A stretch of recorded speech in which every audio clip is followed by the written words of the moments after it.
The Nature of the Psyche by Jane Roberts and Seth. Introduction by Jane Roberts.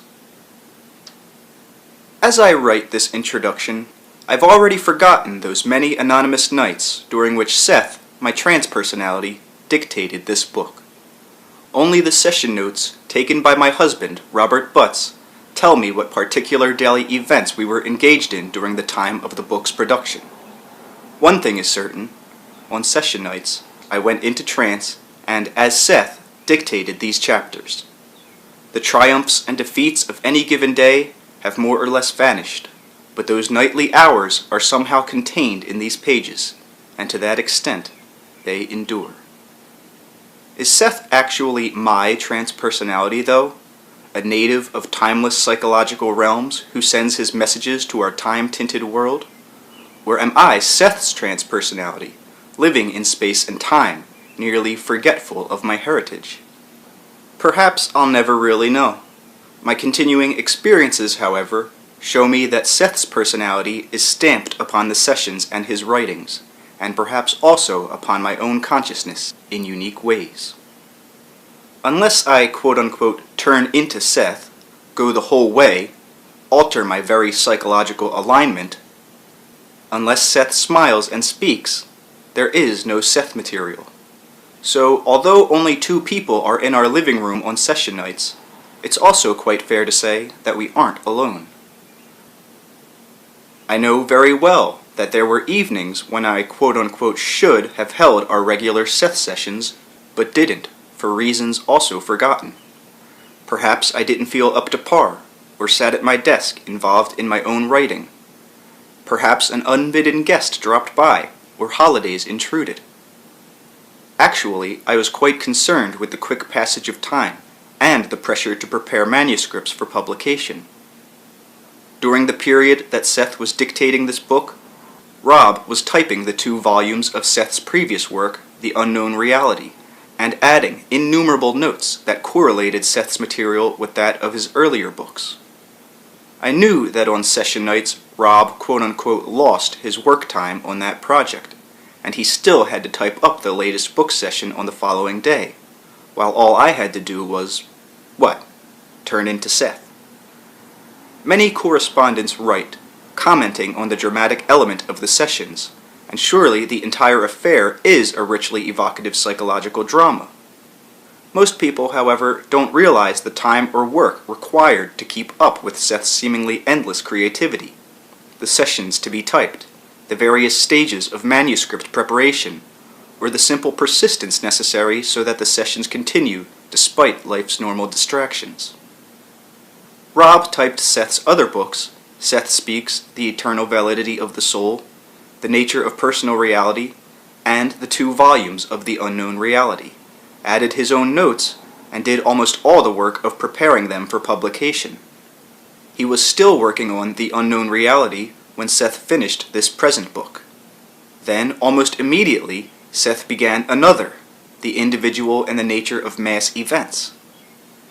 I'd been producing my own books during this time and getting them ready for publication, so surely Seth wasn't taking up any creative slack of my own. Still, I stared at Psyche when Seth finished it, wishing that he could type too. I thought back to all of those unremembered trance hours, looking at them from a different standpoint, and almost startled by a simple thought that just hadn't occurred to me in quite that way before. Those trance hours were productive. They yielded results in the world of time. That trance consciousness, by whatever name, knew what it was doing. And I wondered, what must I look like to Rob as I leaned forward as Seth, smiling, my glasses off, Seth's eyes darker than mine, joking as Seth, gesturing, waiting while Rob got me, Jane, a beer. I'm sure there is a kind of trance memory, but my ordinary memory records very little of those trance hours. Yet I can't remember offhand what happened in my normal daily life during those past days either. So quote-unquote real time and trance time have each vanished. And this week I'll go into trance, and again Seth will dictate part of another book that Rob will be typing up for publication a year or so from now. Then This today will also be a part of the past, in our terms. I say in our terms because the sessions themselves seem ever present, despite all I've just said. They seem to contain an energy that comes alive in Seth's words, so that they belong to the future as well as to the past. Those words were all originally spoken, spontaneously and emphatically, though slowly enough for Rob to take notes. They were enunciated in Seth's own peculiarly accented tones, accompanied by gestures in a living performance that I hope the reader will keep in mind. Piles of trance hours. Here they are.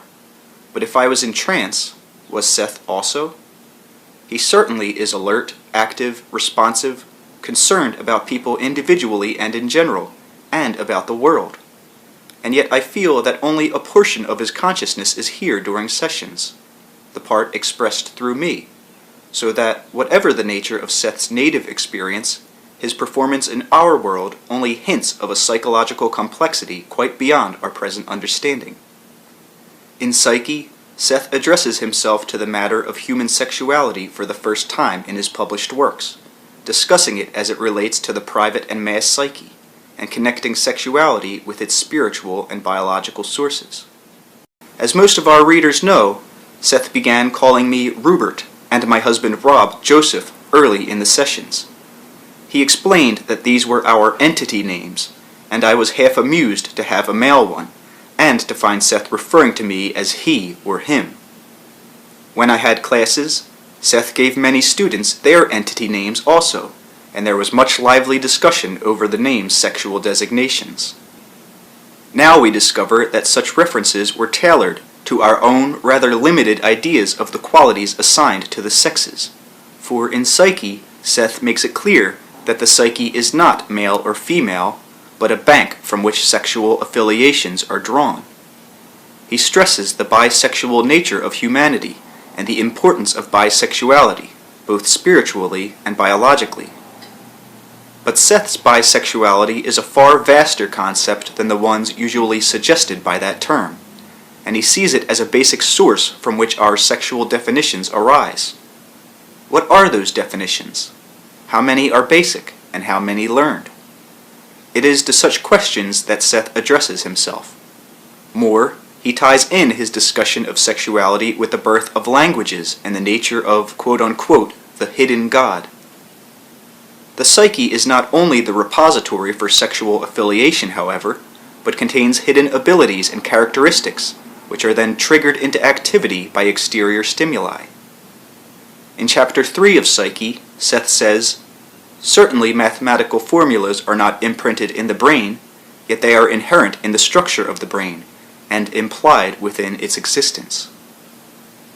According to Seth, our own desires, focuses, and intents dictate what inner information we draw from the endless fields available, for he sees all knowledge existing at once, not as dry data or records, but enlivened by the consciousness that perceives it. The minds of the past and future are open to us, or at least their contents are, not in a parasitic relationship, but in a lively give and take, in which knowledge from each time period enriches every other historical era. Seth gives this pooling of consciousness both a spiritual and biological reality. The implications of such statements for education are astonishing. Besides teaching rote information, our schools and universities should acquaint us with as many fields as possible, for these act as exterior triggers, bringing forth natural inner knowledge, sparking skills which are waiting for activation by suitable stimuli in the exterior world. While Seth dictated this book, devoted to the potentials of the psyche and its reception of inner information, my own experiences, as usual, seemed to serve as object lessons backing up his thesis. Seth had barely begun Psyche, for instance, when I suddenly became the psychic recipient of a book on art philosophy and techniques. It purported to come from the quote-unquote worldview of Paul Cézanne, the famous French artist who died at the start of this century. Seth began discussing worldviews in his Unknown Reality. Simply put, a worldview is a living psychological picture of an individual life, with its knowledge and experience, which remains responsive and viable long after the physical life itself is over. So the material I received didn't come from Paul Cézanne per se, but from his world view. Actually, while getting the book, I felt like a secretary taking mental dictation. But what dictation?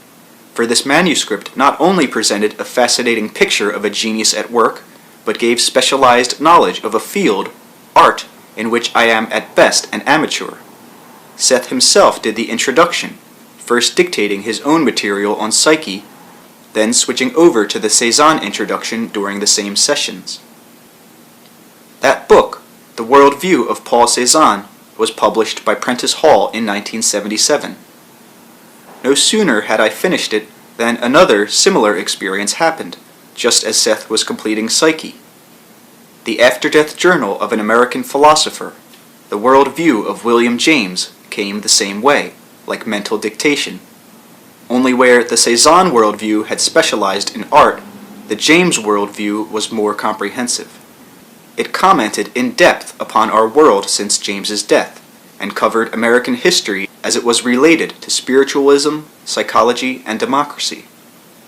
According to Seth, any one of us can tune in to such quote-unquote extra information, but we would receive it in accordance with our own desires and intents. My own interest in art and Rob's appreciation of Cézanne's works helped trigger the Cézanne book, for example, and my own curiosity about William James and Rob's appreciation of his work helped bring about the James manuscript. Seth maintains that inner information often comes into our minds, though it is sifted through our individual psyches and tinted by our own lives, so that frequently we never recognize its source. Sometimes this happens in dreams or as inspiration. Inventors, for example, might be receiving a given idea from the future, or an archaeologist might make a discovery as the result of receiving information from the past. Seth maintains that our inner knowledge usually merges so smoothly with our present concerns that we seldom recognize its source, yet it provides the individual and the species with a reliable, constant stream of information through a psychological lifeline to which we are each connected. He discusses in depth the experience of early man and the different organizations of perception that prevailed, and stresses that the species has always had access to quote-unquote inner data, so that its source of knowledge was never exclusively dependent upon exterior circumstances. According to Seth, it is from this inner body of knowledge that our systemized, objective, information-storing social processes emerge. It follows, then, that precognition would be involved in evolutionary alterations, so that the various species would prepare themselves in the present to take on those changes that would be necessary in the future.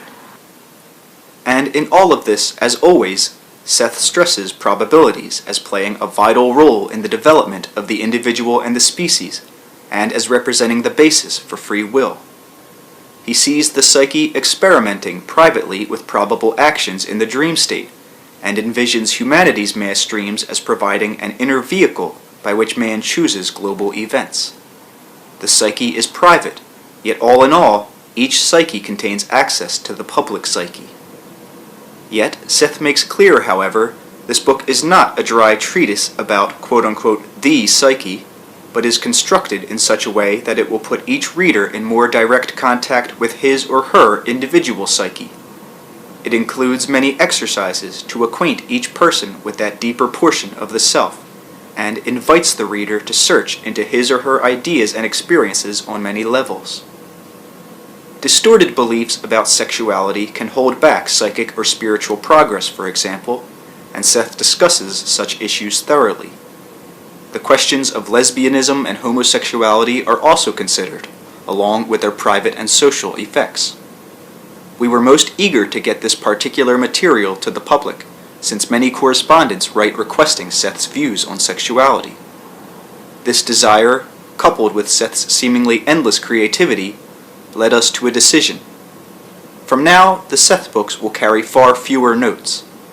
In the 2 volumes of The Unknown Reality, Rob tried to correlate Seth's views on various subjects, tracing them backward to his earlier books and often to unpublished material, showing the context in which the books were written, Now we will include usual session notes, but the reader will have to keep track of the development of the theories or correlate them with previous Seth books at his or her leisure.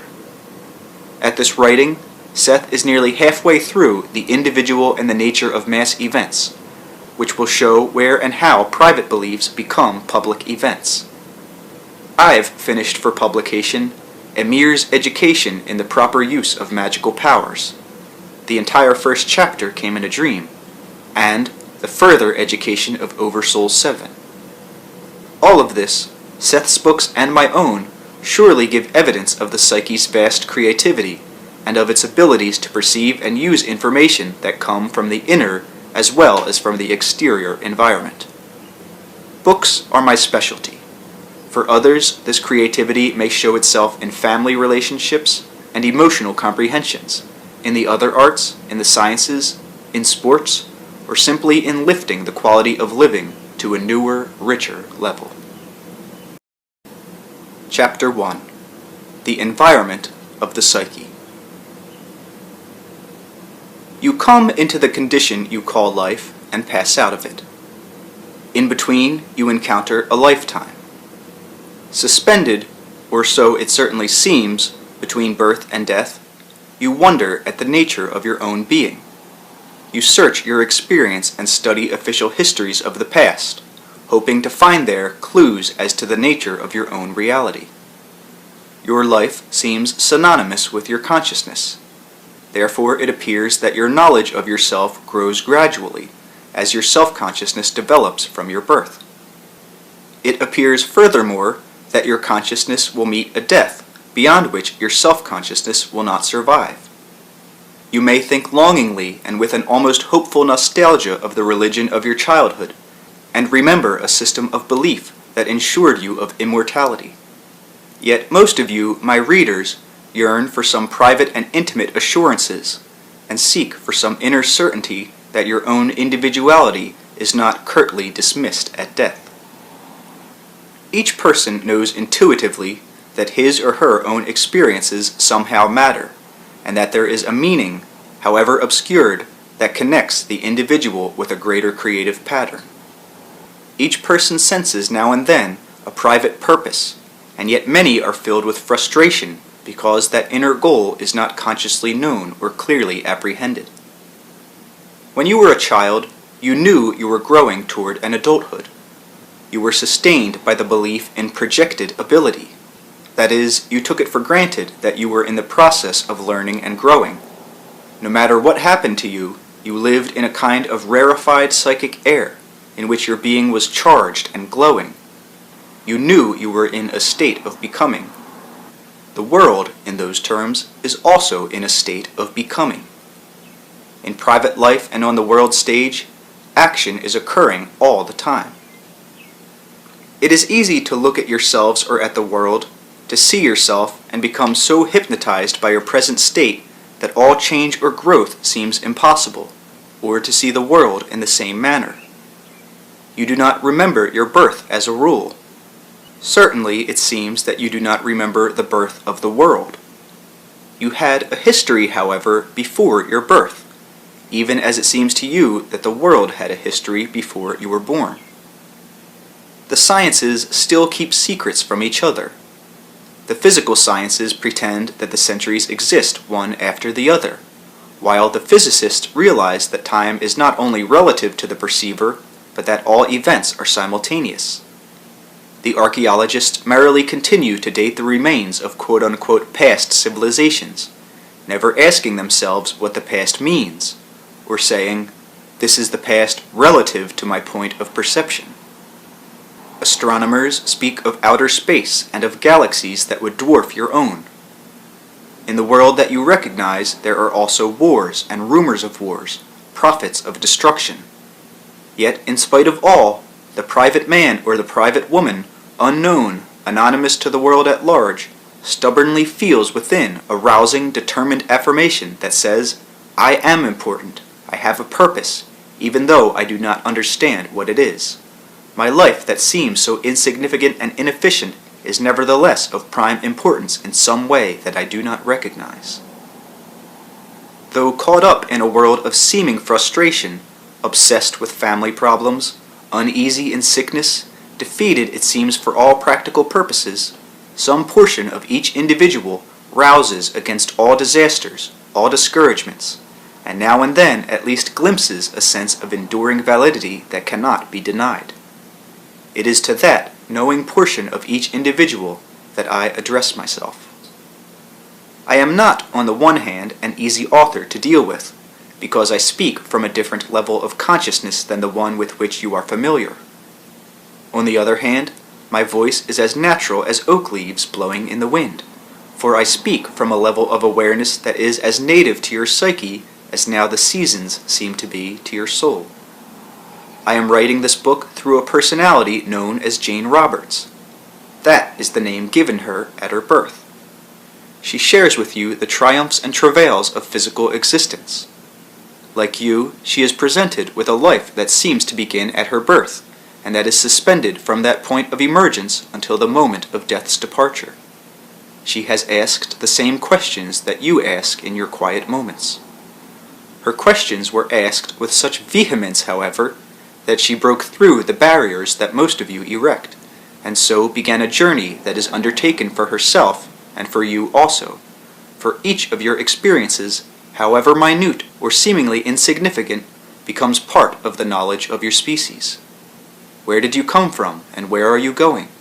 What are you? What is the nature of the psyche? I can only write a portion of this book. You must complete it. For the psyche is meaningless except as it relates to the individual psyche. I speak to you from levels of yourself that you have forgotten and yet not forgotten. I speak to you through the printed page, and yet my words will re-arouse within you the voices that spoke to you in your childhood and before your birth. This will not be a dry treatise, studiously informing you about some hypothetical structure called the psyche, but will instead evoke from the depths of your being experiences that you have forgotten, and bring together from the vast reaches of time and space the miraculous identity that is yourself. Now, the earth has a structure. In those terms, so does the psyche. You live in one particular area on the face of your planet, and you can only see so much of it at any given time. Yet you take it for granted that the ocean exists even when you cannot feel its spray or see the tides. And even if you live in a desert, you take it on faith that there are indeed great cultivated fields and torrents of rain. It is true that some of your faith is based on knowledge. Others have traveled where you have not, and television provides you with images. Despite this, however, your senses present you with only a picture of your immediate environment, unless they are cultivated in certain particular manners that are relatively unusual. You take it for granted that the earth has a history. In those terms, your own psyche has a history also. You have taught yourselves to look outward into physical reality, but the inward validity of your being cannot be found there, only its effects. You can turn on television and see a drama, but the inward mobility and experience of your psyche is mysteriously enfolded within all of those exterior gestures that allow you to turn on the television switch to begin with, and to make sense of the images presented. So the motion of your own psyche usually escapes you. Where is the television drama before it appears on your channel, and where does it go afterwards? How can it exist one moment and be finished the next, and yet be replayed when the conditions are correct? If you understood the mechanics, you would know that the program obviously does not go anywhere. It simply is, while the proper conditions activate it for your attention. In the same way, you are alive, whether or not you are playing on an Earth quote-unquote program. You are, whether you are in time or out of it. Hopefully in this book we will put you in touch with your own being as it exists outside of the context in which you are used to viewing it. As you dwell in one particular city or town or village, you presently quote-unquote live in one small area of the psyche's inner planet. You identify that area as your home, as your quote-unquote I. mankind has learned to explore the physical environment, but has barely begun the greater inner journeys that will be embarked upon as the inner lands of the psyche are joyously and bravely explored. In those terms, there is a land of the psyche. However, this virgin territory is the heritage of each individual, and no domain is quite like any other. Yet there is indeed an inner commerce that occurs, and as the exterior continents rise from the inner structure of the earth, so the lands of the psyche emerge from an even greater invisible source.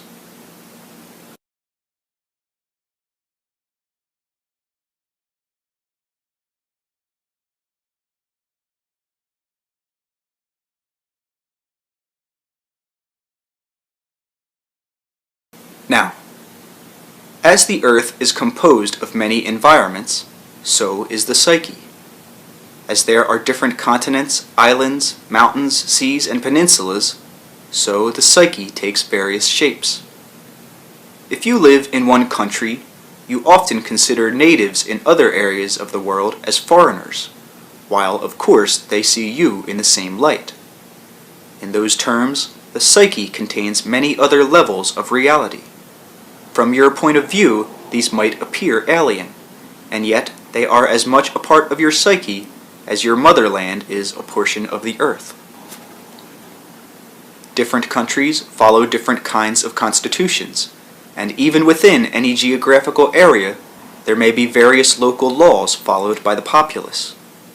For example, if you are driving a car, you may discover to your chagrin that the local speed limit in one small town is miles slower than in another.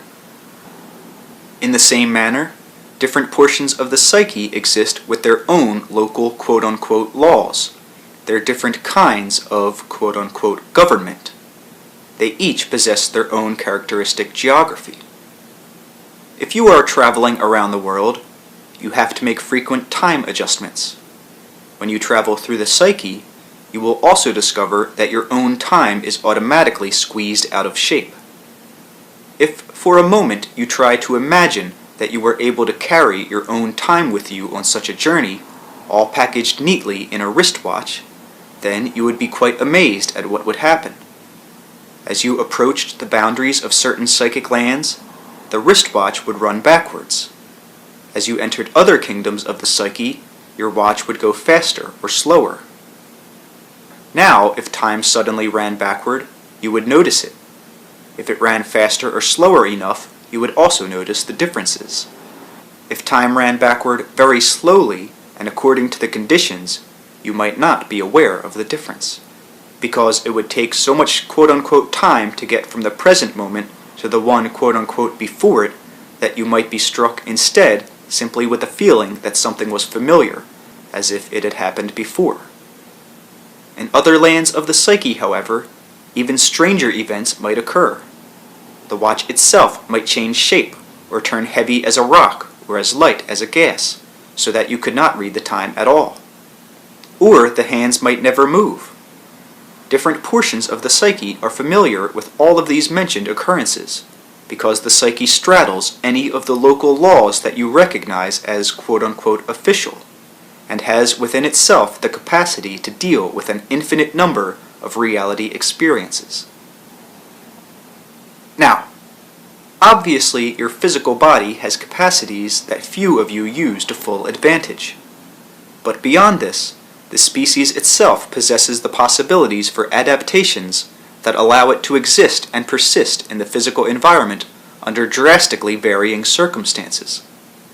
Hidden within the corporal biological structure, there are latent specializations that would allow the species to continue, and that take into consideration any of the planetary changes that might occur for whatever reasons. The psyche, however, while being earth-tuned in your experience, also has many other systems of reality, quote-unquote, to contend with. Each psyche, then, contains within it the potentials, abilities, and powers that are possible or capable of actualization under any conditions. The psyche, your psyche, can record and experience time backward, forward, or sideways through systems of alternate presence. or it can maintain its own integrity in a no-time environment. The psyche is the center of time complexes. Theoretically, the most fleeting moment of your day can be prolonged endlessly. This would not be a static elongation, however, but a vivid delving into that moment, from which all time as you think of it, past and future and all its probabilities, might emerge. If you are reading this book, you might already become weary with official concepts. You have already begun to sense those greater dimensions of your being. You are ready to step aside from all conventionalized doctrines, and to some extent or another, you are impatient to examine and experience the natural flowing nature that is your birthright. That birthright has long been clothed in symbols and mythologies. Consciousness forms symbols. It is not the other way around. Symbols are great exuberant playthings. You can build with them as you can with children's blocks. You can learn from them as once you piled alphabet blocks together in a stack at school. Symbols are as natural to your minds as trees are to the earth. There is a difference, however, between a story told to children about forests and a real child in a real woods. Both the story and the woods are quote-unquote real, but in your terms, the child entering the real woods becomes involved in its life cycle, treads upon the leaves that fell yesterday, rests beneath trees far older than his or her memory, and looks up at night to see a moon that will soon disappear. Looking at an illustration of the woods may give a child some excellent imaginative experiences, but they will be of a different kind, and the child knows the difference. If you mistake the symbols for the reality, however, you will program your experience, and you will insist that each forest look like the pictures in your book. In other words, you will expect your own experience with various portions of your psyche to be more or less the same. You will take your local laws with you, and you will try to tell psychic time with a wristwatch. We will have to use some of your terms, however, particularly in the beginning. Other terms with which you are familiar we will squeeze out of all recognition. The reality of your own being cannot be defined by anyone but you, and then your own definition must be understood as a reference point at best. The psychologist, the priest, the physicist, the philosopher, or the guru can explain your own psyche to you only insofar as those specialists can forget that they are specialists and deal directly with the private psyche from which all specializations come.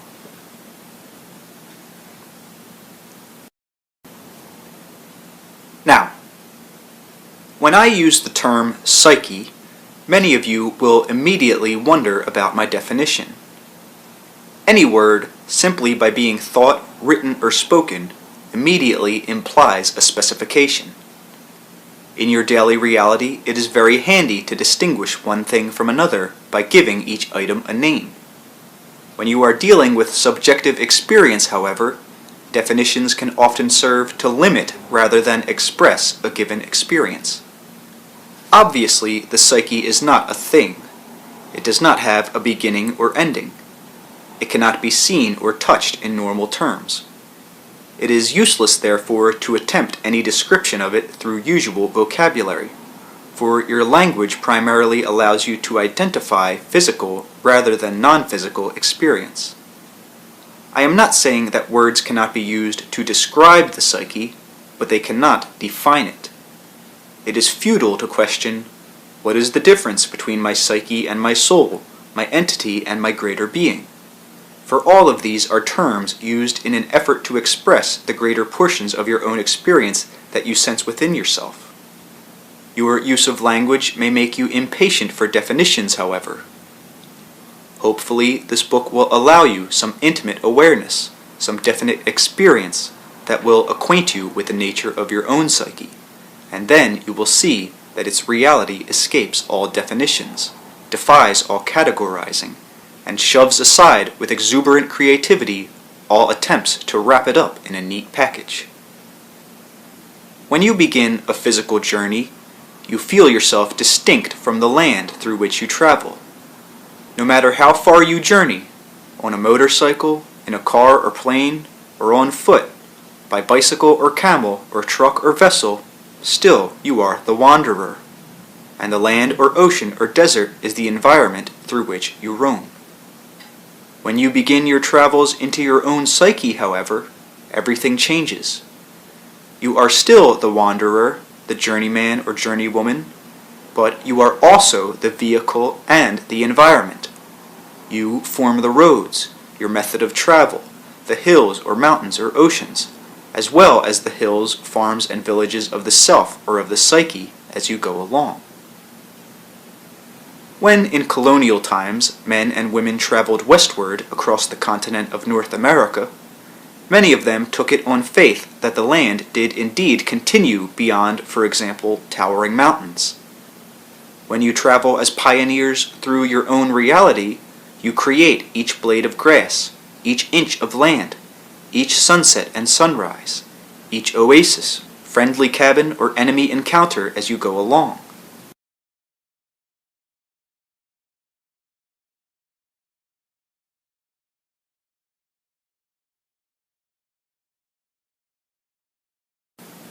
Now, if you are looking for simple definitions to explain the psyche, I will be of no help. If you want to experience the splendid creativity of your own being, however, then I will use methods that will arouse your greatest adventuresomeness, your boldest faith in yourself, and I will paint pictures of your psyche that will lead you to experience even its broadest reaches, if you so desire. The psyche, then, is not a known land. It is not simply an alien land to which or through which you can travel. It is not a completed or nearly complete subjective universe already there for you to explore. It is instead an ever-forming state of being in which your present sense of existence resides. You create it, and it creates you. It creates in physical terms that you recognize. On the other hand, you create physical time for your psyche, for without you, there would be no experience of the seasons, their coming and their passing. There would be no experience of what Rupert calls the dear privacy of the moment. So if one portion of your being wants to rise above the solitary march of the moments, other parts of your psyche rush delighted into that particular time focus that is your own. As you now desire to understand the timeless infinite dimensions of your own greater existence, so, quote-unquote, even now, multitudinous elements of that non-earthly identity just as eagerly explore the dimensions of earth being and creaturehood. Earlier, I mentioned some odd effects that might occur if you tried to take your watch or other timepiece into other levels of reality. Now, when you try to interpret your selfhood in other kinds of existence, the same surprises or distortions or alterations can seem to occur. When you attempt to understand your psyche and define it in terms of time, then it seems that the idea of reincarnation makes sense. You think, of course, my psyche lives many lives physically, one after the other. If my present experience is dictated by that in my childhood, then surely my current life is a result of earlier ones. And so you try to define the psyche in terms of time, and in so doing, you limit your understanding and even your experience of it. Let us try another analogy. You are an artist in the throes of inspiration. There is before you a canvas, and you are working in all areas of it at once. In your terms, each part of the canvas could be a time period, say a given century. You are trying to keep some kind of overall balance and purpose in mind, so when you make one brush stroke in any particular portion of this canvas, all the relationships within the entire area can change.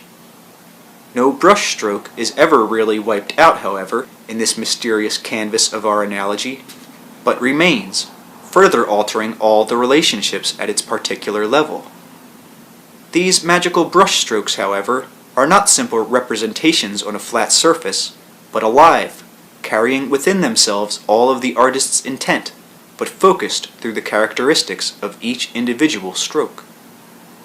If the artist paints a doorway, all of the sensed perspectives within it open and add further dimensions of reality, Since this is our analogy, we can stretch it as far as we like, far further than any artist could stretch his canvas. Therefore, there is no need to limit ourselves. The canvas itself can change size and shape as the artist works.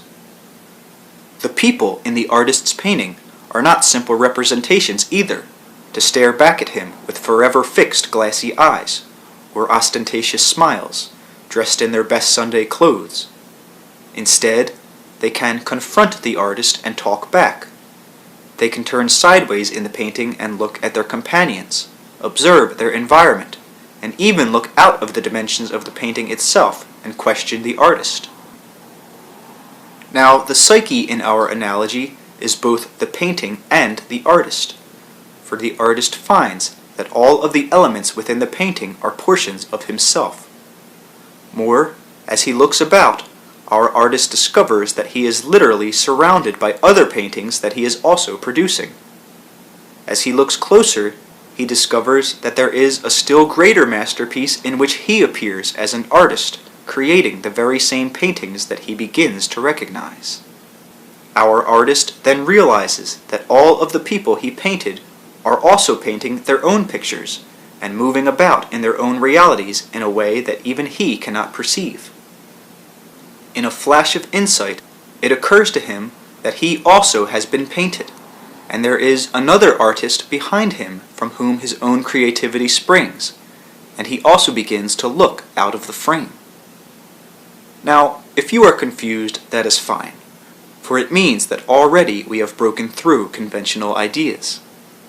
Anything that I say following this analogy will seem comparatively simple, for by now it must appear at least that you have little hope of discovering your own greater dimensions. Again, rather than trying to define the psyche, I will try to incite your imagination so that you can leap beyond what you have been told you are, to some kind of direct experience.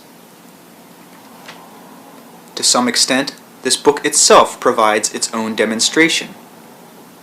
I call Jane Roberts Rubert simply because the name designates another portion of her reality, while she identifies herself as Jane. She writes her own books and carries on as each of you do in life's ordinary context. She has her own unique likes and dislikes, characteristics and abilities, her own time and space slot as each of you do. She is one living portrait of the psyche, independent in her own context and in the environment as given. Now I come from another portion of reality's picture, from another dimension of the psyche, in which your existence can be observed, as you might look upon a normal painting. In those terms, I am outside of your quote-unquote frame of reference. My perspective cannot be contained in your own painting of reality. I write my books, but because my primary focus is in a reality that is quote-unquote larger than your own, I cannot appear as myself fully within your reference.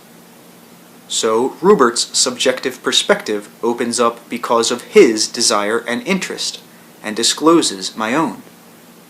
He opens up a door in himself that leads to other levels of his being, but a being that cannot be completely expressed in your world. That existence is mine, expressed in my experience at another level of reality, so I must write my books through Rubert.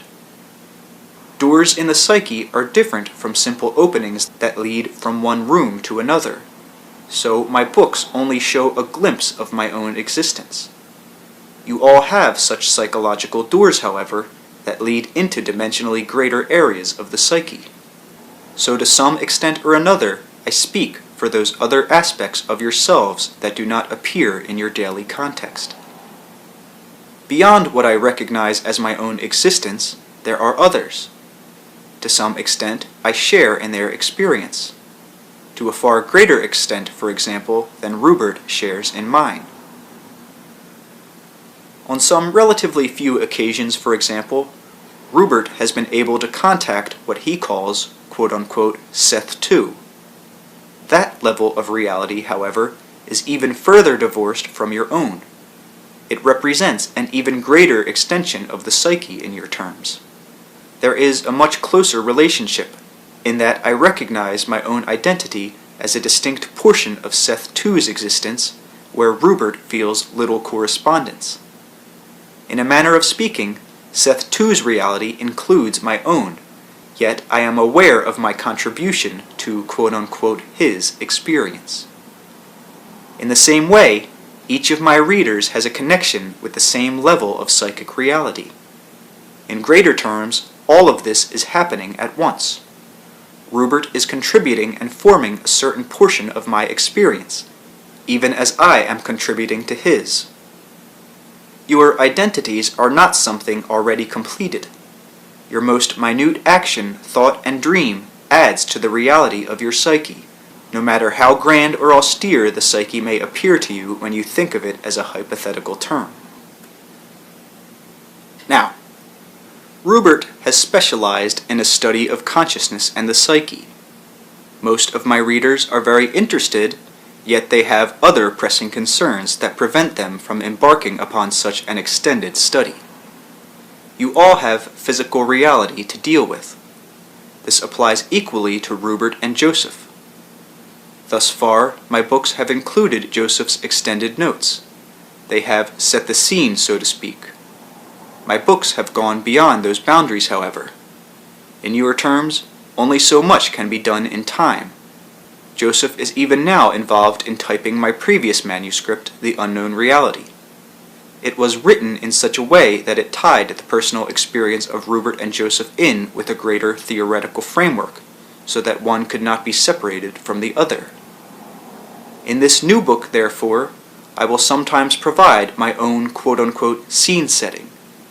The psyche's production, in other words, has escaped practical physical bounds, so that from my level of reality, I can no longer expect Joseph to do more than record the sessions. I will ask you, my readers, to bear with me then. In my own way, I will try to provide suitable references, so that you know what is going on physically in your time as the book is written. Largely, the writing of this book occurs in a quote-unquote no-time or out-of-time context. Physically, however, Rupert and Joseph take many hours in its production. They have moved to a new house. Rupert, as usual, is smoking as I speak. His foot rests upon a coffee table as he moves back and forth in his rocking chair. It is nearly midnight as I speak.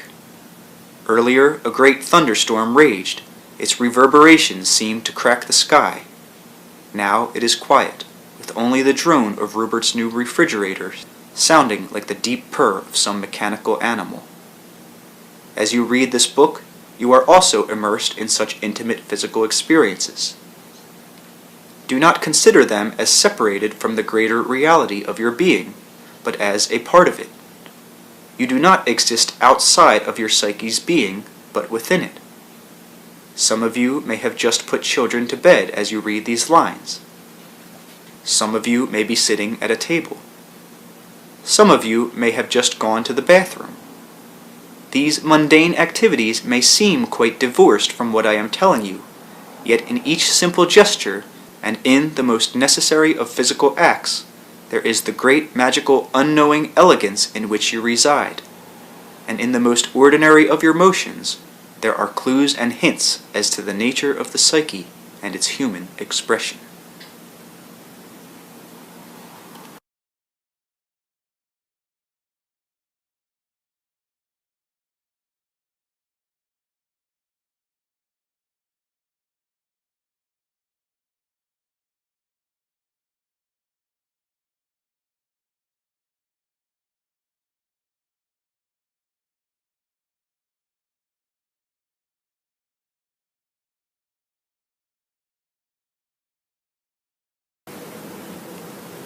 Chapter 2. Your dreaming psyche is awake.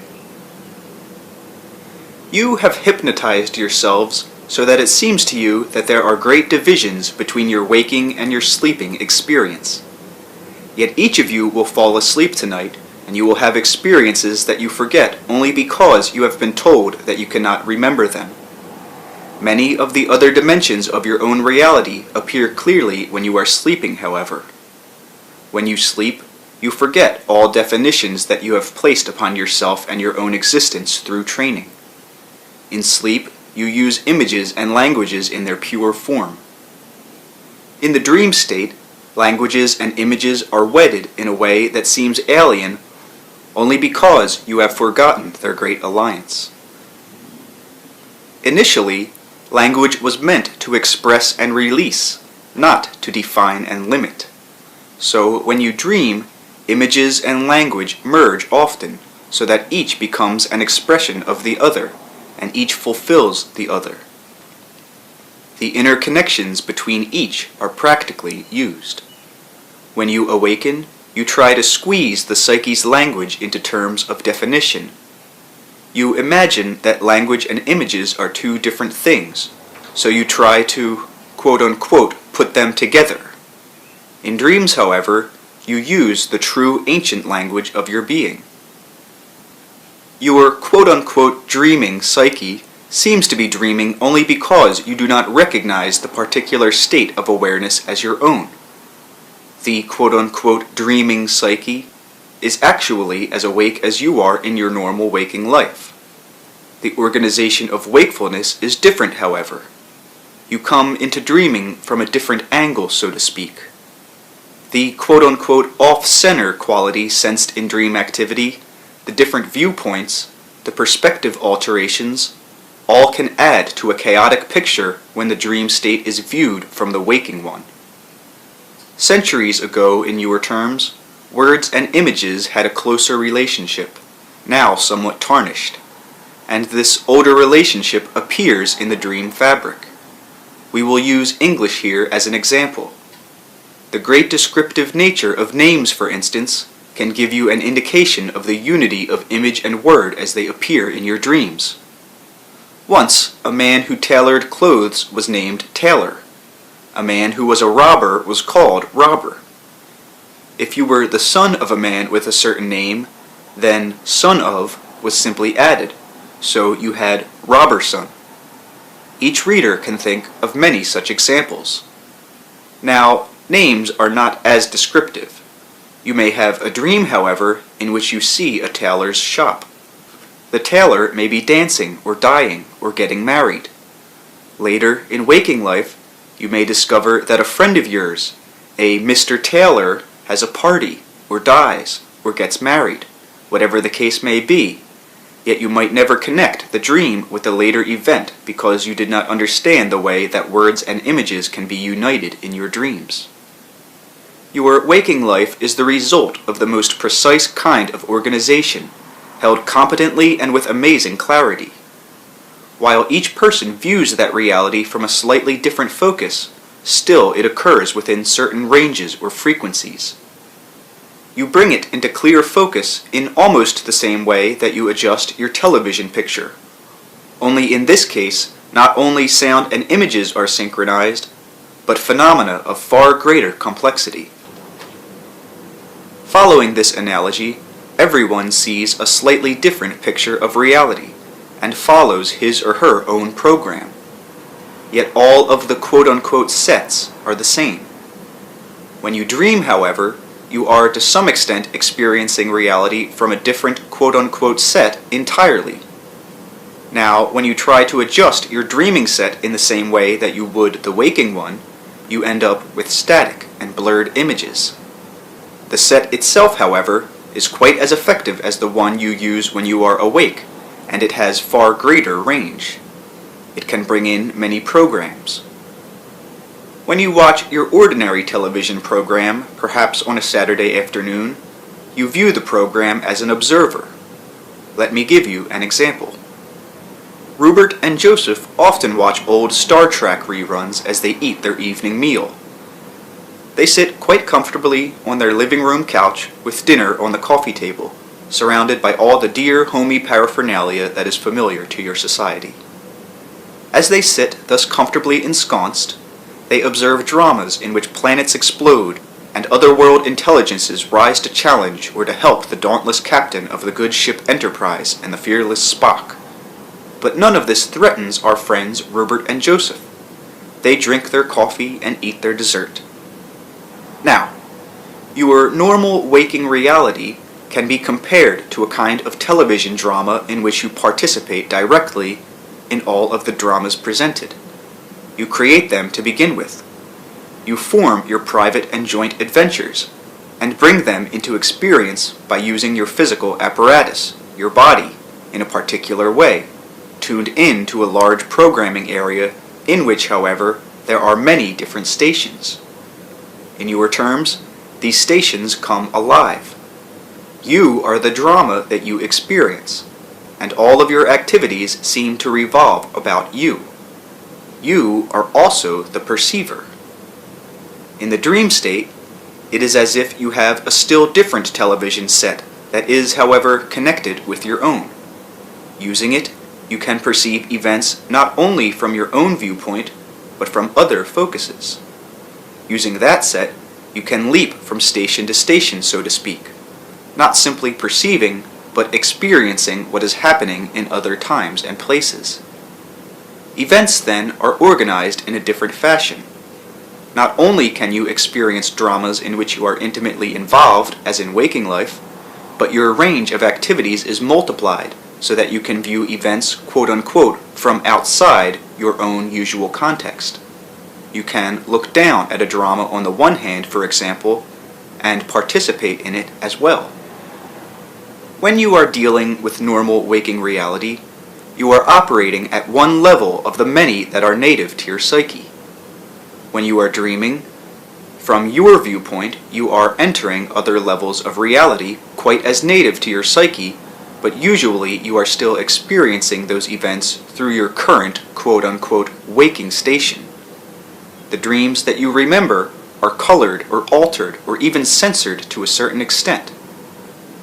There is no inherent psychological or biological necessity for this.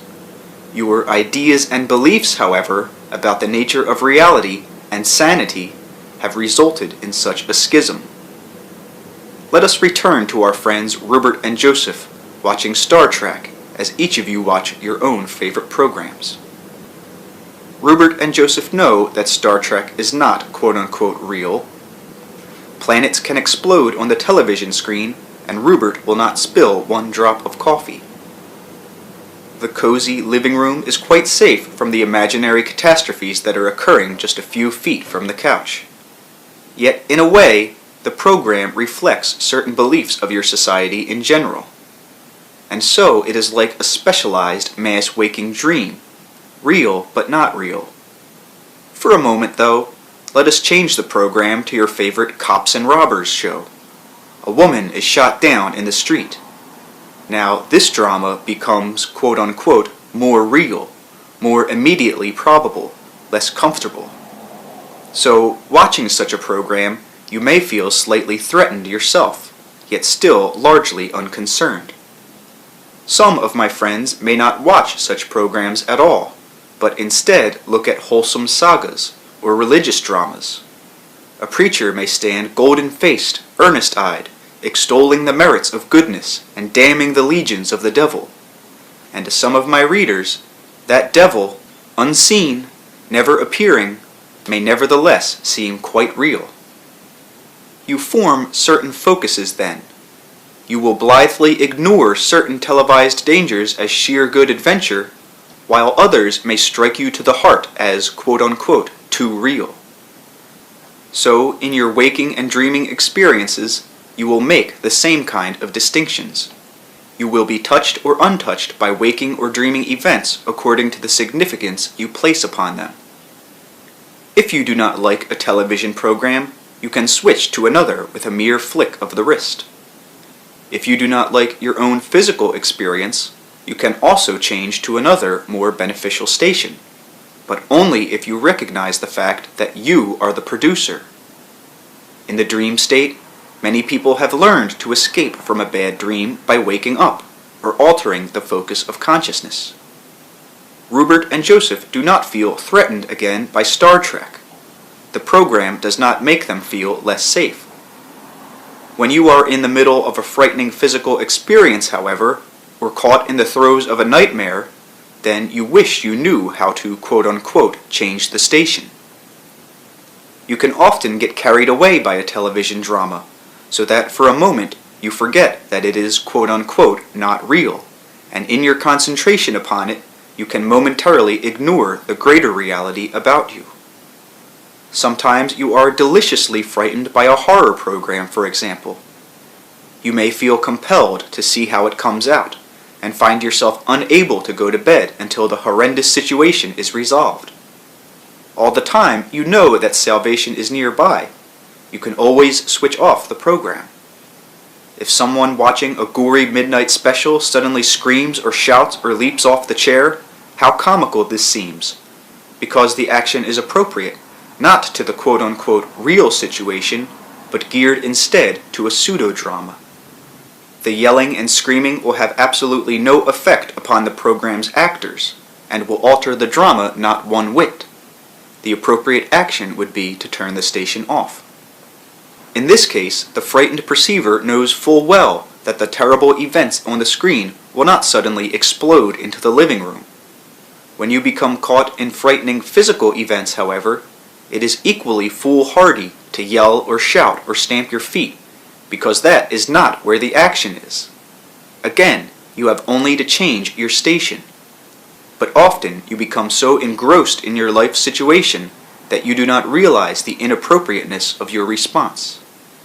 In this case, you are yourself the programmer, and the true action is not where it appears to be, in the exterior events, but instead in the psyche, where you are writing and performing the drama. In the dream state, you are writing and performing many such dramas.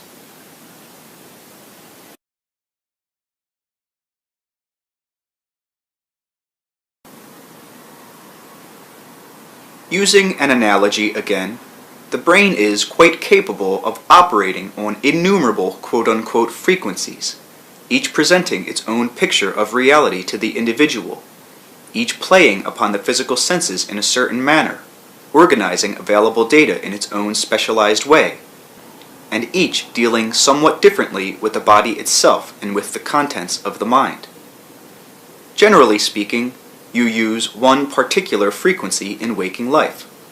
Therefore, it seems there is no other reality than the one you recognize, and no greater data available than those with which you are normally familiar. Events seem to happen to you. Often it seems that you have no more control over the drama of your own life than you have over the outcome of a television program.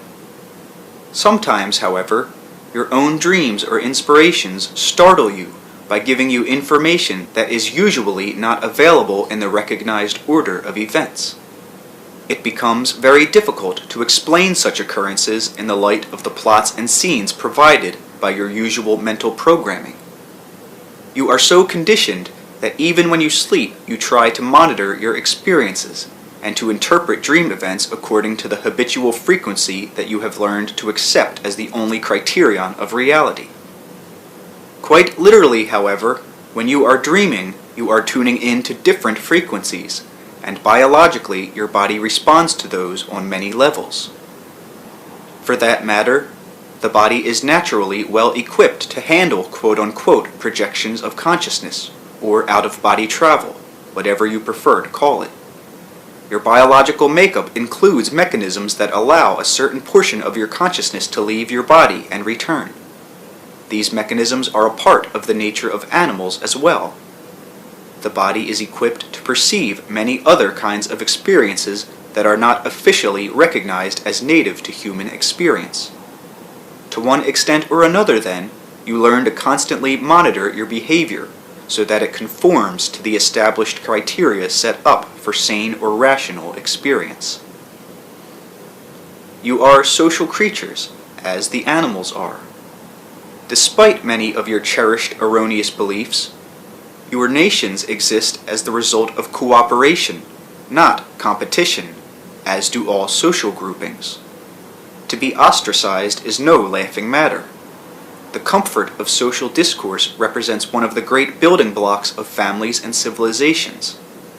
The set criteria of reality, therefore, operate as organizing psychic and physical frameworks.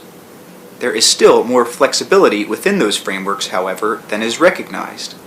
You still try to carry your own cultural versions of reality into the dream state, for example, but the natural heritage of both body and mind escapes such repression, and despite yourselves, in your dreams you come in touch with a greater picture of reality that will not be shunted aside. There is nothing inherent in the waking state that causes it to be so limited. The boundaries set are your own. The body naturally heals itself, for example. Many give lip service to such a belief. In actuality, however, most of you believe and experience a far different picture, in which the body must be protected at all costs from a natural leaning toward disease and poor health. Viruses must be warded off as if you had no protection against them. The natural healing that often occurs in the dream state is undone in the waking state, in which any such cure is seen as quote-unquote miraculous, and against quote-unquote the rules. Yet in your dreams, you often see quite correctly the reasons for your physical difficulties, and begin a therapy that you could consciously take advantage of. Waking, however, you forget, or you do not trust what you remember. On occasion, definite physical cures happen in the dream state, even though you may think that you are intellectual and knowing when you are awake, and ignorant or half insane in your dreams. If you were that quote-unquote dumb in the waking state, then you would be in far better health. In such dreams, you tune in to other frequencies that are indeed closer to your biological integrity, but there is no reason why you cannot do so in the waking state. When such seeming miracles occur, it is because you have transcended your usual official beliefs about your body and its health and disease, and so allowed nature to take its course. Often in the dream state, you become truly awake, and grab a hold of your spirithood and creaturehood with both hands, so to speak, understanding that each has a far greater reality than you have been led to suppose. More often, however, there are indeed only blurred glimpses and tantalizing views of a more expansive kind of experience. To make matters more confusing, you may automatically try to interpret the dream events according to your usual picture of reality, and switch channels, so to speak, as you waken. Suppose that you turned on your television set to watch a program, for example, and found that through some malfunction, a massive bleed-through had occurred, so that several programs were scrambled, and yet appeared at once, seemingly without rhyme or reason. No theme would be apparent. Some of the characters might be familiar, and others not. A man dressed as an astronaut might be riding a horse, chasing the Indians, while an Indian chief piloted an aircraft. If all of this was transposed over the program that you expected, you would indeed think that nothing made any sense. Each character, however, or portion of a scene, would represent in fragmented form another quite valid program or reality. In the dream state, then, you are sometimes aware of too many stations. When you try to make them fit into your recognized picture of reality, they may seem chaotic. There are ways to bring the picture into focus. There are ways to tune into those other quite natural frequencies so that they present you with a more expansive view, both of your world as you define it and of its greater aspects. The psyche is not encased, in your case, within a frame too fragile to express it. Only your beliefs about the psyche and about the body limit your experience to its present degree. In dreams, you are so quote-unquote dumb that you believe there is a commerce between the living and the dead. You are so quote-unquote irrational as to imagine that you sometimes speak to parents who are dead. You are so quote-unquote unrealistic that it seems to you that you visit old houses long ago torn down, or that you travel in exotic foreign cities that you have actually never visited. In dreams, you are so quote-unquote insane that you do not feel yourself locked in a closet of time and space, but feel instead as if all infinity but waited your beckoning. If you were as knowledgeable and crafty when you were awake, then you would put all religions and sciences out of business, for you would understand the greater reality of your psyche. You would know, quote unquote, where the action is. The physicists have their hands on the doorknob. If they paid more attention to their dreams, they would know what questions to ask. The psyche is a gestalt of aware energy in which your own identity resides, inviolate, yet ever-changing as you fulfill your potentials. Your dead relatives survive. They often appear to you in the dream state. You usually interpret their visitations, however, in terms of your own station of reality. You see them as they were, confined to their relationship with you, and you usually do not perceive or remember other aspects of their existences that would not make sense in terms of your own beliefs. So often such dreams are like programmed dramas, in that you clothe such visitations in familiar props.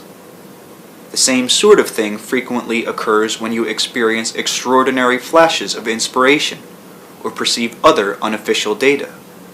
Quickly, you try to make sense of such material in usual terms. An out-of-body experience into another level of reality becomes a visit to heaven, for example, where the heretofore unrecognized voice of your own greater identity becomes the voice of God, or a spaceman, or a prophet. Your dreaming experience, however, gives you a guideline that will help you understand the nature of your own psyche and the deeper reality in which it has its being. Again, the dreaming psyche is awake. It deals with a different kind of experience than the one with which you are physically familiar, although that experience is also a part of the psyche. Daily life is a focus taken on the part of that portion of the psyche you call you, and there are many other such focuses. The psyche is never destroyed, nor is that unique individuality of your own ever minimized. The psyche's experiences straddle your ideas of time, however. It seems to you quite definitely that you come alive and die. At your particular focus of consciousness, no arguments will suffice to convince you otherwise, for you are everywhere presented with the physical evidence of quote-unquote fact. You may believe in an afterlife to some extent or another, or you may or may not be convinced by the general theory of reincarnation. But certainly most of you are united in the seemingly irrefutable belief that you are definitely alive now, and not dead. Dead people do not read books. On the other hand, dead people do not usually write books either, now do they? In a strange manner, I am telling you that your quote-unquote life is simply the only portion of your existence of which you are presently aware. In greater terms, you are alive and dead at the same time, even as I am. My focus, however, is in an area that you do not perceive. Again, existences are like notes played along certain frequencies. You are tuned in to an earth song following this analogy, but you are only following your own melody, and usually you are unaware of the greater orchestration in which you also take part. Sometimes in dreams you do tune in to a greater picture, but again, certain things appear to be facts, and against these so-called facts, even definite experiences can appear ludicrous or chaotic.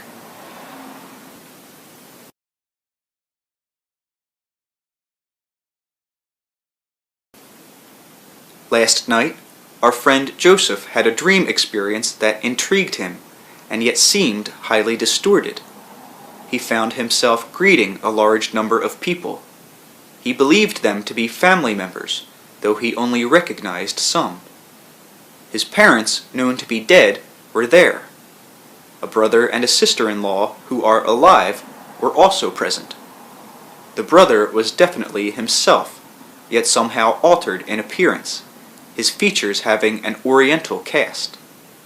The entire dream was very pleasant, and seemed to be like a homecoming. Joseph wondered, however, at this mixture of the living and the dead. It would be easy to think that the dream foresaw Joseph's own death, and that of his brother and sister-in-law. You follow your own time sequences, however. The psyche is not so limited. To it, your death has already occurred from your standpoint. Yet it is also true that from its standpoint, your birth has not yet happened. You have a greater experience, then, of your recognized time and existence frameworks. There, you can meet with relatives long dead, or with children not yet born. There, you can meet other portions of your own personhood that exist simultaneously with your own. In that framework, the so-called living and the so-called dead can mix freely. In such circumstances, you are literally becoming aware of other perspectives of existence. You are turning corners of being and discovering multidimensional depths of the psyche. Artists use perspective on a flat surface to try to capture there the feelings and experiences of depth that are, in themselves, alien to the flat canvas or paper or board. The artist may vividly evoke the image of a disappearing road that appears to be broad in the picture's foreground, only to turn smaller and smaller until it seems to vanish in some distant hidden point. No physical person will walk that road, however. An ant, crawling upon such a canvas, would hasten across just another flat surface, and be quite unaware of the inviting avenue in any painted fields or mountains. Now, in the dream state, you suddenly become aware on occasion of greater perspective. This perspective cannot quote-unquote work at your usual level of consciousness, any more than the artist's perspective will work for the ant's, though there is much you could learn from an ant's consciousness. So, your waking consciousness deals specifically with certain kinds of distinctions. These help form the very structure of physical existence. They highlight your lives, providing them also with a kind of frame. Quite simply, you want to experience a certain kind of reality, so you put boundaries about events that allow you to concentrate upon them. When an artist paints a picture, he uses discrimination. He or she chooses one area of concentration.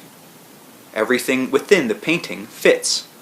So in your physical lives, you do the same thing. The artist knows that many pictures can be painted, and holds in mind paintings already produced and those in the planning stage as well. So the psyche holds equally lives in progress, lived or not yet lived, and deals with a greater perspective from which your ordinary perspective emerges. I often speak of you and the psyche as if they were separate, yet of course this is not the case. You are that portion of the psyche that you presently recognize. Many people say, "I want to know myself," or "I want to find myself," when the truth is that few really want to take the time or effort. There is one place to begin, however. Try becoming better acquainted with the self you are now. Stop telling yourself that you do not know yourself. There is little use in trying to discover other levels of your own reality if you insist upon applying the laws of physical life to your own larger experience. Then you will always be in a quandary, and no facts will fit. You cannot, however, insist that the laws of your vaster existence, as you discover them, supersede the physical conditions of known life, for then no facts would apply either. You will expect to live forever in the same physical body, or think that you can levitate with your body at will. You can indeed levitate, but not with your physical body, practically speaking in operational terms. You accepted a body, and that body will die. It has limitations, but these also serve to highlight certain kinds of experience. The body in which our friend Joseph viewed his relatives was not operationally physical. It was quite real, however, and at another level of reality, it was operational, suited to its environment. Now, in many ways, you simply have a brief attention span. The quote-unquote true facts are that you exist in this life and outside it simultaneously. You are quote-unquote between lives, and quote-unquote in lives at once. The deeper dimensions of reality are such that your thoughts and actions not only affect the life you know, but also reach into all of those other simultaneous existences. What you think now is unconsciously perceived by some hypothetical 14th century self. The psyche is open-ended. No system is closed, psychological systems least of all. Your life is a dreaming experience to other portions of your greater reality which focus elsewhere. Their experiences are also a part of your dream heritage. You may ask, how real are those other existences? But if so, you must ask in whose terms? Existence has a physical version. In that framework, you are born and die, and in a definite sequence. Death is a physical reality. It is real, however, only in physical terms. If you accept those terms as the only criterion of reality, then surely it appears that death is an end to your consciousness. If, however, you learn to know yourself better in daily life, to become more fully aware even of your earthly life, then you will indeed receive other information that hints of a deeper, more supportive reality, in which physical existence rests. You will find yourself having experiences that do not fit recognized facts. These can add up to an alternate set of facts, pointing toward a different kind of reality, and give evidence for an inner existence that takes precedence over the physical assumptions. A certain kind of discretion and understanding is necessary, however. Basically, the inner reality is the creative source of the physical one. Yet, to some extent, the physical rules are also inviolate at their level. You can learn to vastly enrich your own experience. Theoretically, you can even become aware of other existences to some degree.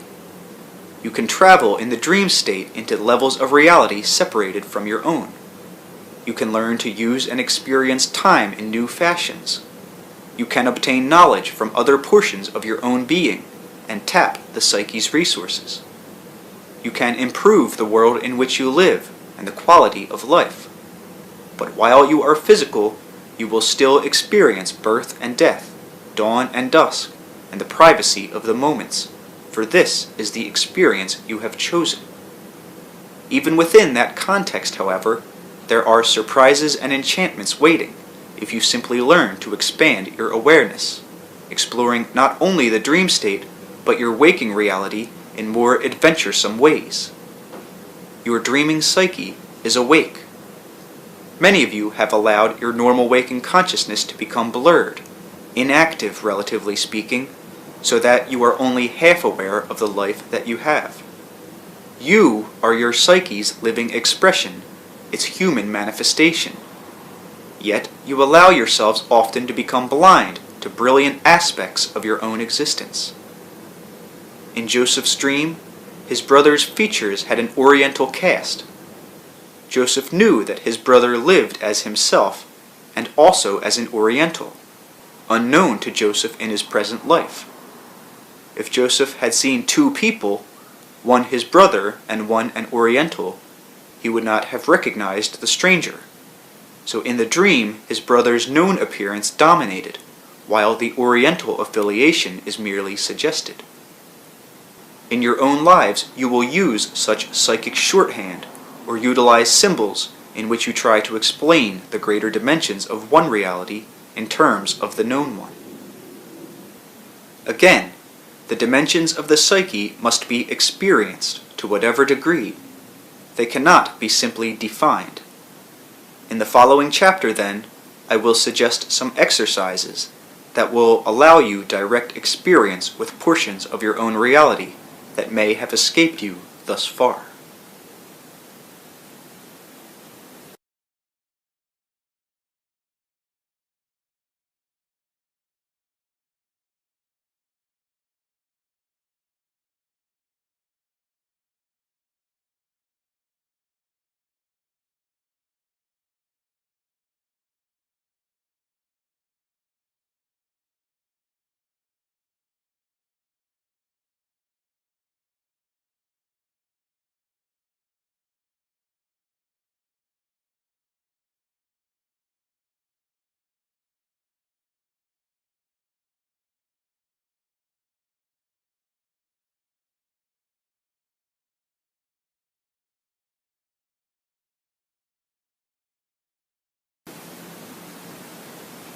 Chapter 3: Association, the Emotions, and a Different Frame of Reference. You normally organize your experience in terms of time. Your usual stream of consciousness is also highly associative, however. Certain events in the present will remind you of past ones, for example, and sometimes your memory of the past will color present events.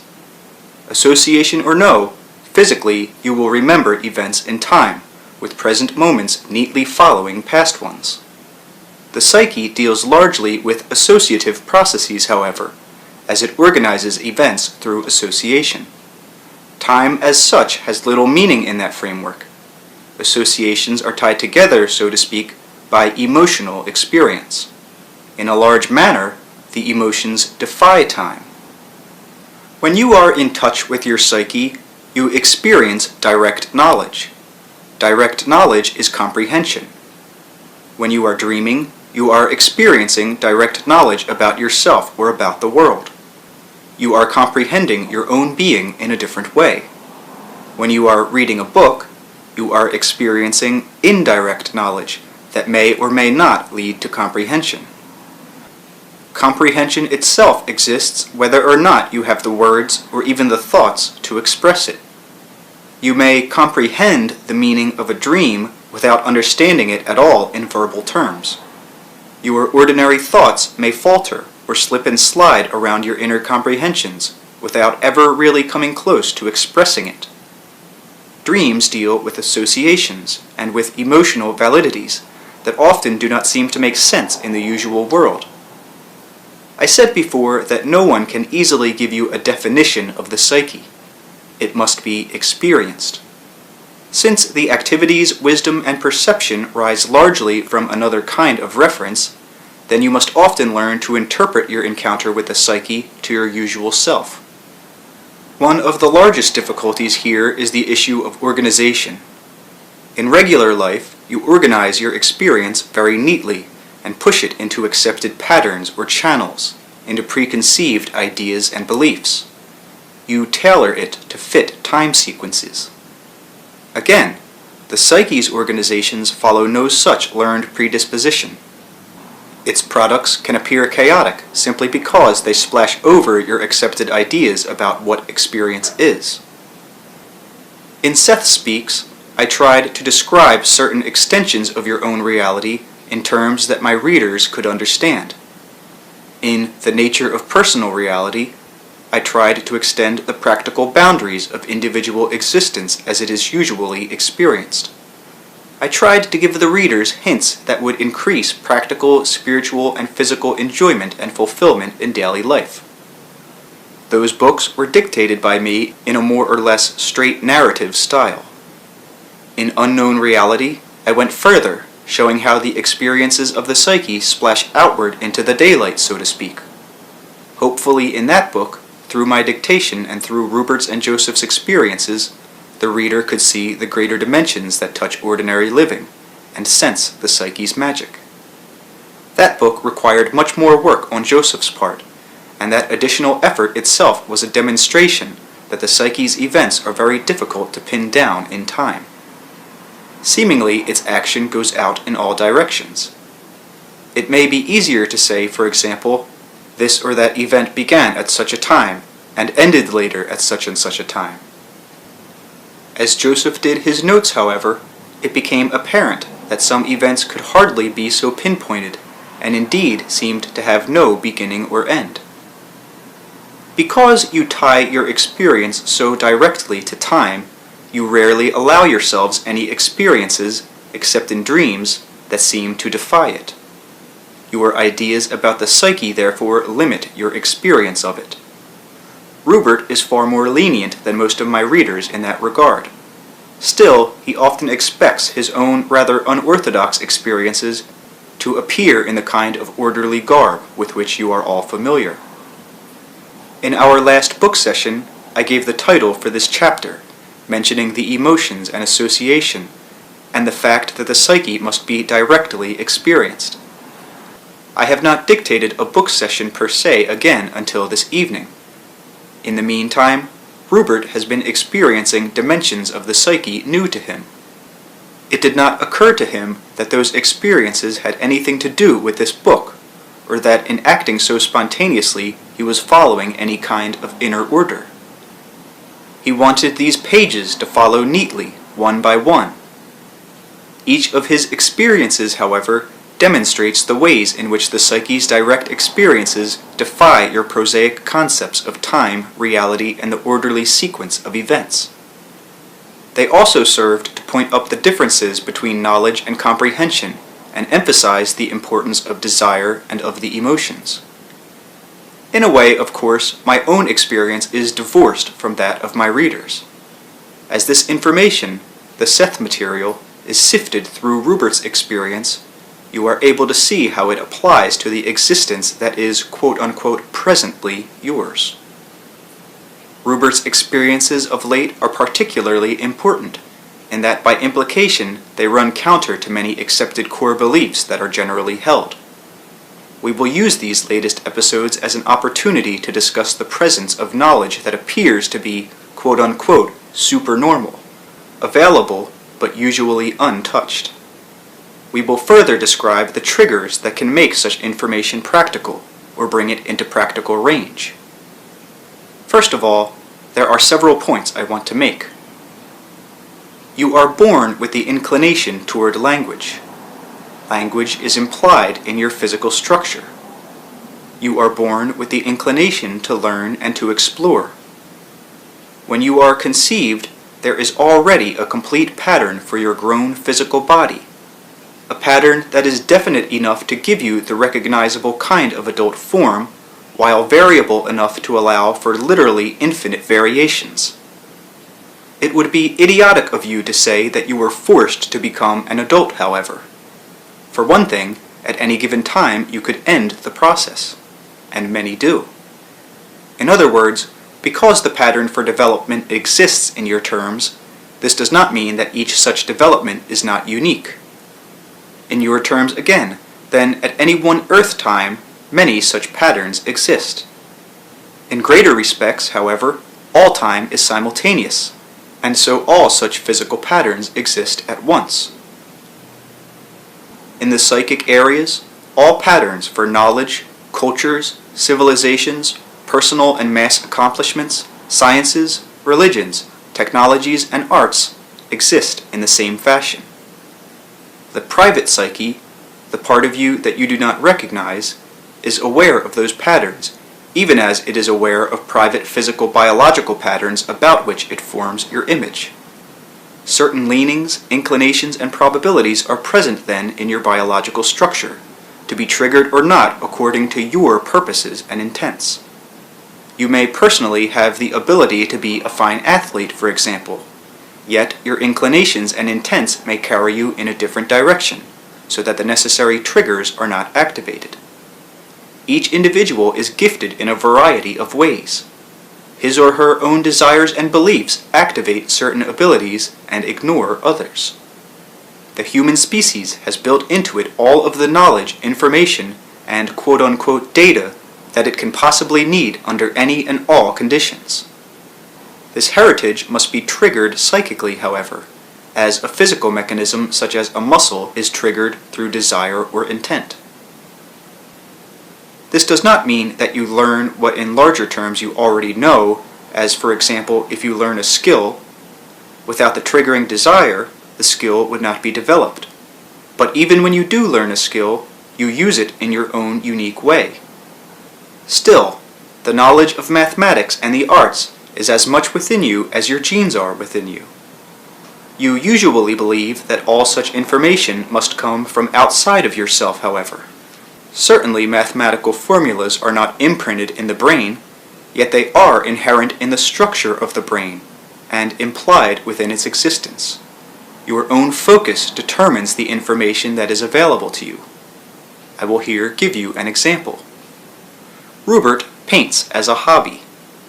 Sometimes he paints for fairly long periods of time, then forgets about it.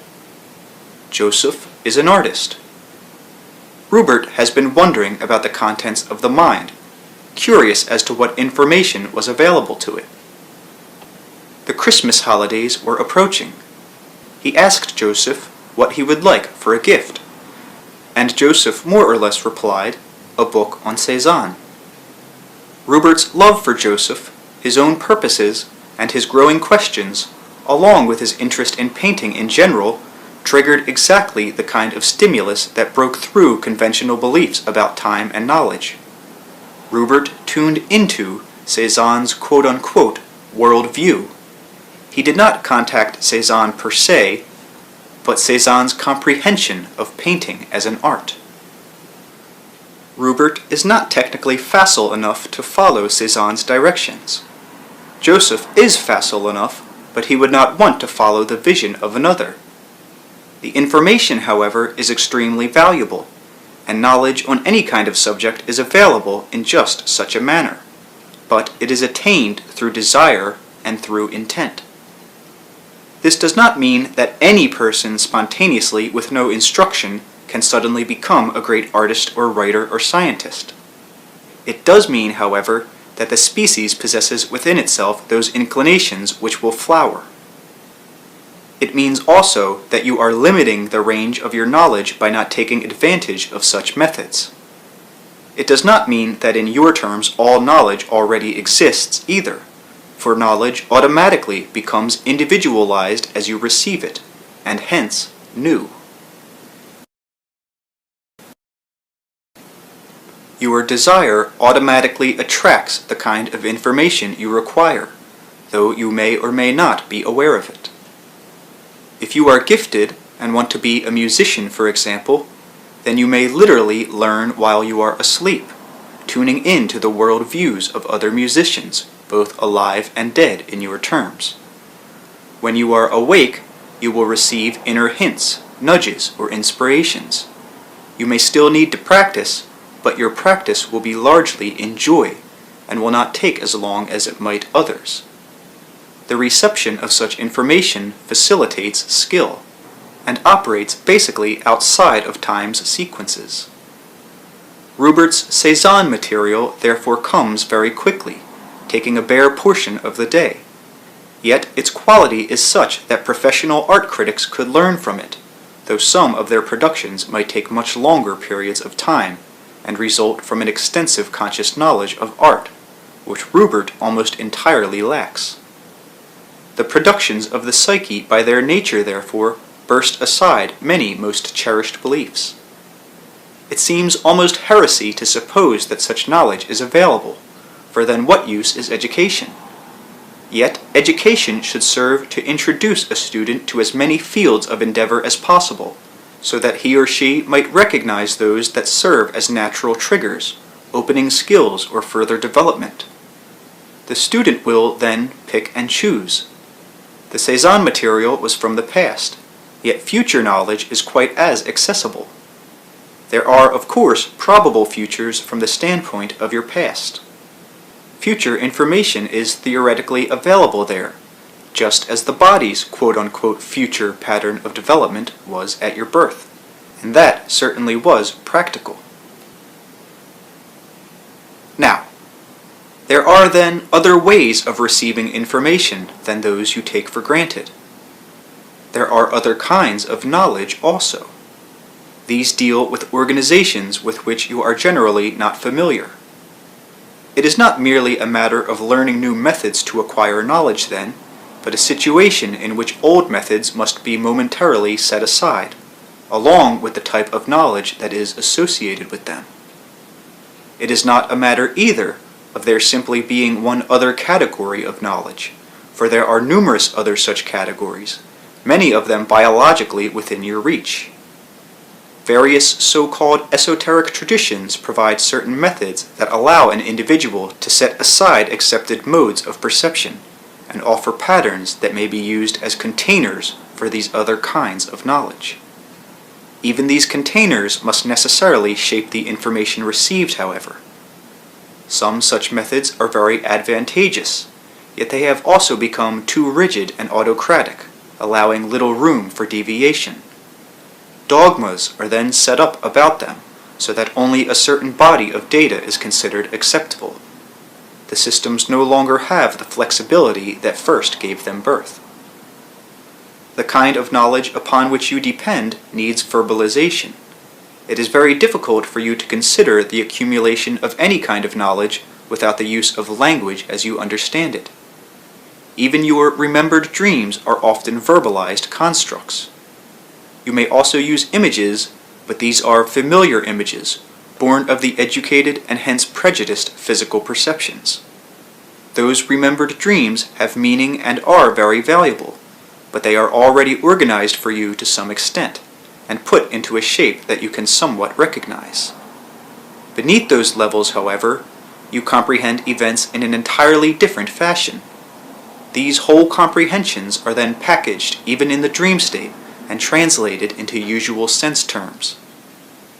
Any information or knowledge must have a pattern if you are going to understand it at all. Rupert's own painting, his knowledge of his psychic abilities, his love of Joseph, all served to form a pattern which then attracted the Cézanne material. He received this quote-unquote automatically, writing down the words that came almost too quickly for him to follow. His craft or art of writing brought the material to clear focus. The information itself, however, had nothing to do with words, but with an overall comprehension of the nature of painting, a direct knowing. Rupert used his own abilities as a container then. This direct kind of knowledge is available again on any subject to anyone who provides a suitable pattern through desire, love, intent, or belief. Rupert wondered later if I dreamed. My own usual state of consciousness is far different from yours. I do not alternate between waking and sleeping as you do. Still, I have states of consciousness that could be compared to your dream state, and that I am myself not as involved in them as I am in others. If I said to you, I control my dream state, you might have an idea of what I mean. Yet I do not control my dreams. I fulfill them. What you could call my dreaming state is involved with the levels I spoke of that exist beneath your remembered dreams. I said earlier that there were many kinds of knowledge. Think of them instead as states of knowledge. Perception of any of these takes a consciousness attuned to each. In my quote-unquote waking condition, I operate at many levels of consciousness at once, and deal therefore with different systems of knowledge. In my quote-unquote dream condition, or rather conditions, I form links of consciousness that combine these various systems, creatively forming them into new versions.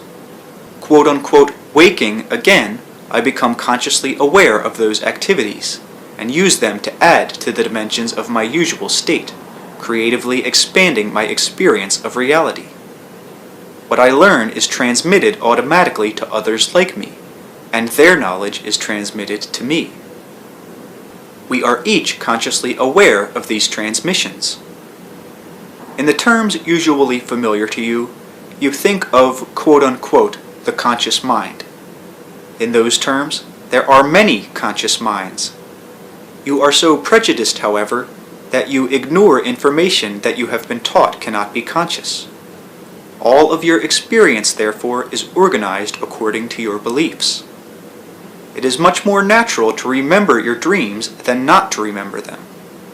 It is presently in the vogue to say that the conscious mind, as you consider it, deals with survival. It deals with survival only insofar as it promotes survival in your particular kind of society. In those terms, if you remembered your dreams, and if you benefited consciously from that knowledge, even your physical survival would be better assured. One level of dream life deals particularly with the biological condition of the body, giving you not just hints of health difficulties, but the reasons for them and the ways to circumvent them. Information about the probable future is also given to help you make conscious choices.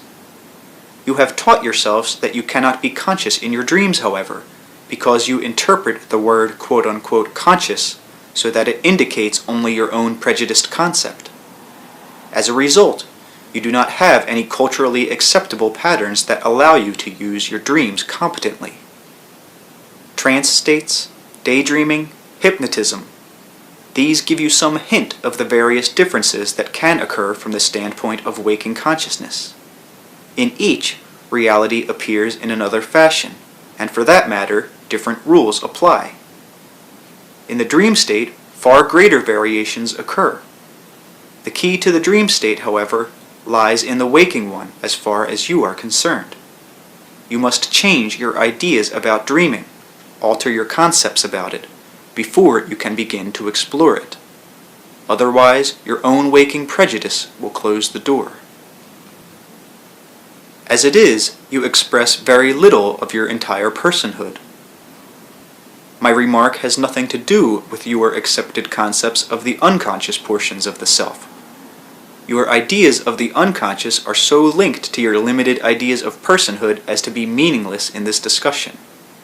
It is as if you used only one finger of your hand, and then said, "This is the proper expression of my personhood."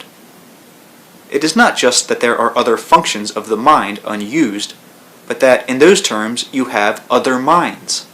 You have one brain, it is true, but you allow it to use only one station, or to identify itself with only one mind of many. It seems evident to you that one person has one mind. You identify with the mind you use. If you had another, then it would seem as if you must be someone else. A mind is a psychic pattern through which you interpret and form reality. You have physical limbs that you can see. You have minds that are invisible. Each one can organize reality in a different fashion. Each one deals with its own kind of knowledge. These minds all work together to keep you alive through the physical structure of the brain. When you use all of these minds, then and only then do you become fully aware of your surroundings. You perceive reality more clearly than you do now, more sharply, brilliantly, and concisely. At the same time, however, you comprehend it directly.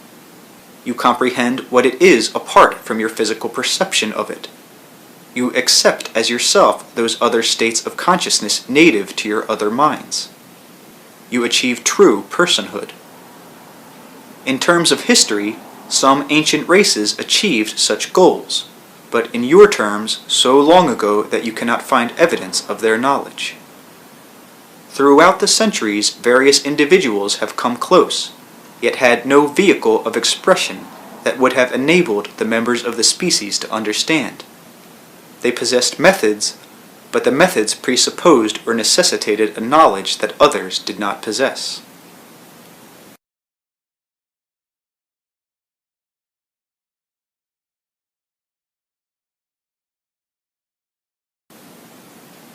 Now, you experience yourself in a certain way, topside, so to speak, and so in order to take advantage of information at other levels of awareness, you must learn to experience those other organizational systems with which you are usually unfamiliar. Often, the seeming meaninglessness of dreams is the result of your own ignorance of dream symbolism and organization. For example, you may also misinterpret quote-unquote revelatory material because you try to structure it in reference to your ordinary conscious organizations. Many valuable and quite practical insights that could be utilized go astray, therefore. I am going to suggest, then, some simple exercises that will allow you to directly experience the quote-unquote feel of your being in a different way. First of all, the various kinds of organizations used by the psyche can be compared, at one level at least, with different arts. Music is not better than the visual arts, for example. A sculpture cannot be compared with a musical note. I am not saying, then, that one mode of organization is better than another. You have simply specialized in one of the many arts of consciousness, and that one can be vastly enriched by knowledge and practice of the others. First of all, these other organizations do not deal primarily with time at all. but with the emotions and associative processes. When you understand how your own associations work, then you will be in a much better position to interpret your own dreams, for example, and finally to make an art of them. There are several approaches to these exercises. The idea will be to experience emotions and events as much as possible outside of time sequences. As I have mentioned many times, cellular comprehension deals with probabilities and encompasses future and past, so at that level of activity, time as you understand it does not exist. You are not consciously aware of such data, however. The psyche, at the other end of the scale, so to speak, is also free of time. Often, however, your own stream of consciousness leads you to think of events outside of their usual order. You may receive a letter from your Aunt Bessie, for example.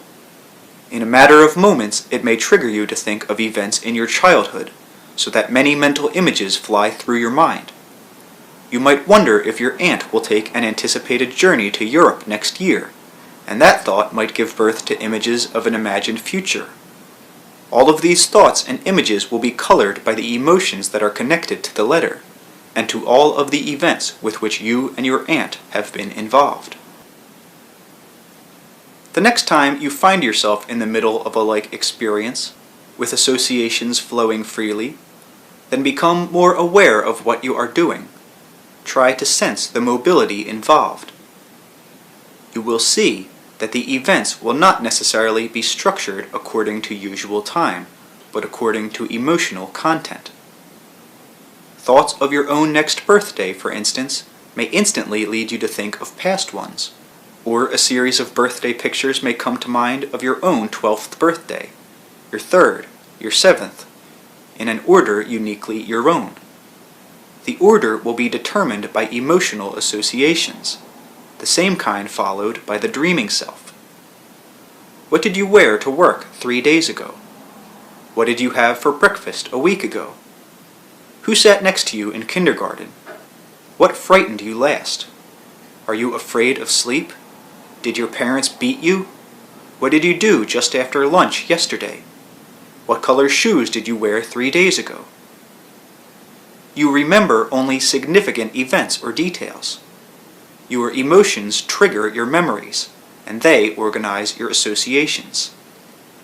Your emotions are generated through your beliefs. They attach themselves so that certain beliefs and emotions seem almost synonymous. The next time an opportunity arises, and you recognize the presence of a fairly strong emotion in yourself, then let your associations flow. Events and images will spring to mind in an out-of-time context. Some such remembered events will make sense to you. You will clearly see the connection between the emotion and event, but others will not be so obvious. Experience the events as clearly as you can. When you are finished, purposefully alter the sequence. Remember an event, and then follow it with the memory of one that actually came earlier. Pretend that the future one came before the past one. Now, for another exercise, imagine a very large painting in which the most important events of your life are clearly depicted.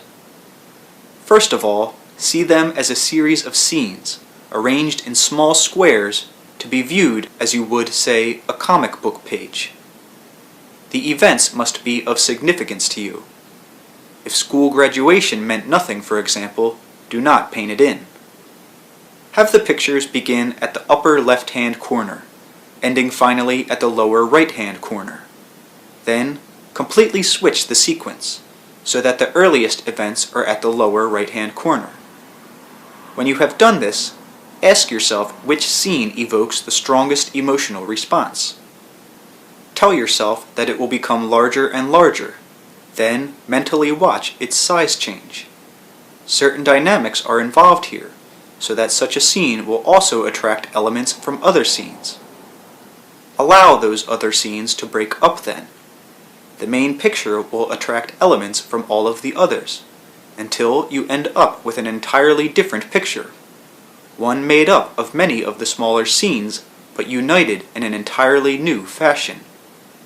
You must do this exercise, however, for simply reading about it will not give you the experience that comes from the actual exercise.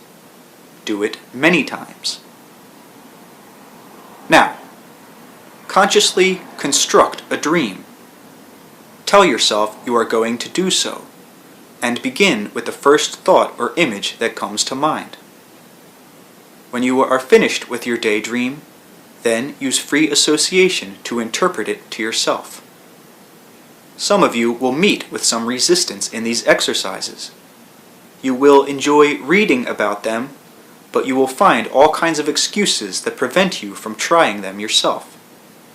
If you are honest, many of you will sense a reluctance for certain qualities of consciousness are brought into play that run counter to your usual conscious experience.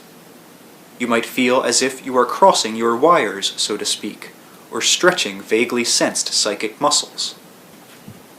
The purpose is not so much the perfect execution of such exercises, as it is to involve you in a different mode of experience and of awareness that comes into being as you perform in the ways suggested. You have been taught not to mix, say, waking and dreaming conditions, not to daydream. You have been taught to focus all of your attention clearly, ambitiously, energetically in a particular way, so daydreaming or mixing and matching modes of consciousness appears passive in a derogatory fashion, or non-active, or idle. The devil finds work for idle hands, an old Christian dictum. Unfortunately, certain aspects of Christianity were stressed over others, and that dictum was based upon the belief of a wicked self that needed to be disciplined and diverted into constructive activity. The belief in such an unsavory self stops many people from any exploration of the inner self, and therefore from any direct experience that will give them counter-evidence. If you are afraid of yourself, if you are afraid of your own memories, you will block your associative processes, fearing, for example, that they will bring to light matters best forgotten, and usually sexual matters. Sexuality is the only strong area of energy with which some people are connected, so it becomes the focal point for all of their beliefs about the self in general. In doing some of these exercises, you might come across images of masturbation, homosexual or lesbian encounters, or simply old sexual fantasies, and immediately backtrack because your beliefs may tell you that these are evil. You will not remember or want to remember your own dreams for the same reason. Many people, therefore, tell themselves that they are very impatient to discover the nature and extent of the psyche, and cannot understand why they meet with so little success. At the same time, such beliefs convince them that the self is evil. These beliefs must be weeded out. If you cannot honestly encounter the dimensions of your creaturehood, you surely cannot explore the greater dimensions of the psyche. This blocking of associations, however, is a very important element that impedes many people. The psyche's organizations are broader, and in their way more rational than most of your conscious beliefs about the self. Many individuals are afraid that they will be swept away by inner explorations, that insanity will overtake them, when instead the physical stance of the body and personality is firmly rooted in these alternate organizations. There is nothing wrong with the conscious mind. You have simply put a lid on it, allowing it to be only so conscious and no more. You have said, here it is safe to be conscious, and here it is not. Many of you believe that it is safe to make a nuclear bomb, but that it is insane to use your dreams as another method of manipulating daily life, or that it is all right to be consciously aware of your viruses, wars, and disasters, but that it is not all right to be consciously aware of other portions of the self that could solve such problems. The idea, then, is not to annihilate normal consciousness, but quite literally to expand it by bringing into its focus other levels of reality that it can indeed intrinsically perceive and utilize. I will suggest many exercises throughout this book. Some of them will necessitate variations of normal consciousness. I may ask you to forget physical stimuli or suggest that you amplify them, but I am nowhere stating that your mode of consciousness is wrong. It is limited, not by nature, but by your own beliefs and practice. You have not carried it far enough. Some night as you fall to sleep, try telling yourself that you will pretend you are awake while you sleep. Suggest that instead of falling asleep, you will come into another kind of wakefulness. Try to imagine that you are awake when you sleep. On other occasions, when you go to bed, lie down and settle yourself, but as you fall asleep, imagine that you are awakening the next morning. I will not tell you what to look for. The doing of these exercises is important, not the results in usual terms. I said that there were different kinds of knowledge. So will these exercises bring you in contact with knowledge in another way. Done over a period of time, they will open up alternate modes of perception, so that you can view your experience from more than one standpoint. This means that your experience will itself change in quality. Sometime when you are awake and it is convenient, imagine that your present experience of the moment is a dream and is highly symbolic. Then try to interpret it as such. Who are the people? What do they represent? If that experience were a dream, what would it mean? And into what kind of waking life would you rise in the morning? The qualities of consciousness cannot be elucidated. These exercises will bring you in contact with other kinds of knowing and acquaint you with different feelings of consciousness that are not familiar. Your consciousness itself will then have a different feel as the exercises are done. Certain questions that you may have asked may be answered in such a state, but not in ways that you can anticipate, nor can you necessarily translate the answers into known terms. The different modes of consciousness with which I hope to acquaint you are not alien, however. They are quite native, again, in dream states, and are always present as alternatives beneath usual awareness. Sometime as you walk down a street, pretend that you are seeing the same scene from the sky in an airplane, yourself included. On another occasion, as you sit inside your house, imagine that you are outside on the lawn or street. All of these exercises should be followed by a return to the present. You focus your attention outward in the present moment as clearly as possible, letting the sounds and sights of the physical situation come into your attention. The other exercises, in fact, will result in a clearer picture of the world, for they will facilitate the very motion of your perceptions, allowing you to perceive nuances in the physical situation that before would have escaped your notice. You will be dealing with practical, direct experience. It will do you no good if you are simply intellectually aware of what I say, but practically ignorant.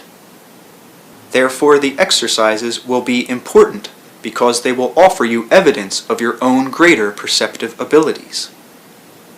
Continue to rely upon known channels of information, but implement these and begin to explore the unrecognized ones also available. What information do you have, for example, presently unknown to yourself? Try your hand at predicting future events. In the beginning, it does not matter whether or not your predictions are quote-unquote true. You will be stretching your consciousness into areas usually unused. Do not put any great stake in your predictions, for if you do, you will be very disappointed if they do not work out and end the entire procedure. If you continue, you will indeed discover that you are aware of some future events, when such knowledge is not available in usual terms. If you persist, then over a period of time you will discover that you do very well in certain areas, while in others you may fail miserably. There will be associative patterns that you follow successfully, leading you toward quote-unquote correct precognitions. You will also discover that the emotions are highly involved in such procedures. You will perceive information that is significant to you for some reason. That significance will act like a magnet, attracting those data to you. Now, in the normal course of events, you attract experience in the same fashion. You anticipate events. You are aware of them before they happen, whether or not you ever succeed in conscious predictions. You form your life, however, through the intimate interworkings of your own conscious goals and beliefs. While your future can on occasion be correctly perceived ahead of time by a gifted psychic, the future is too plastic for any kind of systematized framework. Free will is always involved. Yet many people are frightened of remembering dreams because they fear that a dream of disaster will necessarily be followed by such an event. The mobility of consciousness provides far greater freedom. In fact, such a dream can instead be used to circumnavigate such a probability. Only if you understand your own freedom in such areas will you allow yourself to explore alternate states of consciousness, or the environment of dreams. Such exercises are not to be used to supersede the world you know, but to supplement it, to complete it, and to allow you to perceive its true dimensions. There is no need to divorce the waking and dreaming states in the particular fashion that currently operates, for they are complementary states, not opposite ones. A good deal of life's normal dimensions are dependent upon your dream experience. Your entire familiarity with the world of symbols arises directly from the dreaming self. In certain terms, language itself has its roots in the dreaming condition, and man dreamed that he spoke long before language was born. He dreamed of flying, and that impetus led to the physical inventions that made mechanical flight possible. I am not speaking symbolically here, but quite literally. From the beginning, I said that the self was not confined to the body. This means that the consciousness has other methods of perceiving information, that even in physical life, experience is not confined to what is sensed in usual terms. This remains fine theory, however, unless you allow yourself enough freedom to experiment with other modes of perception.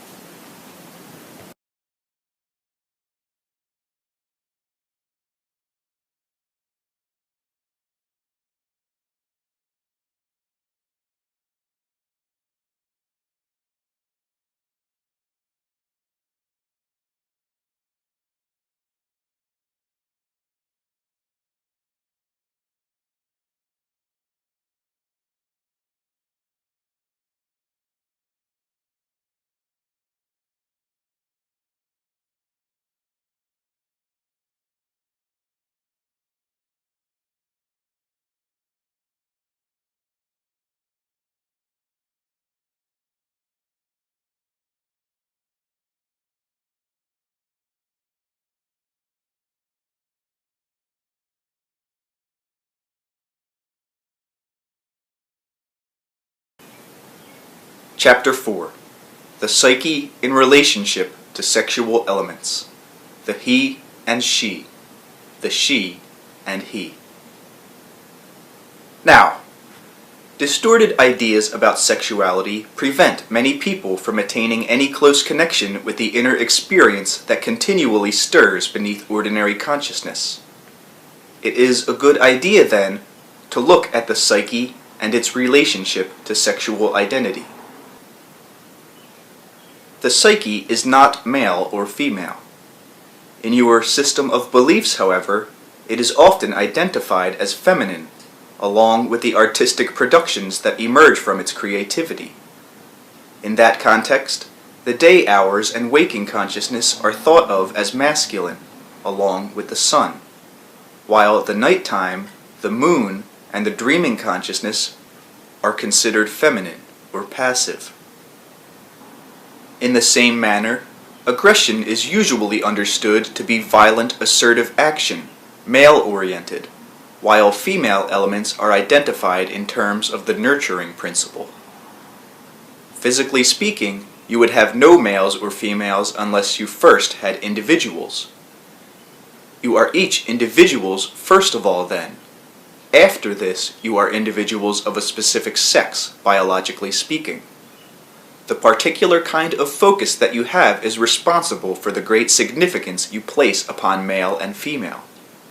Your hand and your foot have different functions. If you want to focus upon the differences in their behavior, you could build an entire culture based upon their diverse capabilities, functions, and characteristics. Hands and feet are obviously equipment belonging to both sexes, however. Still, on another level, the analogy is quite valid. The psyche is male and female, female and male. But when I say this, I realize that you put your own definitions upon those terms to begin with. Biologically, the sexual orientation is the method chosen for continuation of the species. Otherwise, however, no specific psychological characteristics of any kind are attached to that biological functioning.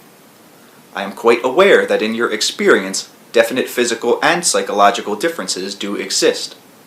Those that do are the result of programming and are not inherent, even biologically, in the species itself. The vitality of the species, in fact, was assured because it did not over-specialize in terms of sexuality.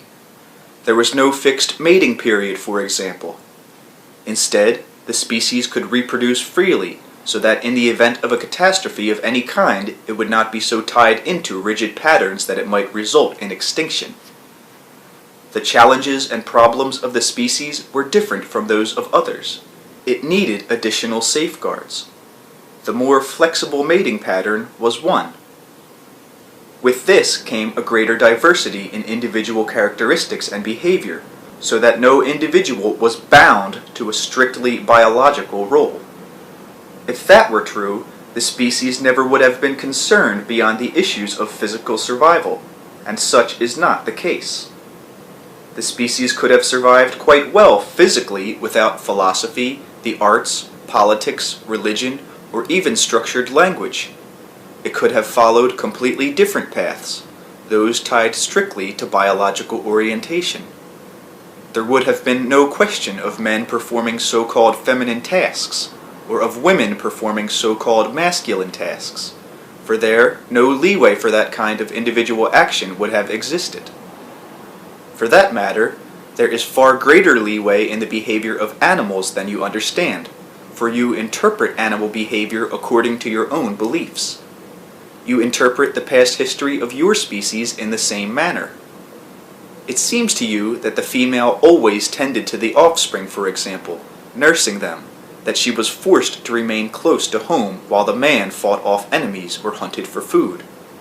The ranging male, therefore, appears to have been more curious and aggressive. There was instead a different kind of situation. Children do not come in litters. The family of the caveman was a far more quote-unquote democratic group than you suppose. Men and women working side by side, children learning to hunt with both parents, women stopping to nurse a child along the way, the species standing apart from others because it was not ritualized in sexual behavior. Except for the fact that males could not bear children, the abilities of the sexes were interchangeable. The male was usually heavier, a handy physical advantage in some areas, but the woman was lighter and could run faster. Women were also somewhat lighter because they would bear the additional weight of a child. Even then, of course, there were variances, for many women are larger than small men. But the women could hunt as well as the men. If compassion, kindness, and gentleness were feminine characteristics only, then no male could be kind or compassionate, because such feelings would not be biologically possible. If your individuality was programmed by your biological sex, then it would be literally impossible for you to perform any action that was not sexually programmed. A woman cannot father a child, nor can a male bear one. Since you are otherwise free to perform other kinds of activity that you think of as sexually oriented, in those areas the orientation is cultural. You imagine, however, that the male is aggressive, active, logical-minded, inventive, outwardly oriented, a builder of civilizations. You identify the ego as male.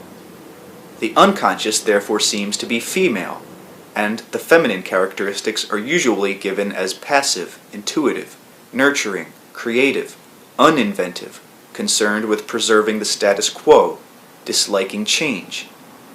At the same time, you consider the intuitive elements rather frightening, as if they can explode to disrupt known patterns, in unknown ways. Males who are creatively gifted find themselves in some dilemma, for their rich sensed creativity comes into direct conflict with their ideas of virility. Women who possess characteristics that are thought to be masculine have the same problem on the other side. In your terms, the psyche is a repository of characteristics that operate in union, composed of female and male elements. The human psyche contains such patterns that can be put together in multitudinous ways. You have categorized human abilities so that it seems that you are men or women and men primarily, and persons secondarily. Your personhood exists first, however. Your individuality gives meaning to your sex, and not the other way around. Now, in direct opposition to current theories about the past, there was far less sexual specialization, say, in the time of the caveman than now. The family was a very cooperative unit. The basis of early society was cooperation, not competition. Families grouped together. There were children of various ages in such a band all the time. When women were near birth, they performed those chores that could be done in the cave dwellings or nearby, and also watched other young children, while the women who were not pregnant were off with the males, hunting and gathering food. If a mother died, the father took over her responsibilities, the qualities of love and affection being quite as alive in him as in the female. After a woman bore, she nursed the child, taking it with her on food-gathering excursions, or sometimes letting other women in the group nurse the child. Often after childbirth, women immediately joined the hunting expeditions, and the father made clothing from animals' hides at home. This allowed the male to rest after prolonged hunting activity, and meant that no adult member of a family became overexhausted. The work, then, was interchangeable. Children began food gathering and hunting as soon as they were able to, females as well as males, led by the older children, going further away as they progressed in strength. Qualities of inventiveness, curiosity, and ingenuity could not be delegated to one sex alone. The species could not have survived in such a division. You are so used to thinking in terms of mechanics that it seems to you that uneducated people did not understand the connection between the sexual act of intercourse and childbirth. You are so used to one kind of explanation for childbirth, so familiar with one specific framework, that alternate explanations appear to be the height of nonsense. So it is fashionable to believe that early man did not understand the connection between intercourse and birth. Even the animals, however, understand without words or language the importance of their sexual behavior. Early man was hardly more ignorant.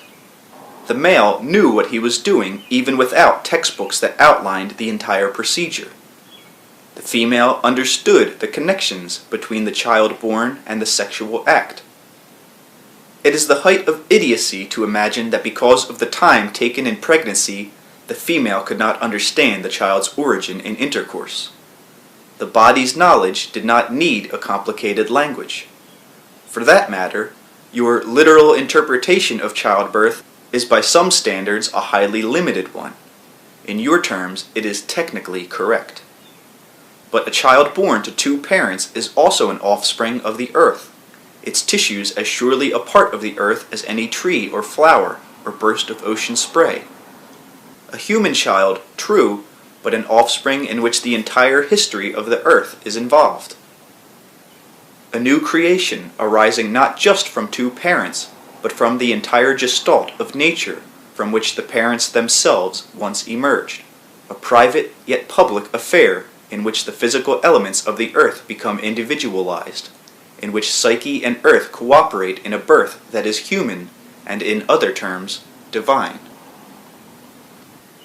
Now, historically speaking, early man, in his way, understood those connections far better than you do, and used language as he developed it to express, first of all, this miracle of birth. For he saw that he constantly replenished his kind, and that all other species were replenished in the same manner. There was always more land. No matter how fast he ran or how far he traveled, early man could not run out of land, or trees, or forests, or food supplies. If he came to a desert, he still knew that fertile lands were somewhere available, even if it was a matter of finding them. But the world itself seemed to have no end. It was literally a limitless world, in a way most difficult for you to understand, for to you, the world has shrunk. This unlimited world constantly replenished itself. Children came from women's wombs. Man was acquainted with death, and many children were stillborn, or were naturally aborted. This also, however, was in the natural order of things, and was done far more easily then than now. All flower seeds do not fall on fertile ground and bring forth other flowers. The seeds that do not grow up go back into the ground, forming the basis for other life. Biologically speaking, fetuses grow and develop, and when innate consciousness merges with proper form, the conditions are right for the birth of a healthy child. When the conditions are not right, the child does not develop properly. Nature aborts it. The physical elements return to the earth to become the basis for other life. Only those children perfectly attuned to their environment in time and space survived. This does not mean that the consciousness of a child was annihilated, for example, if it was naturally aborted. It did not develop. While there was no mating period, still there was a close biological relationship between the species and the earth, so that women naturally conceived when situations of climate, food supplies, and other elements were beneficial.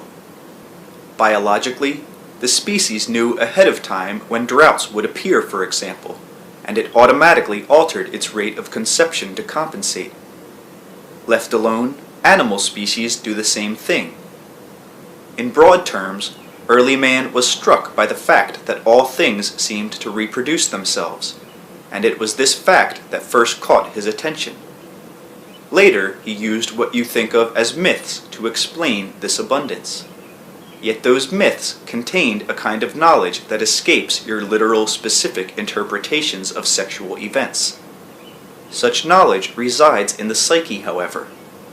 If you have any direct experience with your own psyche, then you will most likely find yourself encountering some kinds of events that will not easily fit with your own ideas about your sexual nature.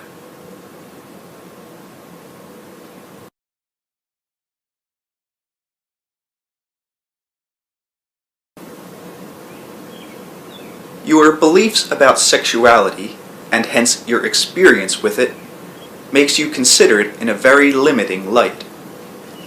The psyche's own knowledge, of course, is far more expansive. Alterations of consciousness, or attempts on the part of the individual to explore the inner self, may then easily display glimpses of a kind of sexuality that can appear to be deviant or unnatural.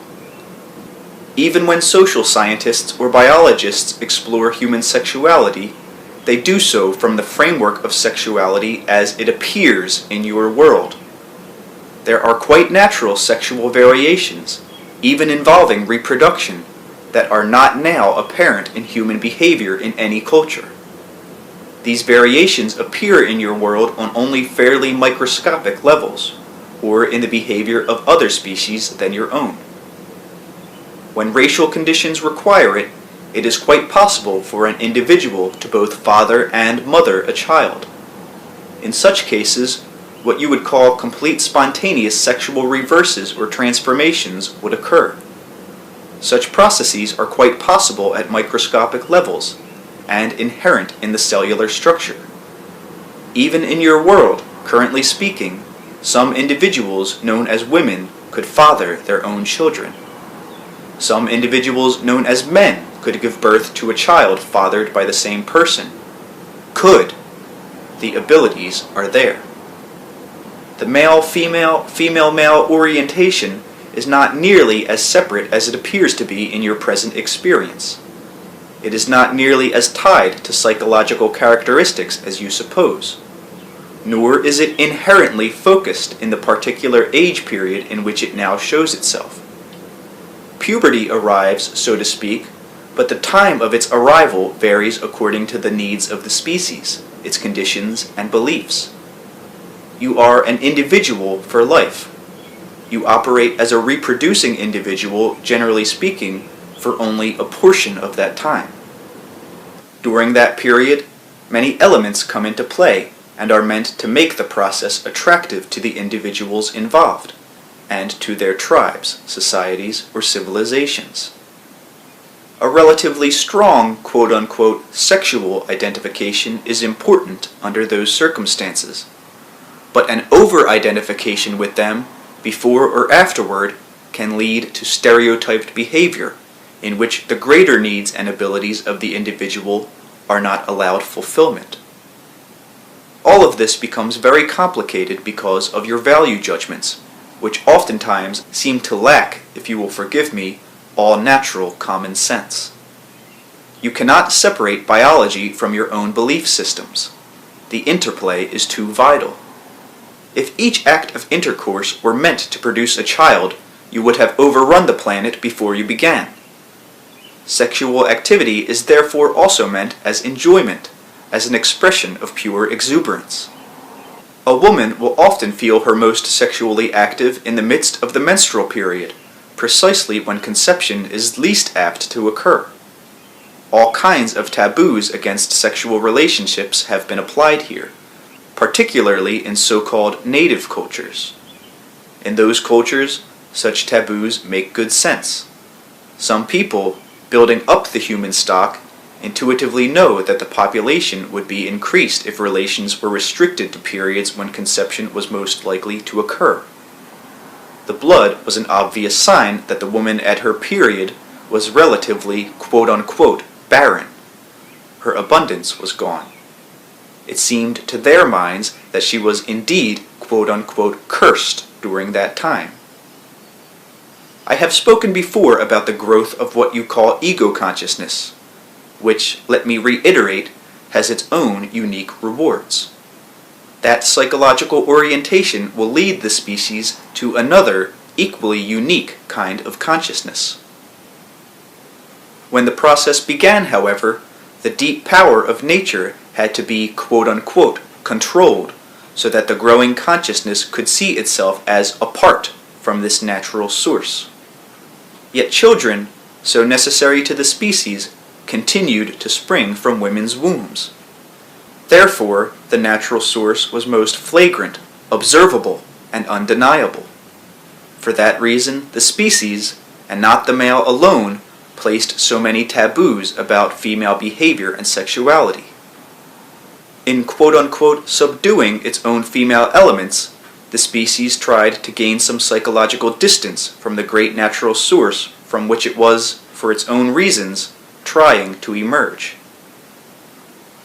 In the world of your present experience, sexual differences are less apparent as you reach old age. Some women display what you think of as masculine characteristics, growing hair about their faces, speaking with heavier voices, or becoming angular, while some men speak with lighter, gentler tones than ever before, and their faces grow smoother, and the contours of their bodies soften.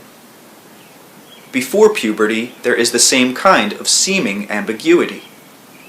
You stress the importance of sexual identification, for it seems to you that a young child must know that it will grow up to be a man or woman in the most precise of terms, towing the line in the least particular.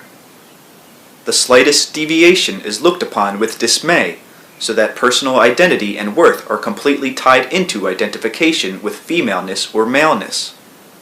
Completely different characteristics, abilities, and performances are expected from those in each category.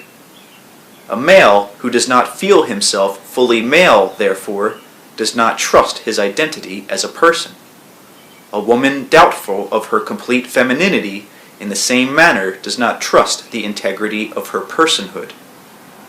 A lesbian or homosexual is on very shifting psychological ground, because the same interests and abilities that they feel most personally theirs are precisely those that mark them as sexual eccentrics.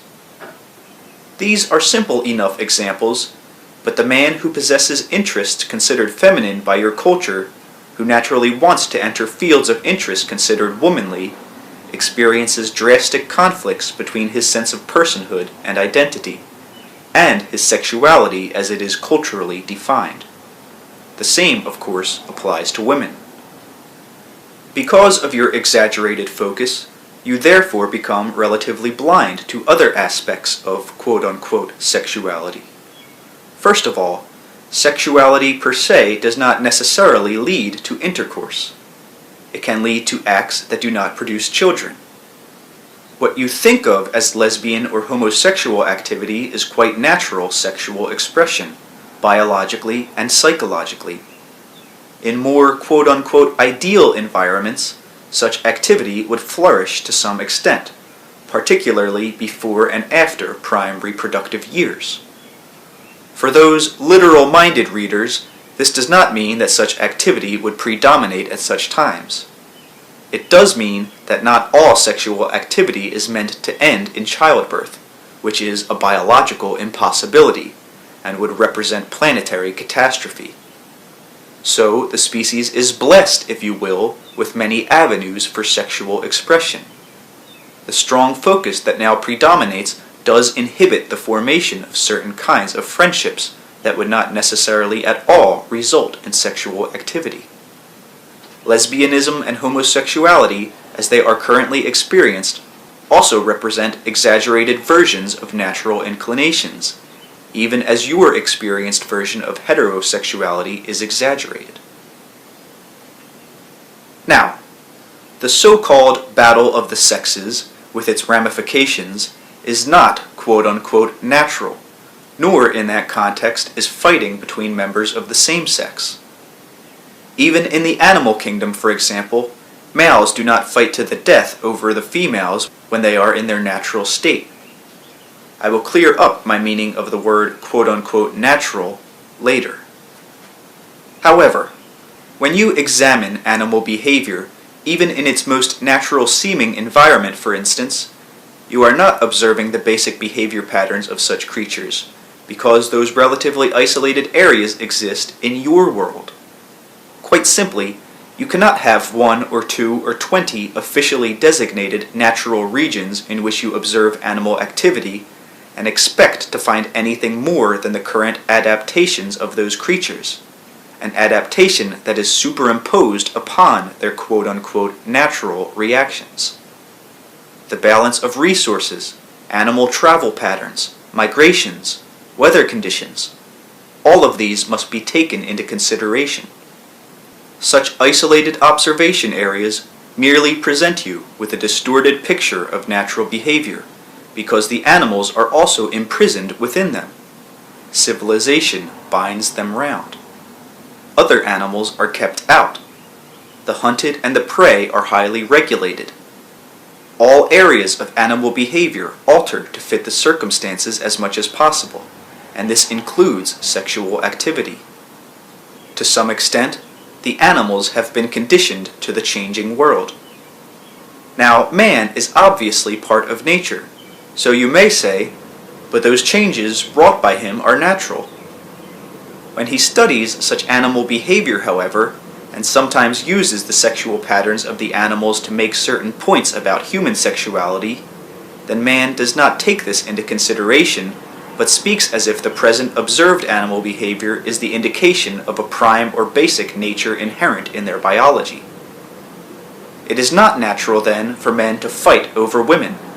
This is a purely cultural, learned behavior.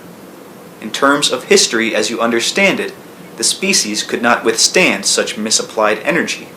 nor could it have withstood such constant antagonism. Each species is involved in a cooperative venture, upon which ultimately all earthly existence rests. You project your present beliefs backward into history, and you misinterpret many of the conditions that you observe in the natural world. This cooperation that I speak of is based on love, and that love has a biological as well as a spiritual basis. Your beliefs, for example, cause you to deny the existence of emotions in animals, and any instances of love among them are assigned to quote-unquote blind instinct. To some extent, the churches as well as the scientists are responsible, but priests and scientists are not some foreign people thrust upon you. They represent various aspects of yourselves. The species developed its own kind of consciousness, as it found it necessary to isolate itself to some degree from the environment and the other creatures within it. As a result, the religions preached that only man had a soul and was dignified by emotional feelings. In its way, science went along very nicely by postulating man in a mechanistic world, with each creature run by an impeccable machine of instinct, blind alike to pain or desire. The love and cooperation that forms the basis of all life, however, shows itself in many ways. Sexuality represents one aspect, and an important one. In larger terms, it is as natural for a man to love a man and for a woman to love a woman as it is to show love for the opposite sex. For that matter, it is more natural to be bisexual. Such is the quote-unquote natural nature of the species. Instead, you have put love into very definite categories, so that its existence is right only under the most limited conditions. Love goes underground, but springs up in distorted forms and exaggerated tendencies. You have followed this course for different reasons at different times. Neither sex is to blame. Instead, your sexual situation is simply another reflection of the state of your consciousness. As a species, presently at least in the Western world, you equate sex and love. You imagine that sexual expression is the only one natural to love. Love, in other words, must, it seems, express itself exclusively through the exploration in one way or another of the beloved's sexual portions. This is hardly the only limitation placed upon love's expression, however. There are innumerable books written with instructions, each proclaiming the said methods to be the proper ones. Certain kinds of orgasm are quote-unquote the best. Love's expression is furthermore permitted only between members of the opposite sex. Generally speaking, these individuals must be more or less of the same age.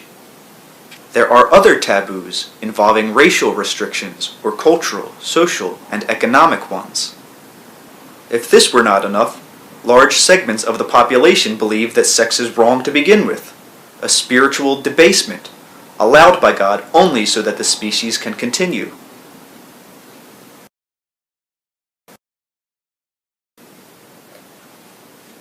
Since love and sex are equated, obvious conflicts arise. Mother love is the only category that is considered wholesome, and therefore non-sexual under most conditions. A father can feel very guilty about his love for his children, for he has been conditioned to believe that love is expressed only through sex, or else it is unmanly, while sex with one's children is taboo. Creativity rides the tides of love. When love is denied its natural expression, creativity suffers. Your beliefs lead you to suppose that a natural bisexuality would result in the death of the family, the destruction of morals, rampant sexual crimes, and the loss of sexual identity. I would say, however, that my last sentence adequately describes your present situation. The acceptance of the species' natural bisexuality would ultimately help solve not only those problems, but many others, including the large instances of violence and acts of murder. In your terms, however, and in your circumstances, there is not apt to be any easy transition. The parent-child relationship has its own unique emotional structure, which survives even those distortions you have placed upon it, and its ancient integrity would not be weakened but strengthened if greater stress were laid upon your bisexual nature. Children would fare far better if the ancient parental qualities were not so forcibly focused upon the mother. This in itself leads to more dependence upon the mother than is healthy, and forms an artificial allegiance between mother and child against the father. Now, heterosexual love is one important expression of bisexuality, and sexually represents the reproductive abilities. Heterosexuality, however, rests upon the bisexual basis, and without man's bisexual nature, the larger framework of the family, the clan, tribe, government, civilization, would be impossible. Basically, then, man's inherent bisexuality provides the basis for the cooperation that makes physical survival and any kind of cultural interaction possible. If the quote-unquote battle of the sexes were as prevalent as supposed, and as natural and ferocious, then there literally would be no cooperation between males and females for any purpose. There would be none between men and between women either, for they would be in a constant state of battle against each other. In the natural biological flow of a person's life, there are periods of varying intensities, in which love and its expression fluctuates and tends toward different courses. There are also individual variations that are of great importance. These natural rhythms are seldom observed, however. Tendencies toward lesbianism or homosexuality in children are quite natural. They are so feared, however, that often just as natural leanings toward heterosexuality are blocked. Instead, the young person is stereotyped. Individual inclinations toward creativity often emerge in a strong fashion in adolescence. If those drives in either sex do not conform in expression to those expected of the male or female, then such young persons become confused. The creative expression seems to be in direct contradiction to the sexual standards expected. I am not saying that lesbianism and homosexuality are merely stages leading to heterosexuality. I am saying that lesbianism, homosexuality, and heterosexuality are valid expressions of man's bisexual nature. I am also stressing the fact that love and sexuality are not necessarily the same thing. Sex is love's expression, but it is only one of love's expressions. Sometimes it is quite quote-unquote natural to express love in another way. Because of the connotations of the word sex, however, it may seem to some of you that I am advocating a promiscuous sexual relationship with quote-unquote no holes barred. Instead, I am saying that deeper bonds of biological and spiritual love lie at the basis of all personal and cultural relationships, a love that transcends your ideas of sexuality. Heterosexual love, as it is understood at least, gives you a family of parents and children, an important unit about which other groups form. If only stereotyped ideas of male-female relationships operated, however, there would be no bond or stimulus great enough to forge one family to another. The antagonism between males would be too great. Competition between females would be too severe. Wars would wipe out struggling tribes before any traditions were formed. In the social world, as in the microscopic one, cooperation again is paramount.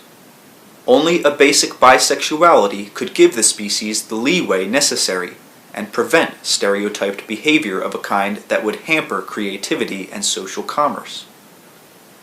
That basic sexual nature allows you the fulfillment of individual abilities, so that the species does not fall into extinction. Man's recognition of his bisexual nature is therefore a must in his future. There are again obvious differences between the sexes. They are insignificant and appear large only because you concentrate so upon them.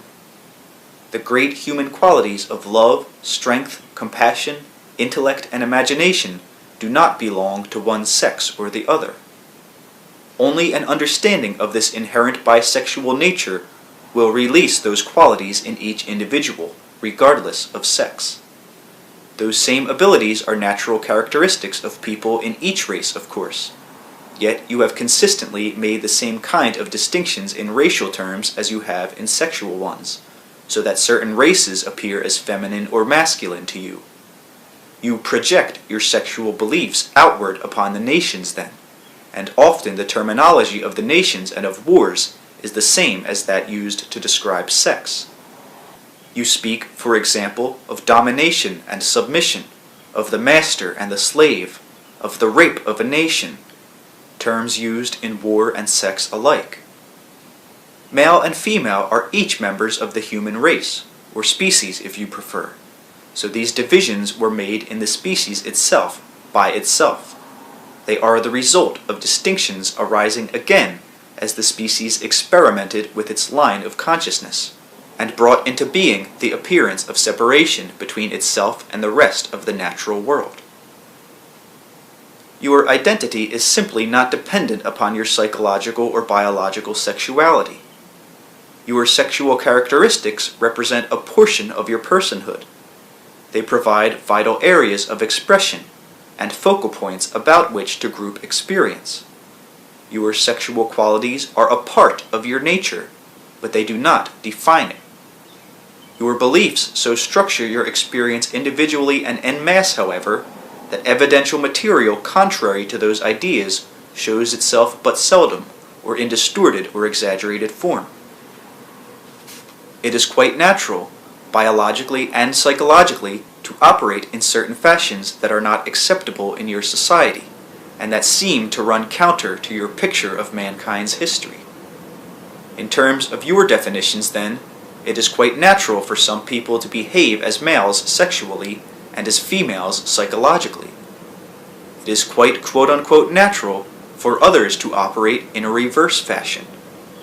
Again, this may seem difficult to understand because you assign psychological characteristics to sexual affiliation, whichever it is. There will always be people who naturally seek the experience of parenthood. All of them will not necessarily be heterosexual at any given time. The larger pattern of human personhood demands a bisexual affiliation that allows leeway in sexual encounters, a leeway that provides a framework in which individuals can express feelings, abilities, and characteristics that follow the natural inclines of the personal psyche rather than the sexual stereotypes. I am not speaking here of anything so simple as merely allowing women more freedom or relieving men from the conventional breadwinner's role. I am certainly not talking about quote-unquote open marriage as it is currently understood, but of far greater issues. Before we can consider these, however, there are several points I would like to make. There are biological possibilities, seldom activated in your present circumstances, that have some bearing upon the subject at hand. Puberty comes at a certain time, triggered by deep mechanisms that are related to the state of the natural world, the condition of the species, and those cultural beliefs that, in a certain sense, you transpose upon the natural world. In other respects, your cultural environment is of course natural. The time that puberty comes varies then, and afterwards it is possible to parent a child. A time then comes when the period is over. During what is called the sexually active time, the larger dimensions of personhood become strictly narrowed into sexually stereotyped roles, and all aspects of identity that do not fit are ignored or denied. The fact is that few people fit those roles. They are largely the result of the interpretations of religion as conventionally understood, and the scientists, for all their seeming independence, often simply found new intellectually acceptable reasons for unconsciously held emotional beliefs. Biologically, there is a period very rarely experienced, as jokingly suggested as the quote-unquote sick jokes about senility and second childbirth. This particular latent biological ability shows itself only upon the rarest instances, because, for one thing, it represents a feat now scarcely desirable. Physically, however, the body is quite capable to completely regenerate itself as it approaches old age. Indeed, a quite legitimate second puberty is possible, in which the male's seed is youthfully strong and vital, and the woman's womb is pliable and able to bear. There are, I believe, biblical tales of such births resulting. In times of overpopulation, the mechanism is hardly desirable, but it is a part of the species, held in abeyance now, representing nature's capabilities. In some areas of your world, isolated peoples live on past 100 years, vital and strong, because they are untouched by your beliefs, and because they live in sympathy and accord with the world as they know and understand it. Occasionally, such second puberties happen then, with resulting childbirth, as a small group attempts to maintain its own biological stance. Usually, the second puberty follows the same sexual orientation as the first, but not always, for it is quite possible for the new affiliation to be the opposite of the first. This is even rarer, but so does the species protect itself. Through medical techniques, some of your old people are kept alive long enough so that this process begins, appearing in distorted form, sometimes psychologically apparent, but biologically frustrated. The second puberty is dead-ended then. It has nowhere to go. It is not now biologically pertinent or needed. Left alone, some of these people would die with a feeling of satisfaction. Kept alive through medical techniques, the physical mechanism continues its struggle to revitalize the body and bring about this second puberty, that naturally would only come about under different conditions, with the mind far more alert and the will unimpaired. Now, to some extent, there is a connection between this innate, rarely observed second puberty and the development of cancer, in which growth is specifically apparent in an exaggerated manner. In almost all such cases involving cancer, spiritual and psychic growth is being denied, or the individual feels that he or she can no longer grow properly in personal psychic terms. This attempt to grow then activates body mechanisms that result in the overgrowth of certain cells. The individual insists upon growing or upon death, and forces an artificial situation in which growth itself becomes physically disastrous. This is because a blockage occurs. The individual wants to grow in terms of personhood, but is afraid of doing so. There are always individual variations that must be taken into consideration, but often such a person feels a martyr to his or her sex, imprisoned by it, and unable to escape. This can obviously apply to cancers affecting sexual areas, but is often in the background of any such condition.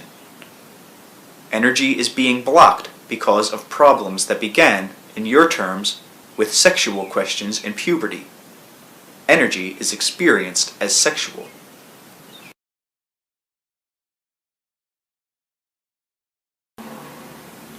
Now, old people who are considered senile or unmanageable are sometimes experiencing new bursts of sexual activity for which no outlet is given. Beside this, they have lost their conventional sexual roles, in which they earlier expressed their energy. There are often hormonal changes occurring that go unnoticed. Many express a nervous, erratic type of behavior as they are aroused, some not only sexually, but intellectually. The new adolescence never comes. The new puberty dies a slow death, for your society has no framework in which to understand it. And indeed, it shows itself in a distorted fashion that can appear most grotesque. Now, love is a biological necessity, a force operating to one degree or another in all biological life. Without love, there is no physical commitment to life, no psychic hold. Love exists whether or not it is sexually expressed, though it is natural for love to seek expression. Love implies loyalty. It implies commitment. This applies to lesbian and homosexual relationships as well as to heterosexual ones. In your society, however, identity is so related to sexual stereotypes that few people know themselves well enough to understand the nature of love and to make any such commitments. A transitory period is currently taking place, in which women seem to seek the promiscuous sexual freedom more generally granted to men. It is believed that males are naturally promiscuous, aroused by sexual stimuli almost completely divorced from any complementary, quote-unquote, deeper response. The male then is thought to want sex whether or not he has any love response to the woman in question, or sometimes to desire her precisely because he does not love her. In such cases, sex becomes not an expression of love, but an expression of derision or scorn. So women, accepting these ideas often, seek for a situation in which they too can feel free to express their sexual desires openly, whether or not any love is involved. Yet loyalty is love's partner, and the primates display such evidence in varying degrees. The male in particular has been taught to separate love and sex, so that a schizophrenic condition results that tears apart his psyche, in operational terms, as he lives his life. The expression of sexuality is considered male, while the expression of love is not considered manly. To some extent or another, then, the male feels forced to divide the expression of his love from the expression of his sexuality. It would be disastrous for women to follow the same course. This great division has led to your major wars. This does not mean that men alone were responsible for wars. It does mean that the male so divorced himself from the common fountain of love and sex that the repressed energy came forth in those aggressive acts of cultural rape and death instead of birth. When you look at the animal kingdom, you suppose that the male chooses blindly, led by quote-unquote dumb instinct, so that in overall terms, one female will do as well as any other. When you discover that a certain chemical or scent will attract a certain male insect, for example, you take it for granted that that element is alone responsible for drawing the male to the female. You take it for granted, in other words, that individual differences do not apply in such cases so remote from your own reality. You simply are not able to understand the nature of such consciousnesses, and so you interpret their behavior according to your beliefs. This would be sad enough if you did not often use such distorted data to further define the nature of male and female behavior. In so distorting your ideas of sex, you further limit the great capabilities of human loyalty, which is always connected with love and love's expression. Lesbian and homosexual relationships, then, are at best tenuous, overwrought with confused emotions, very seldom able to maintain a stability that allows for individual growth. Heterosexual relationships also break down, for the identity of each partner becomes based upon sexual roles that may or may not apply to the individuals involved. Since you feel that sex is the only proper method of love's expression, and yet also believe that sex and love are divided, you are in a quandary. These sexual beliefs are also far more important in national relationships than you realize, for you attempt to take what you think of as a masculine stance as a nation. So, for example, does Russia. India takes a feminine stance in terms of your beliefs now. One small note. A male with growths of any kind, kidney stones or ulcers for example, has tendencies he considers feminine, and therefore, quote-unquote, dependent, of which he is ashamed. In a mock biological ceremony, he gives birth to the extent that he produces within his body material that was not there before. In ulcers, the stomach becomes the womb, bloodied, giving birth to sores. His interpretation of a male's quote-unquote grotesque attempt to express feminine characteristics.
Chapter 5. The Psyche, Love, Sexual Expression, and Creativity.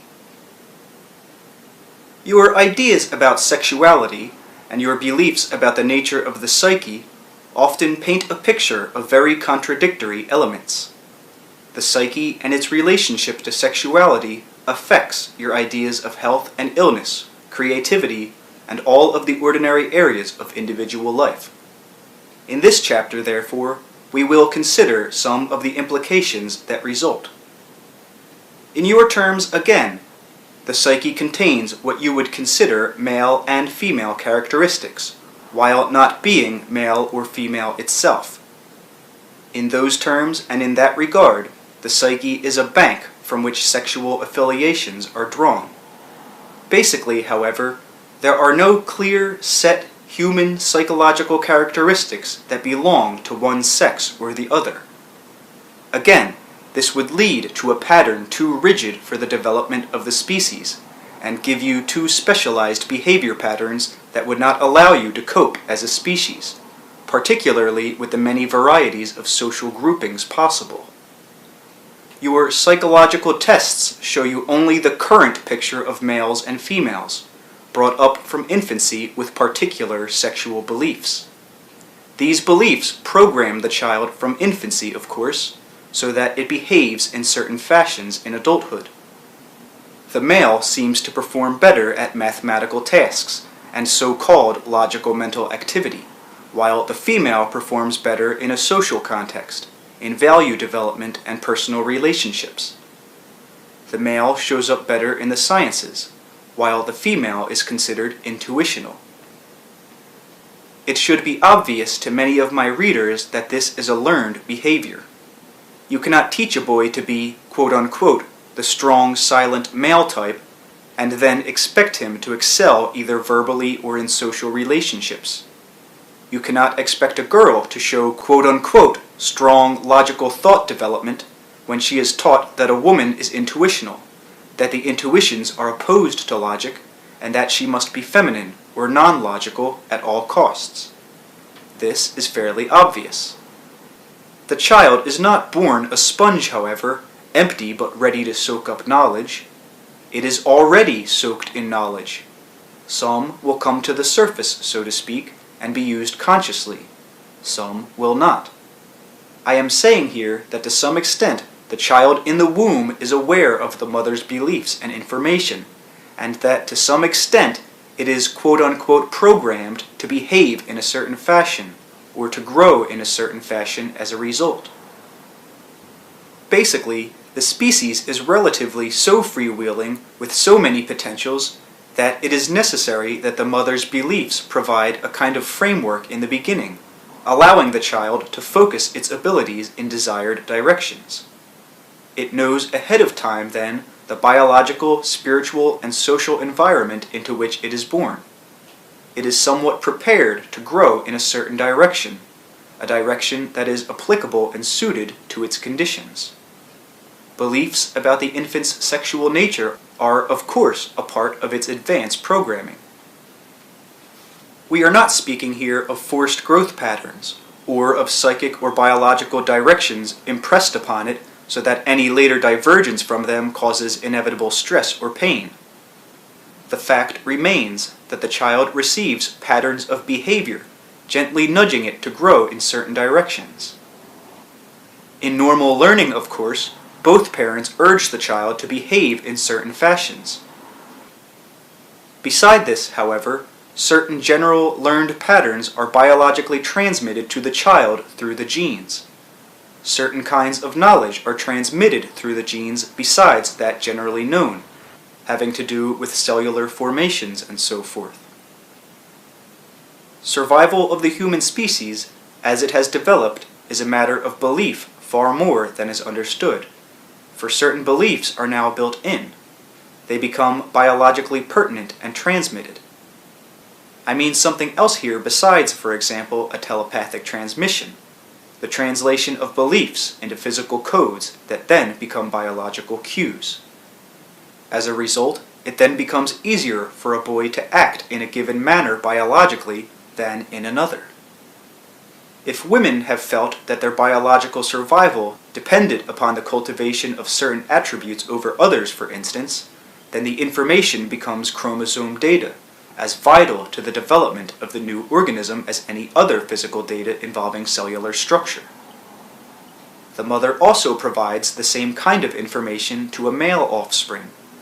The father contributes his share in each case. Over the generations, then, certain characteristics appear to be quite naturally male or female, and these will vary to some extent according to the civilizations and world conditions. Each individual is highly unique, however, so these models for behavior will vary. They can indeed be changed in a generation, for the experience of each person alters the original information. This provides leeway that is important. The child also uses such information as a guide only, as a premise upon which it bases early behavior. As the mind develops, the child immediately begins to question the early assumptions. This questioning of basic premises is one of the greatest divisions between you and the animal world. The psyche then contains, again in your terms, female and male characteristics. These are put together, so to speak, in the human personality with great leeway and in many proportions. As simply put as possible, love is the force out of which being comes, and we will consider this statement much more thoroughly later in this book. Love seeks expression and creativity. Sexual expression is one way that love seeks creativity. It is hardly the only way, however. Love finds expression through the arts, religion, play, and helpful action towards others. It cannot be confined to sexual expression only, nor can rules be given as to how often normal adults should sexually express themselves. Many men, labeled homosexual by themselves and others, want to be fathers. Their beliefs and those of your society lead them to imagine that they must always be heterosexual or homosexual. Many feel a desire toward women that is also inhibited. Your male or female orientation limits you in ways that you do not understand. For example, in many cases, the gentle quote-unquote homosexual father has a better innate idea of manliness than a heterosexual male who believes that men must be cruel, insensitive, and competitive. These are both stereotyped images, however. Love can be expressed quite legitimately through the arts. This does not mean that such a person is repressing sexuality in any given case and stealing its energy for creative production, though of course this may be the case. Many natural artists in any field normally express love through such creative endeavors, rather than through sexual actions. This does not mean that such persons never have sexual encounters that are enjoyable, and even of an enduring nature. It means that the thrust of their love is, overall, expressed through the production of art, through which it seeks a statement that speaks in other than corporal terms. A great artist in any field or in any time instinctively feels a private personhood that is greater than the particular sexual identity. As long as you equate identity with your sexuality, you will limit the potentials of the individual and of the species. Each person will generally find it easier to operate as a male or a female, lesbian or homosexual, but each person is primarily bisexual. Bisexuality implies parenthood as much as it implies lesbian or homosexual relationships. Again, here, sexual encounters are a natural part of love's expression, but they are not the limit of love's expression. Many quite fine non-sexual relationships are denied because of the connotations placed upon lesbianism or homosexuality.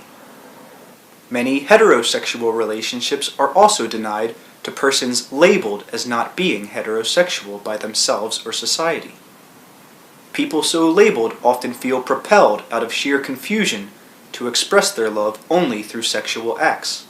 They feel forced to initiate what they think the natural male or female is like, and on occasion end up with ludicrous caricatures. These caricatures infuriate those so imitated, because they carry such hints of truth, and point out so cleverly the exaggerations of maleness or femaleness that many heterosexuals have clamped upon in their own natures. Now, in some historical periods it was desirable in practical terms that a man have many wives, so that if he died in battle, his seed might be planted in many wombs, particularly in times when diseases struck men and women down, often in young adulthood. When physical conditions are adverse, such social traditions have often emerged. In times of overpopulation, so-called homosexual and lesbian tendencies come to the surface. But also there is the tendency to express love in other than physical ways, and the emergence of large social issues and challenges into which men and women can throw their energies. There are quote-unquote lost portions of the Bible having to do with sexuality and with Christ's beliefs concerning it that were considered blasphemous and did not come down to you through history. Again, it is natural to express love through sexual acts, natural and good. It is not natural to express love only through sexual acts, however. Many of Freud's sexual ideas did not reflect man's natural condition. The complexes and neuroses outlined and defined are products of your traditions and beliefs. You will naturally find some evidence for them in observed behavior. Many of the traditions do come from the Greeks, from the great Greek playwriters, who quite beautifully and tragically presented the quality of the psyche as it showed itself in the light of Grecian traditions. The boy does not seek naturally to quote-unquote dethrone the father. He seeks to emulate him. He seeks to be himself as fully as it seems to him that his father was himself. He hopes to go beyond himself and his own capabilities for himself and for his father. As a child, he once thought that his father was immortal in human terms, that he could do no wrong. The son tries to vindicate the father by doing no wrong himself, and perhaps by succeeding where it seems the father might have failed. It is much more natural for the male to try to vindicate the father than it is to destroy him or envy him in negative terms. The child is simply the male child. He is not jealous of the father with the mother in the way that is often supposed. The male child does not possess an identity so focused upon its maleness. I am not saying that children do not have sexual natures from birth. They simply do not focus upon their maleness or femaleness in the way that is supposed. To the male child, the penis is something that belongs to him personally in the same way that an arm or leg does, or that his mouth or anus does. He does not consider it a weapon. He is not jealous of his father's love for the mother, for he understands quite well that her love for him is just as strong. He does not wish to possess his mother sexually in the way that adults currently suppose. He does not understand those terms. He may at times be jealous of her attention, but this is not a sexual jealousy in conventionally understood terms. Your beliefs blind you to the sexual nature of children. They do enjoy their bodies. They are sexually aroused. The psychological connotations, however, are not those assigned to them by adults. The beliefs involving the son's inherent rivalry with the father and his need to overthrow him follow instead patterns of culture and tradition, economic and social, rather than biological or psychological. Those ideas serve as handy explanations for behavior that is not inherent or biologically pertinent.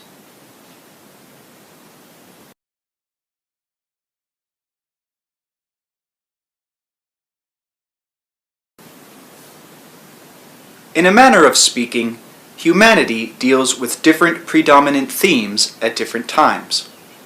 There may be minor interweaving ones, but the nature of personality, religion, politics, the family, and the arts, all of these are considered in the light of the predominating theme. In usual historic terms, humanity has been experimenting with its own unique kind of consciousness, and as I have mentioned many times, this necessitated an arbitrary division between the subject and the perceiver, nature and man, and brought about a situation in which the species came to consider itself apart from the rest of existence. What you think of as male ego-oriented characteristics are simply those human attributes that the species encouraged, brought into the foreground, and stressed. Using those actually as guidelines, you have so far viewed your world and formed your cultures. There are some exceptions of note, but here I am speaking historically of the Western world with its Roman and Greek heritage. Your gods became masculine then, competitive. You saw the species pitted against nature, and man pitted against man. You consider the Greek tragedies great because they echo so firmly your own beliefs. Man is seen in opposition in the most immediate fashion with his own father. Family relationships become a mirror of those beliefs, which are then of course taken as statements of fact concerning the human condition. You thus have a very polarized male-female concept.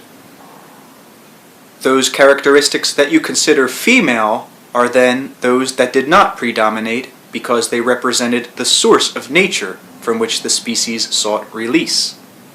To some extent, this was a true, creative, sexual drama, again of high pretense, for in its own way the consciousness of the species was playing for high stakes, and the drama had to be believable.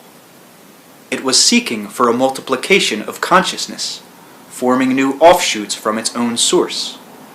It had to pretend to dislike and disown that source in the same way that an adolescent might momentarily turn aside from its parents in order to encourage independence. Before the so-called flowering of Greek and Roman cultures, consciousness had not as yet made that specialization.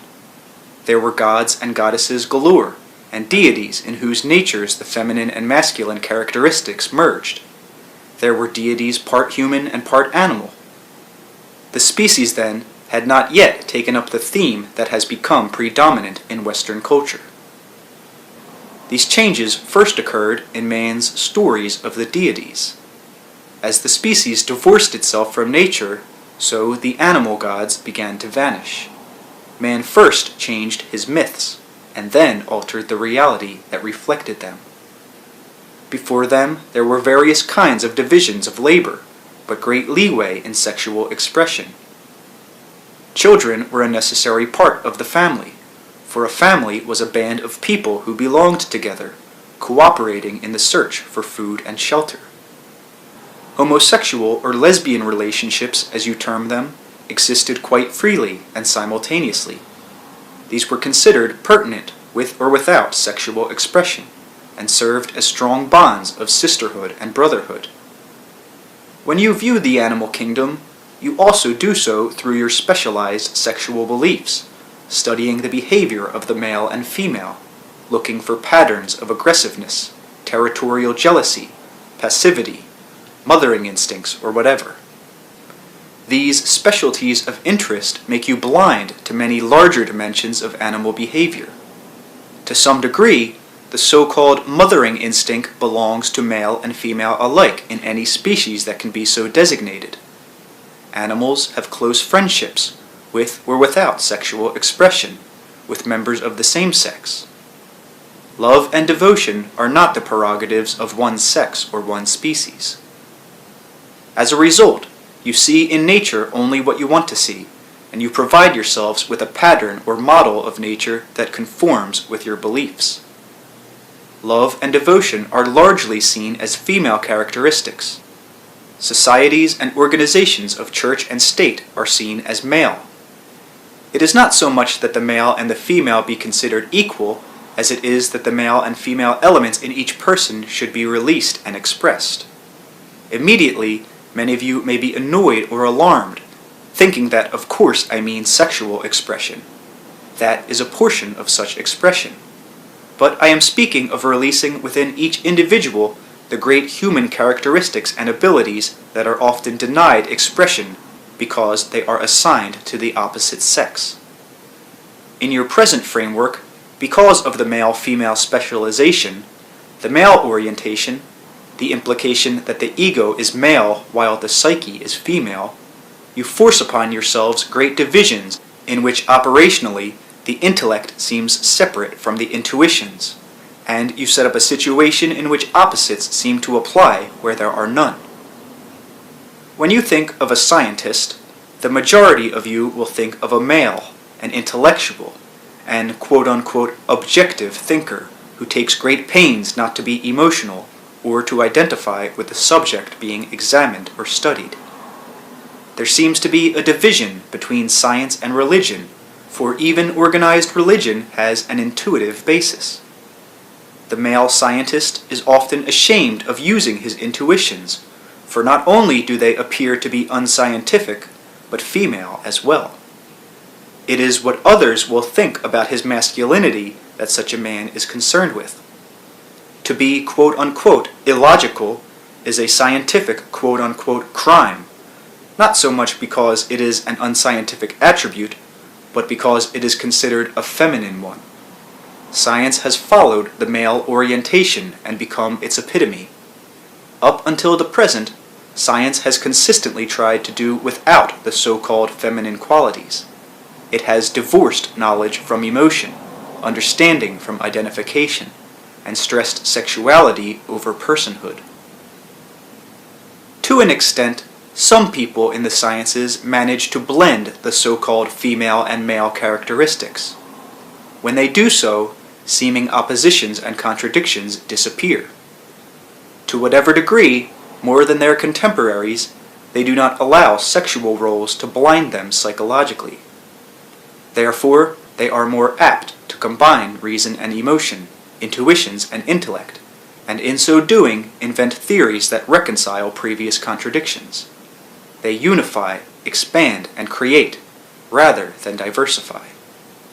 Einstein was such a person in the sciences. While he was tainted to some extent by conventional sexual beliefs, he still felt his own personhood in such a way that he gladly took advantage of characteristics considered feminine. As a youngster particularly, he rebelled against male-oriented learning and orientation.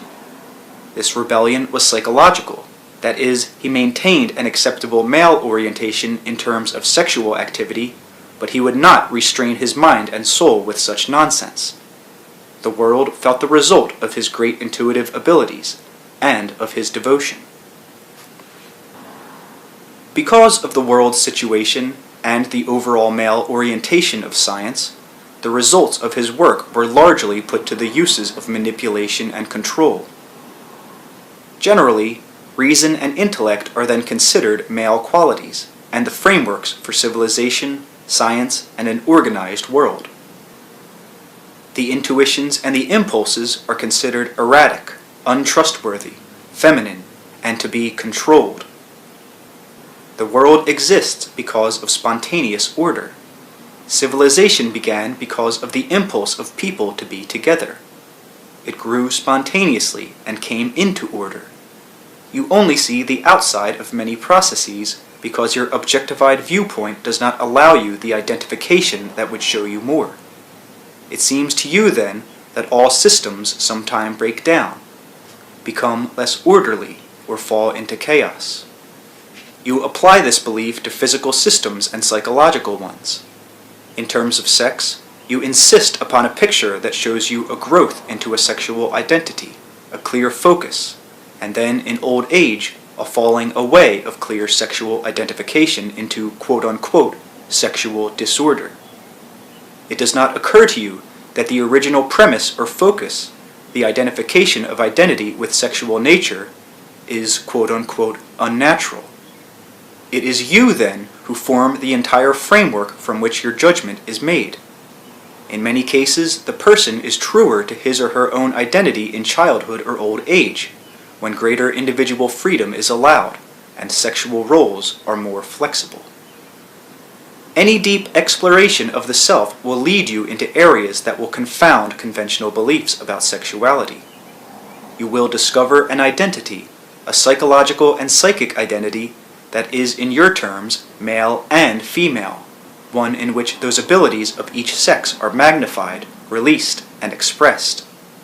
They may not be so released in normal life, but you will meet the greater dimensions of your own reality, and at least in the dream state, catch a glimpse of the self that transcends a one-sex orientation. Such an encounter with the psyche is often met by great artists or writers, or by mystics. This kind of realization is necessary if you are to ever transcend the framework of seeming opposites in which your world is involved. The overly specific sexual orientation, then, reflects a basic division in consciousness. It not only separates a man from his own intuitions and emotions to some extent, or a woman from her own intellect, but it effectively provides a civilization in which mind and heart, fact and revelation, appear completely divorced. To some degree, each person is at war with the psyche, for all of an individual's human characteristics must be denied unless they fit in with those considered normal to the sexual identity. To one degree or another in ordinary life, you end up with sexual caricatures in practical existence. You do not understand what true womanhood or true manhood is. You are forced instead to concentrate upon a shallow kind of diversity. As a result, the reflection of sexual schism taints all of your activities, but most of all, it limits your psychological reality. Since you value sexual performance in the most limited of terms, and use that largely as a focus of identity, then both your old and young suffer consequences that are not so much the result of age as of sexual prejudice. It is interesting to note that both the old and the young also find themselves outside of your organized frameworks. The young are more freewheeling in their thoughts before they accept social roles, and the old are more freewheeling in theirs because they have discarded their sexual roles. I did not say that the old or young had no sexual expressions, but that both groups did not identify their identities with their sexual roles. There are, of course, exceptions.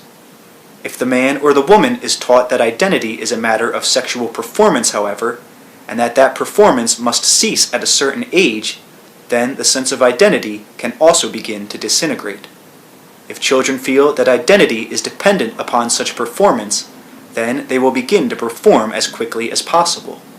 They will squeeze their identity into sexual clothes, and the society will suffer because the great creative thrusts of growing intellect and intuitions will be divided at puberty, precisely when they are needed. Ideally, the adult male or female would rejoice in sexual expression and find an overall orientation, but would also bask in a greater psychological and psychic identity that experienced and expressed all of the great human capabilities of mind and heart, which splash over any artificial divisions.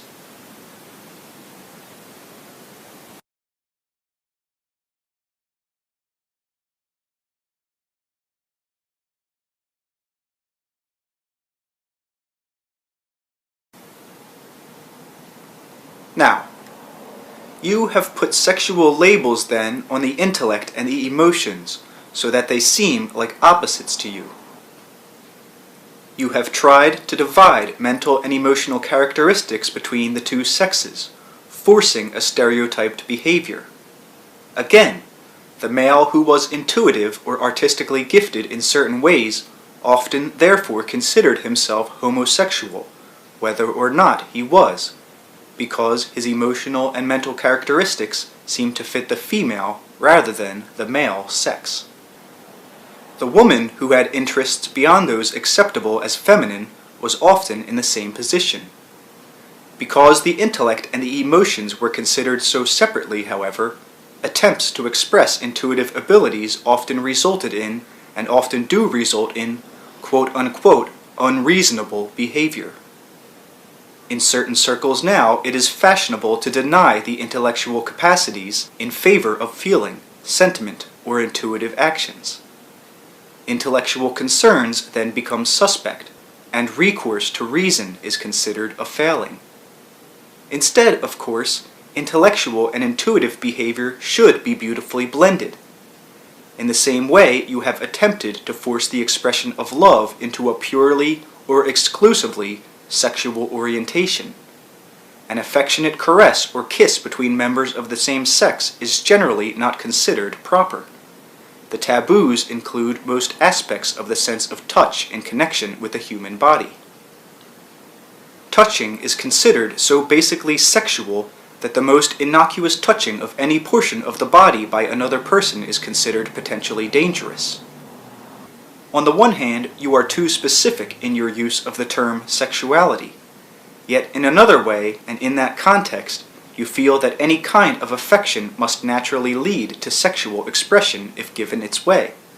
Your beliefs make this sexual eventuality appear as a matter of experience. This also forces you to guard your emotional life very closely. As a result, any show of love is to some extent inhibited unless it can legitimately find expression sexually. In many instances, love itself seems wrong because it must imply sexual expression at times when such expression is not possible or even desired. Some people have a great capacity for love, devotion, and loyalty, which would naturally seek expression in many diverse ways, through strong, enduring friendships, devotion to causes in which they believe, through vocations in which they help others. They may not be particularly sexually oriented.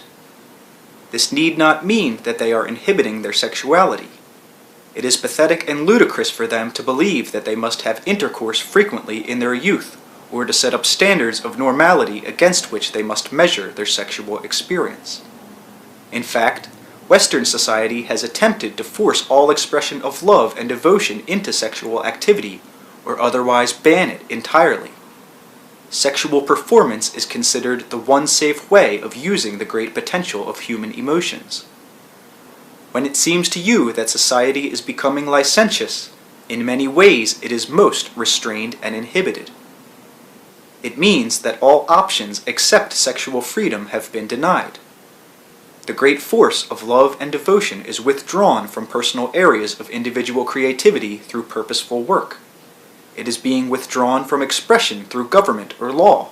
It is being denied expression through meaningful personal relationships, and forced into a narrow expression through a sexuality that will indeed become meaningless. It has been said by some women working toward quote-unquote equal rights that the species has used only half of its potential by suppressing the abilities of women. In larger terms, however, each individual suffers whenever identity is defined primarily as a matter of sexual orientation. Generally speaking, there will be a specific overall sexual orientation of a biological nature, but the mental and emotional human characteristics are simply not meted out according to sex. Such identification cuts the individual in half, so that each person uses but half of his or her potential. This causes a schism in all of your cultural activities. On the one hand, many of you have been taught that sexual expression is wrong, evil, or debasing. You have also been told that if you do not express your sexuality, you are displaying unnatural repression, and furthermore, you are led to think that you must above all force yourself to enjoy this ambiguous sexual nature. The old idea that good women do not enjoy sex has hardly disappeared. Yet women are taught that natural expressions of love, playful caresses, are inappropriate unless an immediate follow-through to a sexual climax is given. Men are taught to count their worth according to the strength of the sexual drive and its conquests. They are taught to inhibit the expression of love as a weakness, and yet to perform sexually as often as possible. In such a sexual climate, there is little wonder that you become confused. The sexual schisms begin when the male child is taught to identify exclusively with the father image, and the female child with the mother image. For here you have a guilt insidiously incorporated into the growth process. Children of either sex identify quite naturally with both parents, and any enforced method of exclusivity directing the child to such a single identification is limiting. Under such conditions, feelings of guilt immediately begin to arise whenever such a child feels natural affiliations toward the other parent. The stronger those natural inclinations are, the more the child is directed to ignore them in your society, since certain characteristics, again, are considered exclusively male or female. The child is also coerced into ignoring or denying those portions of the personality that correspond with the sex it is being taught it cannot identify with. This squeezing of personality into a sexual mold begins early then. Continuing guilt is generated because the child knows unerringly that its own reality transcends such simple orientation. The more able the child is to force such an artificial identification, the greater its feelings of inner rebellion.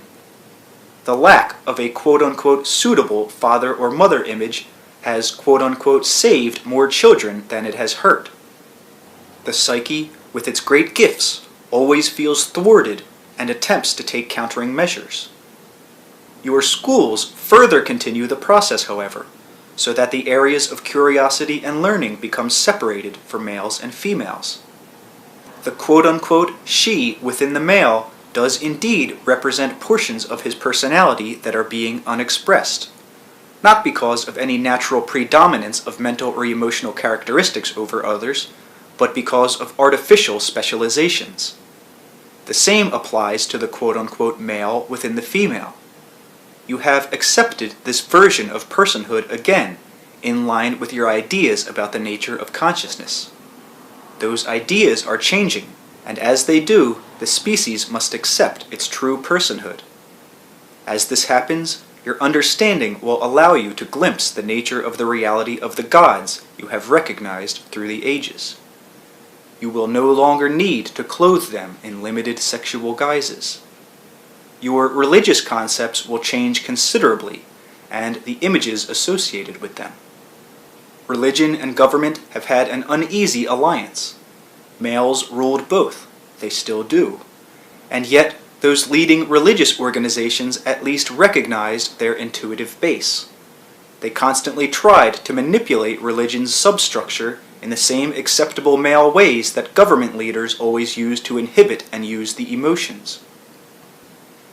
Heresy was considered female and subversive because it could threaten to destroy the frameworks set about the acceptable expression of religious fervor.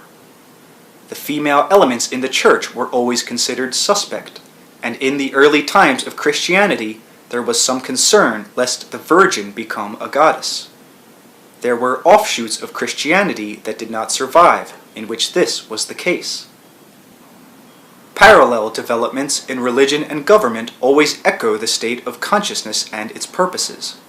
Quote-unquote pagan practices, giving far more leeway to sexual identification and expression, continued well into the 16th century, and the so-called occult, underground heretical teachings tried to encourage the development of personal intuition.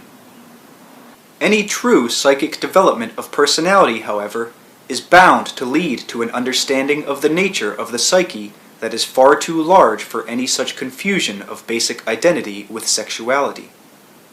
The concept of reincarnation itself clearly shows the change of sexual orientation, and the existence of a self that is apart from its sexual orientation, even while it is also expressed through a given sexual stance. To a good extent, sexual beliefs are responsible for the blocking out of reincarnational awareness.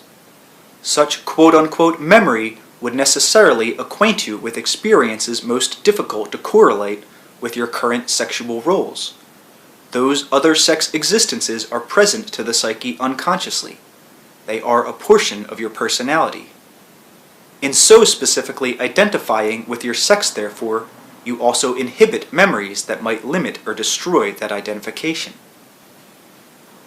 The Church did not restrain the sexuality of its priests or the expression of sexuality in previous centuries as much as it tried to divorce the expression of love and devotion from sexuality. A high percentage of priests of the Middle Ages, for example, had illegitimate children. These were considered products of the weak and lustful flesh. Bad enough, but considering man's fallen state, understandable lapses. Such situations were overlooked, if not condoned, so long as the priest's love and devotion still belonged to the Church, and were not quote-unquote squandered upon the mother of such offspring. The nuns were kept in subservient positions. Yet, the nunneries also served as refuges for many women who managed to educate themselves even under those conditions. A good number of nuns were of course carrying the seed of those priests, and bearing children who acted as servants in monasteries sometimes as well as in convents. There were numerous rebellions on the part of nuns in various convents, however, for these women found themselves operating rather efficiently, though in segregated surroundings. They began to question the entire framework of the church and their position within it. Some left in groups, particularly in France and Spain, forming their own communities. The church, however, never really found a suitable method of dealing with its women or with the intuitive elements of its own beliefs.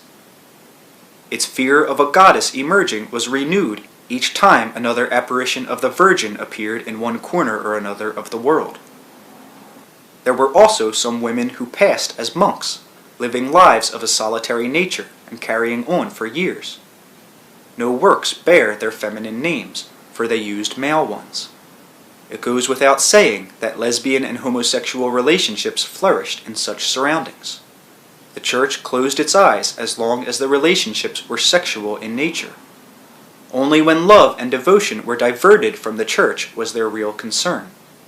Intellect and emotions became further divided then. This resulted, of course, in an overemphasis upon dogma, rules and ritualization that had to be colorful and rich because it would be the one outlet allowed in which creativity could be handled. The church believed that the sexual experience belonged to the so-called lower or animal instincts, and so did usual human love.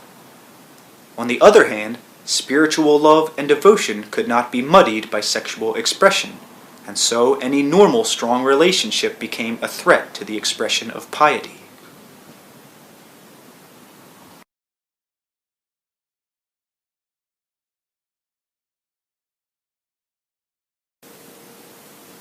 You are obsessed with sexual behavior when you proclaim it evil or distasteful or debasing, hide it, and pretend that it is primarily quote-unquote animalistic. You are also obsessed with sexual behavior when you proclaim its merits in an exaggerated fashion from the marketplace. You are obsessed with sexual behavior when you put tight, unrealistic bans upon its expression, and also when you set up just as unrealistic standards of active performance to which the normal person is expected to comply. Sexual freedom, then, does not involve an enforced promiscuity in which young people, for example, are made to feel unnatural if their encounters with the other sex do not lead to bed. You begin to program sexual activity when you divorce it from love and devotion. It is very easy, then, for church or state to claim and attract your uncentered loyalty and love, leaving you with the expression of a sexuality stripped of its deepest meanings. I am not saying here that any given sexual performance is quote-unquote wrong or meaningless or debased if it is not accompanied by the sentiments of love and devotion. Over a period of time, however, the expression of sex will follow the inclinations of the heart. These inclinations will color sexual expression then. To that degree, it is quote-unquote unnatural to have sexual desire for someone whom you dislike or look down upon. The sexual ideas of domination and submission have no part in the natural life of your species, or that of the animals. Again, you interpret animal behavior according to your own beliefs. Dominance and submission have often been used in religious literature in periods when love and devotion were separated from sexuality. They become unified only through religious visions or experiences, for only God's love was seen as quote-unquote good enough to justify a sexuality otherwise felt to be animalistic.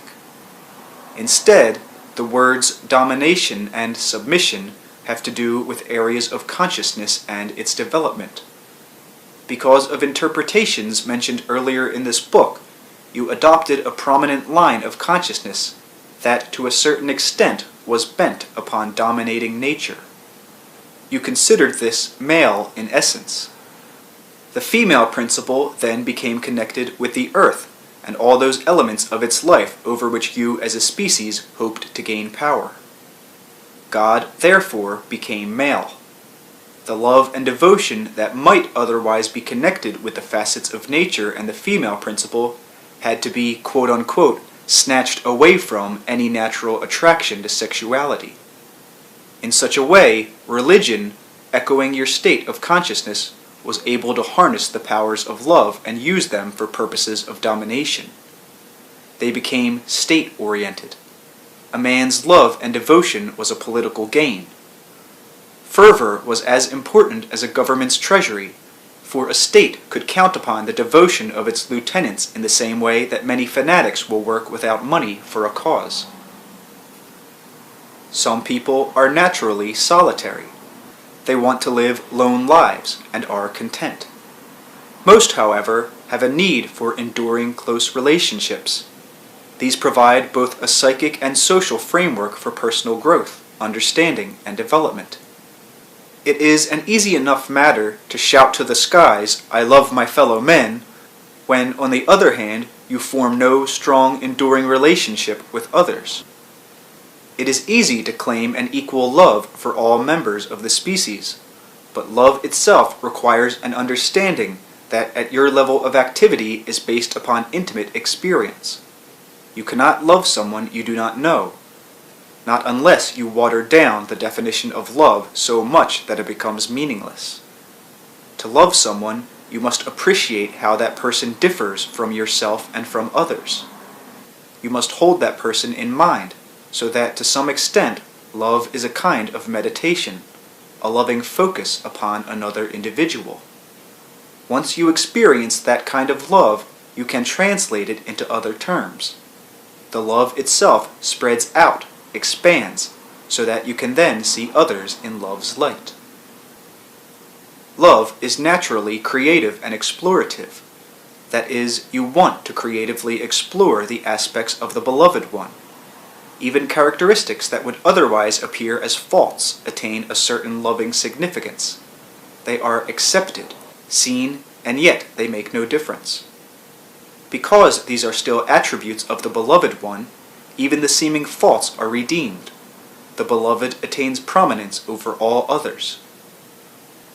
The span of a God's love can perhaps equally hold within its vision the existences of all individuals at one time in an infinite loving glance that beholds each person, seeing each with all his or her peculiar characteristics and tendencies.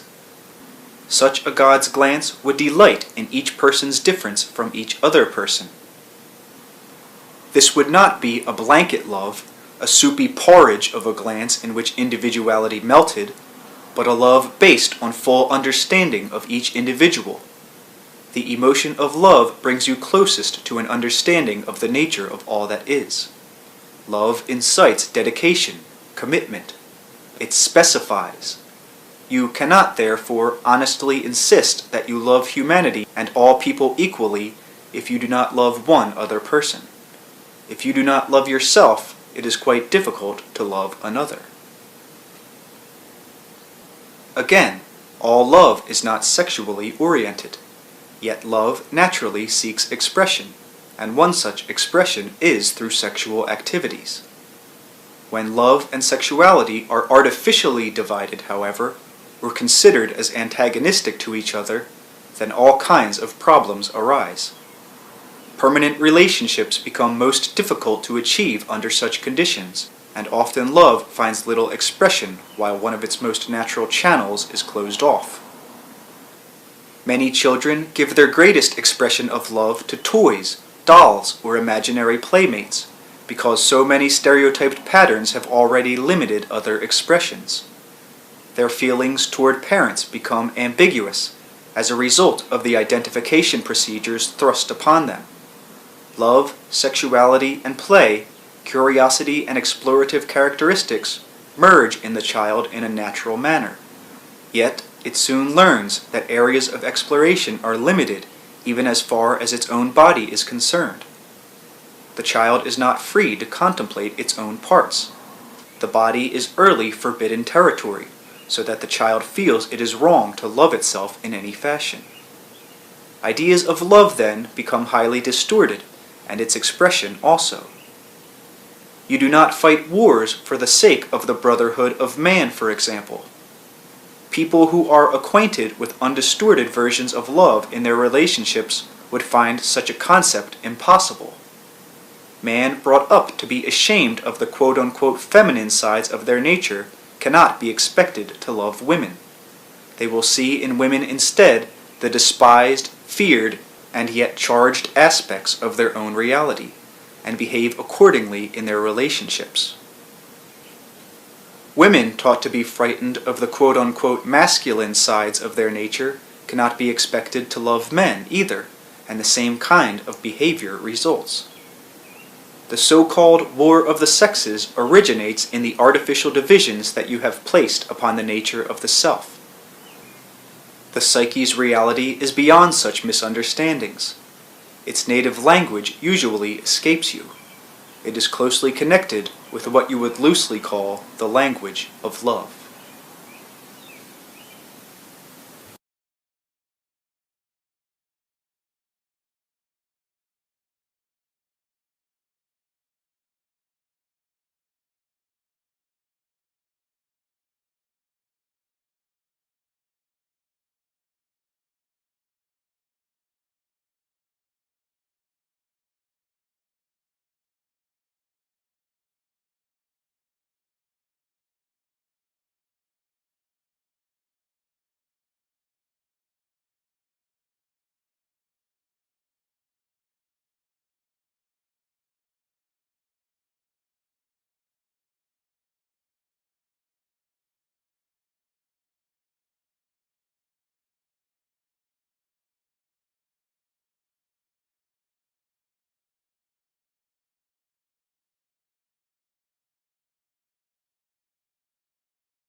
Chapter 6. The Language of Love. Images and the Birth of Words. It is almost commonplace to say that those who are in love can converse without words. Dramas and stories of all kinds have been written about the inner kind of communication that seems to take place between mother and children, sister and brother, or lover and beloved. Love itself seems to quicken the physical senses, so that even the most minute gestures attain additional significance and meaning. Myths and tales are formed in which those who love communicate, though one is dead while the other lives. The experience of love also deepens the joy of the moment, even while it seems to emphasize the briefness of mortality. Though love's expression brilliantly illuminates its instant, at the same time that momentary brilliance contains within it an intensity that defies time and is somehow eternal. In your world, you identify as yourself only, and yet love can expand that identification to such an extent that the intimate awareness of another individual is often a significant portion of your own consciousness. You look outward at the world not only through your own eyes, but also, to some extent at least, through the eyes of another. It is true to say, then, that a portion of you figuratively walks with this other person as he or she goes about separate from you in space. All of this also applies to the animals to varying degrees. Even in animal groups, individuals are not only concerned with personal survival, but with the survival of quote-unquote family members. Each individual in an animal group is aware of the other's situations. The expression of love is not confined to your own species, therefore, nor is tenderness, loyalty, or concern. Love indeed does have its own language, a basic non-verbal one with deep biological connotations. It is the initial basic language from which all others spring, for all languages' purposes rise from those qualities natural to love's expression, the desire to communicate, create, explore, and to join with the beloved. Speaking historically in your terms, man first identified with nature and loved it, for he saw it as an extension of himself, even while he felt himself a part of its expression. In exploring it, he explored himself also. He did not identify as himself alone, but because of his love, he identified also with all those portions of nature with which he came into contact. This love was biologically ingrained in him, and is even now biologically pertinent. Physically and psychically, the species is connected with all of nature. Man did not live in fear as is now supposed, nor in some idealized natural heaven. He lived at an intense peak of psychic and biological experience, and enjoyed a sense of creative excitement that in those terms only existed when the species was new. This is difficult to explain, for these concepts themselves exist beyond verbalization. Some seeming contradictions are bound to occur. In comparison with those times, however, children are now born ancient, for even biologically they carry within themselves the memories of their ancestors. In those pristine eras, however, the species itself arose, in those terms, newly from the womb of timelessness into time. In deeper terms, their existence still continues, with offshoots in all directions. The world that you know is one development in time, the one that you recognize. The species actually took many other routes unknown to you, unrecorded in your history. Fresh creativity still emerges at that quote-unquote point. In the reckoning that you accept, the species in its infancy obviously experienced selfhood in different terms from your own. Because this experience is so alien to your present concepts, and because it predated language as you understand it, it is most difficult to describe. Generally, you experience the self as isolated from nature, and primarily enclosed within your skin. Early man did not feel like an empty shell, and yet selfhood existed for him as much outside of the body as within it. There was a constant interaction. It is easy to say to you that such people could identify, say, with the trees, but an entirely different thing to try to explain what it would be like for a mother to become so a part of the tree underneath which her children played that she could keep track of them from the tree's viewpoint, though she was herself far away. Consciousness is far more mobile than you realize. Operationally, you have focused yours primarily with the body. You cannot experience subjective behavior, quote-unquote, from outside, so this natural mobility of consciousness, which for example the animals have retained, is psychologically invisible to you. You like to think in terms of units and definitions, so even when you consider your own consciousness, you think of it as, quote-unquote, a thing, or a unit, an invisible something that might be held in invisible hands, perhaps. Instead, consciousness is a particular quality of being. Each portion of quote-unquote it contains the whole. So theoretically, as far as you are concerned, you can leave your body and be in it simultaneously. You are rarely aware of such experiences because you do not believe them possible, and it seems that even consciousness, particularly when individualized, must be in one place or another. I am certainly putting this in the most simple of terms, but a bird may have a nest, though it leaves it frequently and never confuses itself with its nesting place. In a manner of speaking, that is what you have done, though the body is more animate than the nest. In those early times, the consciousness was more mobile. Identity was more democratic. In a strange fashion, this does not mean that individuality was weaker.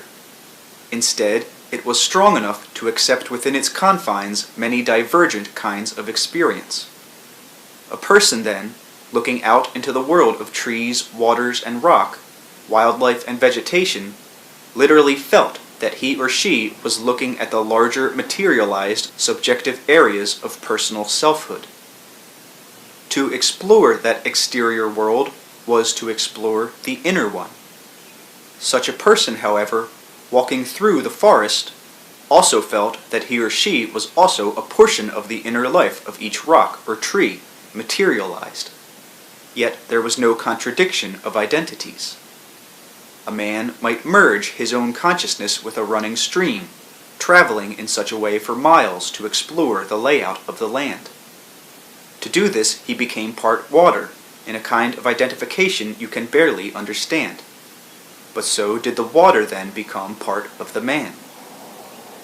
You can imagine atoms and molecules forming objects with little difficulty.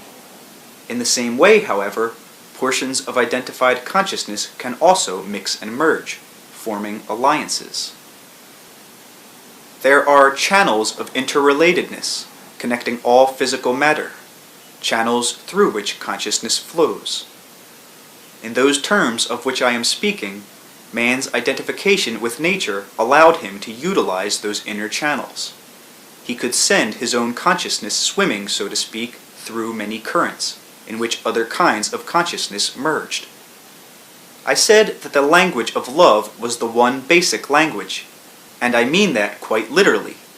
Man loved nature, identified with its many parts, and added his own sense of being by joining into its power and identifying with its force.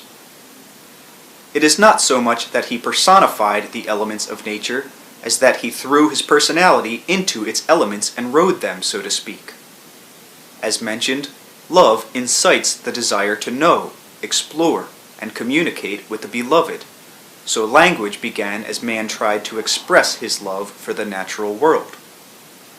Initially, language had nothing to do with words, and indeed verbal language emerged only when man had lost a portion of his love, forgotten some of his identification with nature, so that he no longer understood its voice to be his also. In those early days, man possessed a gargantuan area for the expression of his emotions. He did not symbolically rage with the storms, for example, but quite consciously identified with them to such a degree that he and his tribesmen merged with the wind and lightning, and became a part of the storm's forces. They felt and knew as well that the storms would refresh the land, whatever their fury. Because of such identification with nature, the death experience, as you understand it, was in no way considered an end. The mobility of consciousness was a fact of experience. The self was not considered to be stuck within the skin. The body was considered more or less like a friendly home or cave, kindly giving the self refuge but not confining it. The language of love did not initially involve images either. Images in the mind, as they are understood, emerged in their present form only when man had again lost a portion of his love and identification, and forgotten how to identify with an image from its insides, and so began to view it from outside. I would like to emphasize the difficulty of explaining such a language verbally. In a way, the language of love followed molecular roots, a sort of biological alphabet, though alphabet is far too limiting a term. Each natural element had its own key system that interlocked with others, forming channels through which consciousness could flow from one kind of life to another. Man understood himself to be a separate entity, but one that was connected to all of nature. The emotional reaches of his subjective life, then, leapt far beyond what you think of as private experience. Each person participating fully in a storm, for example, still participated in his or her own individual way. Yet the grandeur of the emotions was allowed full sway, and the seasons of the earth and the world were jointly felt. The language or the method of communication can best be described perhaps as direct cognition. Direct cognition is dependent upon a lover's kind of identification, where what is known is known. At that stage, no words or even images were needed.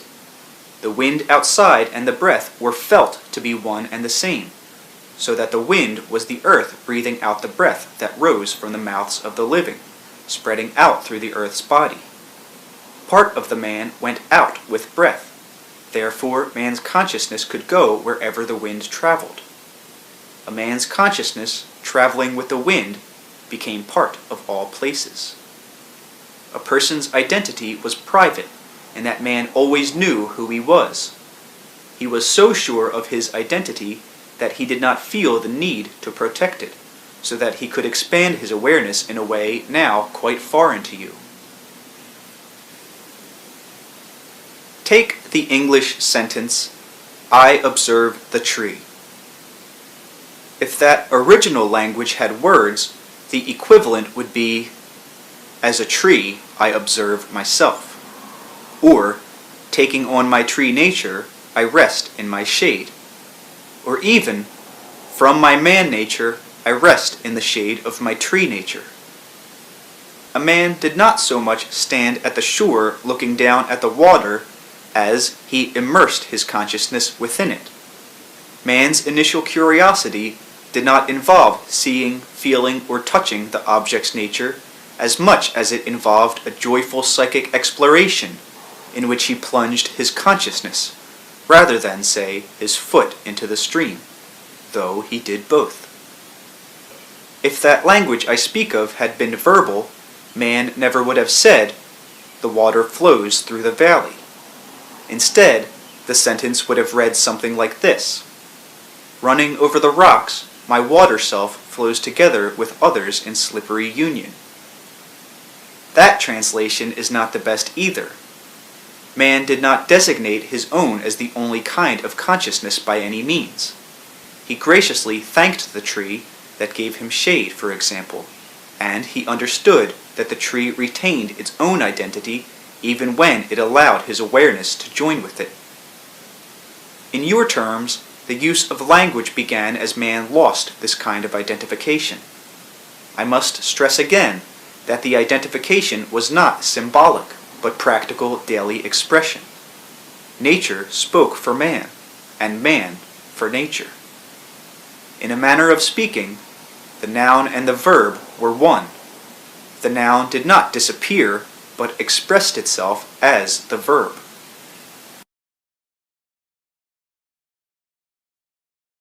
In a kind of emotional magnification unknown to you, each person's private emotions were given an expression and release through nature's changes, a release that was understood and taken for granted. In the most profound of terms, weather conditions and the emotions are still highly related. The inner conditions caused the exterior climate changes, though of course it now seems to you that it is the other way around. You are robbed then, or you rob yourselves, of one of the most basic kinds of expression, since you can no longer identify yourselves with the forces of nature. Man wanted to pursue a certain kind of consciousness, however. In your terms, over a period of time, he pulled his awareness in, so to speak. He no longer identified as he did before, and began to view objects through the object of his own body. He no longer merged his awareness, so that he learned to look at a tree as one object, where before he would have joined with it, and perhaps viewed his own standing body from the tree's vantage point. It was then that mental images became important in usual terms, for he had understood these before, but in a different way, from the inside out.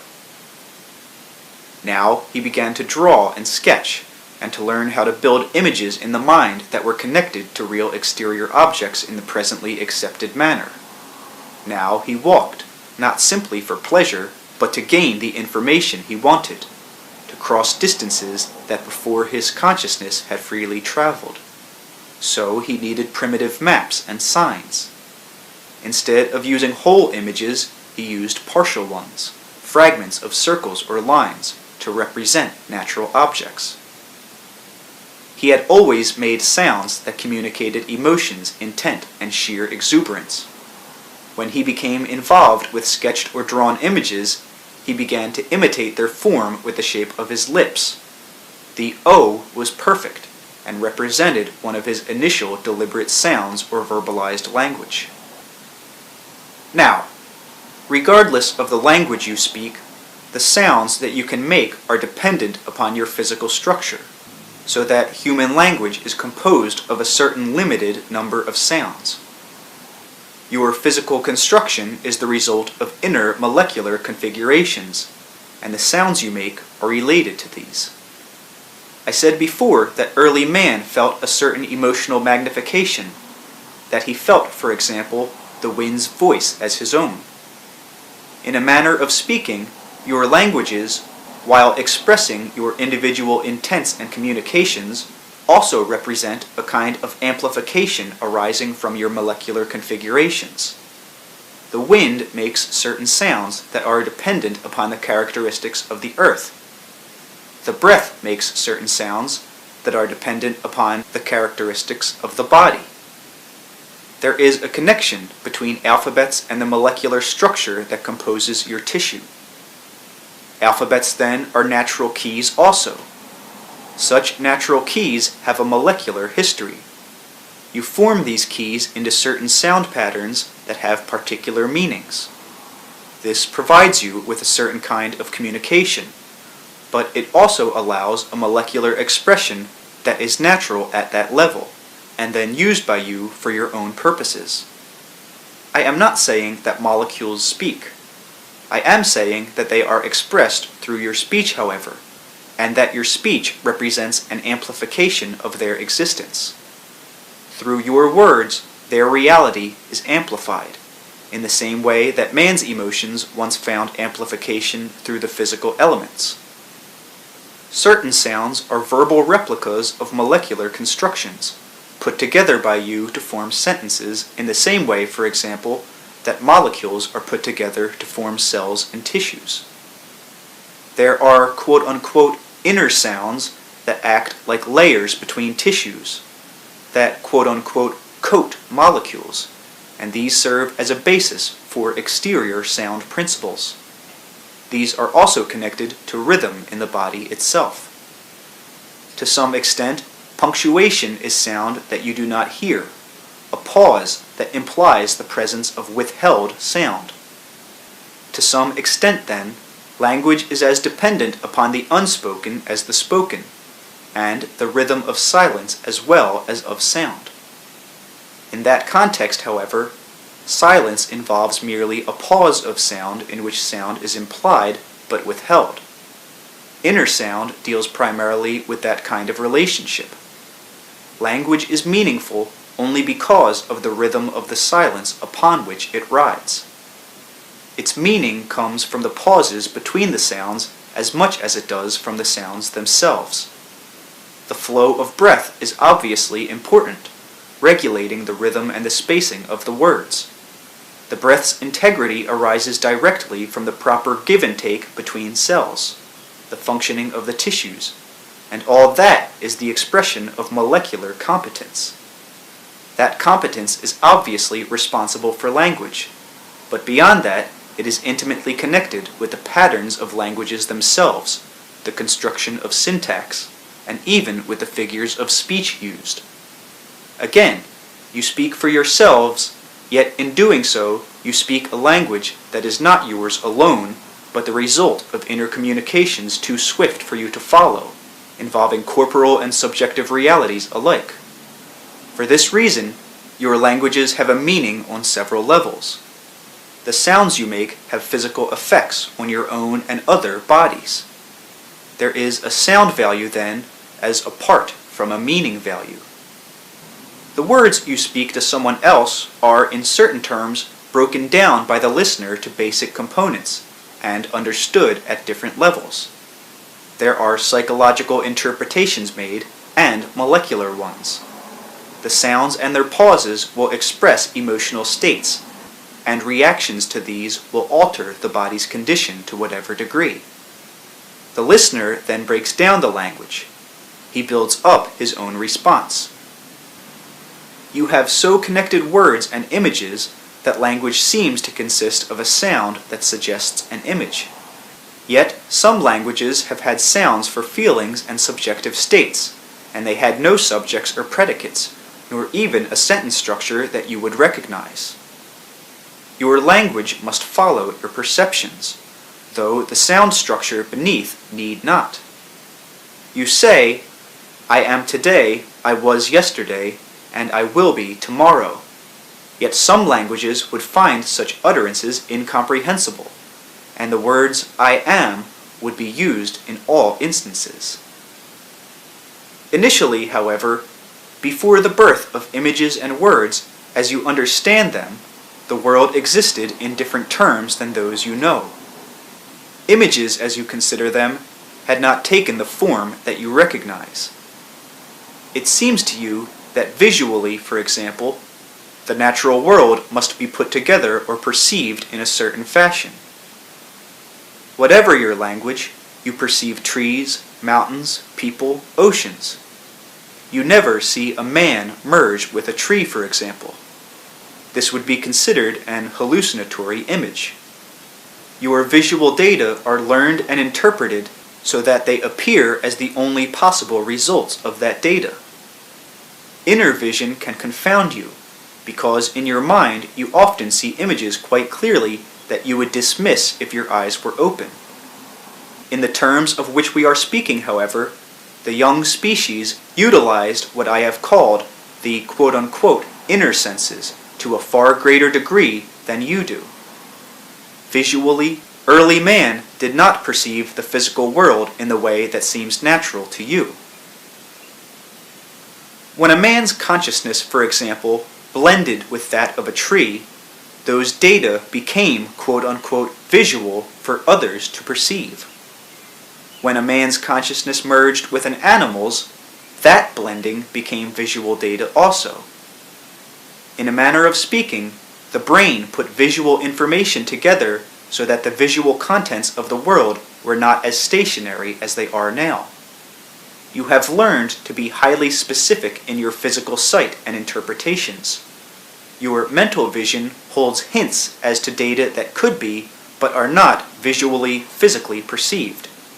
You have trained yourselves to react to certain visual cues which trigger your mental interpretations, and to ignore other variations. These latter can be described as too subtle, yet actually they are no more subtle than those you acknowledge. Data, you say, are stored in the chromosomes, strung together in a certain fashion. Now, biologically, that is direct cognition. The inner senses perceive directly in the same fashion. To you, language means words. Words are always symbols for emotions or feelings, intents or desires. Direct cognition did not need the symbols. The first language, the initial language, did not involve images or words, but dealt with a free flow of directly cognitive material. A man, wondering what a tree was like, became one, and let his own consciousness flow into the tree. Man's consciousness mixed and merged with other kinds of consciousness with the great curiosity of love. A child did not simply look at an animal, but let its consciousness merge with the animal's, and so to some extent the animal looked out through the child's eyes. In ways most difficult to explain, man quote-unquote absorbed an animal's spirit before he killed it, so that the spirit of the animal merged with his own. In using the animal's flesh, then, the hunter believed that he was giving the animal a new focus of existence. He could draw on the animal's strength, and the animal could join in human consciousness. Nature and spirit, therefore, were one. Your own kind of focus emerged from such a background, so that within yourselves you contain myriad consciousnesses of which you are unaware. Through your own particular focus, the consciousnesses of the natural world merged to form a synthesis in which, for example, symphonies can emerge. You act not only for yourselves, but also for other kinds of consciousness that you have purposefully forgotten. In following your own purposes, which are yours, you also serve the purposes of others you have forgotten. In thinking your own private thoughts, you also add to a larger psychic and mental reality of which you are part. Your languages program your perceptions, and limit your communications in certain terms as much as they facilitate it. A musician writing a symphony, however, does not use all of the notes that are available to him. He chooses and discriminates. His discrimination is based upon his knowledge of the information available, however. In the same way, your languages are based upon an inner knowledge of larger available communications. The quote-unquote secrets of language are not to be found then in the available sounds, accents, root words, or syllables, but in the rhythms between the words, the pauses and hesitations, the flow with which the words are put together, and the unsaid inferences that connect verbal and visual data. As a species, quote-unquote, you sought certain kinds of experience. Individually and as tribes or nations, you follow certain quote-unquote progressions, and yet in so doing, you act also on the part of the whole of nature. You take into your bodies in transmuted form the consciousnesses of all the things you consume. Those consciousnesses then merge to perceive the world in a fashion you call your own. Through your eyes, the beasts, vegetables, birds, and dust perceive the dawn and sunlight as you do, and yet, on the other hand, your experience is your own. To some extent, it is true to say that languages emerged as you began to lose direct communication with your own experience, and with that of others. Language is therefore a substitute for direct communication. The symbols of the words stand for your own or someone else's experience, while protecting you or them from it at the same time. Visual data, as you perceive them, amount to visual language. The images perceived are like visual words. An object is presented to your visual perception so that you can safely perceive it from the outside. Objects, as you see them, are also symbols.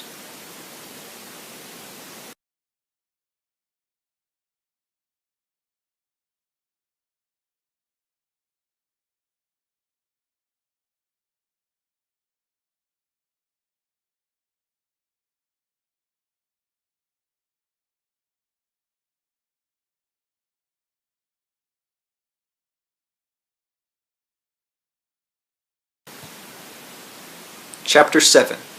The Psyche, Languages, and Gods.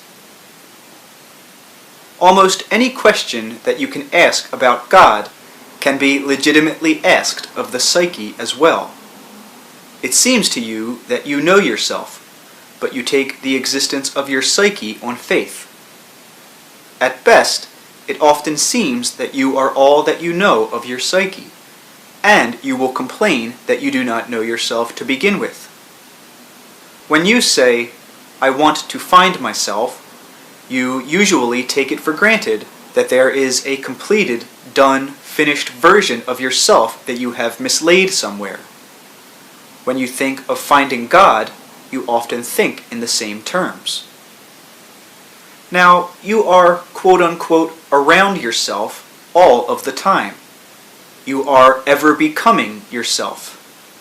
In a manner of speaking, you are, quote-unquote, composed of those patterns of yourself that are everywhere coming together. You cannot help but be yourself. Biologically, mentally, and spiritually, you are marked as apart from all others, and no cloak of conventionality can ever hide that unutterable uniqueness. You cannot help but be yourself then. In a way, physically, you are a molecular language that communicates to others, but a language with its own peculiarities, as if speaking an accepted tongue, you spoke with a biological accent that carried its own flavor and meaning. When you ask, "What is my psyche or my soul?" or "Who am I?" you are seeking, of course, for your own meaning as apart from what you already know about yourself. In that context, God is as known and as unknown as you are to yourself. Both God and the psyche are constantly expanding, unutterable, and always becoming. You will question, most likely, becoming what? For to you it usually seems that all motion tends toward a state of completion of one kind or another. You think, therefore, in terms of becoming perfect or becoming free. The word becoming by itself seems to leave you up in the air, so to speak, suspended without definitions.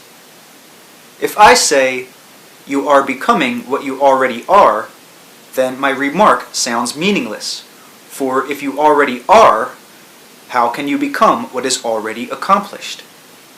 In larger terms, however, what you are is always vaster than your knowledge of yourself, for in physical life you cannot keep up with your own psychological and psychic activity.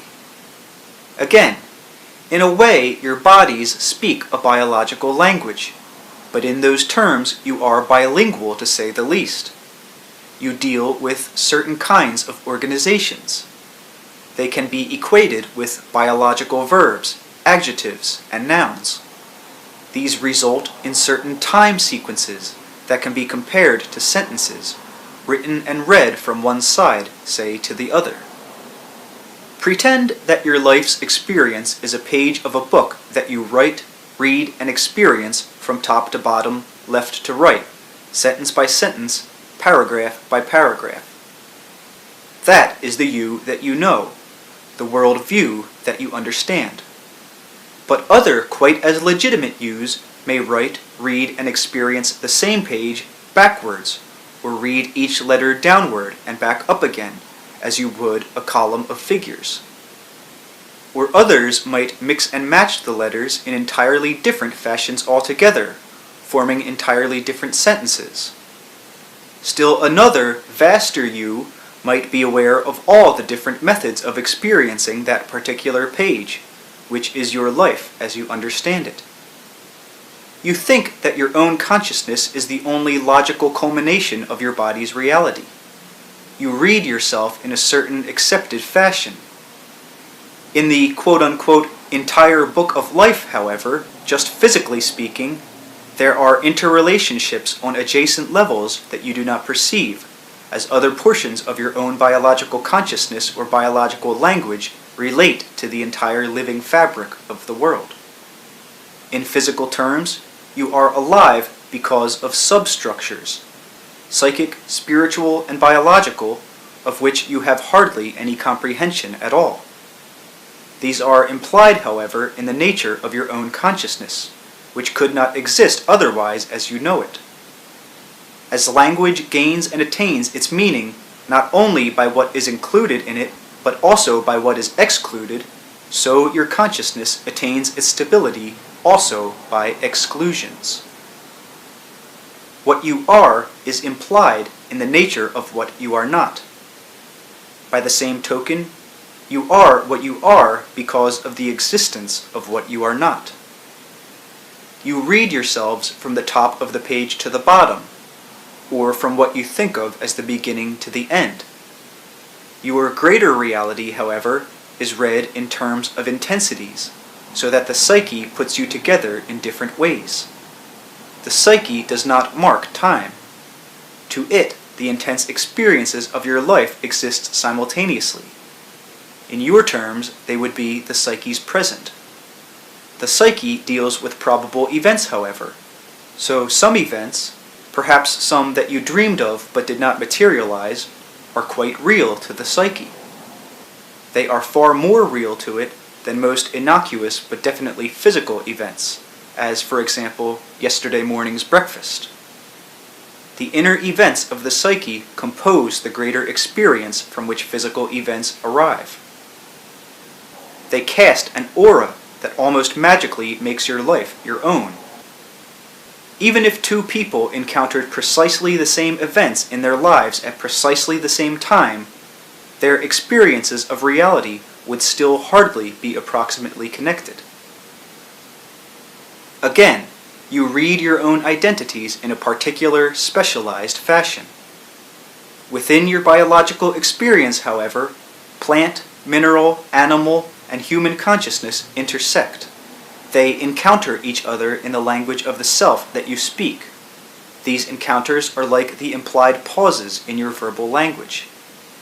These other kinds of consciousness then form inner rhythms upon which you superimpose your own. These encounters of consciousness go on constantly. They form their own kind of adjacent identities. You would call them subspecies of consciousness, perhaps, but they are really identities that operate in a trans-species fashion. If you, quote-unquote, read yourselves sideways in such a manner, you would discover portions of your own consciousness stretching out across the entire fabric of the earth as you understand it, becoming a part of the earth's material, even as those materials become part of the self that you recognize. Your consciousness would be far less hemmed in. Time would expand adjacently. You think of yourselves physically as quote-unquote top dogs, however, separated from the other species and kinds of life, so that in effect you limit your own experience of your psyche. If you thought or felt in such a fashion, then you would appreciate the fact that biologically your body is yours by virtue of the mineral, plant, and animal life from which it gains its sustenance. You would not feel imprisoned as you often do within one corporal form, for you would understand that the body itself maintains its relative stability because of its constant give and take with the materials of the earth that are themselves possessed of consciousness. You could, to some extent, feel your body coming together and dispersing constantly, and understand how you hover within it without fearing your own annihilation upon its dismantlement. When you ask, "Who am I?" you are trying to read yourself as if you were a simple sentence already written. Instead, you write yourself as you go along. The sentence that you recognize is only one of many probable variations. You and no other choose which experiences you want to actualize. You do this as spontaneously as you speak words. You take it for granted that a sentence begun will be finished. You are in the midst of speaking yourself. The speaking, which is your life, seems to happen by itself, since you are not aware of keeping yourself alive. Your heart beats whether or not you understand anatomy. You read yourself in too narrow terms. Much of the pain connected with serious illness and death results because you have no faith in your own continuing reality. You fight pain because you have not learned to transcend it, or rather to use it. You do not trust the natural consciousness of the body, so that when its end nears, and such an end is inevitable, you do not trust the signals that the body gives, that are meant to free you. Certain kinds of pain automatically eject consciousness from the body. Such pain cannot be verbalized, for it is a mixture of pain and pleasure, a tearing free, and it automatically brings about an almost exhilarating release of consciousness. Such pain is also very brief. Under your present system, however, drugs are usually administered, in which case pain is somewhat minimized, but prolonged, not triggering the natural release mechanisms. If you read yourselves adjacently, you would build up confidence in the body and in those cooperative consciousnesses that form it. You would have an intimate awareness of the body's healing processes also. You would not fear death as annihilation, and would feel your own consciousness gently disentangle itself from those others that so graciously couched it. You are a part of the world, and yet you are yourself. This does not confuse you, and you follow your own sense of identity without difficulty, even though you are everywhere surrounded by other individuals. Using this as an analogy, you are a part of your psyche, or your soul, dwelling within it, easily following your own sense of identity, even though that psyche also contains other identities beside the one that you think of as your own. You draw sustenance from the world and grow through its medium. You contribute your abilities and experience, helping to form the world's civilization and culture. To some strong degree, You bear the same kind of relationship to your own psyche. Through ordinary methods of communication, you are able to tell what is going on in other countries beside your own, even without traveling to them. News telecasts acquaint you with conditions around the world. Now, there are also inner quote-unquote broadcasts going on constantly, to which, however, you are not consciously attuned. These keep you in constant touch with the other portions of your own psyche. You are so a part of the world that your slightest action contributes to its reality. Your breath changes the atmosphere. Your encounters with others alter the fabrics of their lives, and the lives of those who come in contact with them. It is easy for you to see how the cells of the body form it. That is, you understand at least the cooperative nature of the cell's activities. An alteration on the part of one cell immediately causes changes in the others and brings about a difference in body behavior. It is somewhat more difficult for you to understand the ways in which your own actions and those of others combine to bring about world events. On the one hand, each of my readers is but one individual alive on the planet at any given quote-unquote time. It may seem that the individual has little power. On the other hand, each individual alive is a necessary one. It is true to say that the world begins and ends with each person. That is, each of your actions is so important, contributing to the experience of others whom you do not know, that each individual is like a center about which the world revolves. If you did not do what you did today, for example, the entire world would be in some way different. Your acts ripple outward in ways that you do not understand, interacting with the experience of others, and hence forming world events. The most famous and the most anonymous persons are connected through such a fabric, and an action seemingly small and innocuous can end up changing history as you understand it.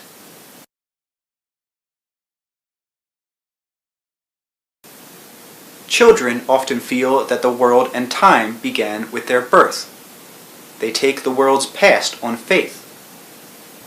In very important terms, this is quite a legitimate feeling, for no one else can experience the world from any other viewpoint except from his or her own, or affect it except through private action. In mass, that individual action obviously causes world events. In metaphysical terms, you have your being in your psyche or soul in somewhat the same manner. Identities are obviously psychic environments primarily, rather than physical ones. Physical objects cannot move through each other, as a table cannot move through a chair. Mental events behave differently. They can mix and merge, move through each other while still maintaining their own focus. They can interact on psychic levels in the way that events do on physical levels, but without physical restrictions. Though you are a portion of your psyche then, your identity is still inviolate. It will not be submerged or annihilated in a greater self. It carries a stamp, a divine mark of its own integrity. It follows its own focus, and knows itself as itself, even while its own existence as itself may be but a portion of another quote-unquote identity.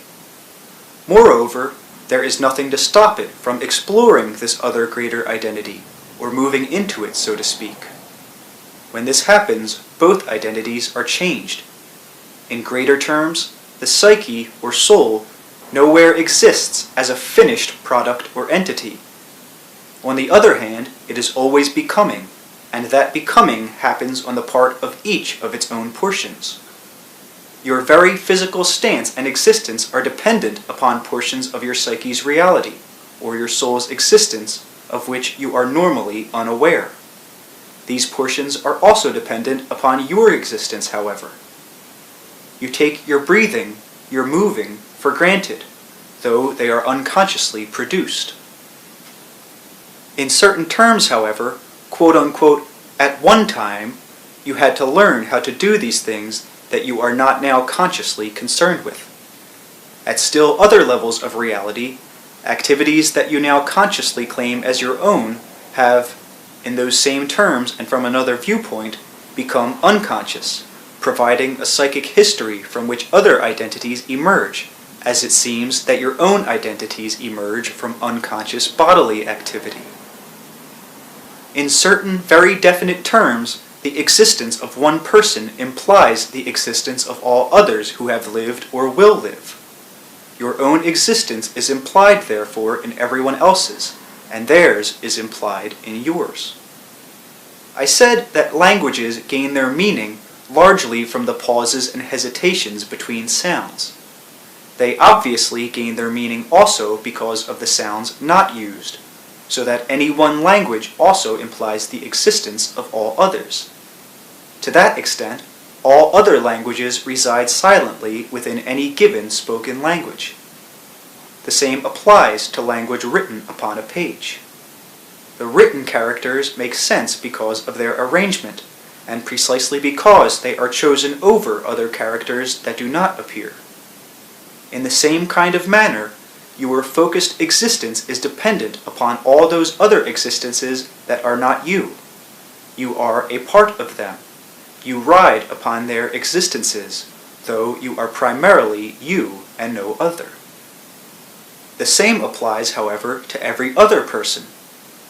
Each of them becomes a primary focus or identity within which all others are implied.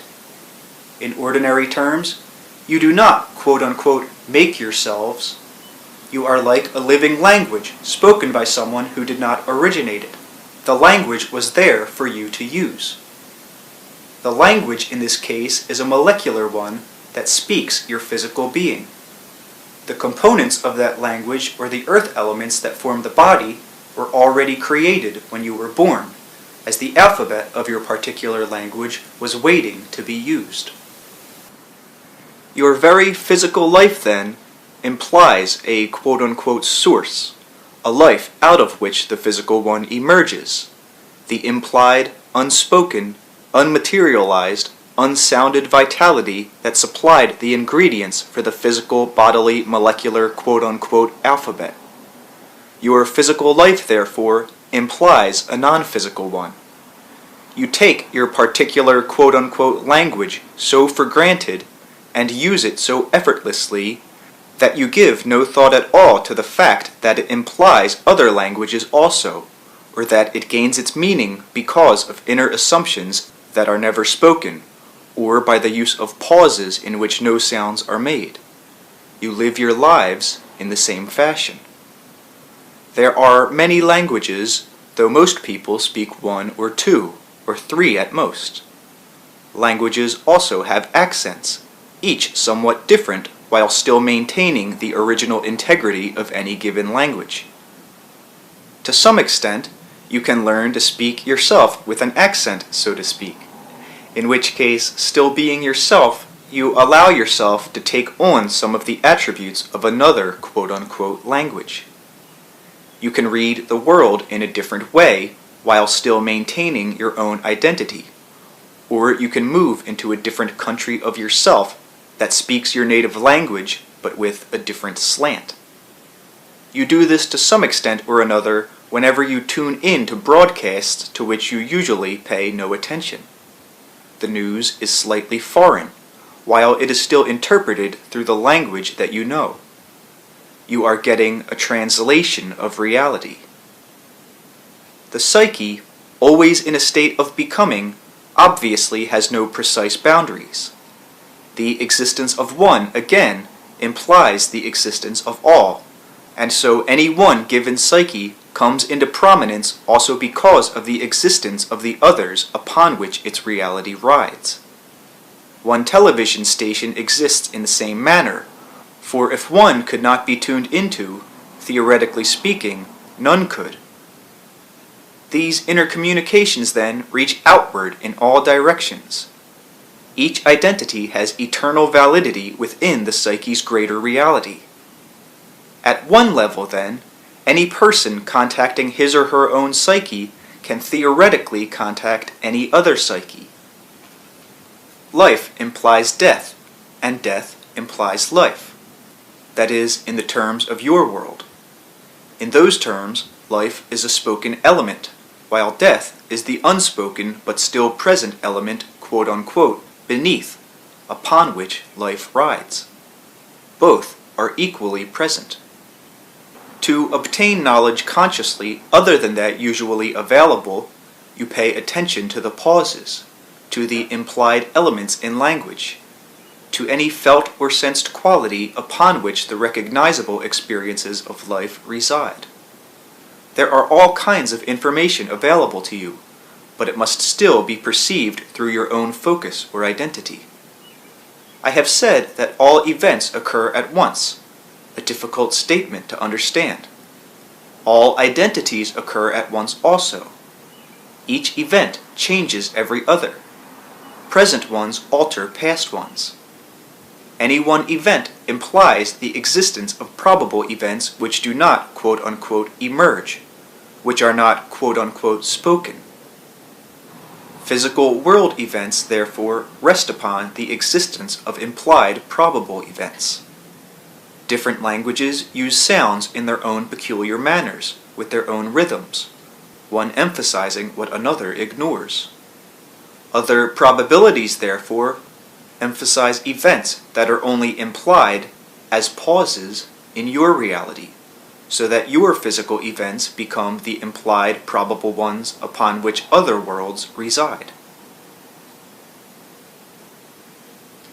Now, in a manner of speaking then, you use the language of the atoms and molecules in your own private way.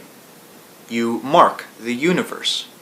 You impress it, or quote unquote stamp it, or imprint it with your own identity. Henceforth, it always recognizes you as you and no other. You are then known. In larger terms, while you speak your own language, the universe also speaks quote unquote your language, as it constantly translates itself into your private perception. Remember, I said that you lived in your psyche somewhat in the same way that physically you dwell in the world. That world has many languages. Physically, you are like one country within your psyche, with a language of your own. People are always searching for master languages, or for one in particular out of which all others emerged. In a way, Latin is a master language.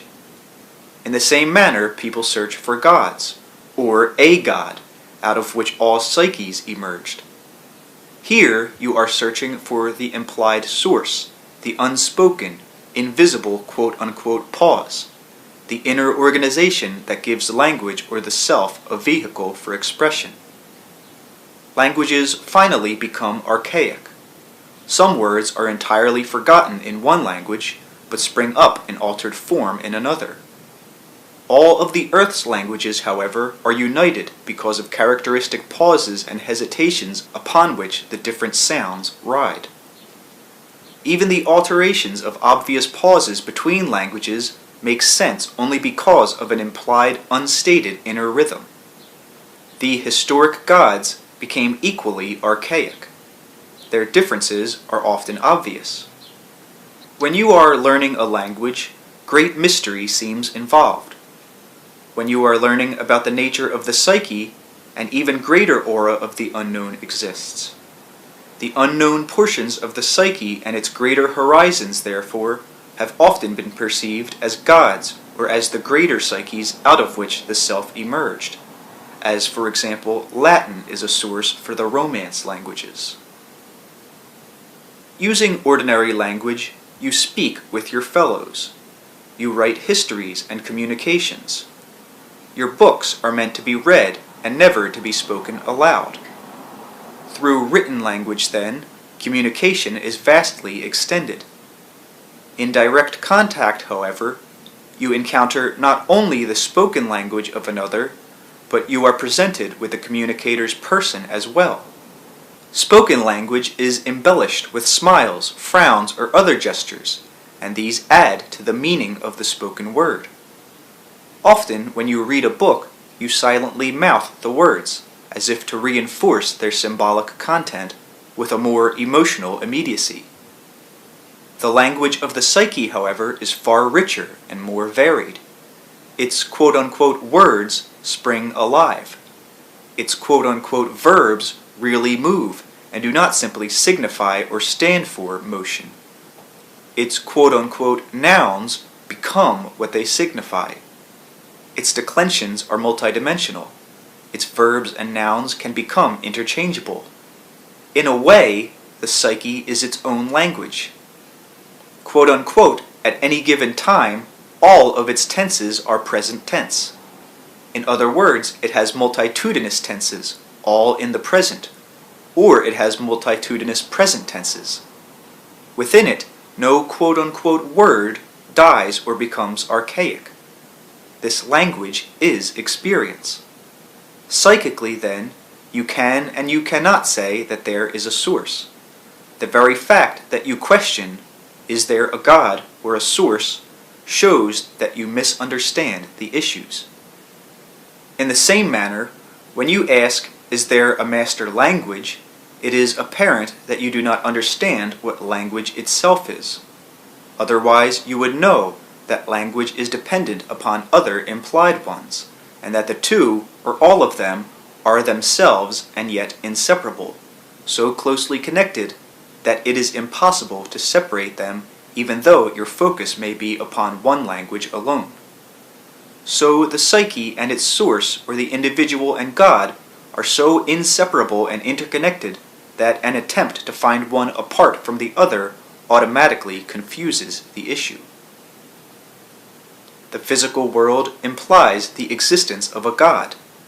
God's existence also implies the existence of a physical world. This statement implies the unstated, and the reverse also applies. To deny the validity or importance of the individual is therefore also to deny the importance or validity of God, for the two exist one within the other, and you cannot separate them.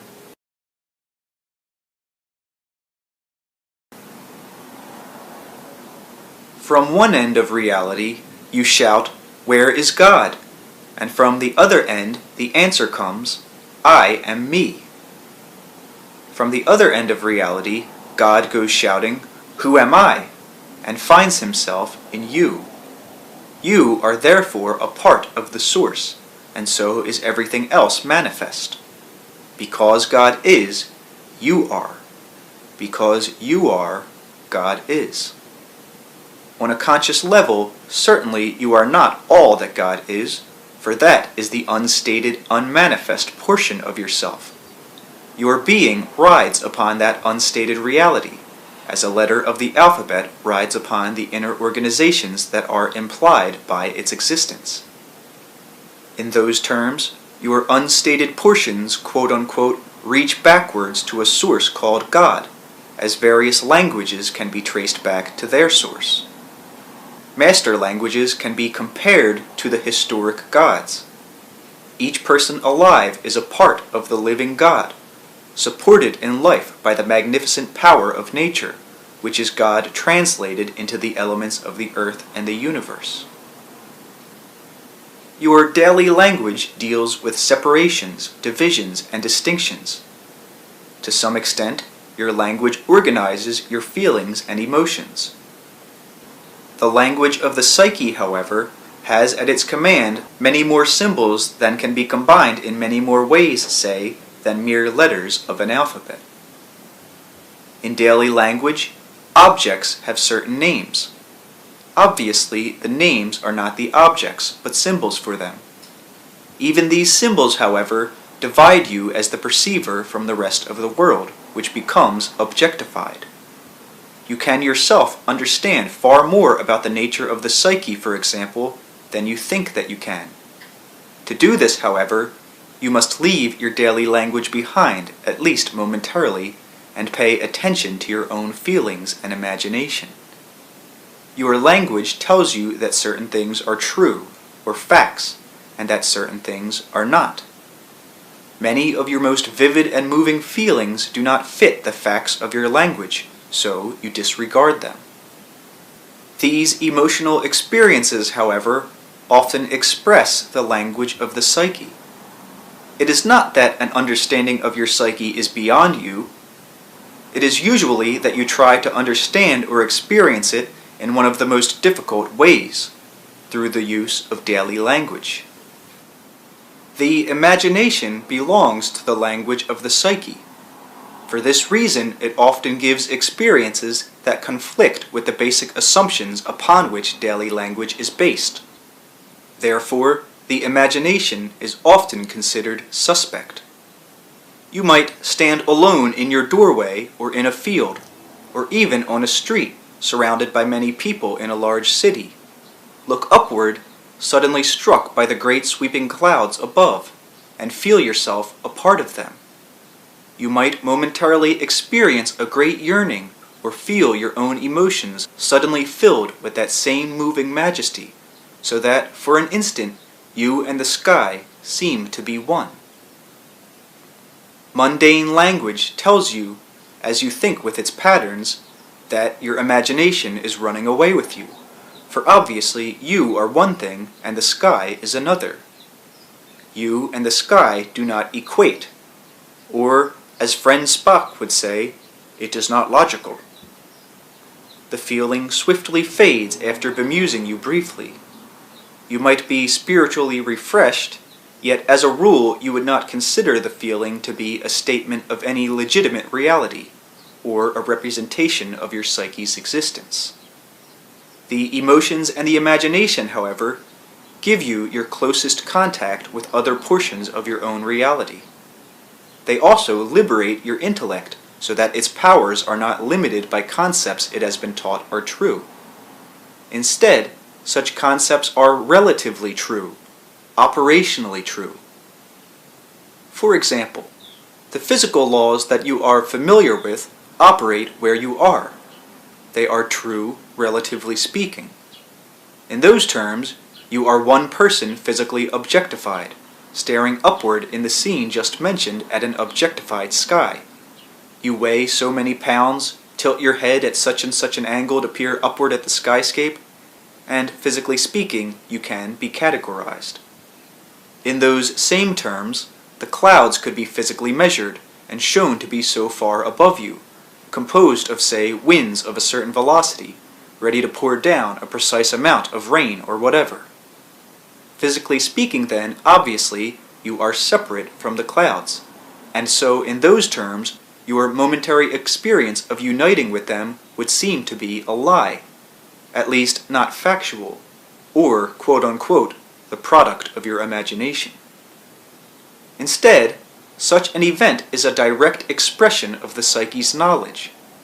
It senses its quite legitimate identification with nature, exercises its mobility, and feels its own emotional power leap. Your emotions in such a case would be momentarily magnified, raised, say, to a higher power. There are multitudinous such examples that could be given, as in each day your psyche presents evidence of its own greater being, evidence that you are taught to overlook or to dismiss because it is not factual. What is imaginary is not true. You are taught this as children.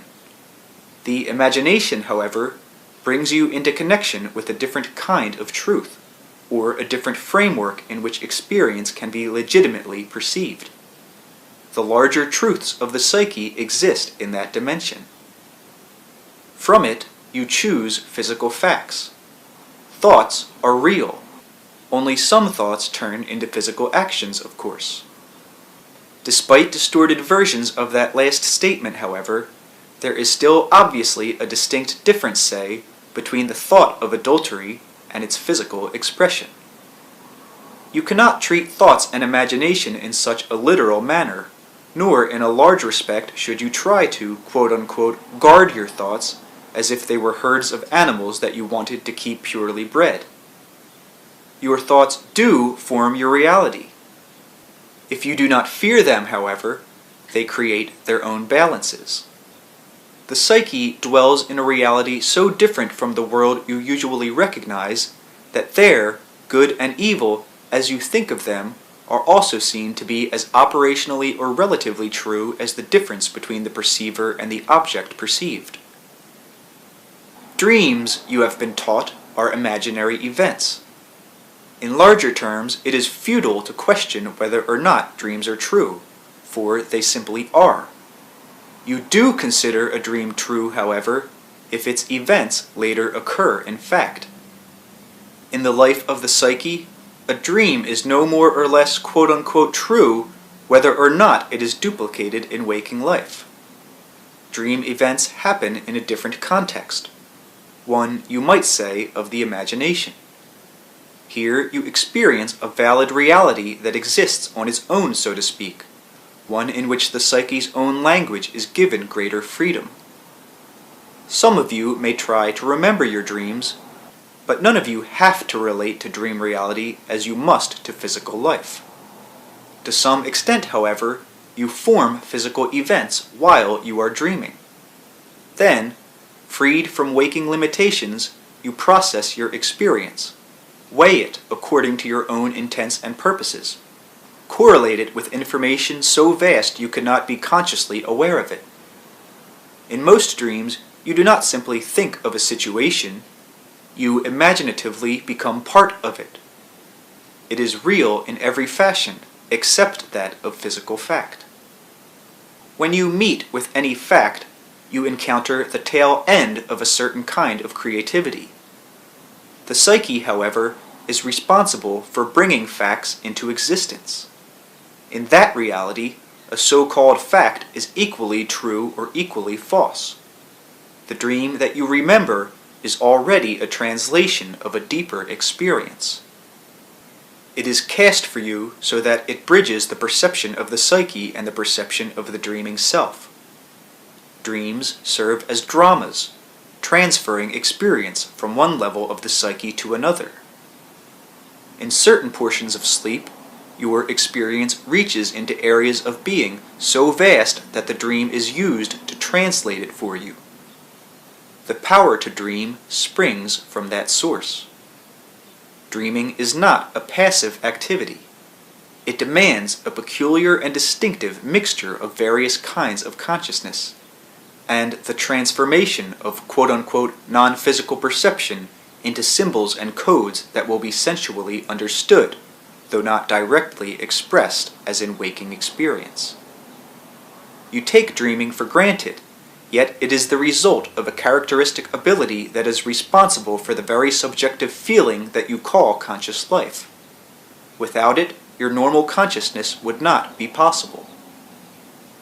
A spoken language is, again, dependent upon all other languages that could possibly be spoken, and thus its sounds rise into prominence and order because of the silences and pauses between them, and your waking consciousness is dependent upon what you think of as sleeping or dreaming consciousness.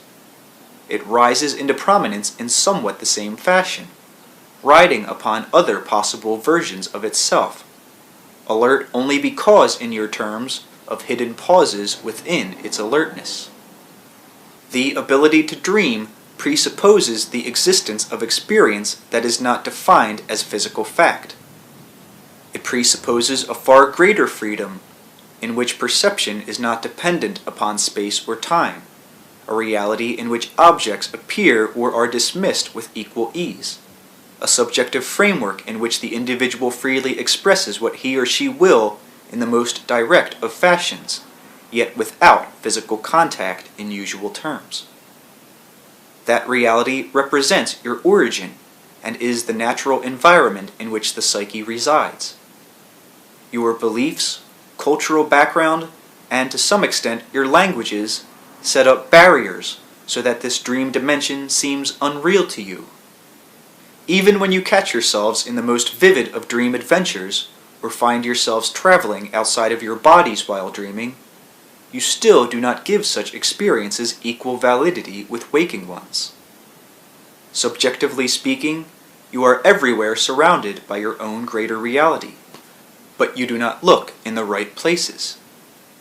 You have been taught not to trust your feelings, your dreams, or your imagination, precisely because these do not often fit the accepted reality of facts. They are the creators of facts, however. In no way do I mean to demean the intellect. It is here, however, that the tyranny of the fact world holds greatest sway. The intellect has been denied its wings. Its field of activity has been limited because you have given it only facts to go on. Biologically, you are quite capable of dealing with dreaming and waking reality both, and of forming a far more effective synthesis in that regard. All of your creative impulses arise from that hidden dimension, the very impulses that formed your greatest cities, your technology, and the physical cement that binds your culturally organized world. The creative impulses are behind your languages, yet often you use the languages to silence rather than free inner communication. There have always been rhythms in consciousness that are not historically obvious. At certain times, some behavior has been primarily expressed in the waking state, and sometimes in the dream state. The emphasis is never static, but ever-changing. In some periods then, the normal behavior was quote-unquote more dreamlike, while more specific developments occurred in the dream state, which was then the more clear or specified of the two. Men went to sleep to do their work, in other words, and the realm of dreams was considered more real than waking reality. Now, the opposite is true.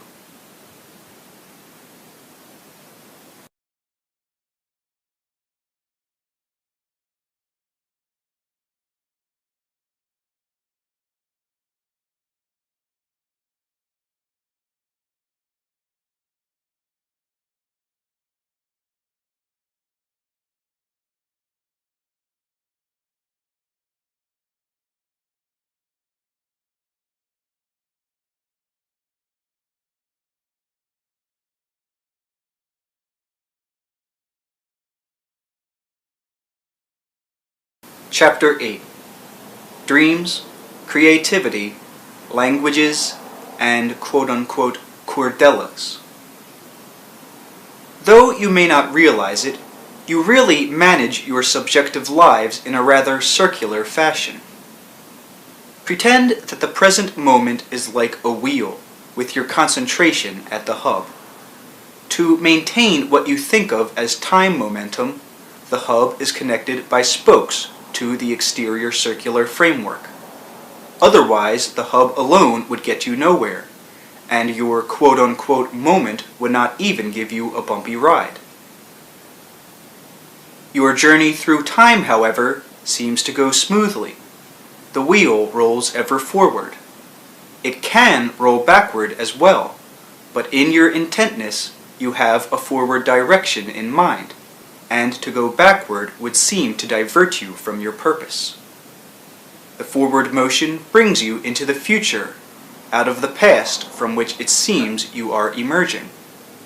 So you plot a straight course, it seems, through time, never realizing in our analogy that the wheel's circular motion allows you to transverse this ongoing road. The body of the present, therefore, is held together by quote-unquote spokes. These have nothing to do with your ideas of cause and effect at all. Instead, they refer to the circular motion of your own psyche as it seems to progress in time. Each present moment of your experience is dependent upon the future as well as the past, your death as well as your birth. Your birth and your death are built in, so to speak, together, one implied in the other. You could not die unless you were the kind of creature who was born, nor could you have a present moment as you consider it. Your body is aware of the fact of its death at birth, and of its birth at its death, for all of its possibilities for action take place in the area between. Death is therefore as creative as birth, and as necessary for action and consciousness in your terms. It is not quite that simple, however, for you live in the midst of multitudinous small deaths and births all of the time, that are registered by the body and the psyche. Consciously, you are usually unaware of them. Logical thought, using usual definitions, deals with cause and effect, and depends upon a straight sequence of time for its framework. It builds step upon step. It is woven into your language. According to logical thought and language, you may say, I am going to a party today because I was invited last week and said I would attend. That makes sense. You cannot say, I am going to a party today because I am going to meet an individual there who will be very important to my life 5 years from now. That does not make sense in terms of logical thought or language, for in the last example, cause and effect would exist simultaneously, or worse, the effect would exist before the cause. On all other than normally conscious levels, however, you deal very effectively with probabilities. The cells maintain their integrity by choosing one probability above the others. The present hub of the wheel, therefore, is but one prominent present, operationally valid. Cause and effect, as you think of them, appear only because of the motion, the relative motion, of the wheel in our analogy. When your eyes are on the road of time, therefore, you forget the circular motion of your being. When you dream or sleep, however, the world of cause and effect either vanishes or appears confused and chaotic. Normal daytime images are mixed and matched, so that the combinations are formed quite different from those seen in the daylight. The known rules that govern the behavior of creatures and objects in dreams seem no longer to apply. Past, present, and future merge in a seemingly bizarre alliance, in which, were you waking, you would lose all mental footing. The circular nature of the psyche, to some extent, makes itself known. When you think of dreams, you usually consider those aspects of it only, commenting perhaps upon the strange activities, the odd juxtapositions, and the strange character of dream life itself. Few are struck by the fact of their dream's own order, or impressed by the ultimate restraint that allows such sometimes spectacular events to occur in such a relatively restricted physical framework. For example, in a dream of 20 minutes, events that would ordinarily take years can be experienced. The body ages its 20 minutes of time, and that is all. In dreams, experience is peripheral, in that it dips into your time and touches it, leaving ripples, but the dream events themselves exist largely out of time. Dream experience is ordered in a circular fashion. Sometimes it never touches the hub of your present moment at all as you think of it, as far as your memory is concerned, yet the dream is, and it is registered at all other levels of your existence, including the cellular. You always translate experience into terms that you can understand. Of course, the translation is real. The dream, as you recall it, is already a translation then, but an experienced one. As a language that you know is, again, dependent upon other languages and implied pauses and silences, so the dream that you experience and recall is also one statement of the psyche, coming into prominence, but it is also dependent upon other events that you do not recall, and that your consciousness, as it now operates, must automatically translate into its own terms. Now, on a physical level, your body reacts to information about the environment with which you are not consciously concerned. That same information is highly important to the body's integrity, however, and therefore to your own mental stance. On cellular levels, the body has a picture not only of its own present condition, but all of those aspects of the physical environment that affect its own condition. In its own codified fashion, it is not only aware of local weather conditions, for example, but of all those world patterns of weather upon which the local area is dependent. It then prepares itself ahead of time to meet whatever challenges of adjustment will be necessary. It weighs probabilities. It reacts to pressures of various kinds. You are aware of pressure through touch, for instance, but in another version of that sense entirely, the cells react to air pressure. The body knows to the most precise degree, the measurements involving radiation of all kinds. At one level, then, the body itself has a picture of reality of its own, upon which your conscious reality must be based. And yet, the body's terms of recognition or knowledge exist in terms so alien to your conscious ones as to be incomprehensible. Your conscious order, therefore, rides upon this greater circular kind of knowledge. Generally speaking, the psyche has the same kind of instant overall comprehension of psychological events and environments as your body has of physical ones. It is then aware of your overall psychological climate locally as it involves you personally and in world terms. Your actions take place with such seeming nonchalance that you do not realize the order involved. A volcanic eruption in one corner of the world will ultimately affect the entire Earth in varying degrees. An emotional eruption will do the same thing on another level, altering the local area primarily, but also sending out its ripples into the mass psychological environment. The psyche's picture of reality, then, would be equally incomprehensible to the conscious mind because of the intense focus upon singularity that your usual consciousness requires. Your dreams often give you glimpses, however, of the psyche's picture of reality in that regard. You become aware of probabilities as actions sometimes that seem to have no connection with your own, but which are still related to them in that greater scheme of interaction that ordinarily you do not comprehend. When you grow from a baby to an adult, you do not just grow tall, you grow all about yourself, adding weight and thickness as well. To some extent, events, quote-unquote, grow in the same fashion, and from the inside out, as you do. In a dream, you are closer to those stages in which events are born. In your terms, they emerge from the future and form the past, and are given vitality because of creative tension that exists between what you think of as your birth and your death. You make sentences out of the alphabet of your language. You speak these or write them, and use them to communicate. Events can be considered in the same fashion as psychological sentences put together from the alphabet of the senses.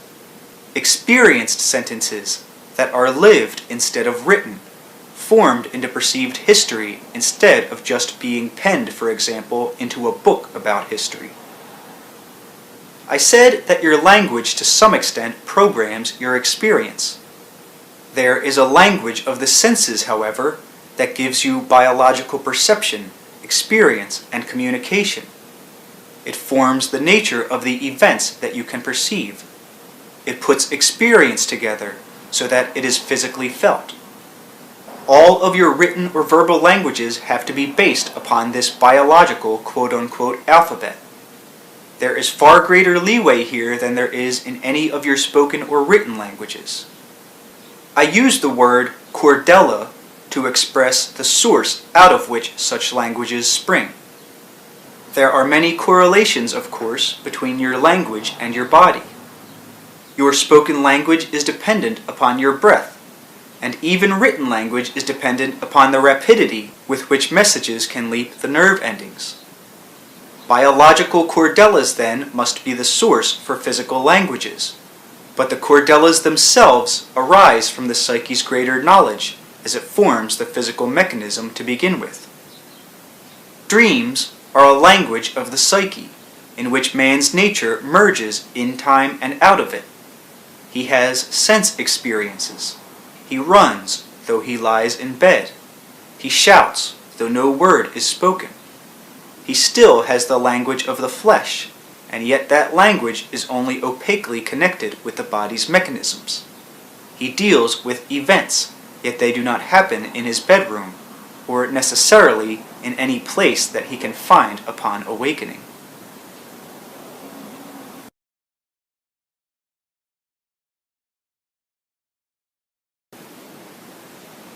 Information flows through the universe at such a rate and in such quantities that you could not possibly process any but a small portion of it. Your physical senses, again, act almost like a biological alphabet, allowing you to organize and perceive certain kinds of information from which you form the events of your world and the contours of your reality. Your conscious knowledge rests upon an invisible, unspoken, psychological and physical language that provides the inner support for the communications and recognized happenings of conscious life. These inner languages are built up as Cordellas, and these Cordellas are psychic organizational units from which then all alphabets are born. Alphabets imply Cordellas, but cannot contain them, any more than English can contain Russian, French, Chinese, or any combination. If you try to speak English, you cannot speak Chinese at the same time. One precludes the other, even while one implies the existence of the other, for to that degree all languages have some common roots. In a way, events are like the spoken components of language, yet voiced in living form, and not, for example, only sounded. These are based upon the sensual alphabet, which itself emerges from non-sensual Cordellas.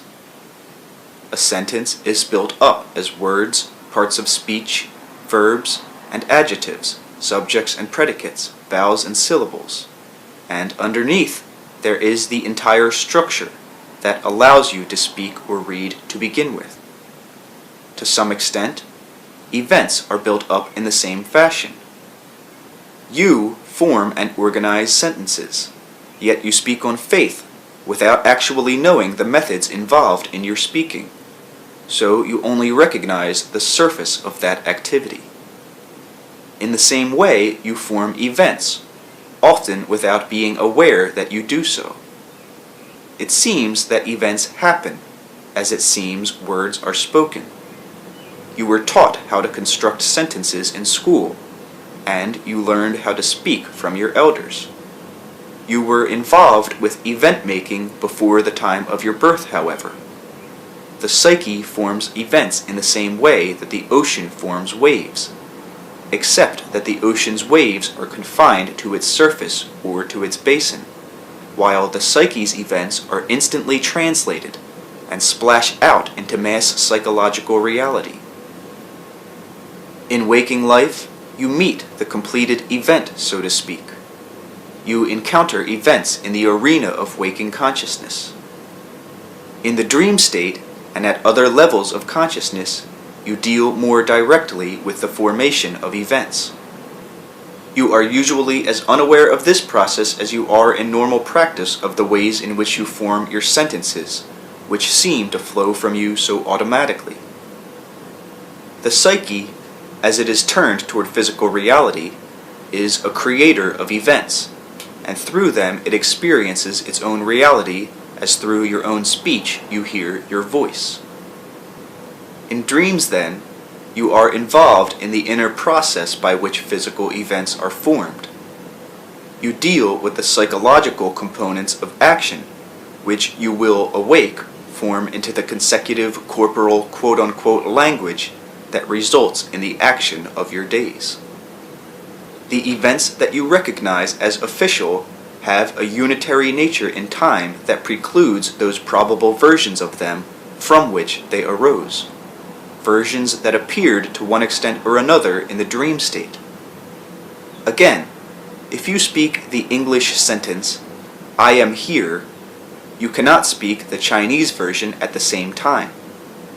In that regard, in your framework of action, you choose to quote-unquote speak one event rather than another. Your formation of events, however, does not simply reside in your unique psychological properties, of course, but is possible because of the corporal alphabet of the flesh. Now, as it is possible for any one human being to speak more than one language, it is also possible for you to put physical data together in other ways than those usually used. The body is capable, then, of putting together different languages of reality. In usual terms, for example, your body can only be in one place at one time, and your experience of events is determined in large measure by your body's position. Yet, there are biological mechanisms that allow you to send versions or patterns of your body outside of its prime position, and to perceive from those locations. In sleep and dream states, you do this often, correlating the newly perceived data with usual sense information, and organizing it all without a qualm. For that matter, the preciseness of your ordinary sense perception rests firmly upon this greater inner flexibility, which gives you a broad base from which to form your secure focus. Events emerge like spoken words then into your awareness. You speak, yet who speaks? And in your briefest phrase, what happens? The atoms and molecules within your vocal cords and lungs and lips do not understand one word of the language they allow you to speak so liquidly. Without their cooperation and awareness, however, not a word would be spoken. Yet each of those nameless atoms and molecules cooperates in a vast venture, incomprehensible to you, that makes your speech possible, and your reality of events is built up from a cordella of activity in which each spoken word has a history that stretches further back into the annals of time than the most ancient of fossils could remember. I am speaking in your terms of experience, for in each word spoken in your present, you evoke that past time, or you stimulate it into existence so that its reality and yours are coexistent. In dreams, even the past is in present tense. Events are everywhere forming. You make and remake the past as well as the future. You choose from those experiences certain ones as events in normal waking reality.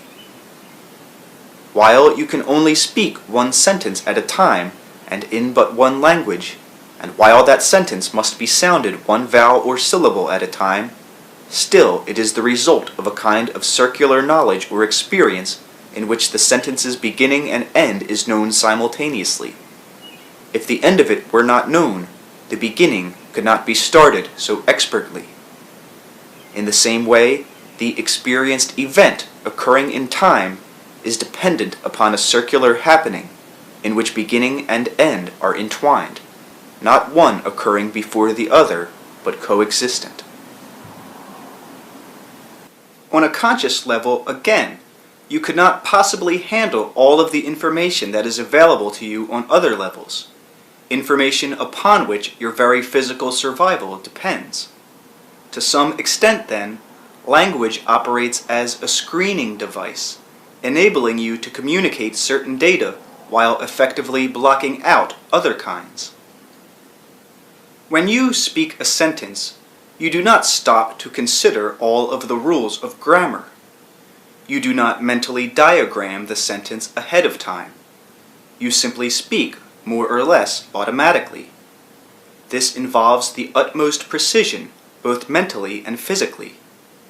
When you experience an event, you do not usually stop either to examine the rules of perception or to wonder what these are. You simply experience or perceive. Those experienced events, however, are also the result of a screening process.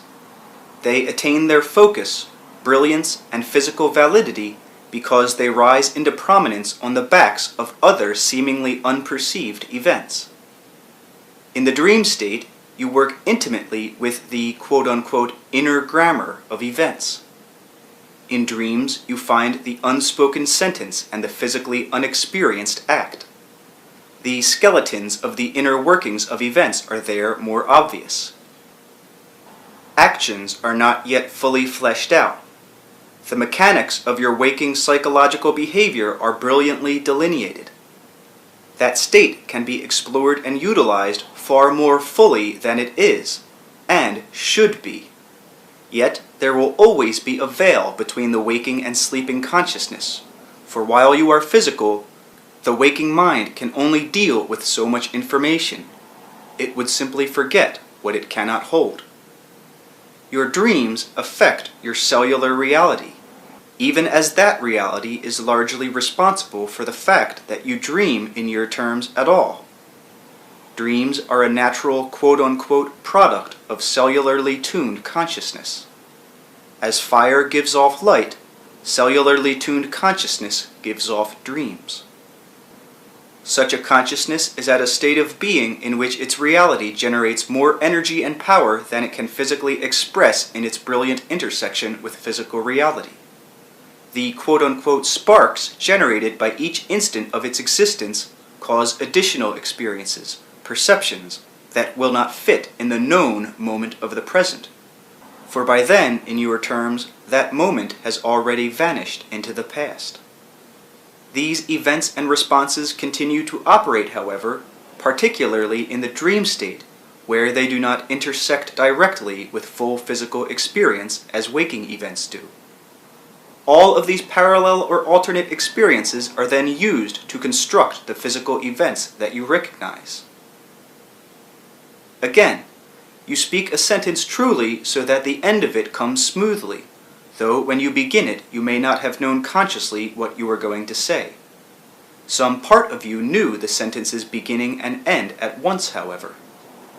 In dreams, you know the beginning and end of events in the same fashion.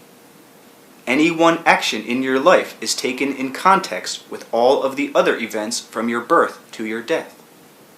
Now, it seems to you that because you speak one sentence at any given time, rather than 10 other possible versions of it, the sentence as spoken is the quote-unquote correct one.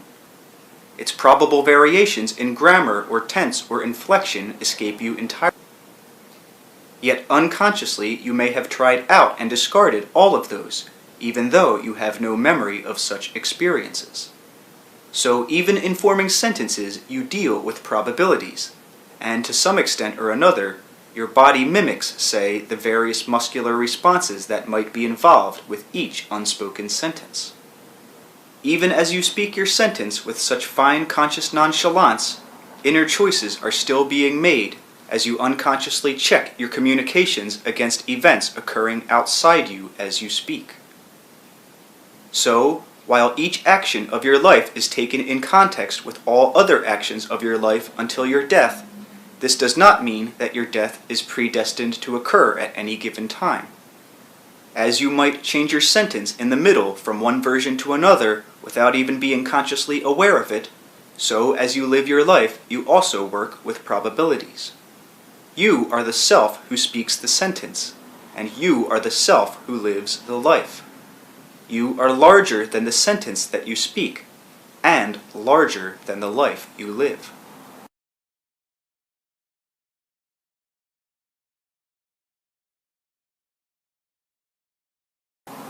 You cannot remember all of the sentences you spoke today. You may have a general idea of what you said. It certainly seems to you that you said one thing at any given time rather than something else. It also seems that witnesses would back you up. It certainly seems that waking events are more steady and dependable than dream events. Waking events happen and vanish quickly. They are experienced directly, with the senses fully participating, but for the instant involvement, you give up larger dimensions of the same actions that exist, but beneath the senses' active participation. In dreams, the preparations for experienced events take place, not only in the most minute details, but in the larger context of the world scene. Events fit together, forming a cohesive whole that gives you a global scale of activities. The quote-unquote future history of the world, for example, is worked out now, as in the dream state each individual works with the probable events of private life.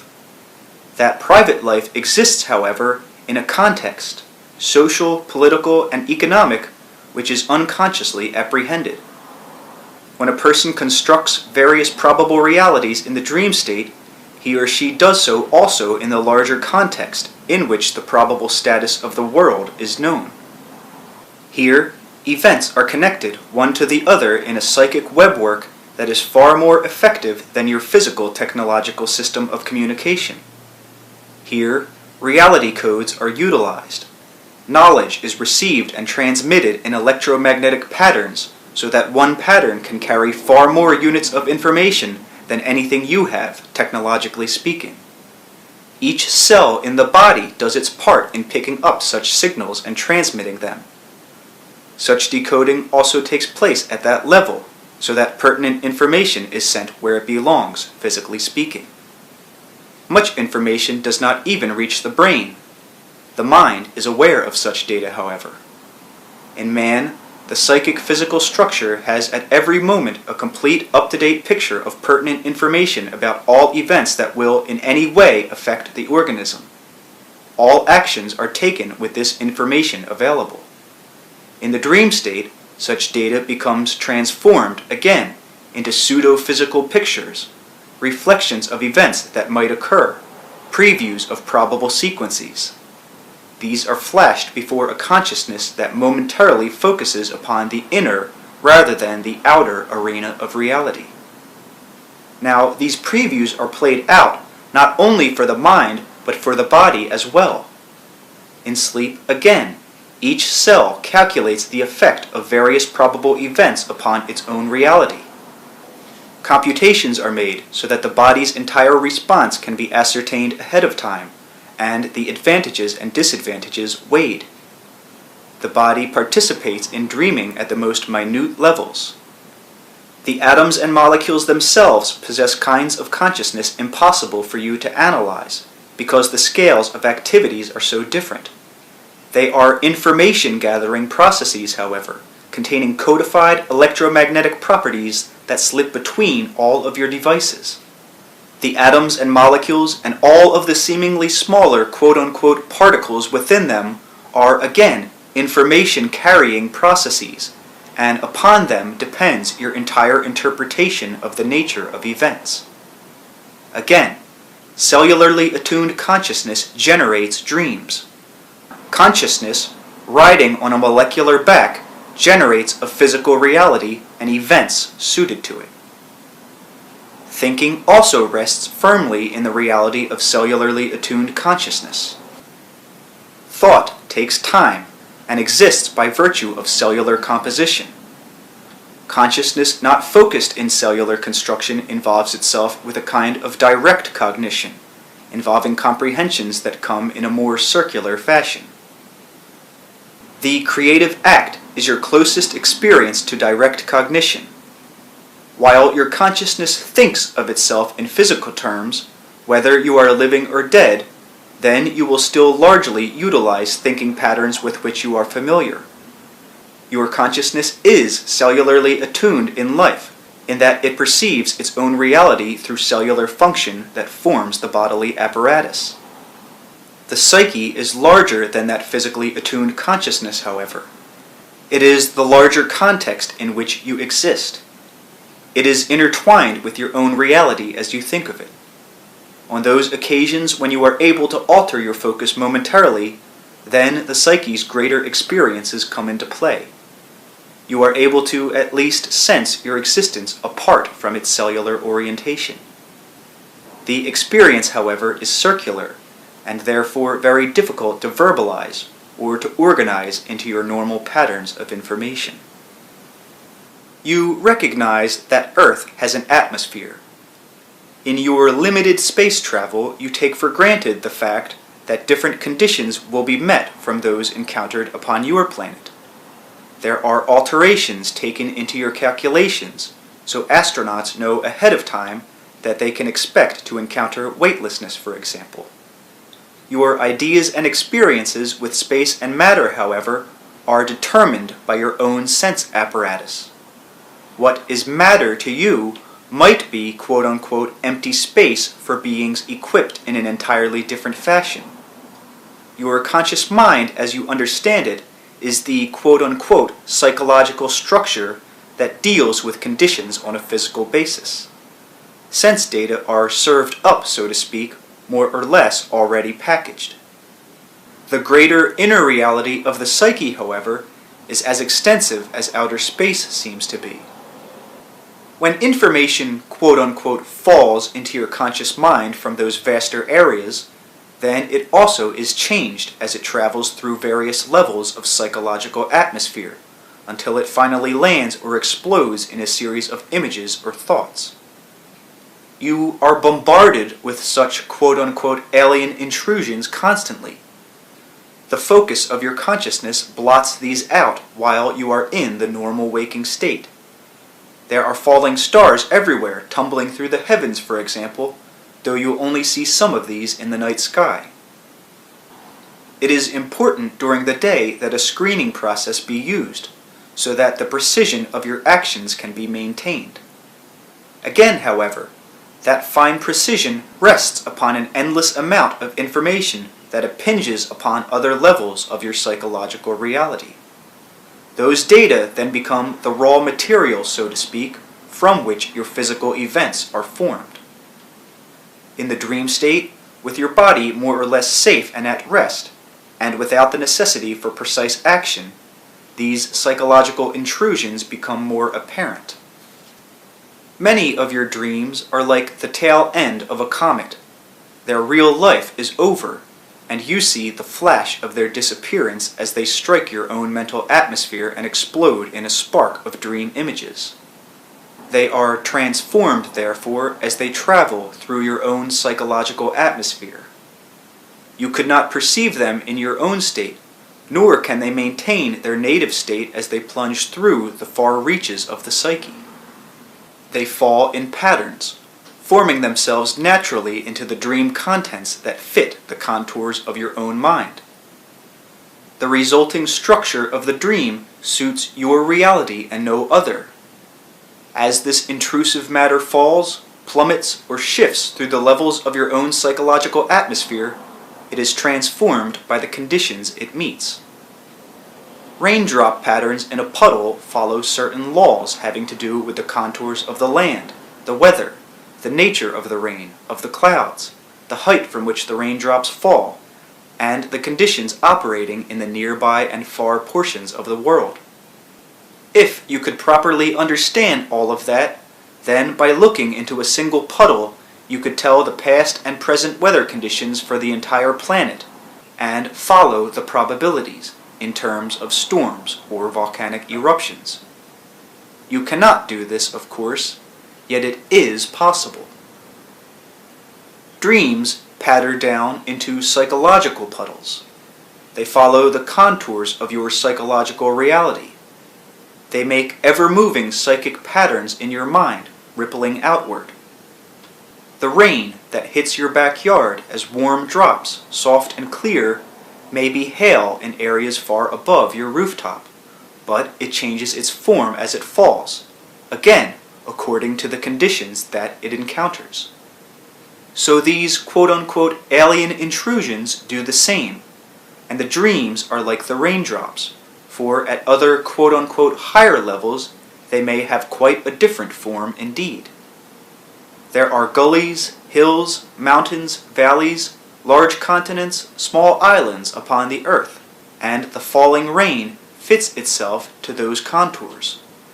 Your own thoughts, dreams, intents, emotions, beliefs, these are the natural features of your mind, so that information impinging upon your mental world also follow those contours.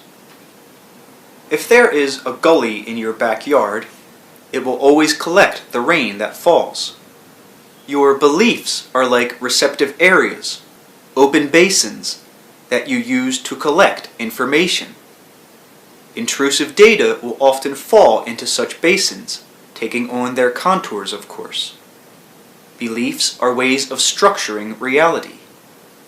If you overstructure reality, however, then you will end up with a formal mental garden, whose precise display may be so rigidly structured that the natural aspect of the plants and the flowers is completely obscured.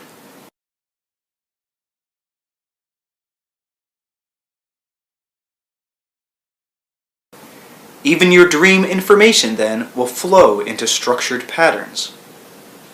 You know that the natural world changes its form constantly. Objects, however, follow certain laws of a physical nature as you experience them, just as violets on the ground do not suddenly change into rocks. These conditions, however, only exist at the conscious level of your perception. The larger psyche deals with the greater dimension of events, and the dream state itself is like a laboratory in which your waking reality is constructed. The physical earth is bombarded by cosmic rays and by other phenomena that you do not perceive, yet they are highly important to your survival. The psyche is bombarded in the same way by phenomena important to your survival. In the laboratory of dreams, this information is processed, collected, and finally formed into the dreams that you may or may not remember, dreams that are already translations of other events, shaped into forms that you recognize. Each dream you remember is quite legitimate in the form in which you recall it, for the information has broken down, so to speak, fitting the contours of your own intents and purposes. But such a dream is also a symbol for another unrecalled event, a consciously unrecorded quote-unquote falling star, and a clue as to how any environment is formed. In a manner of speaking, dream reality is closer to the true nature of events than your experience with physical events leads you to suppose. Dreams often seem chaotic because your point of reference is too small to contain the added dimensions of actuality. Again, in a manner of speaking, events are far more circular in nature. In dreams, you can experience the past or future. Physical events are actually formed now in your terms because of the interactions between past and future, which are not separate in actuality but only in your perception. A dream is like the snap of a rubber band, but it is not the rubber band.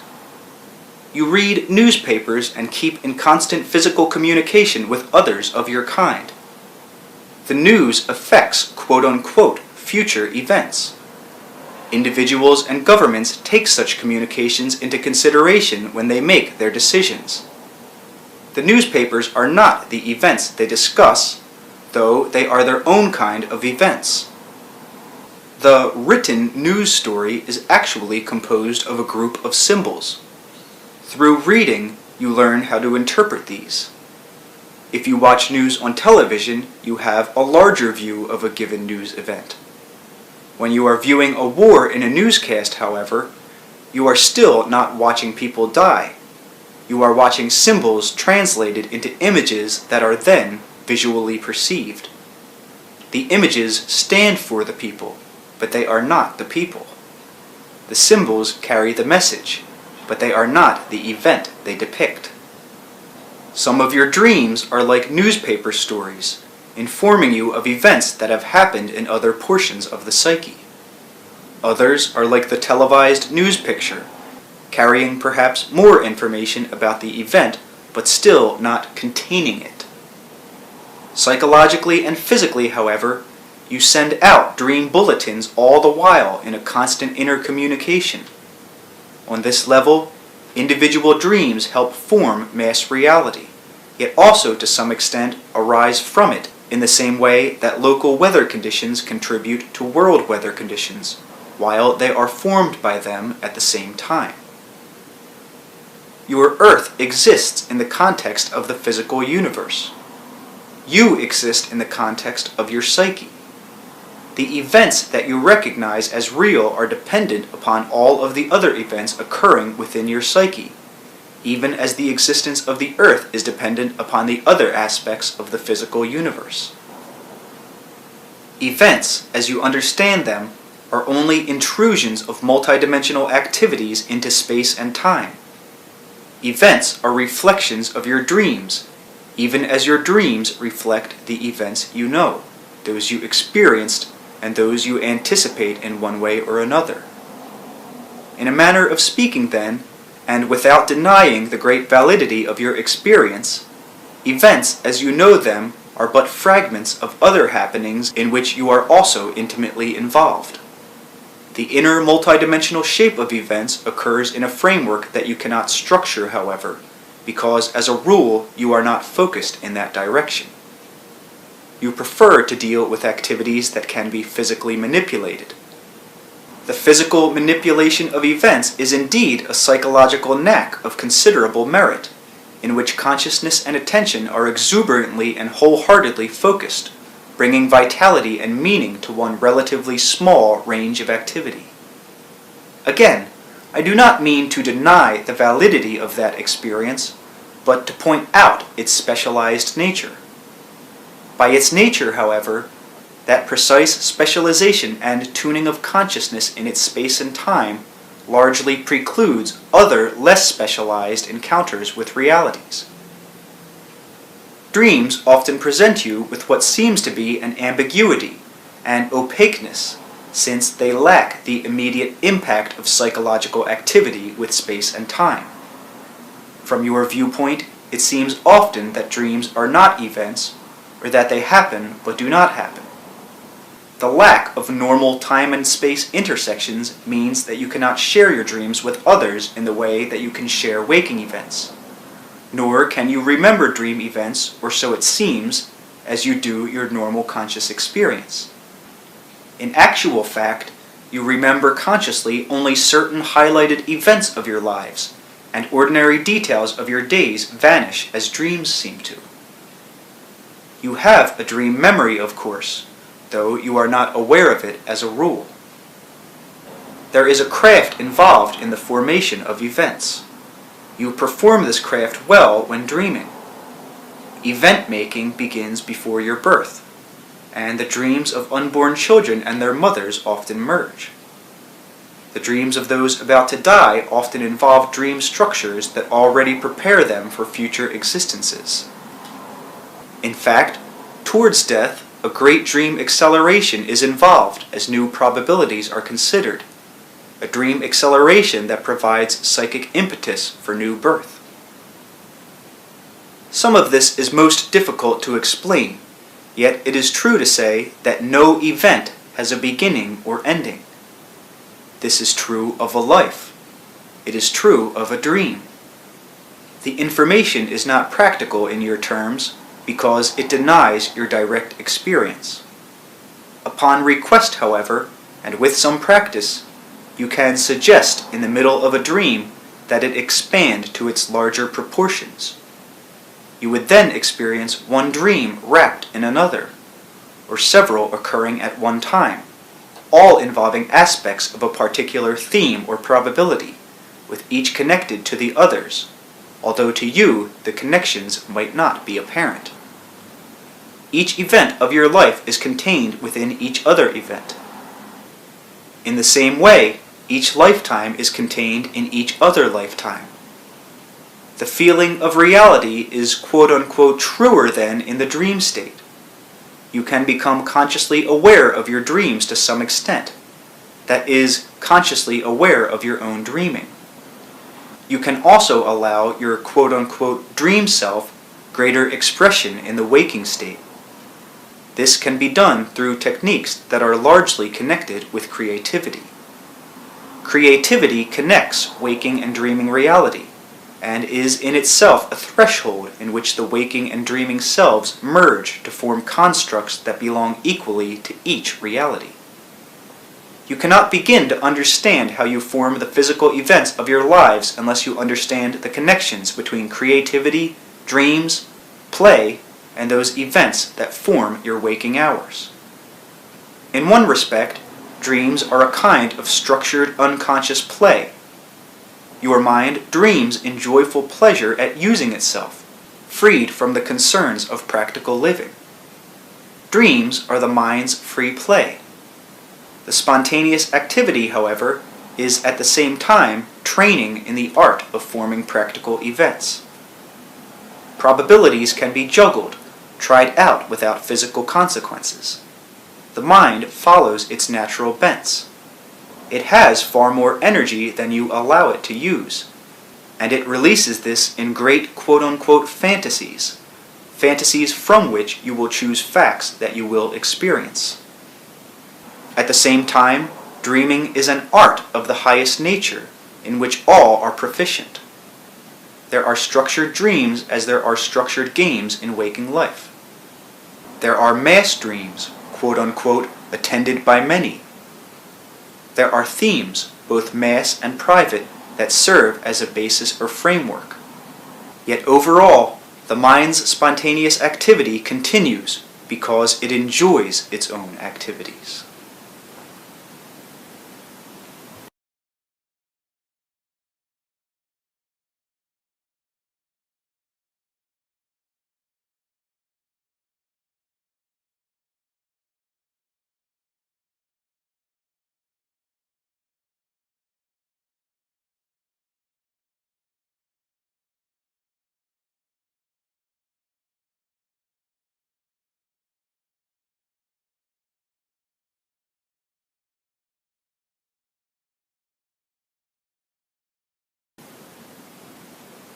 Chapter 9. Characteristics of Pure Energy, the Energetic Psyche, and the Birth of Events. When people profess an interest in the nature of dreams, they usually have certain set questions in mind, such as, how real are dream events? What do dreams mean? How do they affect daily life? Each person is aware of the astonishingly intimate nature of dreams. Despite this, certain symbols seem to be fairly universal in your experience. Such issues, however, while obviously of concern, do not touch upon the greater events behind dream activity, or begin to touch upon the mysterious psychological actions that are behind the perception of any event. Dreams are primarily events, of course. Their importance to you lies precisely in the similarities and differences that characterize them in contrast to waking events. Behind all of these issues are far deeper considerations. The nature of creativity itself is involved, and the characteristics of energy, without which no action is possible. Basically, the psyche is a manifestation of pure energy in a particular form. It is very difficult to consider its experience outside of the framework familiar to you. You demand a certain preciseness of definition and terminology. That vocabulary automatically structures the information, of course. The psyche is a conglomeration of energy gestalts. To understand that, you must realize that pure energy has such transforming, pattern-forming propensities that it always appears as its manifestations. It becomes its quote-unquote camouflages. It may form particles, but it would be itself whether or not particles existed. In the most basic of terms, almost incomprehensible in your vocabulary, energy is not divided. There can be no portions or parts of it, because it is not an entity like a pie to be cut and divided. For purposes of discussion, however, we must say that in your terms, each smallest portion, each smallest unit of pure energy, contains within it the propelling force toward the formation of all possible variations of itself. The smallest unit of pure energy, therefore, weighing nothing in your terms, containing within itself no mass, would hold within its own nature the propensity for the creation of matter in all of its forms, the impetus to create all possible universes. In those terms, energy cannot be considered without bringing to the forefront questions concerning the nature of God or all that is, for the terms are synonymous. I can say precisely that pure energy is everywhere within itself conscious, but the very words themselves somewhat distort my meaning, for I am speaking of a consciousness most difficult to describe. Pure energy, or any quote-unquote portion of it, contains within itself the creative propensity toward individuation, so that within any given portion, all individually conscious life is implied, created, sustained. Pure energy cannot be destroyed, and is quote-unquote at every point simultaneously being created. Your physical universe and laws give you little evidence of this kind of activity, for at that level, the evidence shows you the appearance of time or decay. Your own psychological activity is the closest evidence you have, though you do not use it as such. Pure energy has no beginning or end.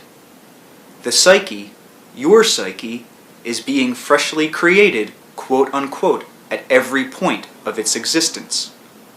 For that matter, despite all appearances, the physical universe was not born through some explosion of energy which is being dispersed, but is everywhere being created at all of its points, quote unquote, at each moment. The psyche's basic experience, then, deals with a kind of activity that you cannot directly perceive, yet that existence is responsible for the events that you do perceive, and therefore acts as the medium in which your dreaming and waking events occur. In that respect, you cannot rip apart your events to find the reality behind them, for that reality is not so much a glue that holds events together, but is invisibly entwined within your own psychological being. There are obvious differences between what you think of as waking and dream events. You differentiate definitely between the two, making great efforts to see that they are neatly divided.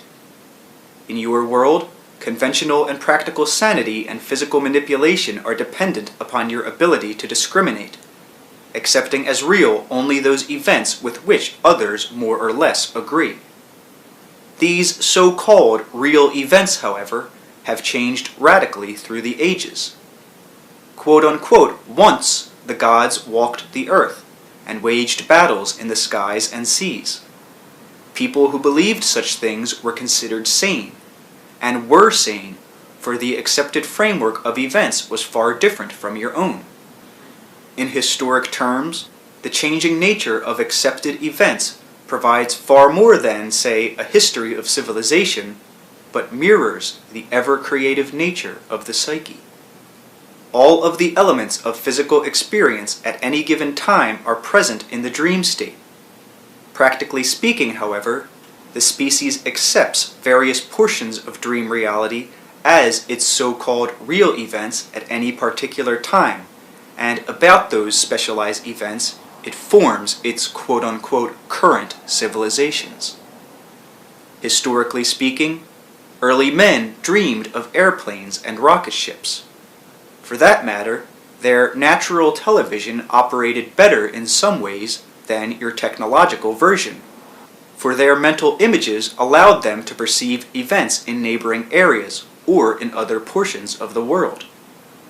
They could not simply press a button to bring this about, however. The psychic and biological mechanisms were there, permitting the species to know, particularly in times of stress or danger, what normally unperceived events might threaten survival. But in the dream state, then as now, all such issues were contemporary, acting as models from which the species then chose the practical events that formed its physical existence.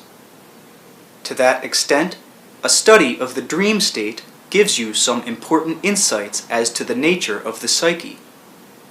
In certain terms, you are quote-unquote pre-packaged.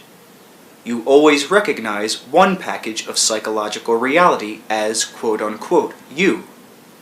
In basic terms, you are always arriving by a kind of instantaneous mail into that package, however. You are unknowingly immersed in and a part of pure energy, being newly created in each moment, so that the energy of your atoms and molecules and of your physical universal system is being replenished at every conceivable moment. Your psyche is being drawn back into itself, into all that is, and quote-unquote out of itself into your individuation, in psychological pulses of activity that have a correlation with the behavior of electrons in your world. In the dream or sleep state, when you do not meet as directly with physical activity, there is the opportunity to learn more about the psyche by a study of dreams, those events that are so like and so dissimilar to your waking experience.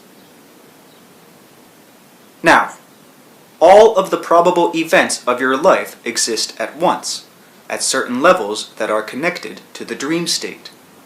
Since your activities physically must be fitted into a space-time framework, only a minimum of those probable events will physically occur. Those that do are chosen with great discrimination, dreams serving as one of the methods by which you ascertain the desirability of any given probable act. There is basically no difference at these other levels of existence between waking and dream events. Creatively, then, you organize your experience in such a fashion, with the conscious mind as you think of it also carrying its own responsibility. Those events that you do not accept as physical ones, however, also exist and join their own organizations.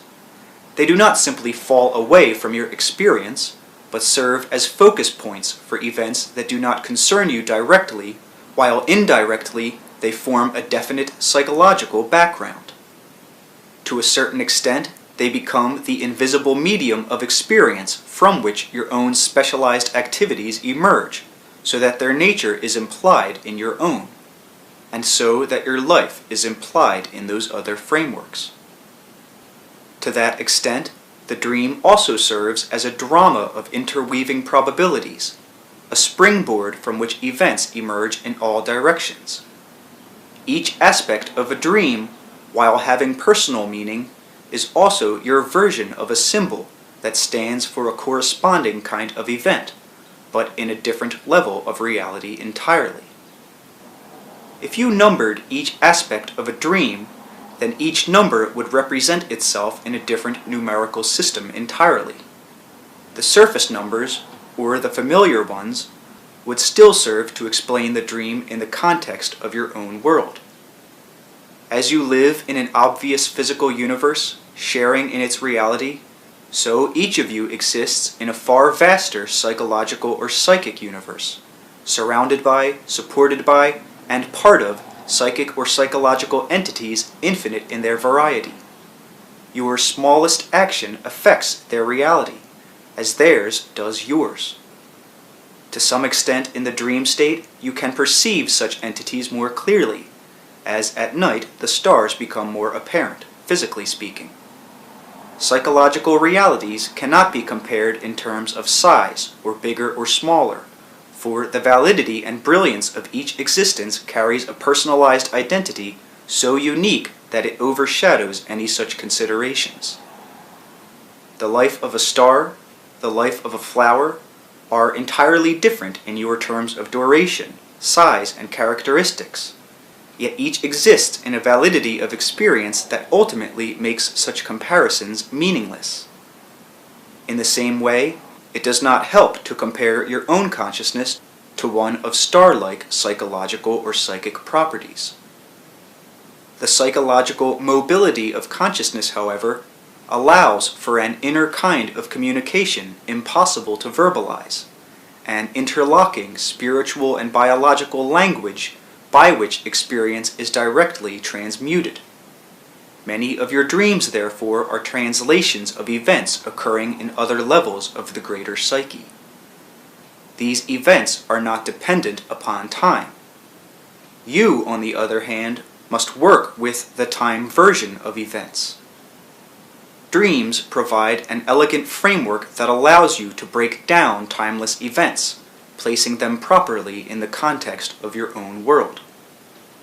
This proper placement is quite dependent upon an inner knowledge of probable future events, and your present time would be an impossible achievement were it not for this unconscious knowledge of the quote-unquote future.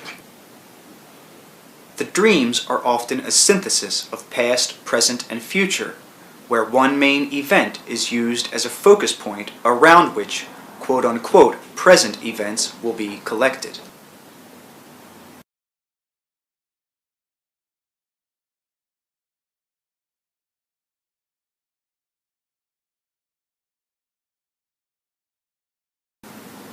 Basically, events have nothing to do with what you think of as cause and effect. This is perhaps apparent to some degree when you study dream events, for there, the kind of continuity you are used to, connecting events, largely vanishes.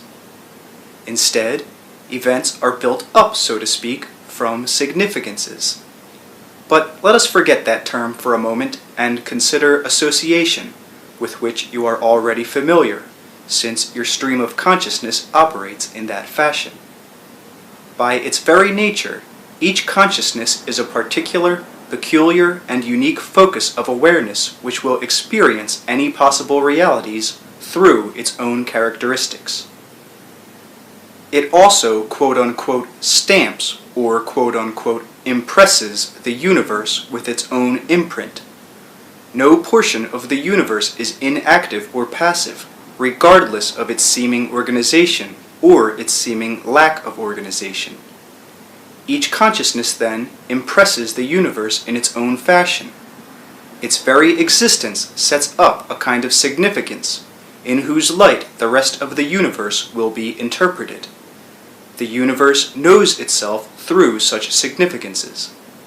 Each consciousness is endowed with creativity of a multidimensional nature, so that it will seek to create as many possible realities for itself as it can, using its own significance as a focus to draw into its experience whatever events are possible for it from the universe itself.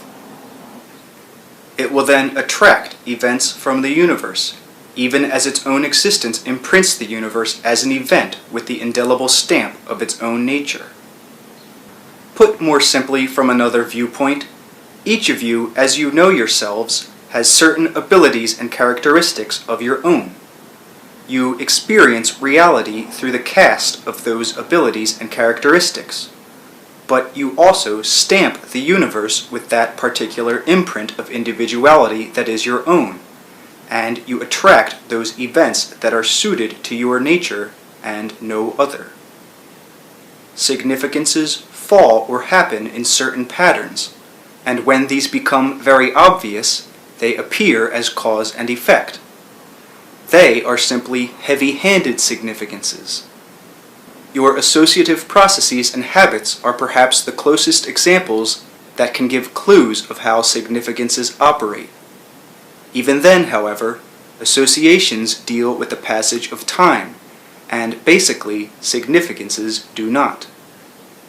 You might think of your Aunt Sarah, for example, and in a few moments, the associative process might bring you images of periods in the past when you visited your aunt, or her friends and neighbors, the articles in her house, and episodes connected with your relationship. At the same time, Aunt Sarah, unbeknown to you, might pick up a blue vase, one that you had just seen in your mind as belonging on a shelf in her living room. Touching the vase, your Aunt Sarah might think of the person who gave it to her, now on the other side of the continent. That person, perhaps thinking of buying a present for someone, might settle upon a vase in a flash of inspiration, or suddenly begin humming a song with the name Sarah in the title, or possibly even think of your aunt. If, on the other hand, any opposing associations existed anywhere along the line, the quote-unquote chain of association could be broken. That last lady might consider a vase, for example, but reject the idea. Because of the time element, it seems to you that the first episode caused the others, and that your first association concerning your aunt brought about the quote-unquote following events. The inner significances, however, the associations, existed all at once, to be tuned into at any point of time. They had their reality basically apart from time, even though they appeared within it. Actually, the three sets of events could easily occur to the three people at once, and if no normal communication happened, no one would be the wiser.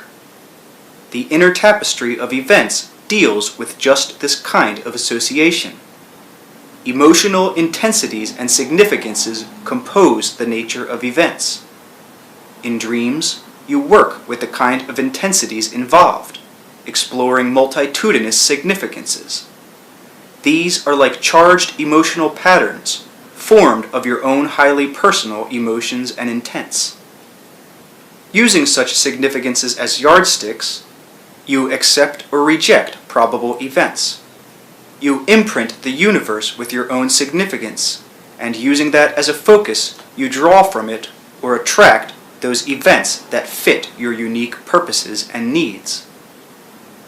In doing so, to some extent, you multiply the creative possibilities of the universe, forming from it a personal reality that would otherwise be absent in those terms, and in so doing, you also add in an immeasurable fashion to the reality of all other consciousness by increasing the bank of reality from which all consciousness draws. Now, there is no such thing, basically, as random motion. There is no such thing as chaos. The universe, by whatever name and in whatever manifestation, attains its reality through ordered sequences of significances. These are kept separate in various systems of actuality, while still combining in an overall fashion. You understand the cause and effect kind of order, but this is built upon the non-causal aspect of significances. In a way, the dreams that you recall are like numbered paintings, tailored to fit your own intents and purposes, fitting the contours of your mind so perfectly that you forget the larger experiences from which they were drawn. Physically and psychically, the dream itself is the result of the most precise kind of calculation and activity in which complicated dramas and interactions occur, often highly charged and intense, and yet cut off from the body's full participation. These significances, then, involve from your end certain biological cues that regulate the intersection of psychological events with physical activity in time and space. Only when all conditions match your own highly specific requirements are the necessary cues activated to give you physical experience. To that extent, in dreams you are quote-unquote on hold, involved with a range of action too wide to fit the contours of practical Earth experience.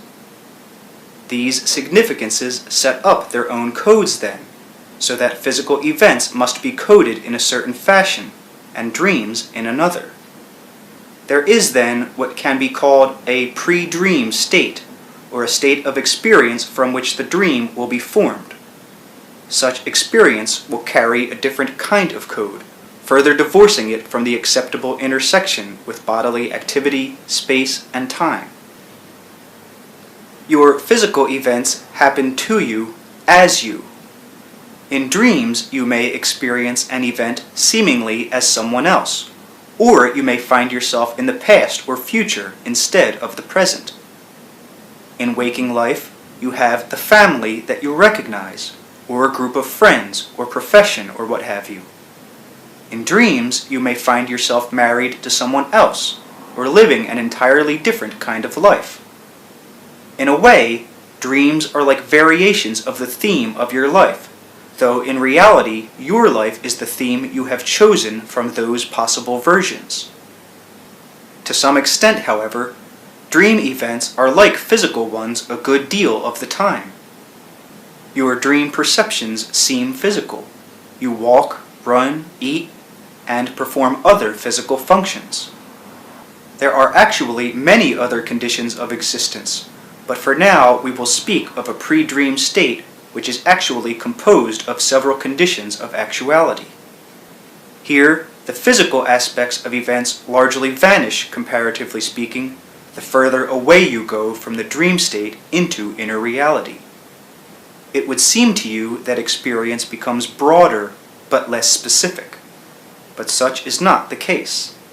Experience does become broader, but it changes in quality so that, for example, one moment in your terms of such experience would provide the working material for 5 years of dreams. This is simply an analogy because you are steeped in that other reality constantly, but its illuminations and nature are transmitted to the self that you know through the formation of dreams, and in your terms, quote-unquote, it takes time to dream. This larger experience from which your dreams are finally formed involves you in a kind of journey. Using another analogy, It is as if you joyfully leave the normal paraphernalia of usual life behind and ride aboard your own greater psyche into vaster seas of experience. You leave behind the physical nature of events and go into those areas in which events are formed. In ways most difficult to describe, you encounter the universe in a more direct fashion, using inner senses that are far more ranging. Using your own indestructible validity as quote-unquote bait, you go forth to draw from the universe the raw material of experience. You are yourself, yet at that level you are also a part of that universe from which that self springs, and its power and vitality are your own to be uniquely focused. In your terms, you literally look backward and forward in time at your individual self and your civilization, seeing where they merge and feeling the infinite connections, so that each event you choose as your own will also be chosen as a world event, participated in to whatever extent by others, and adding to the available experience of the species from which others can also draw. A direct cognition is involved in which each consciousness knows what each other is doing, its quote-unquote position, and the implications of its experience. The entire fabric and framework of time and reality at each point is ascertained, and the probabilities probed and understood. Now, all of this sounds very complicated, yet in a different way, the same processes occur at other levels, as in its way, cellular consciousness perceives all of the probabilities concerned with physical survival in the most far-reaching complications. At this moment, the cells within your body know the life conditions of any place on the planet and compute these, ascertaining the ways in which they require action on the body's part. Your cells are aware of the motion of the planets and of all circumstances regarding the body's equilibrium, stability, and survival. The body is then formed constantly as the result of these computations. In larger terms, in the pre-dream states, you are aware of all of the activities of your own greater psyche as it participates in and contributes to the infinite existence of psychic consciousness as you understand it, and becomes aware of the psychological realities that form the framework of its own stability. Now, events do not become physical then unless certain requirements are met and certain codes activated. Experiences at pre-dream levels occur at their own intensities. The knowledge is translated into information that is broken down in the dream state into more specific data, highly symbolized, suiting individual requirements, and quote-unquote run through the body in a kind of ghostly trial fashion. It is then further processed into individual significances, drives, or intents, which convert it into the required codes that will then determine the nature of actualized waking events. Data must be of a particular kind of intensity before they register as physical matter, or are experienced as physical events. Part of this processing occurs in the dream state, and creativity plays a large part in the preliminary process.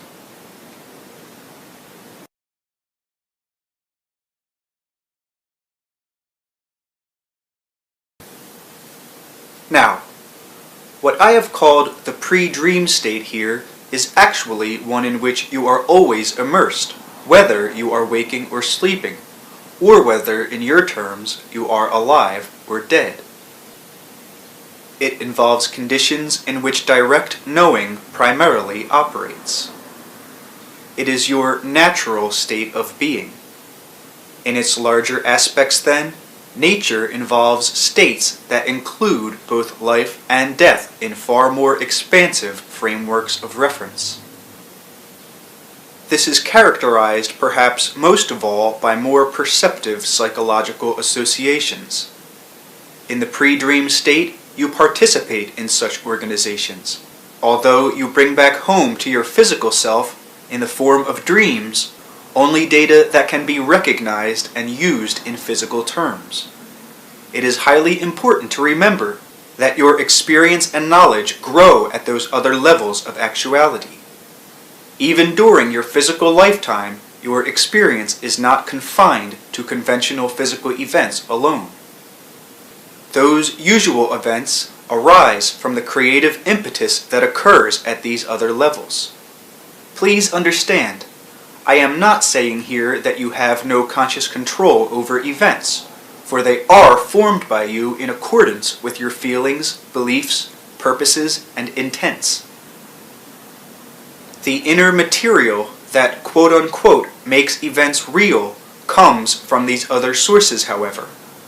Most of you are not aware of this basic mysterious nature of events because it does not occur to you to study the inner fabric. The past and future of any given event provides a kind of thickness, a kind of depth in time. The probabilities of an event escape you in practical terms.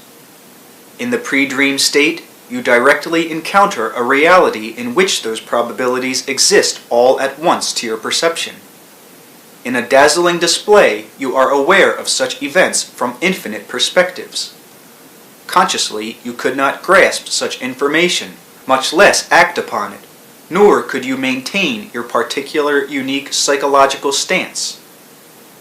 You still take advantage of that level of being, however, using that immeasurable data as a basis to form the reality that you know. To some extent, your dreaming state is a connective between the kind of life you recognize and this far vaster dimension that is its source. Dreaming involves a far greater input of information than is realized then. That is, you take in far more data when you are dreaming than when you are awake, although the data are of a different kind. You form your dreams in part from that information. The dreams themselves are further processed so that they become a fabric for recognizable waking events. Dream dramas are highly complicated artistic productions. On the one hand, they represent other events of the pre-dream state, events beyond your comprehension in their quote-unquote natural condition. Such events are not lost, however, but translated into dreams as your own consciousness returns closer to its quote-unquote home base. Each aspect of a dream stands in coded form as a symbol for greater undecipherable events. The symbols are so precisely and accurately produced that they simultaneously serve as aspects relating to your intimate daily life as well. Since everyday events are formed in part as a result of such dream information, then each event of your physical life is also a symbol for another otherwise undecipherable event that occurs in those levels of the psyche in which your own being is immersed. This in no way denies the validity of events as you think of them, for all of your physical activity immediately alters all other relationships at all levels of being. Most of you are familiar with inspiration in one form or another. People who are not writers or artists or poets or musicians often suddenly find themselves almost transformed for a brief period of time, suddenly struck by a poem or a song or a snatch of music or by a sketch that seems to come from nowhere, that seems to emerge outside of the context of usual thought patterns, and that brings with it an understanding, a joy, a compassion, or an artistic bent that seemingly did not exist a moment earlier. Where did the song or poem or music come from? Such individuals feel that they suddenly quote-unquote know in a direct manner. They experience knowledge that comes from within rather than information that comes from without. Now, the dream comes in the same fashion. You do not have to wonder about how to form a dream before you go to bed at night. You do not have to know any of the mechanisms involved, so dreaming often seems to quote-unquote just happen in the same way that an inspiration seems to just come. Books have been written about the nature of dreams. There are classic accounts of precognitive dreams or prophetic dreams involving saints and honored personages in the Bible. Yet each dream alters the physical world to some extent. A creative idea might lead to a book, certainly a physical enough production. Dreams involve you with the most intimate mechanics by which physical events are formed. There are hormonal and chemical changes occurring in the body, often at minute but important levels, in direct response to dream experience. Your dreams then are tied into your biological makeup. There are also coded biological connections between dream images themselves that relate to cellular activity, not generally, but specifically. Each dream object is chosen with the highest discrimination so that it serves as a symbol at many levels, and also sends pertinent messages to the individual cells and organs of your body as well. I want to discuss the connections between creativity, dreams, and the actual formation of physical events. At the same time, I understand your need for some kind of precise terminology, even while I know that in certain terms, the more quote-unquote precise I become for your benefit, the more we may miss of greater issues that escape such boundaries. I also want to avoid many preconceptions that are connected with certain words. Nevertheless, in dreams, you are intimately connected with the processes by which physical events are formed. Events, again, gain their characteristics from those significances that you place upon the universe as your own being impresses it with your beliefs, desires, and individual nature. As a continent does not exist alone, but also in relationship to other physical formations, so in your terms, you form events so that they fit into a mass framework. You form your own reality. You do not form it isolated and alone, however. You are aware of other events and take them into consideration, for example, regardless of appearances. You cannot force another person to experience an event he or she rejects. Nor can anyone act in like manner against you. So-called good or bad events each faithfully follow the inner mechanics. In order to become physical, probable events must meet certain conditions, as it were. They must fall into the proper time and space slots. There must be a psychological fit also, certain intensities reached in terms of desire, belief, or intent. By intensity, I do not necessarily mean effort, vehement desire, or determined conscious intent. I mean instead the collection of certain intangible qualities, precisely focused toward physical activity. Physical events imply the collection of basically non-physical forces into an organization that exists initially outside of the time-space context. This is a psychological organization, consisting of a selection of chosen probable events. These wait in the wings, so to speak, for physical actualization. The final trigger for that actualization may come from the waking or dream states, but it will represent the final factor needed, the quickening of inspiration, desire, or purpose, that will suddenly activate the initial psychological organization as a physical occurrence. The electromagnetic energy units which I have mentioned in other material are important because they exist in an electromagnetic sphere of activity, and they trigger certain responses in the brain and nervous system. Events themselves involve a steady condition of highly related fields of activity, however, that exist between the electromagnetic energy units, so to speak. These fields involve psychological reactions, not physically perceivable, and yet as explosive in their way as a nuclear detonation. That is, these psychological activities quote-unquote explode into physical events by virtue of a transformation and a charge that allows purely mental acts to quote-unquote break the time-space barrier and emerge as realities in a physical world. In a way, the electromagnetic energy units occur on the furthest reaches of this activity. If an event were a physical craft, such as a spaceship, The electromagnetic energy units would allow it to land in your world, but would not be the original propellants. These propellants are psychic fields of interrelationship. Let us use an analogy. Pretend that you are a planet, as indeed, in certain terms, you are. You exist in a highly complicated and sophisticated universe. You know that space is filled with all kinds of inhabitants, and we will compare these space inhabitants to probable events. As a planet, you have certain characteristics. Some space inhabitants would not be able to land under those conditions at all. The conditions represent your own psychological individuality. You send out messages to the stars because you are lonely, and events or visitors are one of your main methods of gaining experience and knowledge. To land their own rocket ships, space travelers must enter your atmosphere and use its conditions while maintaining their own integrity.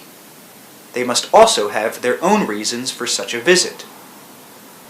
Now, any physical event is something like the impact of a rocket ship entering your world from quote-unquote somewhere else. Thoughts often seem to swim in and out of your system of consciousness, and you barely notice. Events often appear and disappear in the same manner, yet they have impressed your reality. You have attracted them to one extent or another, and they have been attracted to you. Momentarily, a field of relatedness is set up that is highly charged, one that provides an inner path by which probable events can flow into your area of recognized events. This path exists on psychological levels and triggers your perceptive mechanisms, which then, of course, react and dutifully perceive. Your intent or purpose or belief is one of the main attractions. These serve as beams searching the universe, but the conditions of manifestation also exist. There must be a proper fit. Now, first of all, your own universe is not isolated either. It is simply the one that you perceive.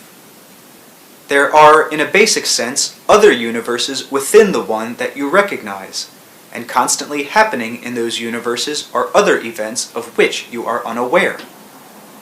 The universes exist one within the other, so to speak, and their events also one within the other, so that while any given event seems itself only in the terms that you recognize, it is a part of endless others that exist one within the other, and it is impossible at certain levels to separate the quote-unquote portions. Your daily life seems to give you little evidence of this. Your dreams, however, often contain this kind of interrelatedness. Because you perceive events in the way that you do, of course, you see the familiar physical universe. Dream events, not as precise in space and time, often serve as a framework through which some evidence of other universes can be glimpsed. No system is closed, so there are interactions, so to speak, between all universes. No psychological system is closed either, even while it retains an inviolate nature that is indestructible. Dreams then operate as vast mass communicative networks, far more effective at certain levels of the psyche than, for example, television is at a physical level.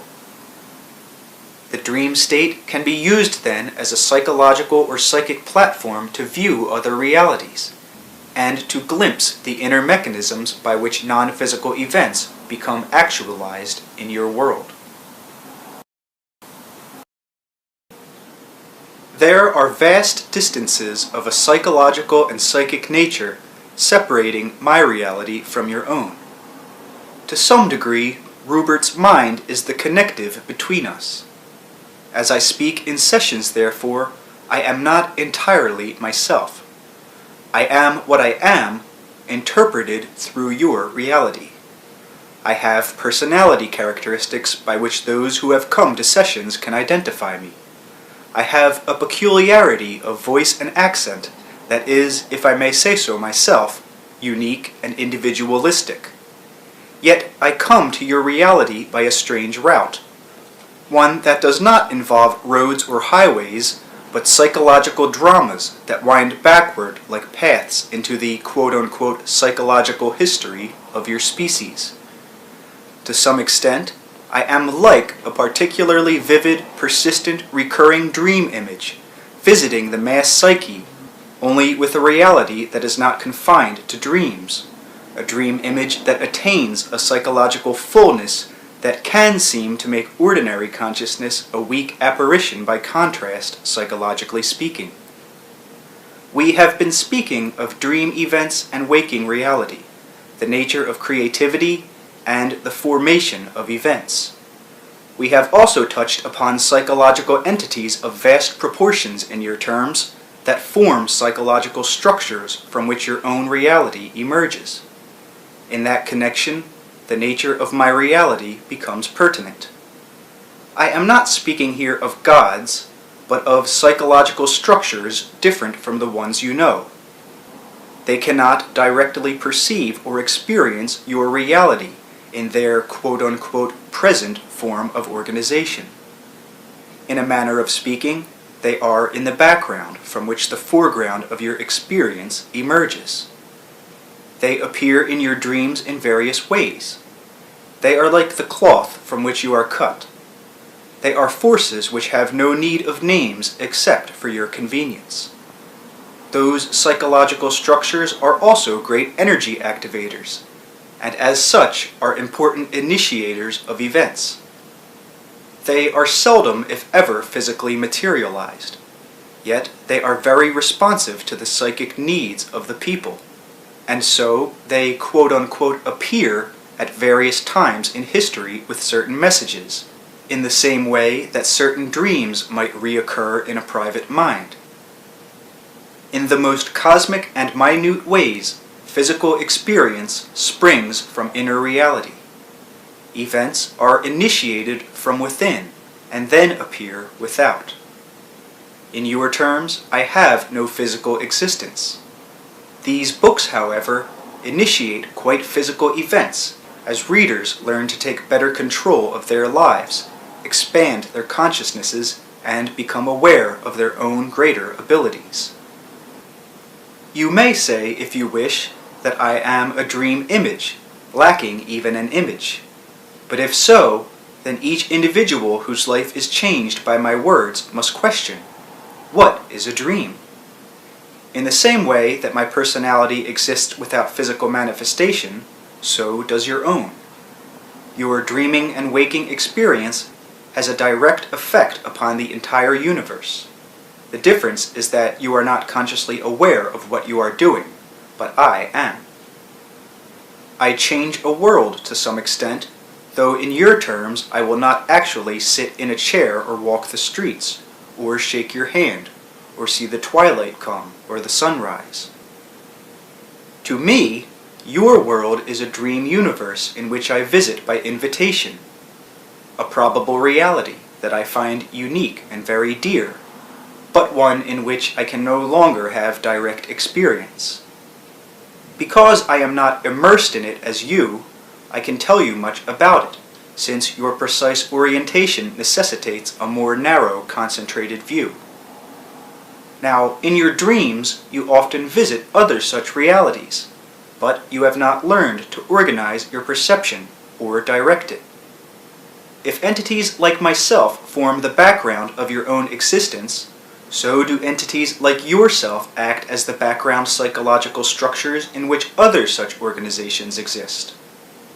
There is always a give and take in all such relationships. Your kind of psychological reality is therefore implied in my own, and mine in yours. It is not easy to explain the workings of the inner psyche, or the activity behind dreams, for such experience exists beyond the framework of verbalization or images, and deals basically with the nature and behavior of psychological and psychic energy. I am a personified energy source, but so are you. I have had many lives in your terms, yet in other terms, I have not lived physically, but rather lent or loaned my energy to lives that rose from my reality, but were not me. In the same way, you give birth to dream images of your own, hardly aware that you have done so, unconscious of the fact that you have provided impetus for a kind of psychological reality that quite escapes your notice. The dream stories you begin continue on their own. No dream is stillborn. Each chapter of this book is written in such a way that the ideas presented will activate your own intuitions and open pathways between your dreaming and waking states. Your own greater reality hovers about you in each instant. If you knew in precise terminology how you grew physically from a fetus to an adult, if you could consciously follow that process, you would not necessarily be better off, but possibly hindered in your growth, for you would begin to question, am I doing this right? The perfection of the process would make you ill at ease. In the same way, a step-by-step illustration of the nature of the dream state might well make you too self-conscious. You would begin to question, am I dreaming right? Many people are in awe of their dreams. They are afraid of anything they do not consciously control. Yet, if you think of your dreams as extensions of your own experience in another context, then you can indeed learn to gain ease with them. You will recall them more easily, and as you do, you will be able to maintain a sense of continuity between the waking and dream states. As this happens, the contours of your own psyche will appear more clearly. Those contours will not show themselves in terms of definite mathematical-like propositions, however, but will emerge through the techniques, symbols, feelings, and desires usually attributed to creativity. The characteristics of creativity appear most clearly in children. Creativity implies abandon within a framework that is accepted for itself and itself only.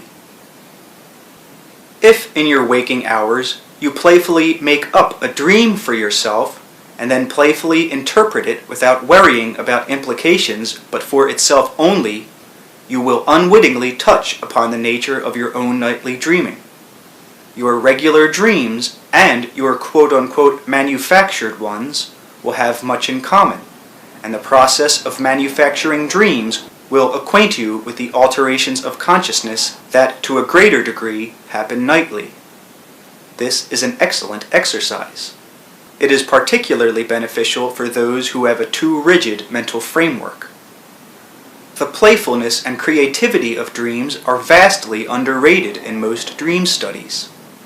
Children often frighten themselves on purpose through games, knowing the game's framework all the time.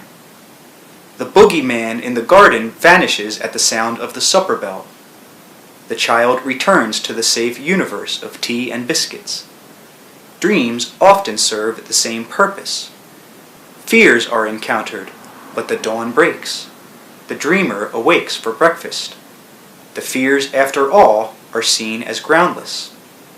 This is not an explanation for all unpleasant dreams by any means, yet it is a reminder that not all such events are neurotic or indicative of future physical problems. Rupert and Joseph have a kitten. In its great exuberant physical energy, it chases its own tail, scales the furniture, tires itself out, and man's mind exuberantly plays with itself in somewhat the same fashion. In dreams, it uses all those splendid energetic abilities freely, without the necessity for physical feedback, caution, or questioning. It seeks realities, giving birth to psychological patterns. It uses itself fully in mental activity in the same way that the kitten does in physical play. When you try to explore the psyche in deadly seriousness, it will always escape you. Your dreams can be interpreted as dramas perhaps, but never as diagrams. Do not try to bring quote-unquote dream interpretation, and kindly now, down to your level, but instead try to playfully enter that reality imaginatively, and allow your own waking consciousness to rise into a freer kind of interpretation of events, in which energy is not bounded by space, time, or limitations.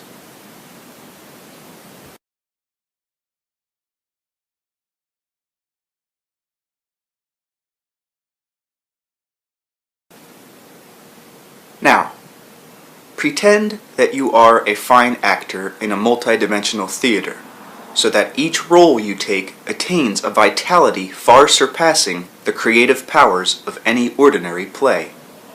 Each of you is embarked upon such an endeavor. You lose yourselves in your parts.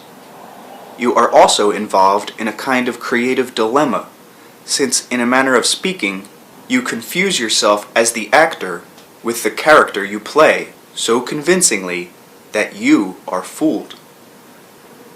You say, "I must maintain my individuality after death," as if after the play the actor playing Hamlet stayed in that role, refused to study other parts or go on in his career, and said, "I am Hamlet, forever bound to follow the dilemmas and the challenges of my way.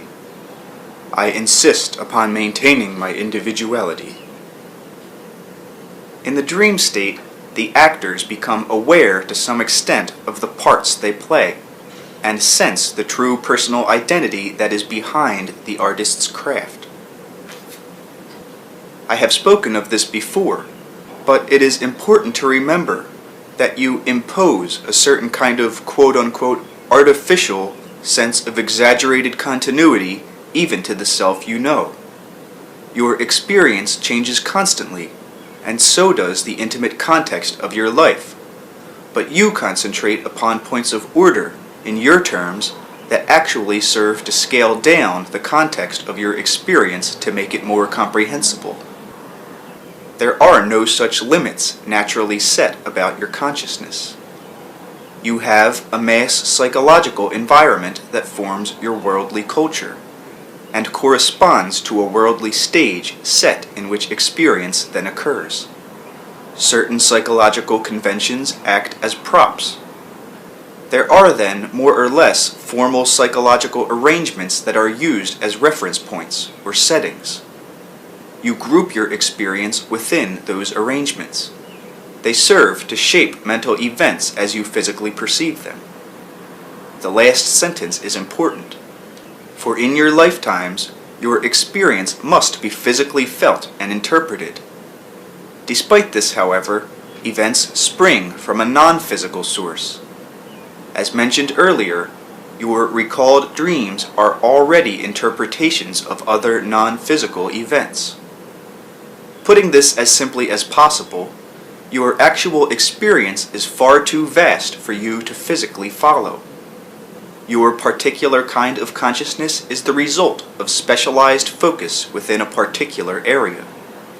You imagine it to be quote-unquote absolute, in that it seems to involve an all-exclusive state that includes your identity as you think of it, only you give it boundaries like a kingdom. It is instead a certain kind of organization that is indeed inviolate, even while it is itself a portion of other kinds of consciousnesses with their own points of focus.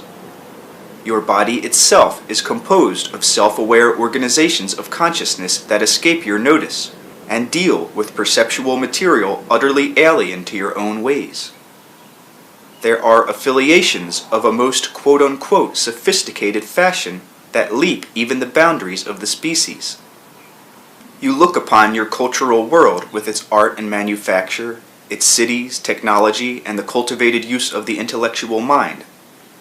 You count your religions, sciences, archaeologies, and triumphs over the environment, and it seems to you that no other consciousness has wrought what man's has produced. Those quote-unquote products of your consciousness are indeed unique, creative, and form a characteristic mosaic that has its own beauty and elegance. There are organizations of consciousness, however, that leapfrog the species, that produce no arts or sciences per se, yet these together form the living body of the earth and the physical creatures thereon. Their products are the seas upon which you sail your ships, the skies through which your airplanes fly, the land upon which your cities sprawl, and the very reality that makes your culture or any culture possible. Man is a part of that trans-species consciousness also, as are the plants and animals. Also, part of man's reality contributes to that trans-species organization, but he has not chosen to focus his practical daily consciousness in that direction, or to identify his individuality with it. As a result, he does not understand the greater natural mobility he himself possesses, nor can he practically perceive the natural psychological gestalts of which he is a part, that form all of your natural, meaning physical, world. In dreams, this relationship often is revealed. The truth behind such relationships is inherent in all God-man, God-woman, animal-man, or animal-woman legends and mythology. There are connections, then, between man and the animals and the so-called gods that hint at psychological and natural realities. Any section of the land has an identity, so to speak, and I am not talking symbolically. Such identities represent the combined organizations of consciousness of land, man, and animal within any given realm. Simply enough put, there are as many kinds of consciousnesses as there are particles, and these are combined in infinite fashions. In the dream state, some of that experience, otherwise closed to you, forms the background of the dream drama. Your consciousness is not one thing like a flashlight that you possess. It is instead a literally endless conglomeration of points of consciousness, swarming together to form your validity, stamped, as it were, with your identity. Whether dispersed, concentrated in a tight grouping, appearing quote-unquote alone, or flying through other larger swarms, that particular organization represents your identity. Using an analogy, its quote-unquote particles could be dispersed throughout the universe, with galaxies between, yet the identity would be retained. So unknowingly, now, portions of your consciousness mix and merge with those of other species without jarring your own sense of individuality one whit, yet forming other psychological realities upon which you do not concentrate. In the dream state, animals, men, and plants merge their realities to some extent so that information belonging to one species is transferred to others in an inner communication and perception otherwise unknown in your world. The natural structures of the earth are formed as the result of the biological cooperation of all species, and consciousness itself is independent of any of the forms that it may at one time or another assume. Therefore, at levels that would appear chaotic to you, there is a great mixing and merging of consciousness, a continual exchange of information, so to speak, an open-ended exploration of possibilities, from which, in your terms, events privately and en masse emerge.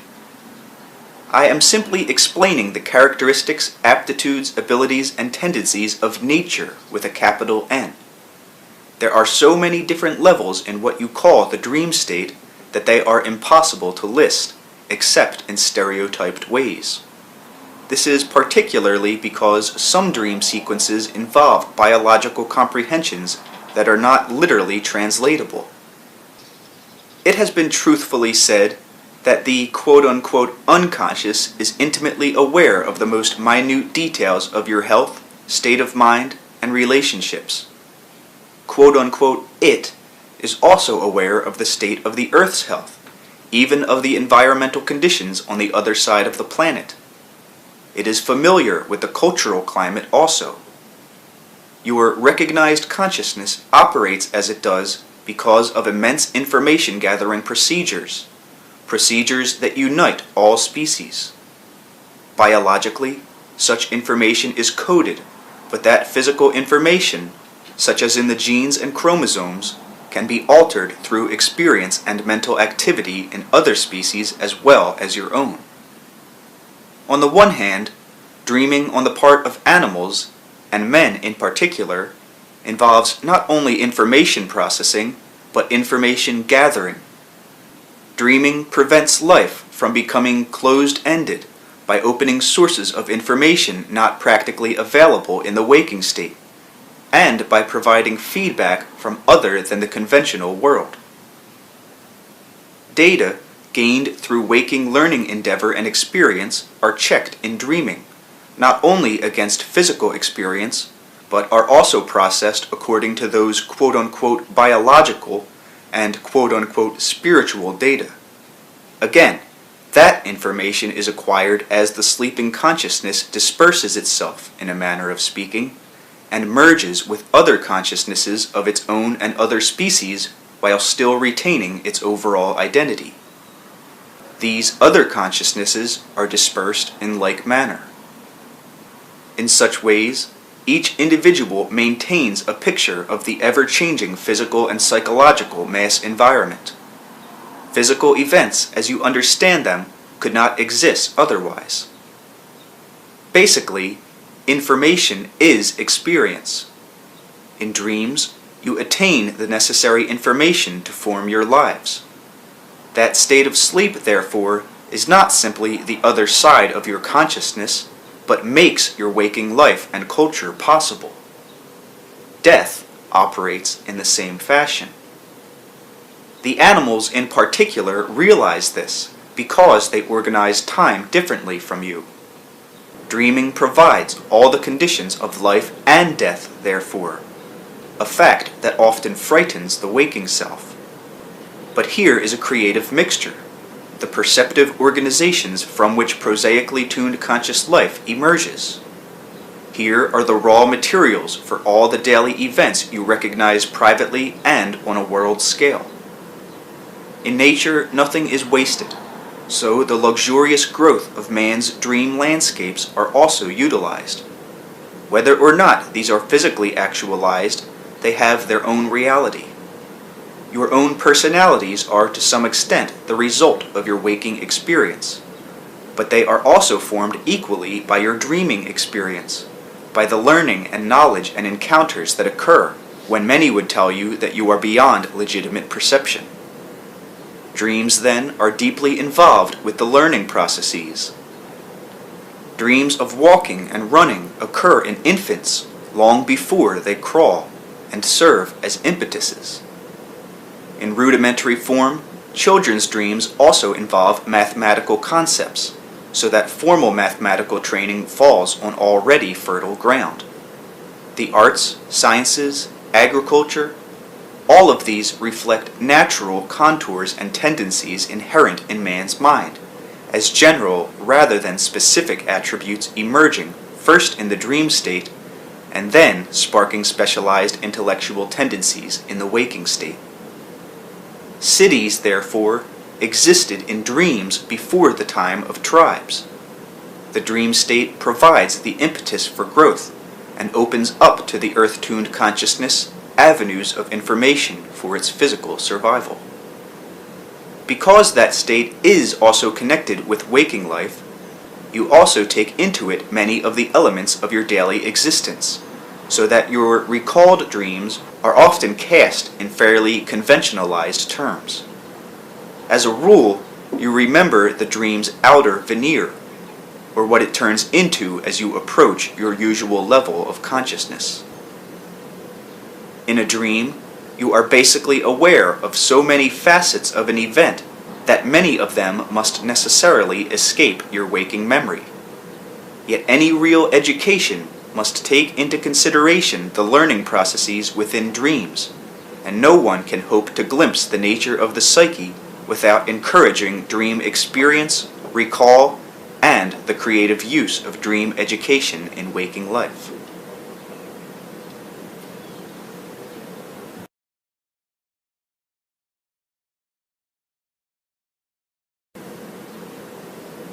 Now, in waking reality, you obviously share a mass world experience as well as a physical world environment.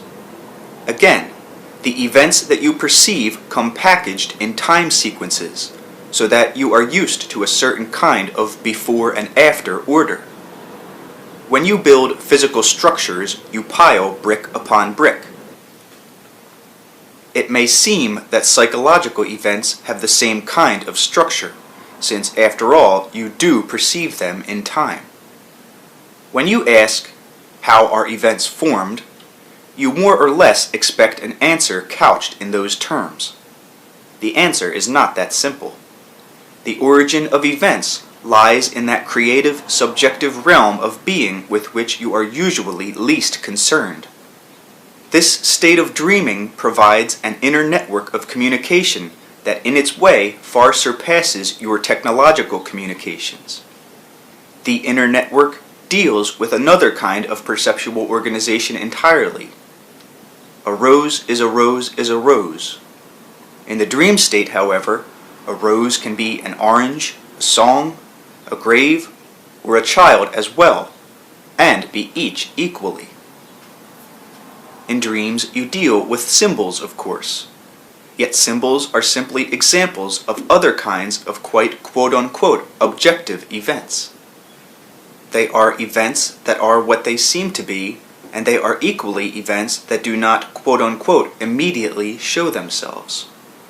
One so-called event, therefore, may be a container of many others, while you only perceive its exterior face, and you call that face a symbol. The other events within the symbol are as legitimate as the one event you perceive. Basically, events are not built one upon the other. They grow out of each other in a kind of spontaneous expansion, a profusion of creativity, while the conscious mind chooses which aspects to experience, and those aspects then become what you call an objective event. Events, obviously, are not formed by your species alone, so that, as I mentioned in our last session, there is a level of the dream state in which all earth-tuned consciousnesses of all species and degrees come together. From your standpoint, this represents a deep state of unconscious creativity, at the cellular levels particularly, by which all cellular life communicates and forms a vital biological network that provides the very basis for any quote-unquote higher experience at all. What you call dreaming is obviously dependent upon this cellular communication, which distributes the life force throughout the planet. The formation of any psychological event, therefore, depends upon this interspecies relationship. The psychological symbols with which you are familiar in natural terms rise up like smoke, inherent in cellular structure itself. In deepest terms, animals and plants also possess symbols and react to them. Symbols can be called psychic codes that are interpreted in infinite fashion according to the circumstances in which consciousness finds itself. Dream events, quote-unquote, come together in the same way that the universe does. Events, therefore, cannot be precisely defined. You can explore your own experience of an event, and that exploration itself alters the nature of the seemingly separate event that you began to investigate. You share, then, a mass dream experience as you share a mass waking world.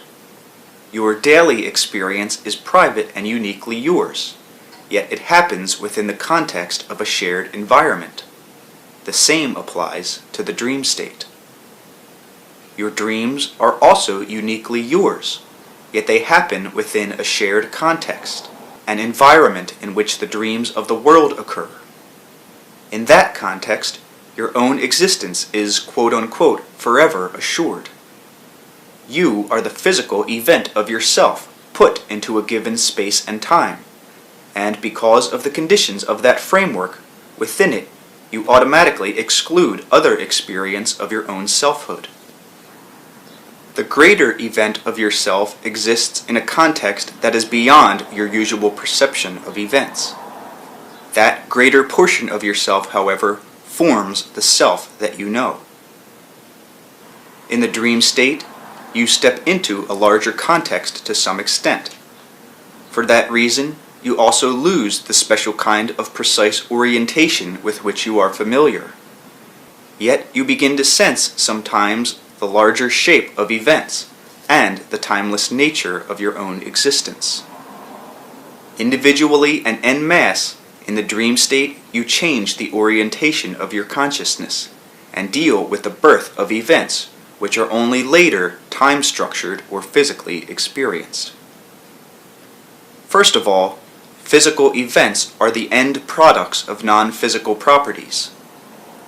The formation of events is initially an emotional, psychic, or psychological function.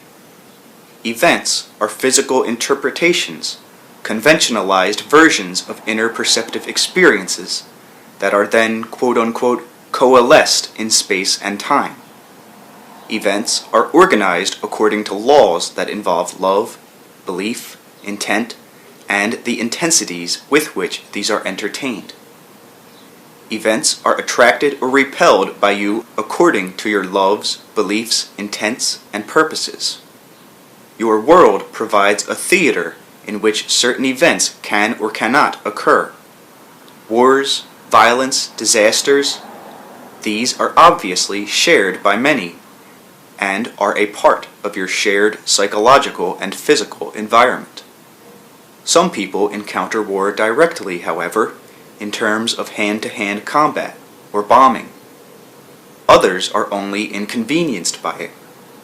Here, the mass shared environment is encountered as physical reality according to the individual belief, love, and intent. In the deepest meaning, there is no such thing as a victim, either of war, poverty, or disease.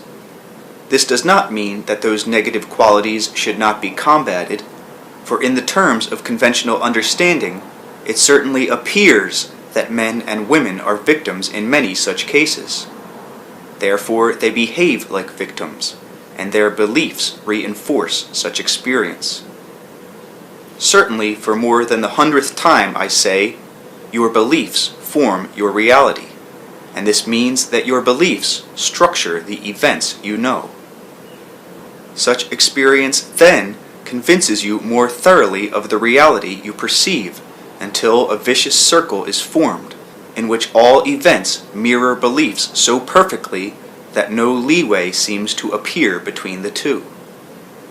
If this were really the case, however, mankind's history would never change in any true regard.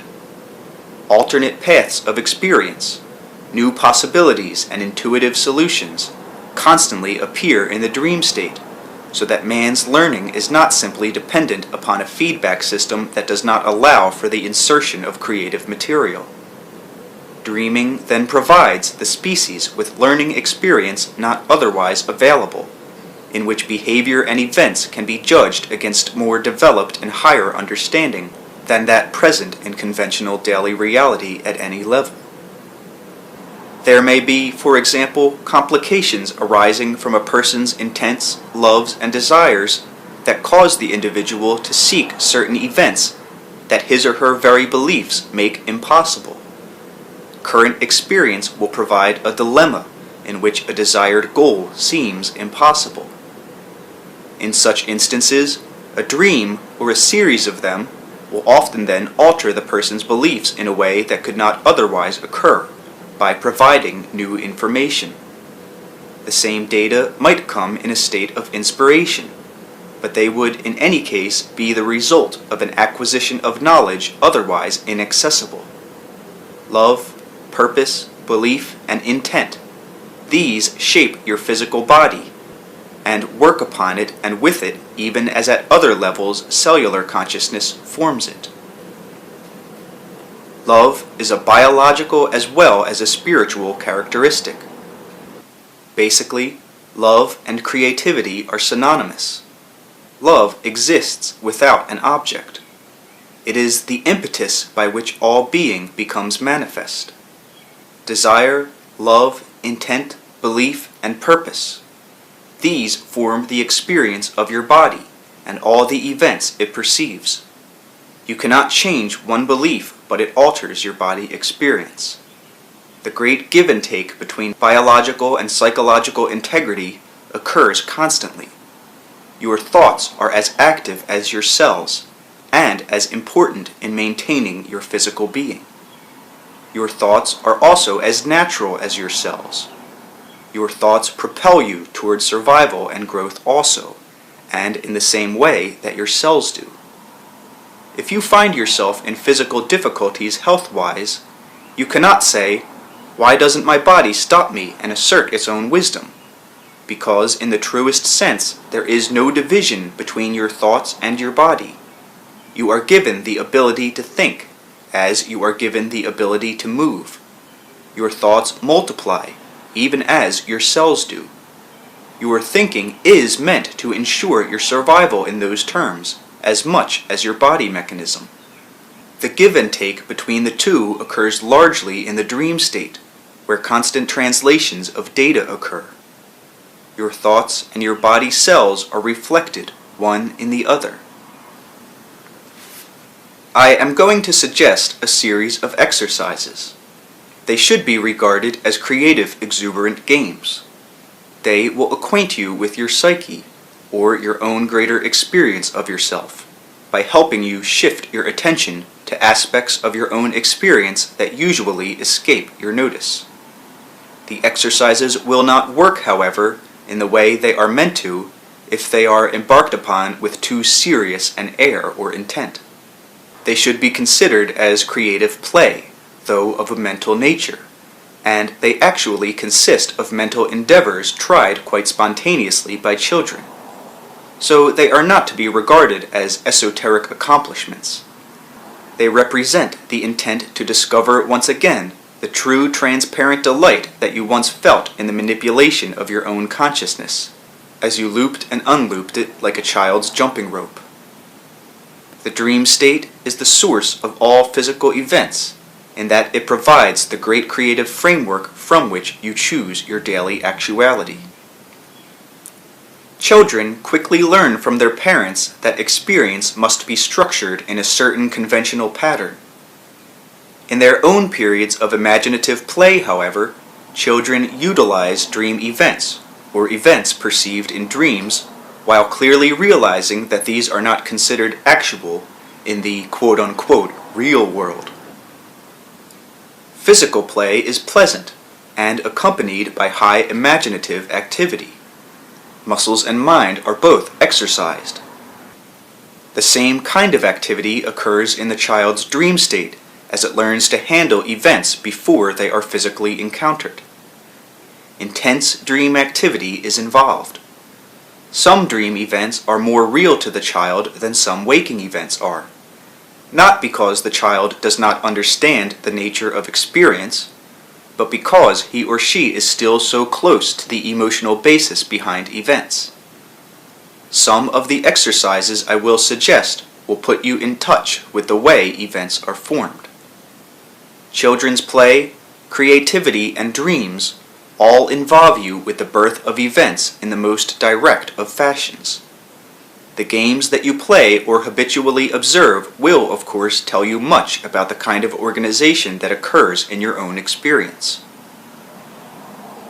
Overall, you organize events around certain emotions. These can be combative, in which there will always be good teams and bad teams, salvation or destruction, winning or losing. The events of your life will follow a similar structure.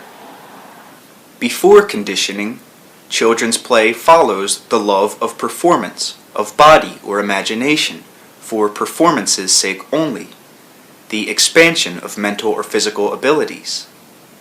The most satisfying events involve those characteristics. The exercises I will suggest have to do with games, quote-unquote, that anybody can play then, with the natural joyful manipulation of the imagination that children employ.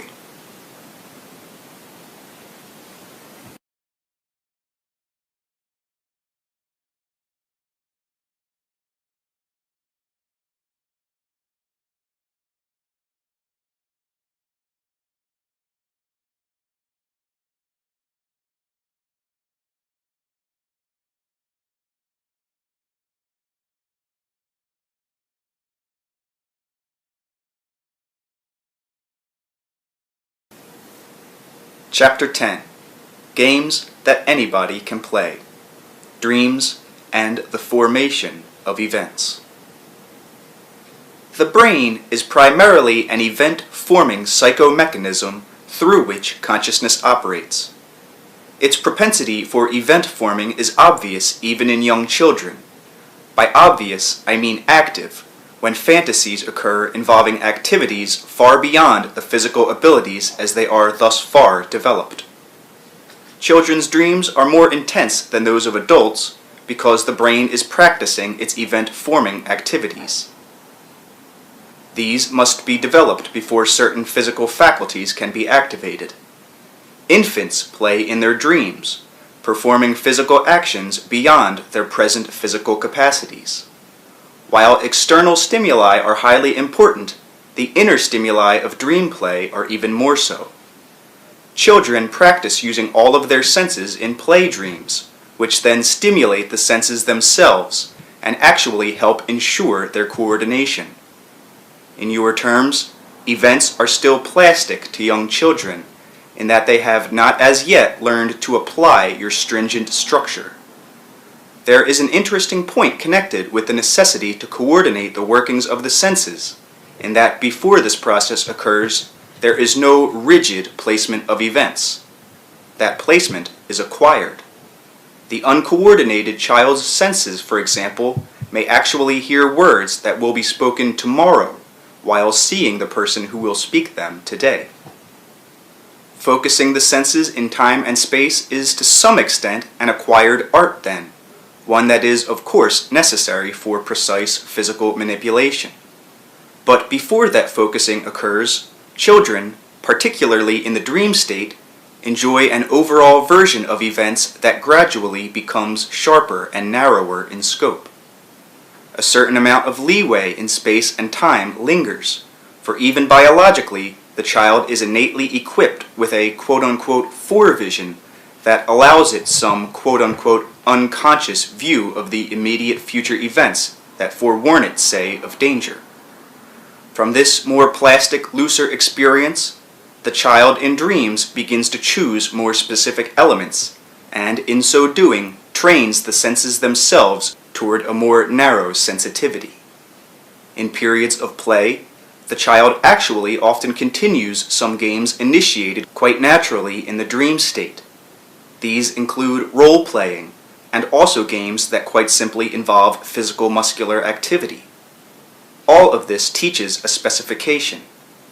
In dreams, the mind is free to play with events, and with their formation.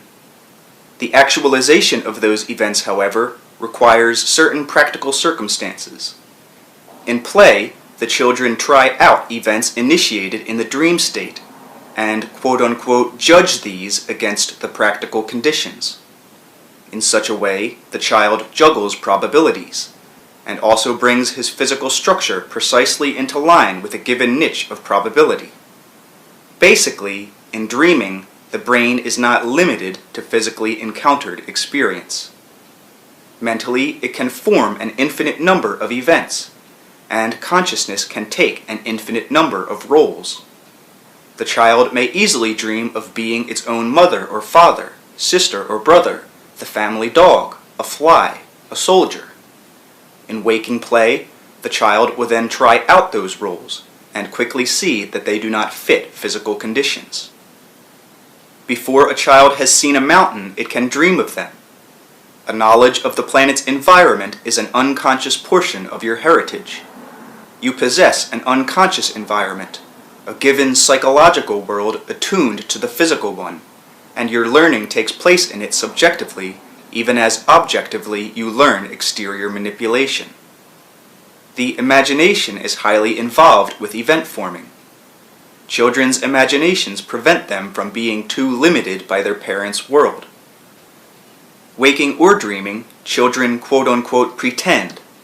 In their pretending, they exercise their consciousness in a particularly advantageous way. While accepting a given reality for themselves, they reserve the right, so to speak, to experiment with other quote-unquote secondary states of being. To some extent, they become what they are pretending to be, and in so doing they also increase their own knowledge and experience. Left alone, children would learn how to cope with animals by pretending to be animals, for example. Through experiencing the animals' reactions, they would understand how to react themselves. In play, particularly, children try on any conceivable situation for size. In the dream state, adults and children alike do the same thing, and many dreams are indeed a kind of play. The brain itself is never satisfied with one version of an event, but will always use the imagination to form other versions in an activity quite as spontaneous as play. It also practices forming events as the muscles practice motion. The brain seeks the richest form of an event. I am speaking specifically of the brain as separated from the mind, to emphasize the point that these abilities are of creaturehood. The brain's genius comes from the mind, which can be called the brain's biophysical counterpart. You have inner senses that roughly correlate with your physical ones. These, however, do not have to be trained to a particular space-time orientation.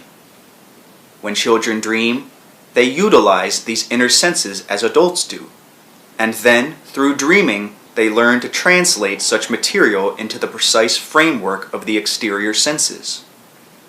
Children's games are always quote-unquote in the present. That is, they are immediately experienced, though the play events may involve the future or the past.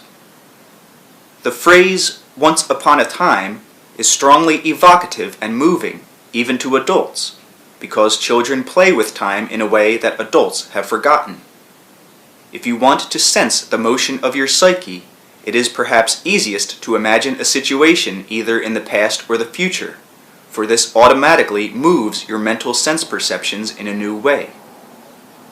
Children try to imagine what the world was like before they entered it. Do the same thing. The way you follow these directions can be illuminating, for the areas of activity you choose will tell you something about the unique qualities of your own consciousness. Adult games deal largely with manipulations in space, while children's play again often involves variations in time. Look at a natural object, say a tree. If it is spring now, then imagine that you see it in the fall. Alter your time orientation in other such exercises. This will automatically allow you to break away from too narrow a focus. It will, to some extent, break apart the rigid interlocking of your perception into reality as you have learned how to perceive it. Children can play so vividly that they might, for example, imagine themselves parched under a desert sun, though they are in the middle of the coolest air-conditioned living room. They are, on the one hand, completely involved in their activity, yet on the other hand, they are quite aware of their quote-unquote normal environment. Yet the adult often fears that any such playful, unofficial alteration of consciousness is dangerous, and becomes worried that the imagined situation will supersede the real one. Through training, many adults have been taught that the imagination itself is suspicious. Such attitudes not only drastically impede any artistic creativity, but the imaginative creativity necessary to deal with the nature of physical events themselves. Man's creative alertness, his precise sensual focus in space and time, and his ability to react quickly to events are, of course, all highly important characteristics. His imagination allowed him to develop the use of tools, and gave birth to his inventiveness. That imagination allows him to plan in the present for what might occur in the future. This means that to some extent the imagination must operate outside of the sense's precise orientation. For that reason, it is most freely used in the dream state. Basically speaking, imagination cannot be tied to practicalities, for when it is, man has only physical feedback. If that were all, then there would be no inventions. There is always additional information available other than that in the physical environment. These additional data come as a result of the brain's high play as it experiments with the formation of events, using the inner senses that are not structured in time or space. Put another time on. Just before you sleep, see yourself as you are, but living in a past or future century, or simply pretend that you were born 10 or 20 years earlier or later. Done playfully, such exercises will allow you a good subjective feel for your own inner existence as it is apart from the time context. To encourage creativity, exert your imagination through breaking up your usual space-time focus. As you fall to sleep, imagine that you are in the same place, exactly in the same spot, at some point in the distant past or future. What do you see or hear? What is there?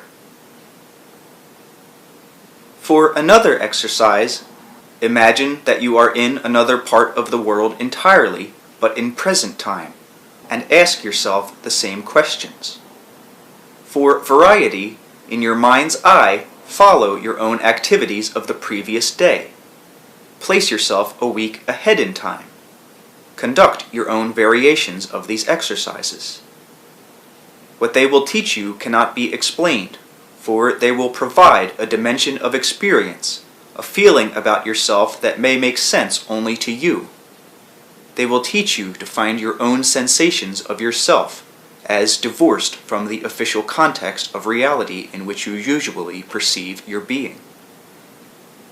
Additionally, you will be better able to deal with current events, for your exercised imagination will bring information to you that will be increasingly valuable. Do not begin by using your imagination only to solve current problems, for again, you will tie your creativity to them and hamper it because of your beliefs about what is practical. Playfully done, these exercises will set into action other creative events. These will involve the utilization of some of the inner senses, for which you have no objective sense correlations. You will understand situations better in daily life because you will have activated inner abilities that allow you to subjectively perceive the reality of other people in a way that children do. There is an inner knack, allowing for greater sensitivity to the feelings of others than you presently acknowledge. That knack will be activated. Again, the powers of the brain come from the mind, so while you learn to center your consciousness in your body, and necessarily so, nevertheless your inner perceptions roam a far greater range. Before sleep, then, imagine your consciousness traveling down a road or across the world, whatever you want. Forget your body. Do not try to leave it for this exercise. Tell yourself that you are imaginatively traveling. If you have chosen a familiar destination, then imagine the houses you might pass. It is sometimes easier to choose an unfamiliar location, however, for then you are not tempted to test yourself as you go along by wondering whether or not the imagined scenes conform to your memory. To one extent or another, your consciousness will indeed be traveling. Again, a playful attitude is best. If you retain it and remember children's games, then the affair will be entirely enjoyable.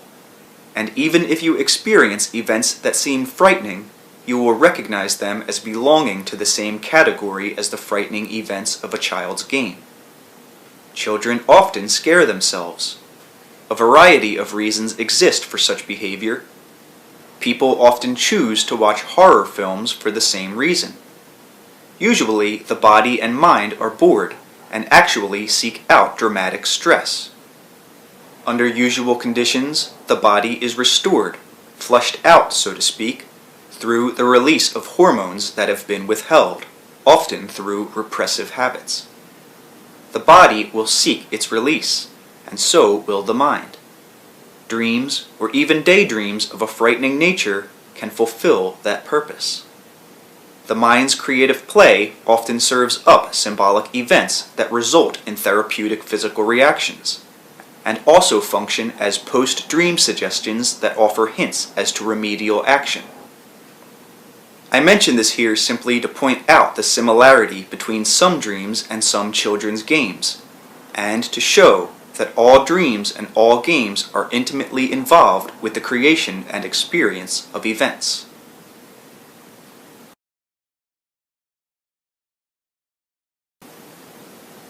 Now, first of all, your memories, feelings, and emotions, while connected to the body and while leaving traces, are separate. It is as if the experiences of your life were captured on a film.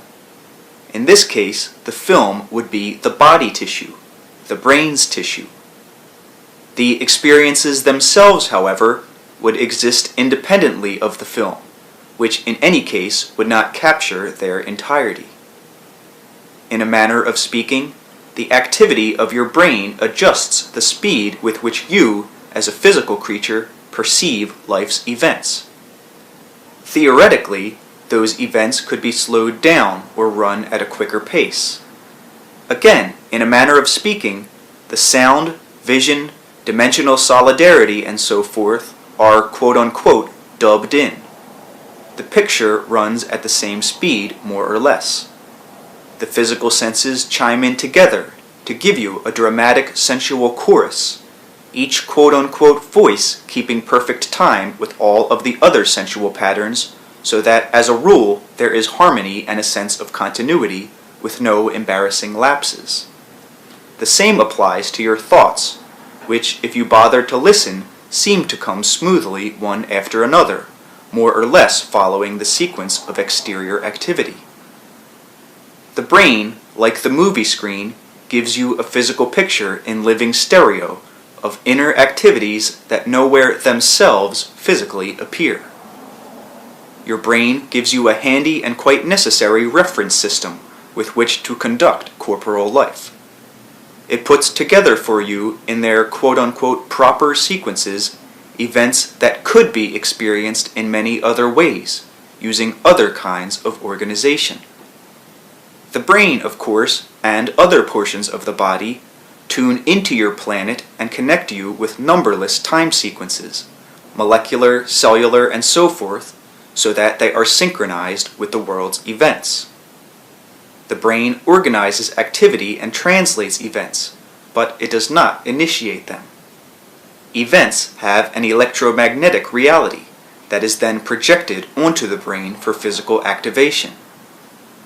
Your instruments only pick up certain levels of the brain's activity. They do not perceive the mind's activity at all, except as it is imprinted onto the brain. Even dreams are so imprinted. When one portion or one half of the brain is activated, for example, the corresponding portion of the other half is also activated, but at levels scientists do not perceive. It is ridiculous to call one side or the other of the brain dominant, for the full richness of the entire Earth experience requires utilization of both halves, as does dreaming. In dreaming, however, the full sense picture usually projected by the brain and reinforced by bodily action is not necessary. Those dream experiences often seem out of joint or out of focus in morning's hindsight, or in retrospect, simply because they occur with a complexity that the brain could not handle in ordinary waking terms. The body obviously must react in your official present. Hence the brain neatly keeps its physical time sequences with spaced neural responses. The entire package of the physical reality is dependent upon the senses' data being timed, synchronized, giving the body an opportunity for precise action. In dreams, the senses are not so restrained. Events from past, present, and future can be safely experienced, as can events that would be termed probable from your usual viewpoint, since the body, again, is not required to act upon them. Because of the brain's necessary specifications, large portions of your own greater reality cannot appear through its auspices.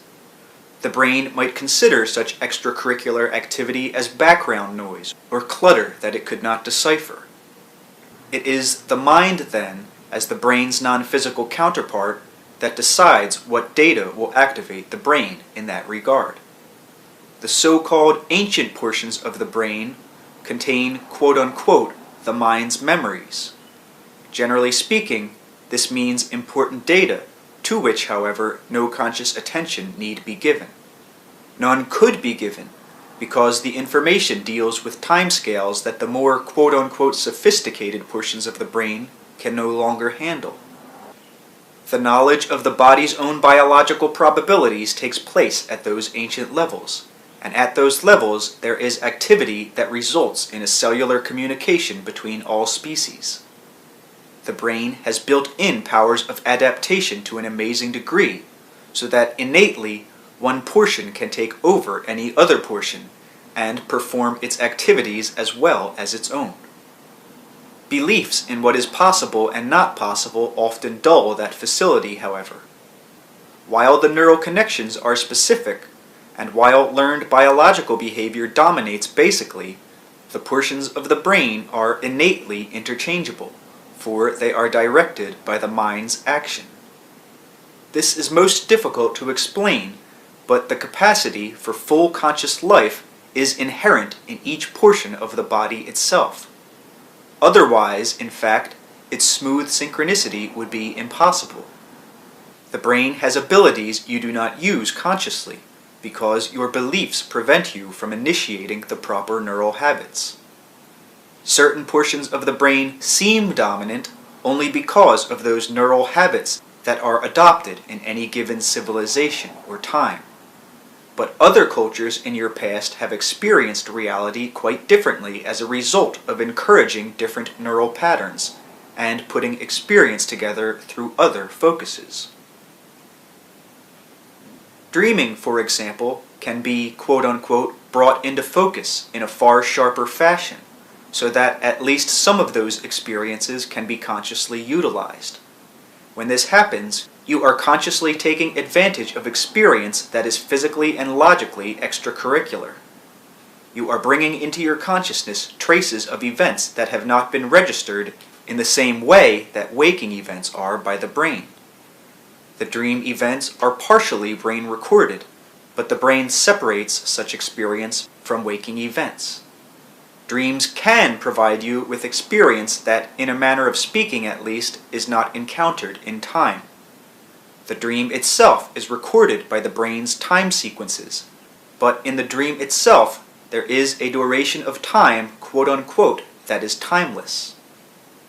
Theoretically, certain dreams can give you a lifetime's experience to draw upon, though the dream itself can take less than an hour in your time. In a way, dreams are the invisible thickness of your normal consciousness. They involve both portions of the brain. Many dreams do activate the brain in a ghostly fashion, sparking responses that are not practically pertinent in ordinary terms. That is, they do not require direct action, but serve as anticipators of action, reminders to the brain to initiate certain actions in its future. Dreams are so many-leveled that a full discussion requires an almost impossible verbal expertise. For while dreams do not necessitate action on the part of the whole body, and while the brain does not register the entire dream, the dream does serve to activate biological action, by releasing hormones, for example. There are also what I will call body dreams. No consciousness, to whatever degree, is fully manifested in matter. There is always constant communication between all portions of the body, but when the conscious mind is diverted, that activity often increases. Cellular consciousness at its own level then forms a body dream. These do not involve pictures or words, but are rather like the formations of electromagnetic intent, anticipating action to be taken, and these may then serve as initiators of therapeutic dreams, in which quote-unquote higher levels of consciousness are psychologically made aware of certain conditions.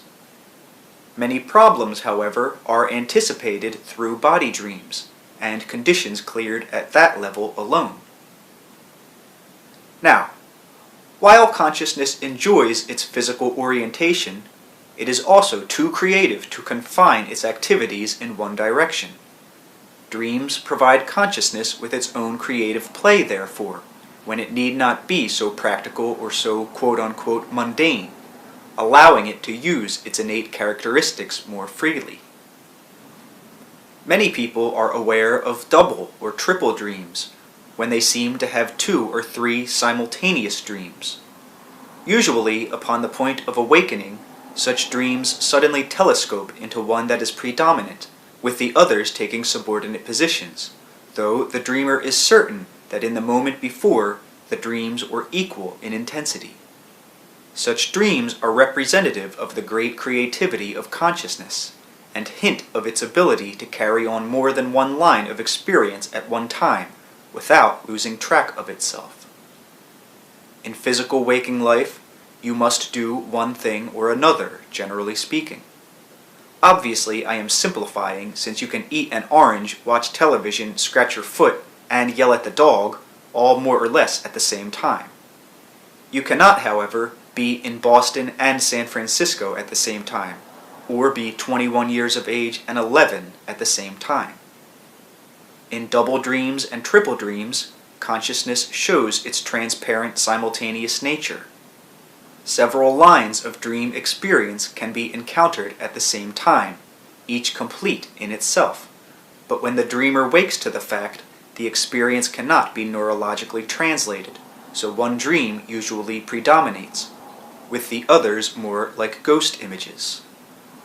There are too many varieties of such dreams to discuss here, but they all involve consciousness dispersing yet retaining its identity, consciousness making loops with itself. Such dreams involve other sequences than the ones with which you are familiar. They hint at the true dimensions of consciousness that are usually unavailable to you, for you actually form your own historical world in the same manner, in that above all other experiences, that one world is predominant and played on the screen of your brain. Take a very simple event like the eating of an orange. Playfully imagine how that event is interpreted by the cells of your body. How is the orange perceived? It might be directly felt by the tip of your finger, but are the cells in your feet aware of it? Do the cells in your knee know you are eating an orange? Take all the time you want to with this. Then explore your own conscious sense perceptions of the orange. Dwell on its taste, texture, odor, shape. Again, do this playfully and take your time. Then let your own associations flow in your mind. What does the orange remind you of? When did you first see or taste one? Have you ever seen oranges grow or orange blossoms? What does the color remind you of? Then, pretend you are having a dream that begins with the image of an orange. Follow the dream in your mind. Next, pretend that you are waking from the dream to realize that another dream was simultaneously occurring, and ask yourself quickly what the dream was. Followed in the same sequence given, the exercise will allow you to make loops with your own consciousness, so to speak, to catch it, quote-unquote, coming and going. And the last question, what else were you dreaming of, should bring an entirely new sequence of images and thoughts into your mind that were indeed happening at the same time as your daydream about the orange. The feel and practice of these exercises are their important points, the manipulation of a creative consciousness. You exist outside of your present context, but such statements are meaningless, practically speaking, unless you give yourself some freedom to experience events outside of that rigid framework. These exercises alter your usual organizations, and hence allow you to encounter experience in a fresher fashion. A double dream is like the double life lived by some people who have 2 families, one in each town, and who seemingly manipulate separate series of events that other people would find most confusing. If the body can only follow certain sequences, still consciousness has inner depths of action that do not show on the surface line of experience.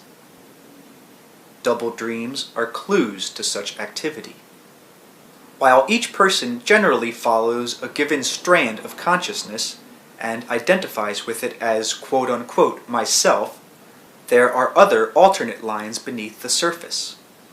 They are also quite as legitimately the same identity, but they are not focused upon because the body must have one clear, direct mode of action.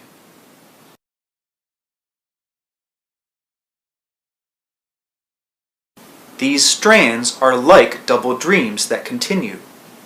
They also serve as a framework to the recognized self.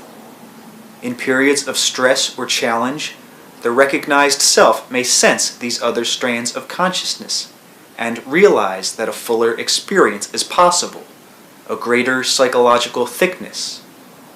On some occasions in the dream state, the recognized self may then enlarge its perception enough to take advantage of these other portions of its own identity. Double or triple dreams may represent such encounters at times. Consciousness always seeks the richest, most creative form while ever maintaining its own integrity. The imagination, playing, the arts, and dreaming allow it to enrich its activities by providing feedback other than that received in the physical environment itself. Now, in their play, children often imaginatively interchange their sexes. The young selfhood is freer in its identification, and as yet has not been taught to identify its own personality with its sex exclusively. In the dreams of children, this same activity continues, so that the boy may have dream experiences as a girl, and the girl as a boy. More than this, however, in children's dreams, as in their play activity, age variances are also frequent. The young child, dreaming of its own future counterpart, for example, attains a kind of psychological projection into the future of its world. Adults censor many of their own dreams so that the frequent changes in sexual orientation are not remembered. Play then at another game and pretend that you are of the opposite sex. Do this after an encounter in which the conventions of sex have played a part. Ask yourself how many of your current beliefs would be different if your sex was. If you are a parent, imagine that you are your mate, and in that role, imaginatively consider your children. Your beliefs about dreams color your memory and interpretation of them, so that at the point of waking, with magnificent psychological duplicity, you often make last-minute adjustments that bring your dreams more in line with your conscious expectations. The sexual symbols usually attached to dream images are highly simplistic, for example. They program you to interpret your dreams in a given manner. You do have a quote-unquote dream memory as a species with certain natural symbols. These are individually experienced with great variations. The studies done on men and women dreamers are already prejudiced, however, both by the investigators and by the dreamers themselves. Men remember quote-unquote manly dreams, generally speaking now, while women in the same manner remember dreams that they believe suit their sex according to their beliefs. People often program their waking memory in quite the same fashion. The psyche, again, not only has no one sexual identification, but it is the larger psychic and psychological bank of potentials from which all gradations of sexuality emerge. It is not asexual, and yet it is the combination of those richest ingredients considered to be male and female. The human personality is therefore endowed sexually and psychologically with a freedom from strict sexual orientation. This has contributed to the survival of the species by not separating any of its mental or psychological abilities into two opposite camps. Except for the physical processes of reproduction, the species is free to arrange its psychological characteristics in whatever fashion it chooses.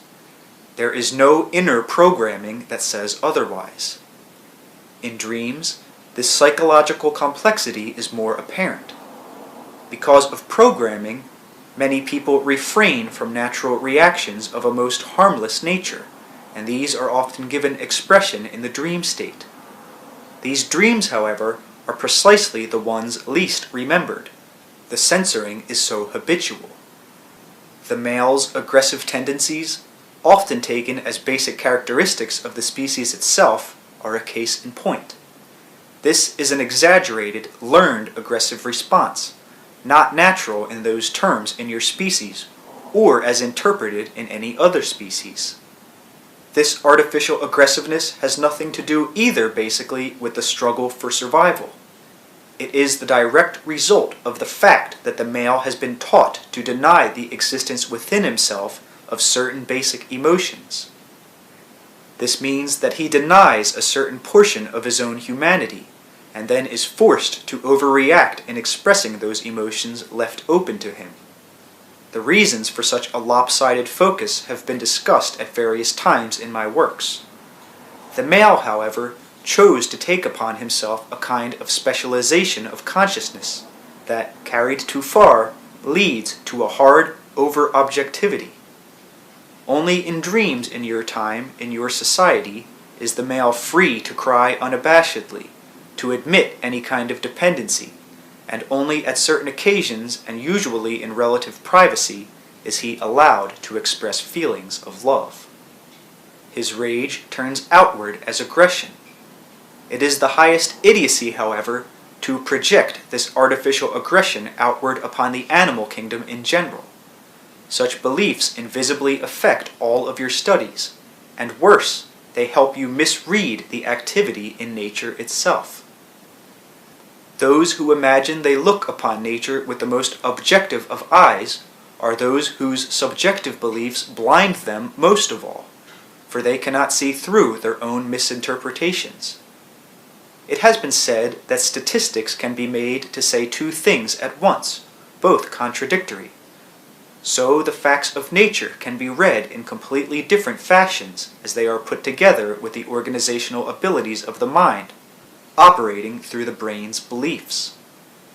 The exterior core of dreams is also blemished to that degree, but the inner core of dreams provides a constant new influx of material, feedback, and insight from the psyche, so that the personality is not at the mercy of its exterior experience only, not confined to environmental feedback only, but ever provided with fresh intuitive data and direction.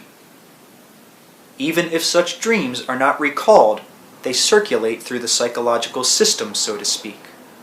They are responsible for the inventiveness and creativity of the species, even bringing new comprehensions that can be used to bear upon the life of the physical world. Now, again, as in your terms the species has a physical past, so it has a psychological past. No experiences are ever lost. The most private event is still written in the mass psyche of the species. I am explaining this for now in terms of past, present, and future. You can only understand some concepts when they are given in that fashion. Taking that for granted, then, you are each born with the conscious knowledge of what has come before. Your brain is far from an empty slate, waiting for the first imprint of experience. It is already equipped with complete quote-unquote equations, telling you who you are and where you have come from. Nor do you wipe that slate clean, symbolically speaking, before you write your life upon it. Instead, you draw upon what has gone before, the experiences of your ancestors, back, in your terms now, through time immemorial. The individual is born equipped with his humanness, with certain propensities and leanings toward development. He knows what human voices sound like even before his ear physically hears those sounds. He is born wanting to form civilizations, as, for example, beavers want to form dams. Children's dreams activate inner psychological mechanisms, and at a time when their age makes extensive physical knowledge of their world impossible. In dreams, they are given information regarding that environment. Physical feedback is of course necessary for development, and a child deprived of it will not fully mature. Yet, the development of dreams follows inner patterns that activate the child's growth and stimulate its development. There are even key dreams in infancy that serve to trigger necessary hormonal functioning. The child crawls and walks in dreams before those acts are physically executed, the dreams serving as impetus for muscular coordination and development. Language is practiced by infants in the dream state, and it is indeed the mental practice that results in children speaking sentences far more quickly than otherwise would seem possible. The dream world then develops faster than physical experience. For some time, the child is more secure there. Without dreaming, there would be no learning, nor would there be memory. Events are processed in dreams, put in the necessary perspective, sorted and arranged. This is done when the conscious mind is separated from direct involvement with physical events. Dreams serve to dull the impact of the day's events just past, while the meaning of those activities sifts through the various levels of the personality, settling into compartments of intent and belief. Often, the true impact of an event does not occur until it has been interpreted or re-experienced through a dream. Because dreams follow paths of association, they break through time barriers, allowing the individual to mix, match, and compare events from different periods of his life.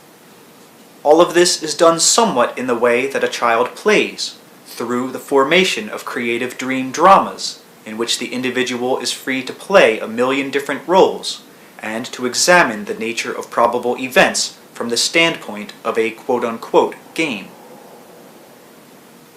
In play, children adopt certain rules and conditions, quote-unquote, for a time. The child can stop at any time. Innumerable play events can occur with varying intensity, yet generally speaking, the results cease when the game is over. The child plays at being an adult, and is a child again when his parent calls, so the effects of the game are not long-lasting. Still, they are an important part of a child's daily life, and they affect the way he or she relates to others. So in dreams, the events have effects only while dreaming. They do not practically intrude into waking hours. The attacking bear vanishes when you open your eyes. It does not physically chase you around the bedroom. The great versatility of the species in its reaction to events is highly dependent upon this kind of dreaming capacity. The species tries out its probable reactions to probable events in the dream state, and hence is better prepared for action quote-unquote in the future. To some extent, dreams are participated in by cellular consciousness also, for the cells have an equal interest in the individual's psychic and body events. In a way, dreams are of course composite behavior, mental and psychic games that suit the purposes of mind and body alike. Feedback from the physical environment may trigger an alarming dream that causes the individual to awaken. Certain chemicals may affect dreaming by altering the cell's reality. Many sleeping pills are detrimental in that they inhibit the body's natural response to its environment while an individual is sleeping, and deaden the intimate relationship between the dreaming mind and the sleeping body.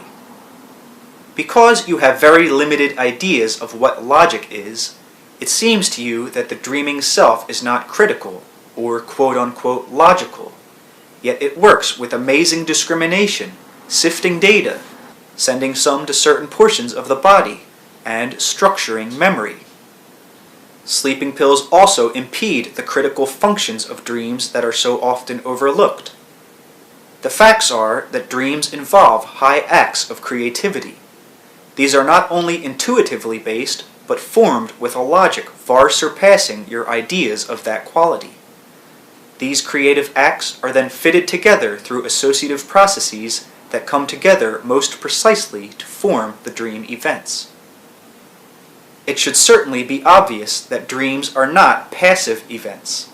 Some rival physical events in intensity and even effect. They involve quite active coordination on the part of mind and body, and they bring to the individual experience otherwise unattainable. Small amounts of ordinary stimulators such as coffee or tea taken before bed when you are already sleepy have a beneficial effect in stimulating dream activity and aiding dream recall. Too large a serving, of course, could simply waken you, but small amounts taken if you are already drowsy allow you to take your conscious mind into the dream state more readily, where it can act as an observer. A very small amount of alcohol can also serve. Anything that suppresses activity will also suppress your dreams. As is known, anyone deprived of sufficient dreaming will most likely begin to hallucinate while in the waking state, for too much experience has built up that needs processing. There are many secondary hormonal activities that take place in the dream state and at no other time. Even cellular growth and revitalization are accelerated while the body sleeps. Chapter 11. The Universe and the Psyche. Some pre-session notes to put the session into context. The first half of this session came through because of a dream Jane had last night and interpreted on her own today. Although they aren't book dictation, we are presenting here some of Seth's own comments about the dream, since they have a general interest and also fit in with his earlier dream material. The balance of the session is in response to a discussion of evolution that Jane and I had before the session. This came about because of a note I'm writing for Volume 2 of Unknown Reality, and I may quote part of Seth's material on the subject in that note. We hadn't expected that he'd deal with either topic in tonight's session, since we hadn't asked that he consider them. Seth's presentations clearly illuminate the subject matter of both Jane's dream and our question about evolution. First, he went into Jane's dream per se, then continued as follows. And now, the session. It is often not enough, in fact seldom enough, that deep emotional fears simply be realized once or twice. They must be encountered more or less directly. Otherwise, the old habits allow such fears to be buried again. So, Rupert's dream made possible a conscious emotional realization of fear. But more, it provided for that fear's release, or gave the solution to a deep emotional equation. In this case, it was the realization emotionally that life is not given by the parent, but through the parent, by life itself, or all that is, and, quote-unquote, with no strings attached. The second part of the dream, the solution, had not come consciously and emotionally to Rupert before. Intellectually he had that solution, but it did not become part of the emotional equation until the dream put the two together. You cannot logically, mathematically explain such emotional reality. On some occasions, long-term illnesses, for instance, are resolved suddenly through a dream. However, in most cases, dreams prevent such chronic illnesses, providing through small therapeutics a constant series of minor but important personal revelations. That is, dreams are the best preventative medicine. Some psychological difficulties need clear conscious light and understanding. Others, however, operate even without conscious participation, and those are often solved or remedied at the same level without interfering with the conscious mind. As the body handles many physical manipulations without your own conscious knowledge of what is being done or how, so the workings of your own psychological systems often automatically solve, quote-unquote, their own problems through dreams of which you are not aware. You could not physically handle anything like complete dream recall.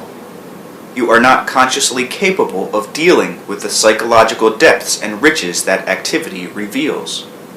For one thing, your concepts of time, realistically or practically speaking, so utilized, would become more difficult to maintain in normal life. This does not mean that far greater dream recall than you have is not to your advantage, because it certainly is. I merely want to explain why so many dreams are not recalled. While the large proportion remains relatively hidden, however, the average person often meets with dream fragments just below the normal threshold of consciousness, not recognizing them as what they are, experiencing instead the impulse to do this or that on a given day, to eat this or that, or to refrain from something else. An easy enough example is the case where an individual with no memory of such a dream decides to cancel a plane trip on a given day, and later discovers that the plane crashed. The impulse to cancel may or may not seem to have an acceptable rational explanation. That is, for no seeming reason, the individual may simply impulsively feel a premonition. On the other hand, the impulse might appear as a normal, logical change of plan. We are taking it for granted that a forgotten dream stated the probable catastrophe. This information was unconsciously processed, the probability considered and rejected.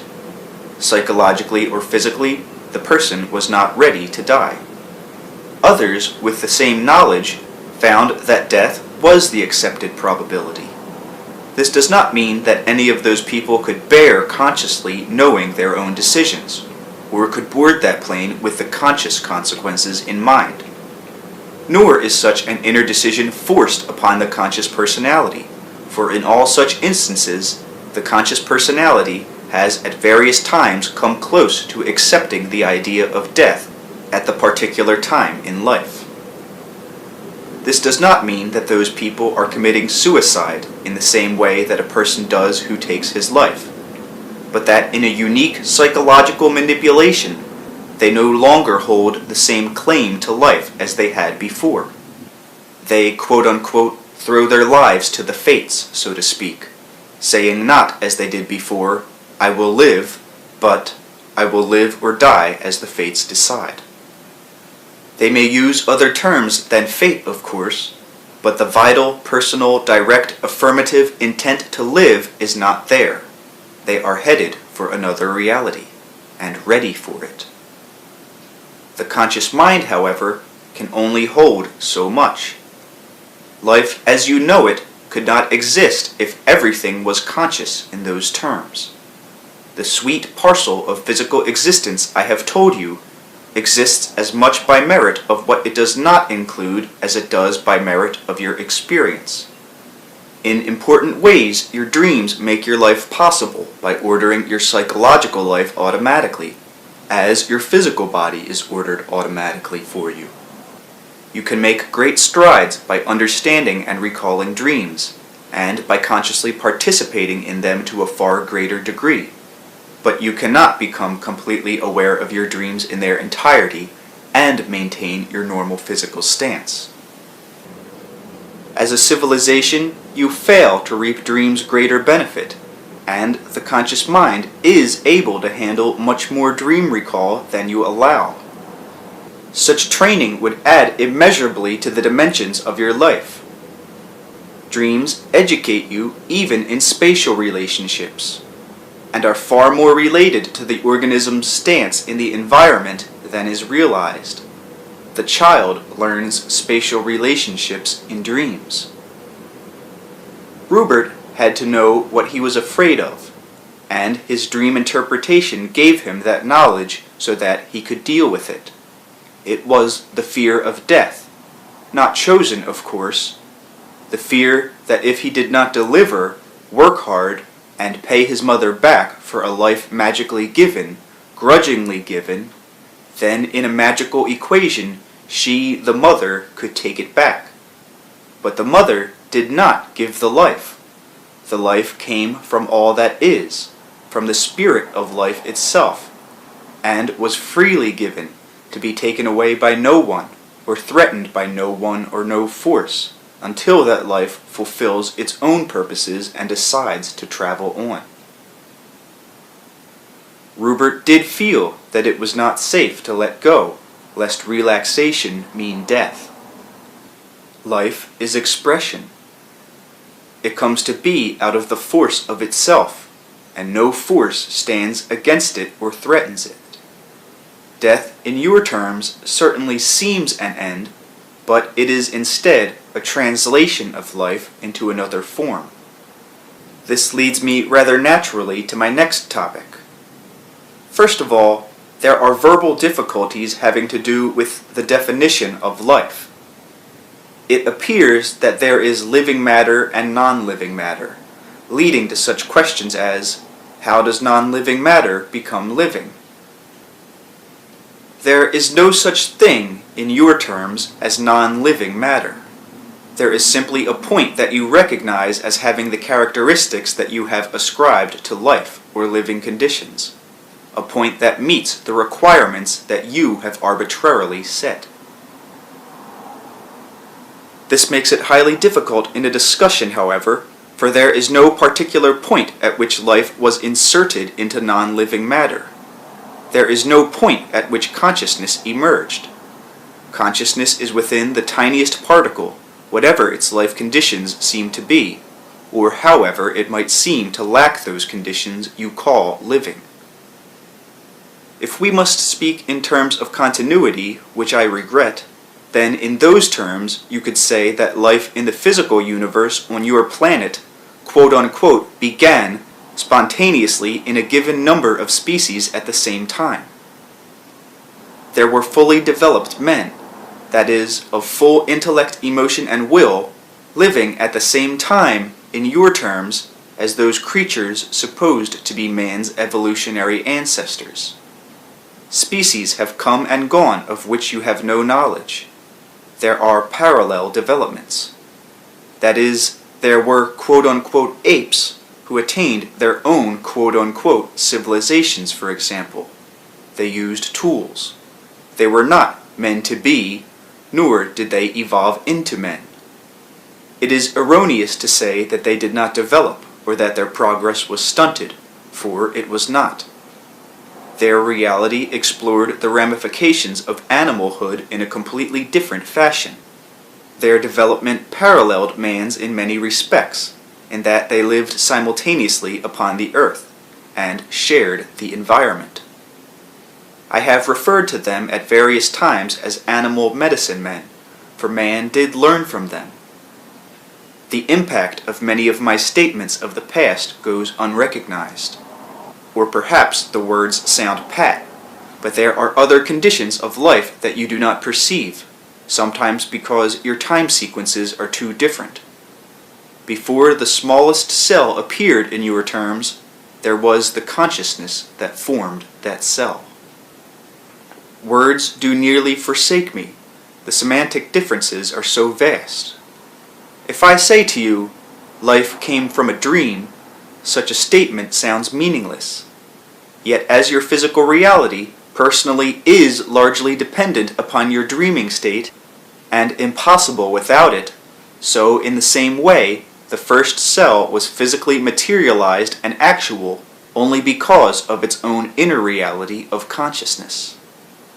In those terms, there was a point where consciousness impressed itself into matter through intent, or formed itself into matter. That quote-unquote breakthrough cannot be logically explained, but only compared to, say, an illumination, that is, a light everywhere occurring at once, that became a medium for life in your terms. It had nothing to do with the propensity of certain kinds of cells to reproduce, but with an overall illumination that set the conditions in which life as you think of it was possible. And at that imaginary hypothetical point, all species became latent.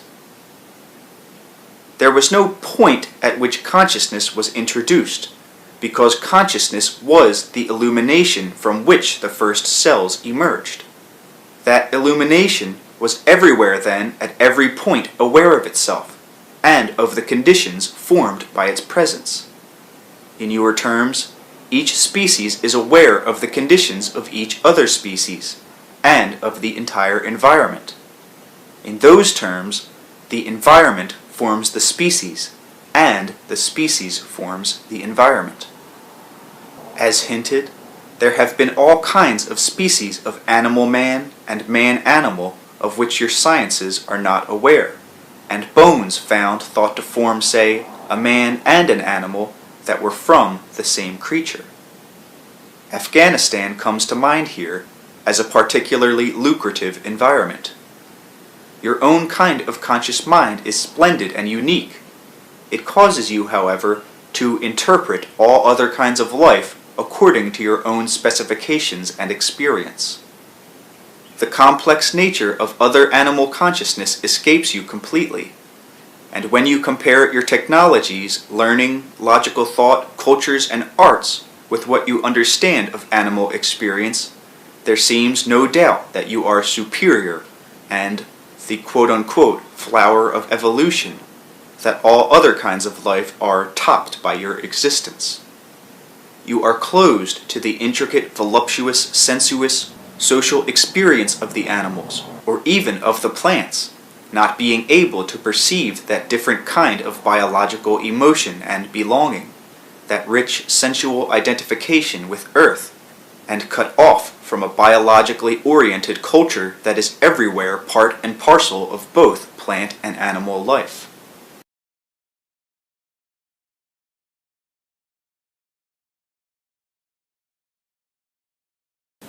You are a part of that also, but the conscious mind, with its own specifications, cannot manipulate with that kind of knowledge. There have also been men, in your terms, more developed than you, in your terms, for your ideas of development are highly erroneous, but they topped you in technology, if that is your criterion. I hesitate in many instances to say what I might, because it is so easy to misinterpret meanings.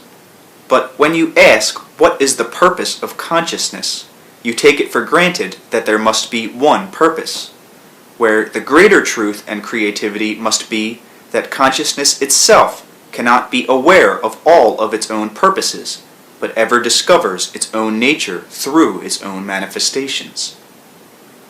To those who want easy answers, this is no answer, I admit.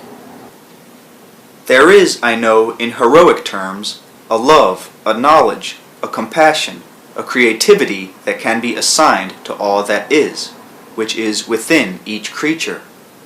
I know that each smallest quote-unquote particle of consciousness can never be broken down, and that each contains an infinite capacity for creativity and development, and that each is innately blessed. There is a design and a designer, but they are so combined, the one within and the one without, that it is impossible to separate them. The Creator is also within its creations, and the creations themselves are gifted with creativity. Now, when you ask about the beginning of a universe, you are speaking of a visible universe. There is consciousness within each conceivable hypothetical point within the universe. There is, therefore, quote-unquote, an invisible universe out of which the physical or objective universe springs. I do not mean to overemphasize the point that this particular material is most difficult to explain, yet I can hardly stress the issue too strongly. Your universe did not emerge at any one point, therefore, or with any one initial cell, but everywhere it began to exist at once, as the inner pulsations of the invisible universe reached certain intensities that, quote-unquote, impregnated the entire physical system simultaneously. In this case, first of all, light appeared. At the same time, electromagnetic energy units became manifest, impinging from the invisible universe into definition. Again, because of the psychological strength of preconceived notions, I have to work my way around many of your concepts. Yet in much of my material I have definitely implied what I am saying now, but the implications must have passed you by.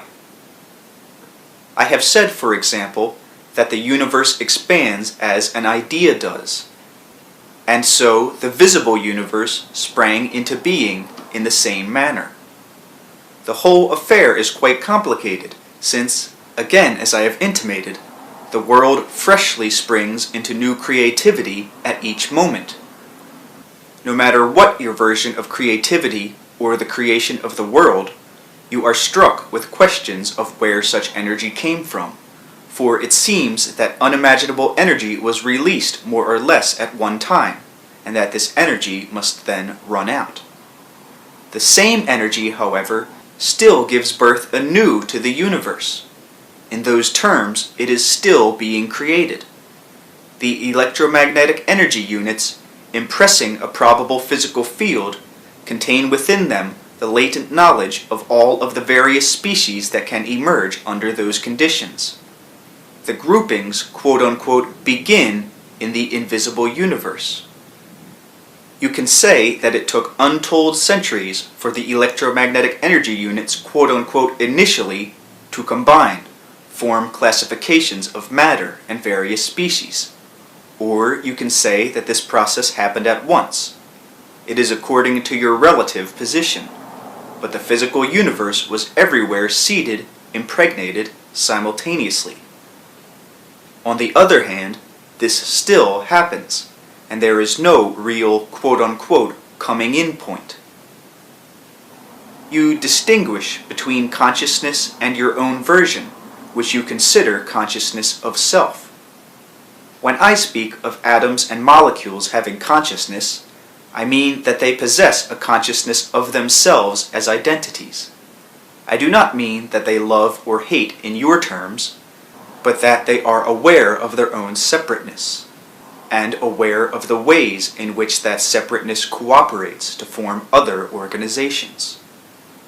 They are innately aware, in fact, of all such probable cooperative ventures, and imbued with the quote-unquote drive for value fulfillment. Every known species was inherently quote-unquote present with the overall impregnation of the visible universe then. If the universe were a painting, for example, the painter would not have first painted darkness, then an explosion, then a cell, then the joining together of groups of cells into a simple organism, then that organism's multiplication into others like it, or traced a pattern from an amoeba or a paramecium on upward, but he or she would have instead begun with a panel of light, an underpainting, in which all of the world's organisms were included, though not in detail. Then, in a creativity that came from the painting itself, the colors would grow rich, the species attain their delineations, the winds blow and the seas move with the tides. The motion and energy of the universe still come from within. I certainly realize that this is hardly a scientific statement, yet the moment that all that is conceived of a physical universe, it was invisibly created, endowed with creativity, and bound to emerge. Because each hypothetical conceivable portion of the universe is conscious, the planner is within the plan itself in the greatest of terms, perhaps basically inconceivable to you. There is, of course, no quote-unquote outside into which the invisible universe materialized, since all does indeed exist in a mental, psychic, or spiritual realm quite impossible to describe. To you, your universe seems now objective and real, and it seems to you that at one time at least this was not the case, so you ask about its creation and the evolution of the species. My answer has been couched in the terms in which the question is generally asked.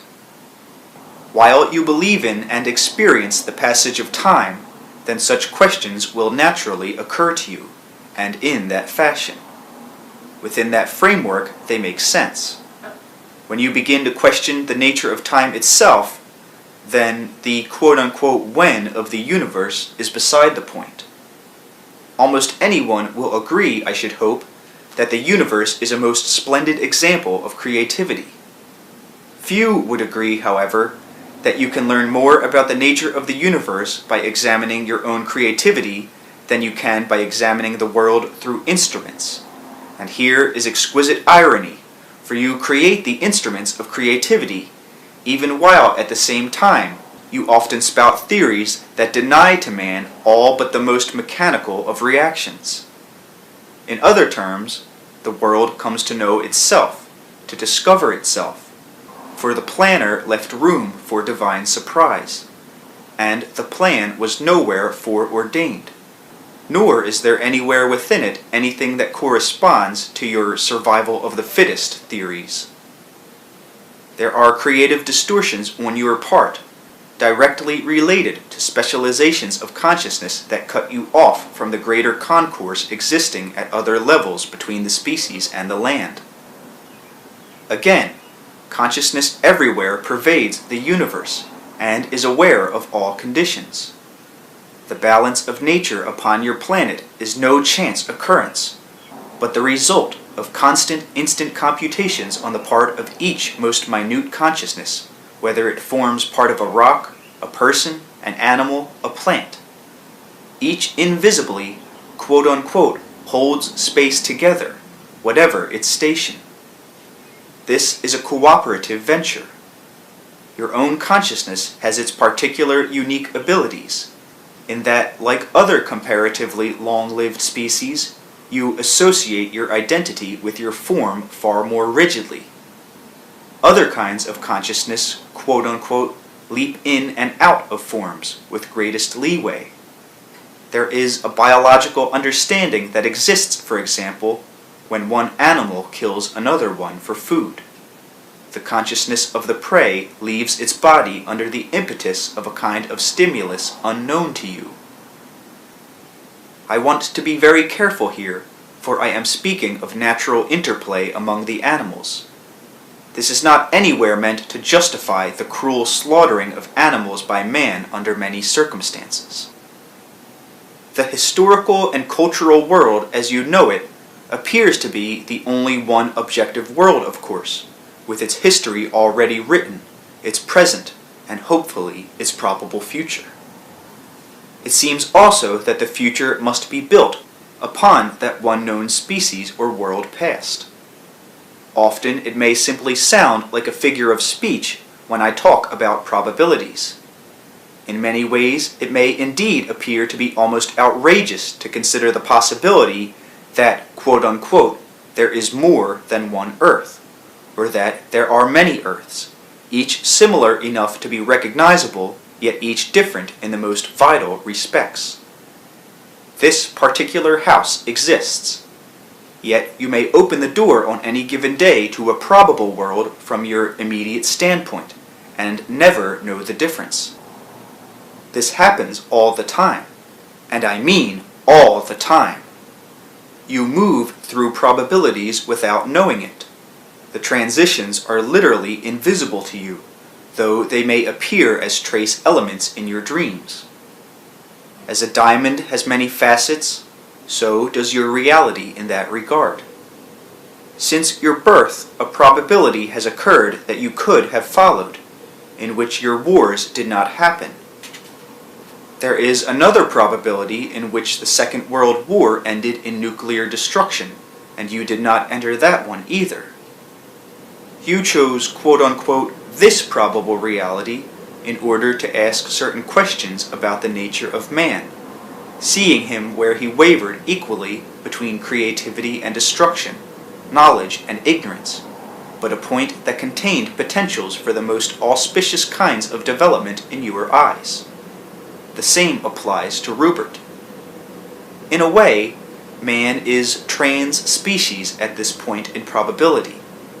It is a time and a probability in which every bit of help is needed, and your talents, abilities, and prejudices made you both uniquely fit for such a drama. At the same time, do not dwell too much upon that world's situation, for a concentration upon your own nature and upon the physical nature of your world, the seasons and so forth, allows you to refresh your own energy, and frees you to take advantage of that clear vision that is so necessary. You each also became involved in this probability precisely to use it as a creative stimulus that would make you seek for a certain kind of understanding. There is always a creative give and take between the individual and his world. To some extent or another, each of those involved in this probability chose it for their own reasons. Saying this, however, I also say that many leave this probability for another when they have learned and contributed.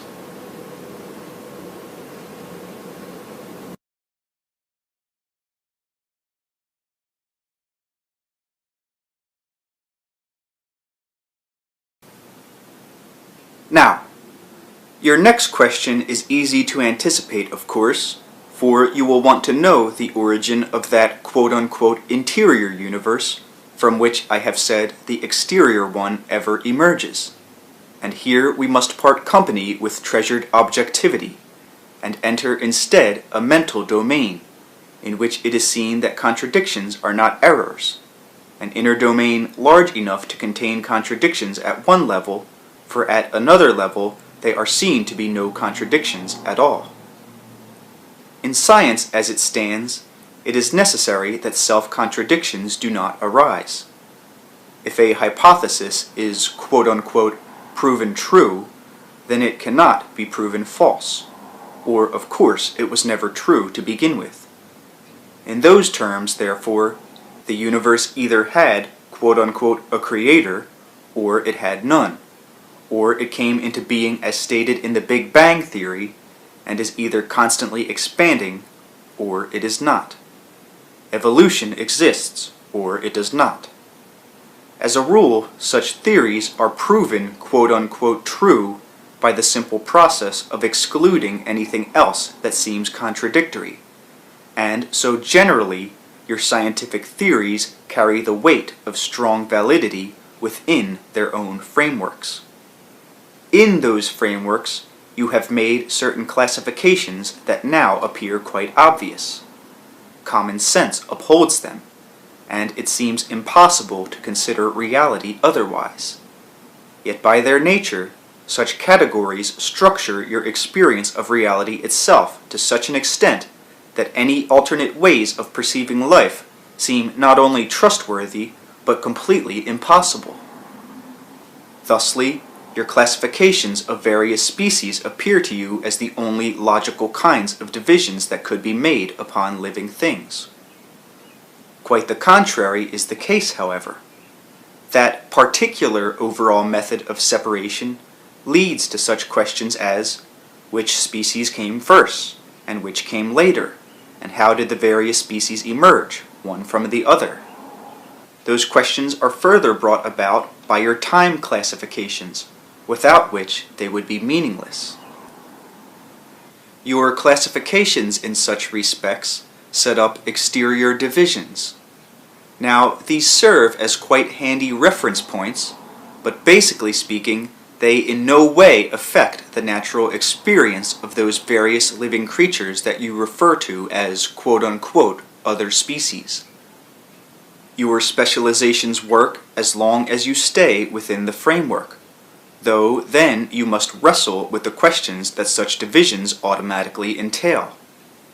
It is perhaps difficult for you to realize that these are written and verbalized categories that in no real manner tell you anything about the actual experience of other creatures, but only note habits, tendencies, and separations of the most exterior nature. If your purpose is to comprehend what other living creatures perceive, then the methods you are using are at the best short-sighted, and at the worst they completely defeat your purpose. For example, no matter what information or data you receive as the result of animal experimentation or dissection for scientific purposes, and no matter how valuable the results appear to be, the consequences of such methods are so distorted that you comprehend less of life than you did before. The answers to the origins of the universe and of the species lie, I'm afraid, in realms that you have largely ignored. precisely in those domains that you have considered least scientific, and in those that it appeared would yield the least practical results. Your present methods will simply bring you manufactured results and answers. They will satisfy neither the intellect nor the soul. Since your universe springs from an inner one, and since that inner one pervades each nook and cranny of your own existence, you must look where you have not before, into the reality of your own minds and emotions. You must look to the natural universe that you know. You must look with your intuitions and creative instincts at the creatures about you, seeing them not as other species with certain habits, nor as inferior properties of the earth to be dissected, but as living examples of the nature of the universe in constant being and transformation. You must study the quality of life, dare to follow the patterns of your own thoughts and emotions, and to ride that mobility, for in that mobility there are hints of the origin of the universe and of the psyche. The poet's view of the universe and of nature is more scientific than the scientist's, for more of nature is comprehended. The child, laughing with joy and awe at the sight of the first violet, understands far more in the deepest terms than a botanist who has long since forgotten the experience of perceiving one violet, though he has at his mental fingertips the names and classifications of all the world's flowers. Information is not necessarily knowledge or comprehension. Thoughts spring into your mind as the objective universe swims into reality, that is, in the same fashion. Diagramming sentences tells you little about the spoken language, and nothing about those miraculous physical and mental performances that allow you to speak. And so, diagramming the species of the world is, in the same way, quite divorced from any true understanding. The subjective feeling of your being, your intimate experience from moment to moment. These possess the same mysterious quality that it seems to you the universe possesses. You are mortal, and everywhere encounter evidence of that mortality, and yet within its framework your feelings and thoughts have a reality to you personally that transcends all such classifications. You know that physically you will die, yet each person at one time or another is secretly sure that he or she will not meet such a fate, and that life is somehow eternal. Through such feelings, the psyche breaks through all misconceptions, hinting at the nature of the self and of the universe at once. In a larger level of actuality, then, there is no beginning or end to the universe, and at that level, there are no contradictions. There is no beginning or end to the psyche either. You may say, granted, yet persist, saying, in our terms, however, when did the world begin, and in what manner? Yet the very attempt to place such an origin in time makes almost any answer distorted. The truth is that the answers lie in your own experience. They are implied in your own spontaneous behavior, that is, in the wondrous activity of your bodies and minds. You walk quite well without having at your fingertips any conscious knowledge of the inner mechanism's activity. You may have been told, or you may have read about the body's anatomy and the interaction of its parts. Yet whether or not you have such information, you walk quite as well. Such data, therefore, do not help your walking performance any. For that matter, an athlete may have a great zest for motion and an impatience for reading, caring not what within the body makes it move as long as its performance is superb, while an invalid with great book knowledge about all of the body's parts is quite unable to physically perform in a normal manner. Your body knows how to walk. The knowledge is built in and acted upon. The body knows how to heal itself, how to use its nourishment, how to replace its tissues. Yet in your terms, the body itself has no access to the kind of information the mind possesses. Being so ignorant, how does it perform so well? If it were scientifically inclined, the body would know that such spontaneous performance was impossible, for science cannot explain the reality of life itself in its present form, much less its origins. Consciousness within the body knows that its existence is within the body's context, and apart from it at the same time. In ordinary life, during the day, consciousness often takes a recess, so to speak. It daydreams, or otherwise experiences itself as somewhat apart from the body's reality.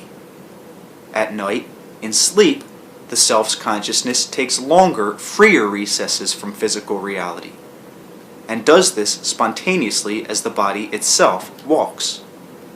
These experiences are not hypothetical. They happen to each person. On such occasions, each person is to some extent aware of a kind of comprehension that is not dependent upon the accumulation of data, but of a deeper kind of experience and direct encounter with the reality from which the world emerges. This is the kind of wordless knowledge the body possesses, that brings forth your physical motion and results in the spectacular preciseness of bodily response. It is then highly practical. In your terms, the same force that formed the world forms your subjective reality now, and is a source of the natural universe.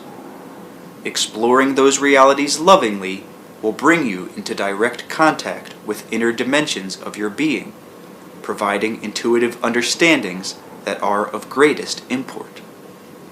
The motion of the universe appears in the motion of your own intimate experience, and in that seemingly most nebulous area, the answers will be found.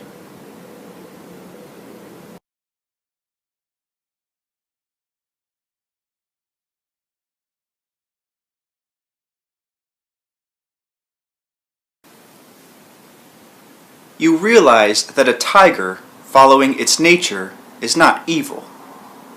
Looking at your own species, you are often less kindly, less compassionate, less understanding. It is easy to condemn your own kind.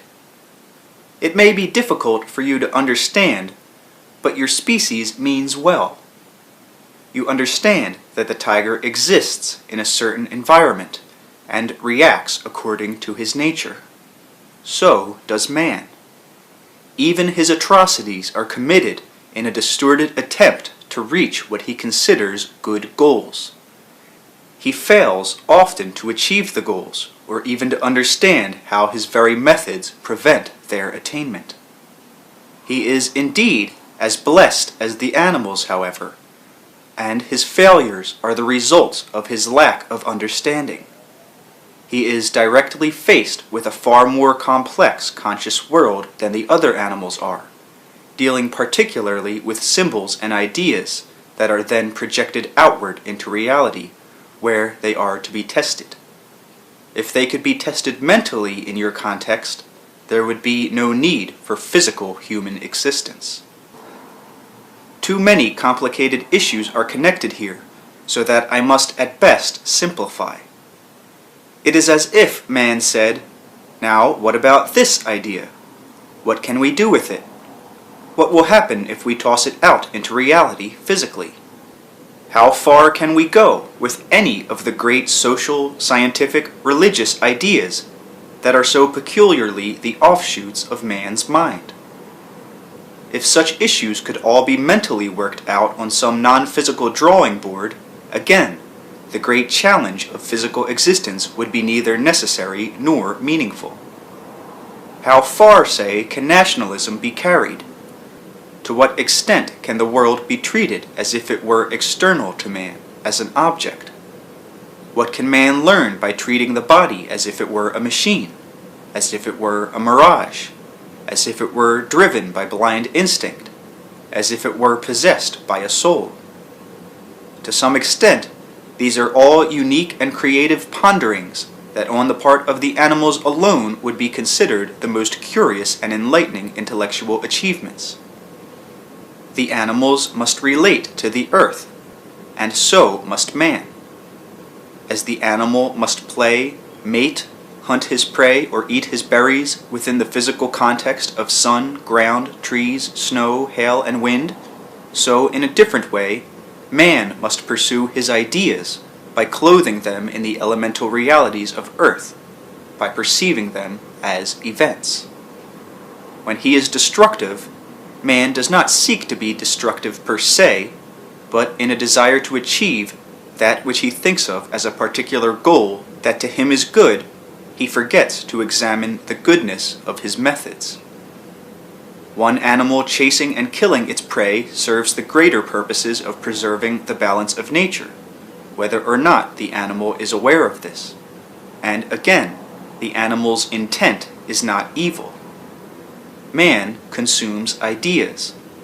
In so doing, he contributes to a different kind of balance, of which he is usually unaware. But no man truly acts out of the pure intent to do wrong, or to be vicious. Storms rend the summer sky, sending forth thunder and lightning. Earthquakes may ravage the countryside. You may deeply regret the havoc worked, knowing that neither the storms nor the earthquake is evil.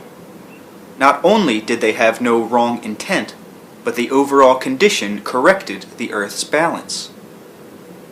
This requires some unique understanding, I am aware of that, and yet the destructive storms worked by mankind ultimately cannot be said to be any more evil than the earthquake. While man's works may often certainly appear destructive, you must not blame man's intent, nor must you ever make the error of confusing man with his works. For many well-intentioned artists with the best of intentions produce at times shoddy works of art, all the more disappointing and deplorable to them because of the initial goodness of their intent. Their lack of knowledge and techniques and methods then becomes quite plain. By concentrating too deeply upon the world of newspapers and the negative reports of man's actions, it is truly easy to lose sight of what I tell you is each man's and each woman's basic good intent. That intent may be confused, poorly executed, tangled amid conflicts of beliefs, strangled by the bloody hands of murders and wars, and yet no man or woman ever loses it. That represents the hope of the species, and it has ever remained lit, like a bright light within each member of the species, and that good intent is handed down through the generations. It is far more potent, that illumination, than any hates or national grudges that may also be passed along. It is imperative for any peace of mind that you believe in that existence of man's innate good intent. It is shared by all of the other animals. Each animal knows that under certain conditions the other may fight or posture aggressively or defend its nest. Each animal knows that in times of hunger it might be hunted by another.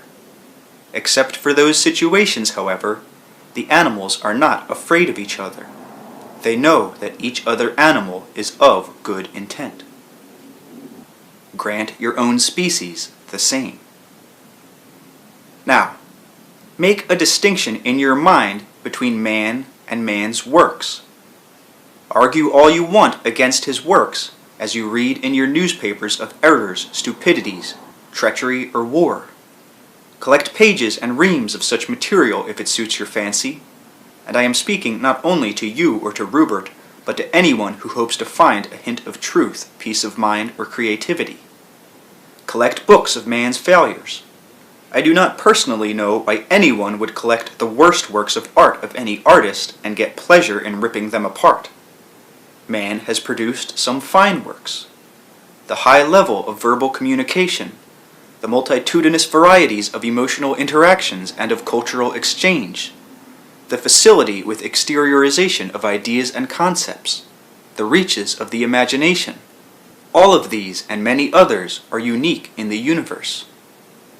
To identify man with his poorest works is to purposefully seek out the mars, the mistakes of a fine artist, and then to condemn him. To do this is to condemn yourselves personally. If a scientist says consciousness is the result of chance, or Darwin's theories say that basically man is a triumphant son of murderers, many people object. If you say, however, that men are idiots or that they are not worth the ground they walk upon, you are saying the same thing. For you must be concerned with this reality as you know it. In those terms, to condemn man is to condemn the species as you know it, and the practical terms of your world. To say that people can escape to another probability is pragmatically a cop-out. That is, apart from the reality of probabilities, for I am speaking from your emotional viewpoint. Now, physically, your body has a stance in space and time. I will speak of primary and secondary experience. Let us call primary experience that which exists immediately in sense terms in your moment of time, the contact of body with environment. I am creating certain divisions here to make our discussion, or monologue, easier. Therefore, I will call secondary experience that information that comes to you through, say, reading, television, discussion with others, letters, and so forth. The secondary kind of experience is largely symbolic. This should be clear. Reading about a war in the middle of a quiet sunny afternoon is not the same as being in the war, however vivid the description. Reading about the energy shortage is not the same as sitting in a cold house. Reading about the possible annihilation of mankind through nuclear destruction or other stupidities while you are sitting calmly enough in your living room is obviously far divorced from the actuality described in an article. At the levels with which we are concerned, the body must primarily react to present, immediate, primary existence in space and time. At other levels, it is equipped to handle many kinds of data, in that I have mentioned before the precognition of cells. But the body depends on the conscious mind to give it a clear assessment of precise conditions of the space and time it occupies. It depends upon that knowledge. If you are safely ensconced in a comfortable room, in no present danger, your senses should accurately convey that information. Your conscious mind should assimilate it. It should be an easy enough accomplishment to look around you and see that you are in no danger. Your conscious mind is meant to give your body an assessment of what I will call cultural conditions, for there are sophistications and specifications that, in your terms, consciousness alone can assess. If, under conditions naturally safe in the terms of primary experience, you become overwhelmed by unsafe signals from secondary experience, that is, from your reading or whatever, you show a lack of discrimination. You are not able to differentiate between the physically safe present situation and the imagined, which is perhaps unsafe, calling forth the alarms of danger. The body mechanisms become highly disoriented. The signals to the body are very contradictory, so that after a while, if such conditions continue, you can no longer tell whether you are in actual danger or imagined danger. Your mind then forces your body to be in a state of constant alert, but more unfortunately, you train yourself to ignore your direct sensual feedback in the present moment. Your body then might say you are safe and your senses show you that no danger is present, yet you have begun to rely so upon secondary experience that you do not trust your creature reactions. Because of man's great gift of imagination, however, the alarm signals not only invade a safe present moment, but go jangling into the next one and the one following, and are endlessly projected into the future. To whatever extent and in whatever fashion, each individual is therefore robbed of his or her belief in the personal ability to act meaningfully or with purpose in the present. The body cannot act tomorrow, today. Its sense data must be clear. This resulting feeling of powerlessness to act leads to a state of hopelessness of varying degrees, and that mood does not tie itself to specific details, but pervades emotional life if it is allowed to. To whatever degree, the condemning critical material too often becomes self-prophesying, for those who put merit on it allow it to cloud their reactions. In your terms, while you live, and in the most pertinent terms of intimate sensation, your reality must be what you perceive in the framework of your time, and what you create within that framework as it is experienced. Therefore, I entreat you not to behave as if man will destroy himself in some future, not to behave as if man is an imbecile, doomed to extinction, a dim-witted, half-crazy animal with a brain gone amok. None of the prophesied destruction man so fears is a reality in your time, nor for all of the critical prophets through the ages, and the forerunners of doom, has the creativity of man destroyed itself in those terms. There are those who make careers of condemning the faults and failings of others, or of the species itself, and because of that attitude, man's great energy and good intent remain invisible.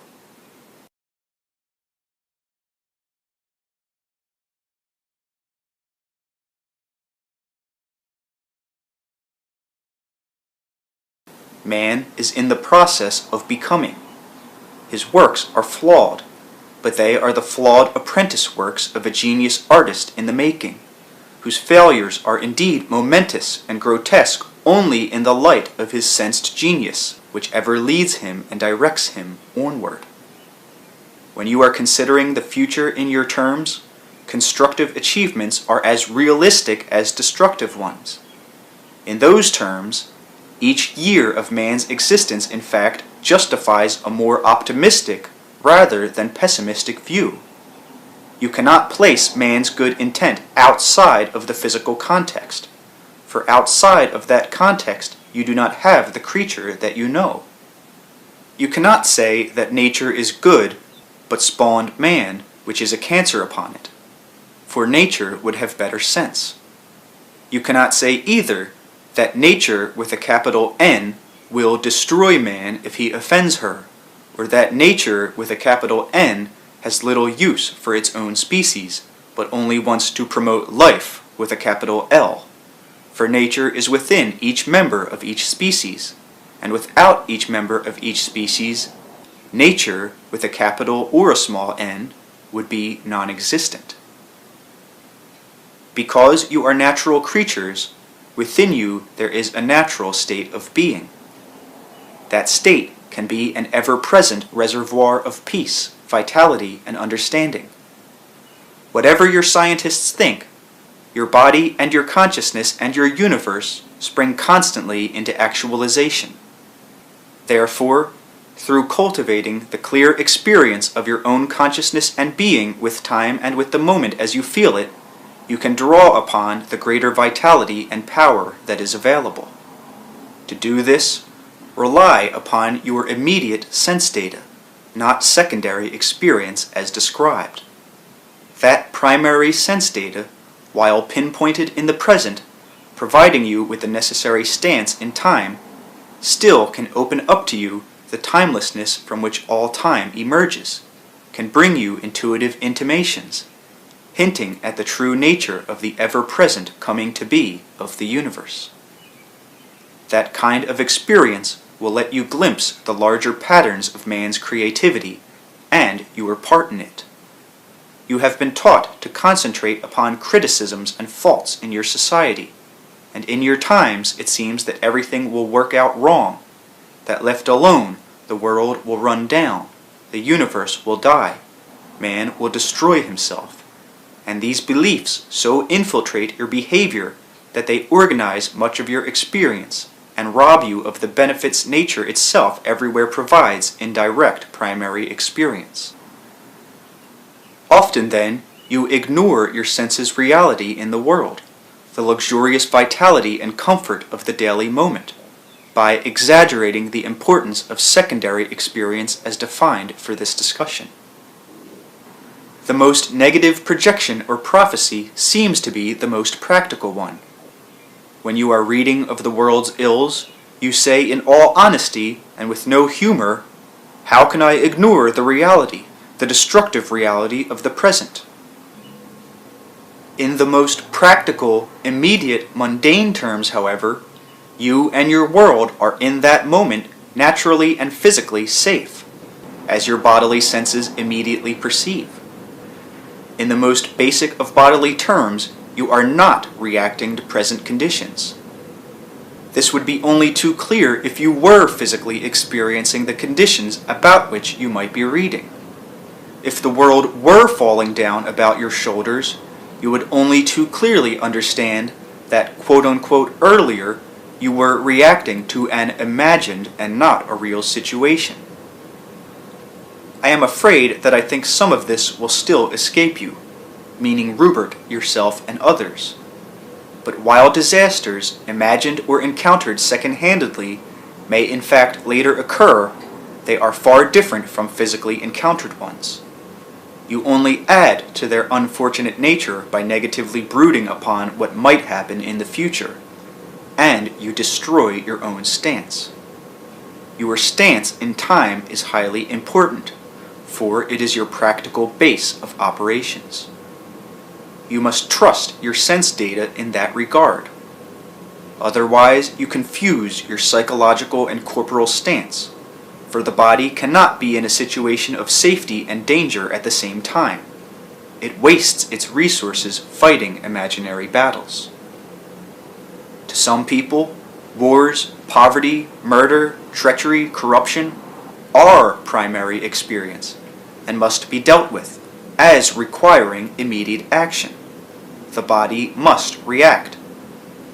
Such persons are beaten up or robbed. Those are immediate sense data, and in one way or another they do react. However feebly, their point of power corresponds immediately with the point of danger.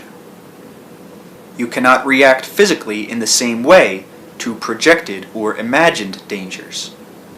There seems to be no possible reaction. You are frustrated.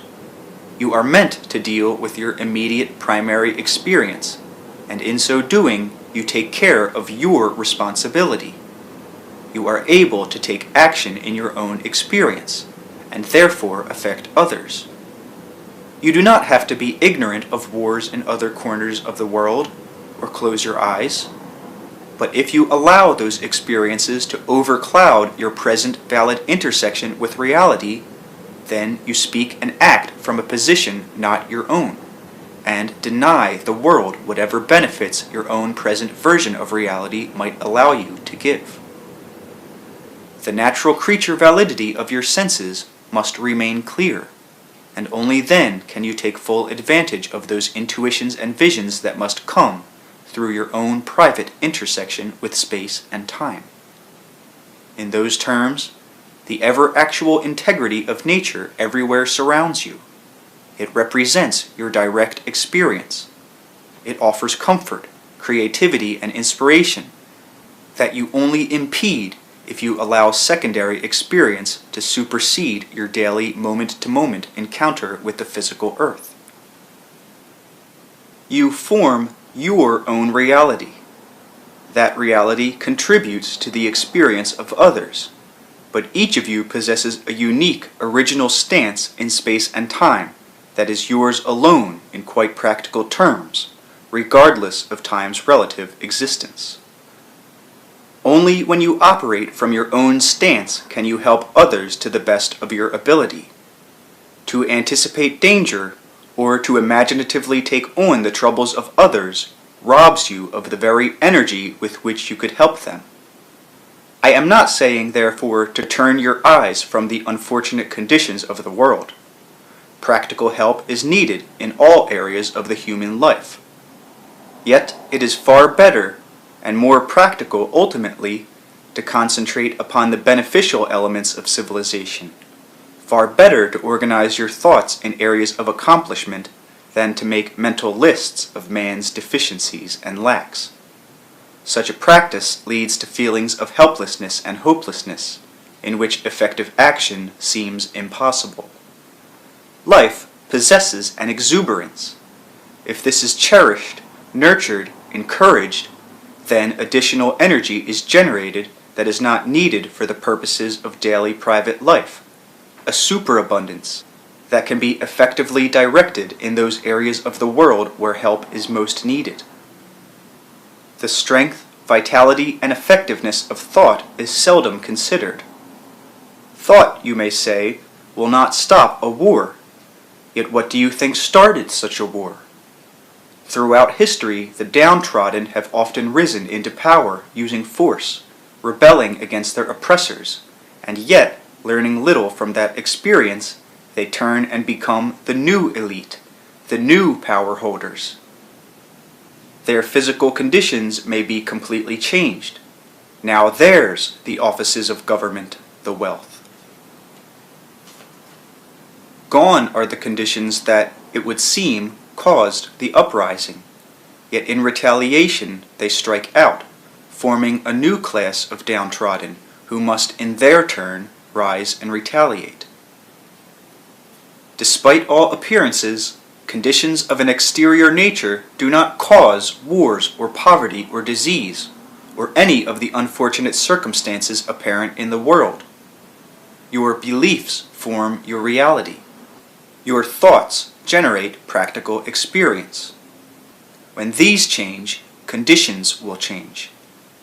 To add your own energy, focus, and concentration to dire circumstances in other portions of the world does not help, but adds to such situations. To close your eyes to them in an ignorant fashion, to wash your hands of them, so to speak, is equally short-sighted. To pretend such situations do not exist out of fear of them will only bring the feared reality closer. It is far better to situate yourself firmly in your own reality, acknowledge it as your own, encourage your strengths and creativity, and from that vantage point view those areas of the world or of your own society that need constructive help. Purposefully in your own life, in your daily dialogues with others, in your relationships through your groups or clubs, reinforce as well as you can the strength and abilities of others. That reinforcement will add to the personal power of all other individuals with whom those people come in contact. Find the beliefs responsible for the unfortunate conditions. If the ideas in this book were thoroughly understood, then each individual would be able to assess his or her own reality realistically. There would be no need to arm a nation in advance against another nation's anticipated but imaginary attack. Personal grudges would not build up, so that men or women so fear further hurts that they attempt to hide from life or relationships, or shy away from contact with others. It is not virtuous to count your failings. Self-conscious righteousness can be a very narrow road. If each of you understood and perceived the graceful integrity of your own individuality, just as you try to perceive the beauty of all other natural creatures, then you would allow your own creativity greater reign. There is order in all elements of nature, and you are a part of it. The greater sweep of the seasons represents the reaches of your soul. You will not attain spirituality by turning your eyes away from nature, or by trying to disentangle yourself from it. You will not, quote-unquote, glimpse eternal life by attempting to deny the life that you have now, for that life is your own unique path and provides its own clues for you to follow. All that is vibrates with desire. The denial of desire will bring you only listlessness. Those who deny desire are the most smitten by it. Each of your lives are miniature and yet gigantic episodes, mortal and immortal at once, providing experiences that you form meaningfully, opening up dimensions of reality available to no one else, for no one can view existence from your standpoint. No one can be you but you. There are communications at other levels, but your experience of existence is completely original, to be treasured. No one from any psychological threshold, however vast, can write a book that defines the psyche, but only present hints and clues, words and symbols. The words and ideas in this book all stand for other inner realities. That is, they are like piano keys striking other chords, chords that hopefully will be activated within the psyche of each reader. Each of you is couched now in the natural world, and that world is couched in a reality from which nature emerges. The psyche's roots are secure, nourishing it like a tree from the ground of being. The source of the psyche's strength is within each individual, the invisible fabric of the person's existence. Nature is luxurious and abundant in its expressions. The greater reality from which nature springs is even more abundant, and within that multidimensional experience, no individual is ignored, forgotten, dismissed, lost, or forsaken. A tree does not have to ask for nourishment from the ground or the sun, and so everything that you need is available to you in your practical experience. If you believe you are not worthy of nourishment, if you believe that life itself is dangerous, then your own beliefs make it impossible for you to fully utilize that available help. In large measure, since you are still alive, you are, of course, nourished. You cannot close out the vitality of your own being that easily, and the vitality quote-unquote squandered on deeper bouts of depression is often greater than the energy used in creative pursuits. You are a portion of all that is. Therefore, the universe leans in your direction. It gives. It rings with vitality. Then forsake beliefs that tell you otherwise. Seek within yourself, each of you, those feelings of exuberance that you have, even if they are only occasional, and encourage those events or thoughts that bring them about. You cannot find your psyche by thinking of it as a separate thing, like a fine jewel in an eternal closet. You can only experience its strength and vitality by exploring the subjective reality that is your own, for it will lead you unerringly to that greater source of being that transcends both space and time. End of book.